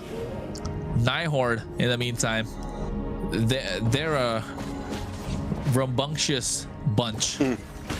Yeah, a bunch of aura farmers on the side of Night Horde. And who would have thought they would have taken it this far? Merlin picking up things like Exborg Roam in the beginning, Vendetta Roam. I know, right? The amount of ground the Night Horde has covered so far as a team, the storyline they've had from start to finish to this spot, being at match point, looking to face against Alpha7 in the grand finals, but Vendetta as well. I mean, for a while, I think we all kind of agreed that it was big chance it was just Vendetta Alpha7. And Night Horde is changing the storyline right now. You know what? You think Alpha7 are watching this, though? Because best player. Oh, wait, final slash? I hope so. Big final slash connects. AOG as well coming in from Merlin with Blazing Duet to try to combo with it. And T, Merciless, and Tarzan all drop. A double kill over to RR. Merlin finds Tarzan, and that is bad news for Vendetta. Up in the top side, Melon's just trying to get some gold plating, trying to find something in the midst of the chaos that his team is having. And you can tell Night Horde are starting to find openings. And you can see on the top side as well, Melon's going to be targeted down. He even flickers forward for this kill. Oh, Merlin, he just needed to get one basic attack down. But Shiro looking to get the snipe. Evil Quarter come down, not able to get him. Makes it out alive. Retribution even used up to take away that Beal. And now Tarzan, he's going to be slow to the party every single time he comes in. And Shiro's going to maximize all the mobility that he has in his arsenal to try and slow down Vendetta even further. All right, Night Horde with a 1.5k gold lead can keep on playing their same game. And once again, you know, they have an early game, they have a late game, they have the potential to just pull through continuously. Vendetta, when you have something like the Fredrin, you're supposed to feel good in the Turtle Pit, in the Lord Pit. This is something that Tarzan prizes himself on, and right now, they're just not showing up to it. Both of the last turtles are down. You're behind in gold. It's a problem right now for Vendetta for sure. Hey, guess what? Alpha7 are watching, my guy. They are watching. So I don't know. Best player said that Vendetta will be the one to make it out. Doesn't feel like it at the moment. Night Horde definitely have found their number. They're coming in with momentum. Could be the mentality factor that we're talking about, right? If you're Vendetta, already going through a grueling BO5 against Alpha7, taking them the distance, throwing a wrench in their plans, all of a sudden flipping the script, giving a surprise to the script writers, call it whatever you may. And now Night Horde doing the same. You can't write this kind of a script. I mean, if you did, no one's going to know what's coming at this point. I feel like we came into this match, and once it went 1-1, it was anybody's ball game at this point. The field is open. Tons of people thought Night Horde could do this. A bunch of other people thought Vendetta could do this. And if you thought it was one-sided, it's been denied. But Night Horde right now with their lead, this game is starting to look a little one-sided itself, and Vendetta have to do something fast. Another turtle goes into the hands of Night Horde. Oh no, look at Merlin taking so much damage. He's good. He's hanging. He's the Merlin wall. Nah, can't take him down. Child. He's the problem child, man. Problem child. He can have multiple models. Ooh. Nice No. taunt. Oh, final slash, but a Blazing Duet from Kistler locks on a Melon. He is bullying Melon right now, picking on the kid. Down to the boss side, though. Another fight breaks out. Shiro shows up. A nice shifting skies, and T's gone. Along with Merciless, a beacon comes in, and Tarzan may not be able to get away from this. A double kill for Shiro. Night Horde are taking off. Kistler BMI's to safety. Will the burn take him out? He gets the life back, and up top it's a triple for Shiro under the tower. Vendetta in shambles. This is match point. Oh no, Vendetta, what happened? Where did it all start to fall apart? It's looking dire. It's looking like it's not gonna get to the point where we're getting to see them at the grand finals. 5k goal lead right now in the hands of Night Horde. 4 kills in the pocket of Shiro. I want to see if he's got a Sky Piercer, because if he does, that's probably 3 or 4 stacks already on it. That's 40 we're talking about. Not Sanford from MPLPH, but 40 stacks on the Sky Piercer for Shiro on this Suyo. 4-0 not just that they've got this Jushin, right? That's why we're thinking twice, like, does Tarzan really go for the Fredgen? But then, to be honest, when your tournament life is on the line, backs are against the wall, you need to pull out the comfort pick. It doesn't matter who you're going up against. You want something that's comfortable in your hands. You want to be able to call the shots, and that's what they needed. Just sadly that at this point, they're really getting outplayed from every single angle. Gold lane, EXP, in the jungle, in the roam, but in the mid lane. Where do they turn to? Where do they find a hope, right? Who's going to be that beacon that can help them out? I don't know. Right now, Night Horde's just shining brighter overall. Man, you remember what Shiro said in the interview, right? Good luck. Good luck. I told you that Play your best. Good luck definitely had some ill intent. It was said with some malice, and you could see why too. Night Horde able to hold their own, and not just that, they got this Lord. And look at the top side. Melon's not even able to trade it for a tower, let alone clear the minions at this point. Like, he's afraid to walk around. No flicker means that he's going to be susceptible to so much more crowd control. Yes, you've got the Purify, and this is what we've seen come out from Kistler earlier, right? On the Hereth, there was so much crowd control, still opting to go for the flicker just so you have the potential to make those outplays. Not going to be present in the hands of Melon right now. And for a marksman like Bruno, who thrives in the early to mid game, this is not familiar territory. He's looking like he's in a difficult position. Ooh, purple buff. Doesn't get taken. Or no, wait, no, it doesn't get taken. A little bit of damage does land on a Tarzan though. Blazing away to the backside. Look at the damage on a Melon. Oh. Melon, you just can't get away today. Kistler gets the kill. A beacon into the back as Churobami and Tarzan are thrown around, yeeted against walls, and now T's on the run as well. The team's been split up, and Shiro finds Tarzan. Churobami is the next to fall. Or no, he actually gets the kill, but wait a second. RR can't finish him off. He's got to get back to safety, but the Lord is crashing in. RR08. I don't know what the 08 stands for. We need to find out if he comes for an interview, but then that's only going to be possible if they're able to get this victory. Look at the lantern flares. They're flying around. Merciless is dashing around. Vengeance after vengeance. Merciless, just unstoppable. Wait a second, now they're in trouble. Vendetta fighting back. 3 down on the side of Night Horde. 3 down on the side of Night Horde. Sound the alarms. Vendetta is back out of the base and looking for blood. Oh no. How are they going to be able to do it? You know what, Trex? Aiko got some good news on one side today. Actually, got good news on both sides. And now they're just looking at who's going to be their opponent for tomorrow. And you could see, it looks like it's going to be the Night Horde. 4k goal lead in their hands. They've got the items. They've got the 3k goal lead ahead of Tarzan is what Shiro has.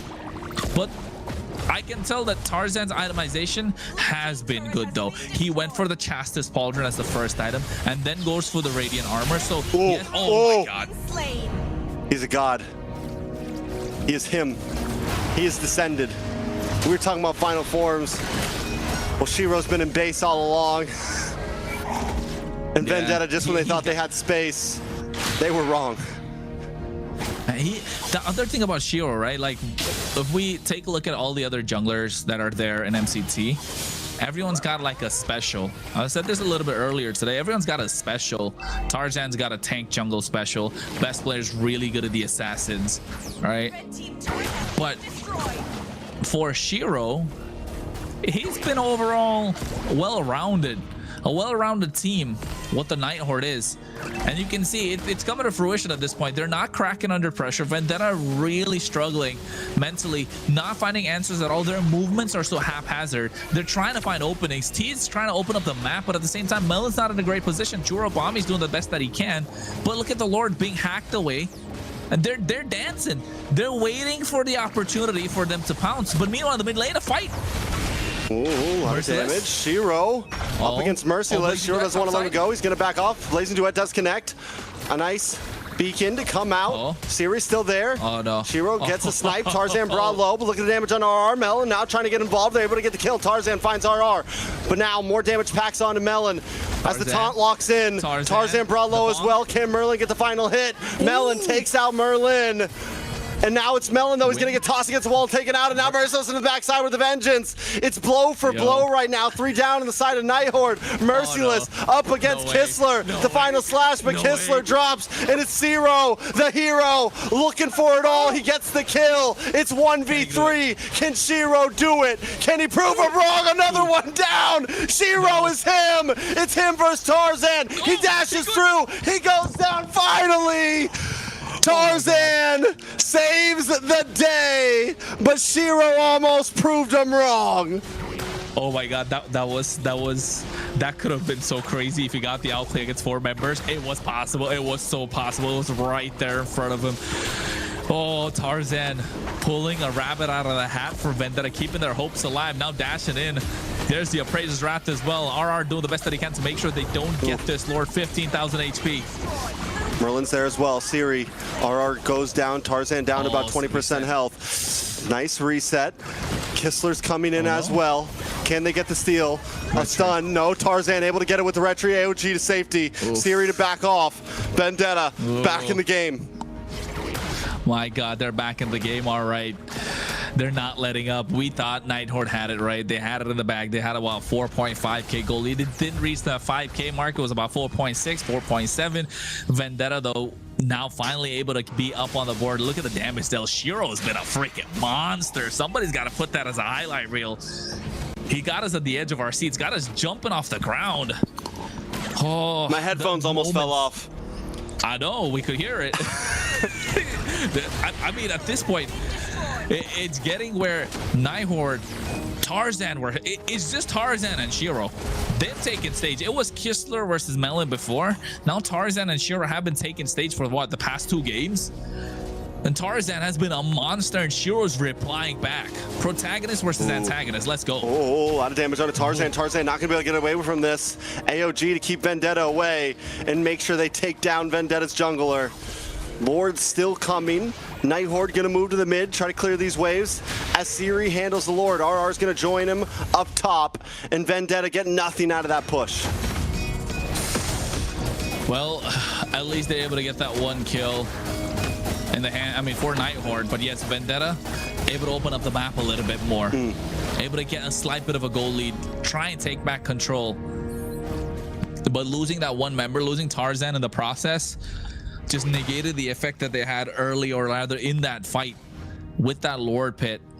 Just completely negated. Night Horde behind. I mean, at this point, goal lead doesn't even matter. The damage is just showing. And Tarzan is, of course, at the bottom. But can we take a look at the damage taken stats? Because definitely Tarzan, if he's not dealing out the damage, he's definitely up there in terms of the damage that he's taking. And look at Melon. They're funneling everything into him, right? He's got double buff at this point. Looking at the items, Hosclaws, Berserker's Fury. He's got the Sea Halberd, Malefic Gun, Wind of Nature just to survive because he doesn't have the Flicker. Full items on both these marksmen. The tanks as well. Dominance Ice has not come through yet for T, so that could be a slight bit of a problem, but they do have the glowing wand in the hands of Churubami. Queen's Wings picked up as well by RR. And Shiro is full build. Shiro just, at this point, he can look to outplay anyone. He can look to outplay anyone. Like, it was close. That was very close. I think if it was anybody else, he could have died a little earlier too. 16-11 kill score. Yeah, I think it's gonna come down to which marksman are gonna pop off first. And Melon right now, he needs all the protection that he can get. Okay. So Night Horde regains power over the map a bit here. Even with Vendetta taking this small gold lead, the presence is still there from Night Horde, and Vendetta has to be careful how they approach it. Honestly, kind of surprising. Once again, Tarzan on this Fredrin, you think you'd be able to pull up a bit more, but the problem is, I think, is Siri, the distance, the kiting capabilities, and then the taunts from Merlin. It just makes it hard to kind of be the ones to push back. They have to wait for small openings, small cracks, and that's what Tarzan's doing, trying to come back from the backside. Look at the wave on the boss side, though. Someone's going to have to go for it. Possibly. It's going to be a slow push. Purple buff is getting stolen. The Lord's already low. Tarzan looking for an angle in. Shiro comes in the nick of time. Tarzan. Can we get the steal into the backside? Kistler able to get a beautiful pick. Tarzan looking for a way in, but Shiro's still able to get the Lord as Merciless jumps into the backside. Kistler brought low. Tarzan now in trouble. Merciless goes down, and Shiro finds the kill. Tarzan pulled back to the team. This could be it. A double kill for Shiro. Lord coming in soon. They don't even need the Lord. Only T and Churubami left standing, and T is trying to proxy the waves on the mid lane, but the Lord is already marching to the bot side. It's 20 seconds too late right now for Vendetta. Look at on the top side. They're going in quite deep, and now Siri trying to buy some time by clearing out the waves. But no, it's not going to be possible. Kistler's already in, and so is Shiro along with Siri. This should be it. They're clearing out the waves. T's getting held back. Night Horde doesn't want to go for the base. They want to go for Churro. This is vengeance. This is a vendetta. The Night Horde, third time's the charm. They will take us to grand finals to go against Alpha7. Back and forth, rubber band, but finally, third time's the charm. They've got their vengeance. They got their vendetta. And now they move on to the grand finals. They have evolved as a team throughout the MCT. And now tomorrow we're going to look at their final form. The final form. I like that you remember what Shiro said about third time's the charm. Has to be. Yeah, seems like, you know, he was really confident with that interview of how it was gonna go when they face Vendetta again.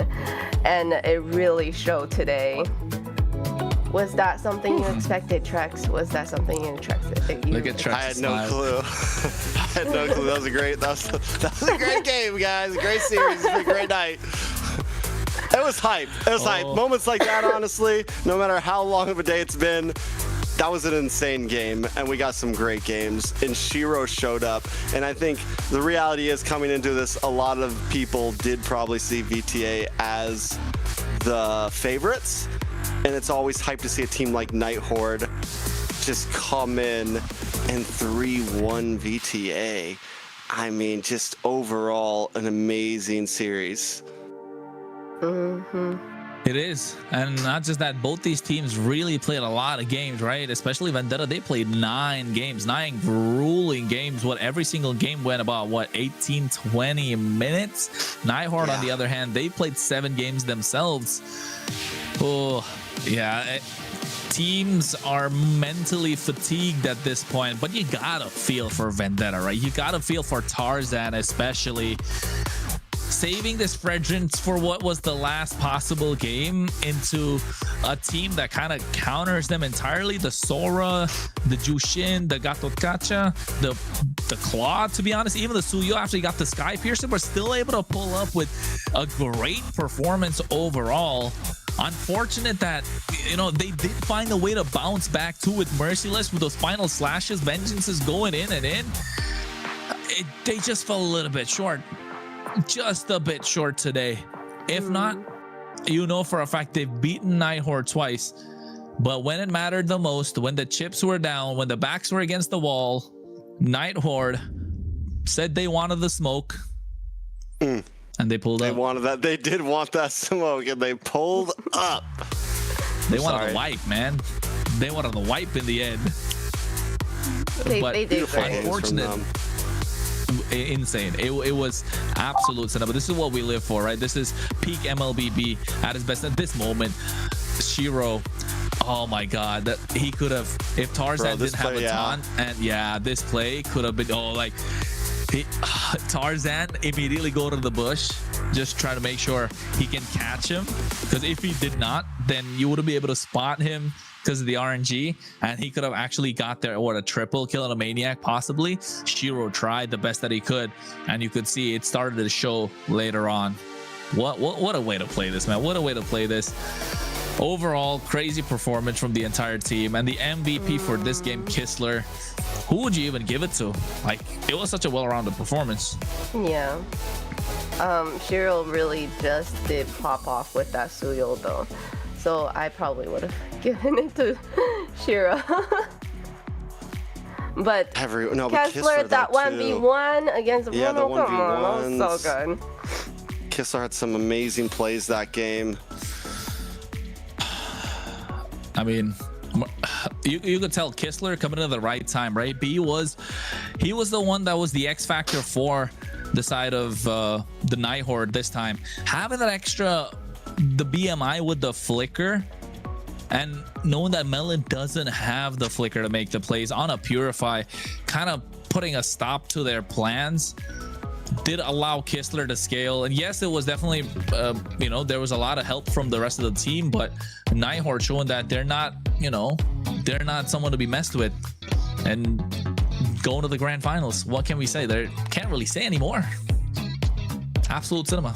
Yeah, it's the highest placing Night Horde's ever got. They've been in completely unknown territory. Night Horde is a grassroots organization that has worked off for the past years, we're talking, and has never really even been a top 4 team at that. This is a show of just pure hard work, determination, showing up, I mean, it's unprecedented.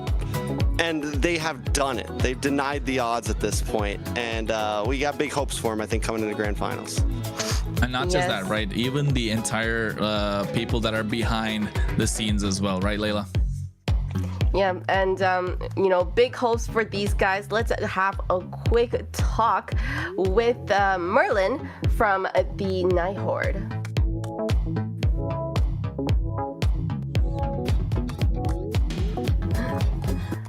Hi Merlin, how are you? Hello. Congratulations on the win. I'm gonna now be biased and say I was very proud. Thank you.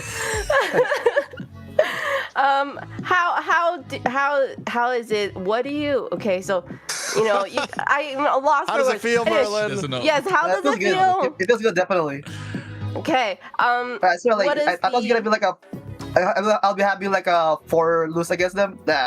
Good thing we win this one though. Perfect. Okay, so my first question to you would be, you know, losing against them twice and then going into it this third time, what was the difference? Is it mindset? Is it strategy? What was the difference for you guys? It's definitely discipline, because like most of the time, like we just can't really end it, and like we can't really like defend properly when they're like push or something. It's mostly discipline in the game. Like we just call everyone to like just focus, discipline, and like just stay focused in the game, like nothing else. Yeah, and I think we can really see that, you know, the how centered the team was going into the series. Kronos, me? Go for it. I'm trying to do some research to ask him a question. You're going up against Alpha7 tomorrow. Earlier, Shiro said, we heard some great things from Shiro. He was like, third sign's a charm to beat Night Horde. He wished them good luck. Anything for your opponents tomorrow, Alpha7? Anything to say to them? I hope we give like a really good game to them. Like they're like the best team right now, like the team to beat. I like it. Let's get 7 games. Know what? Yeah, about to say a similar question, because you guys have not faced Alpha7 throughout the entirety of MCT, and you're going to meet them at the grand finals, right? And not just that, you guys haven't even gone for 5 full games in this global bands. Now you're going to be going to the best of 7. So like, how is it feeling? Like, of course, congratulations. You know, I bet your hands are shaking. It's pretty dark outside. It's pretty late. Definitely. But now going up against the favorites, you guys came in through the open qualifiers. You guys be 94, 95 teams to get here. Of course, there's a feeling of pride, but now it's like the final boss. Tomorrow you get to meet the final boss of MCT North. Bowser. What's the preparation gonna be like? Good night's sleep, I guess, or something. Just chill. Don't have anything like to bother the mind, bro. Like, and also like just focus in the game tomorrow. Definitely, discipline, focus. Are we gonna see Rome Vendetta or Rome Export come out tomorrow, bro? Depends in the Merlin draft. Special. Depends on the draft, definitely. Yeah, the problem child himself, right? We might see something crazy. Any other questions before we wrap this up? No. Anything to say to your fans, Merlin? Yeah. Shout out to my team, bro. My whole team. All right, thank you, Merlin, for doing this interview with us, and we hope you the best tomorrow at the grand finals for the Americas North. Thank you.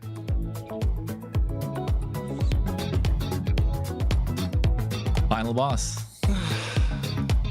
Final boss moment tomorrow for me. Very exciting tomorrow.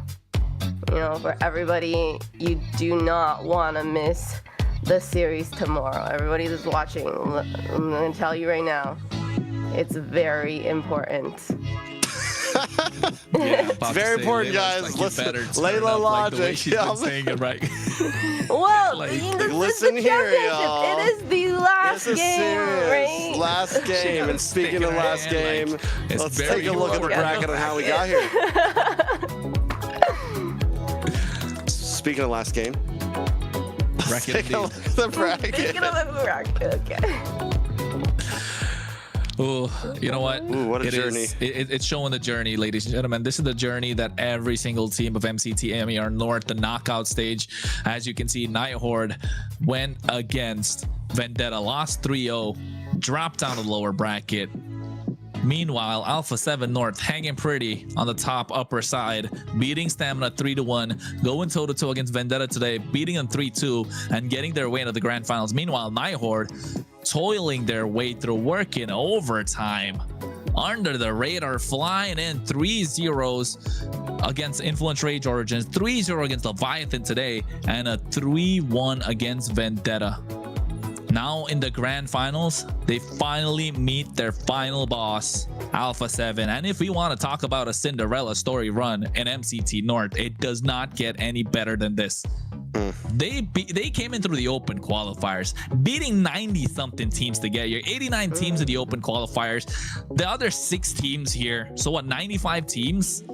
And then now the only one that stands between them and a ticket to Paris is Alpha7 North. And by no means are Alpha7 North going to open the door. They're the ones who are looking to take everybody down. They want to be the top dog. They haven't lost a single match throughout MCT North, and I don't think they're going to try and change that tomorrow. Meanwhile, Night Horde keeping the hopes and dreams of every single player from North America alive. You're a ranked player, you want to make a team and join the pro scene, it's all right. The open qualifiers is a way. They're showing that it is possible and it can be done. Amazing. I like and that is the most important match coming up tomorrow. So make sure, set an alarm. Don't be late. You don't want to miss any of those games because it's going to be amazing. Best of 7, though? USA versus Canada? US versus Canada. You know what? I want to see 7 USA games. versus Canada. So do I. I don't really care who wins, honestly, as long as it's 7 games. It's 7 games? 7 games, 100%. I want to see the 7 That's game the North global American. ban, Yeah, that's the North American classic. That's how it works here. We go 7 games. Yeah. Known for our grand finals. 3-0. Better. 3-0 in the start, not 4-3 in the end.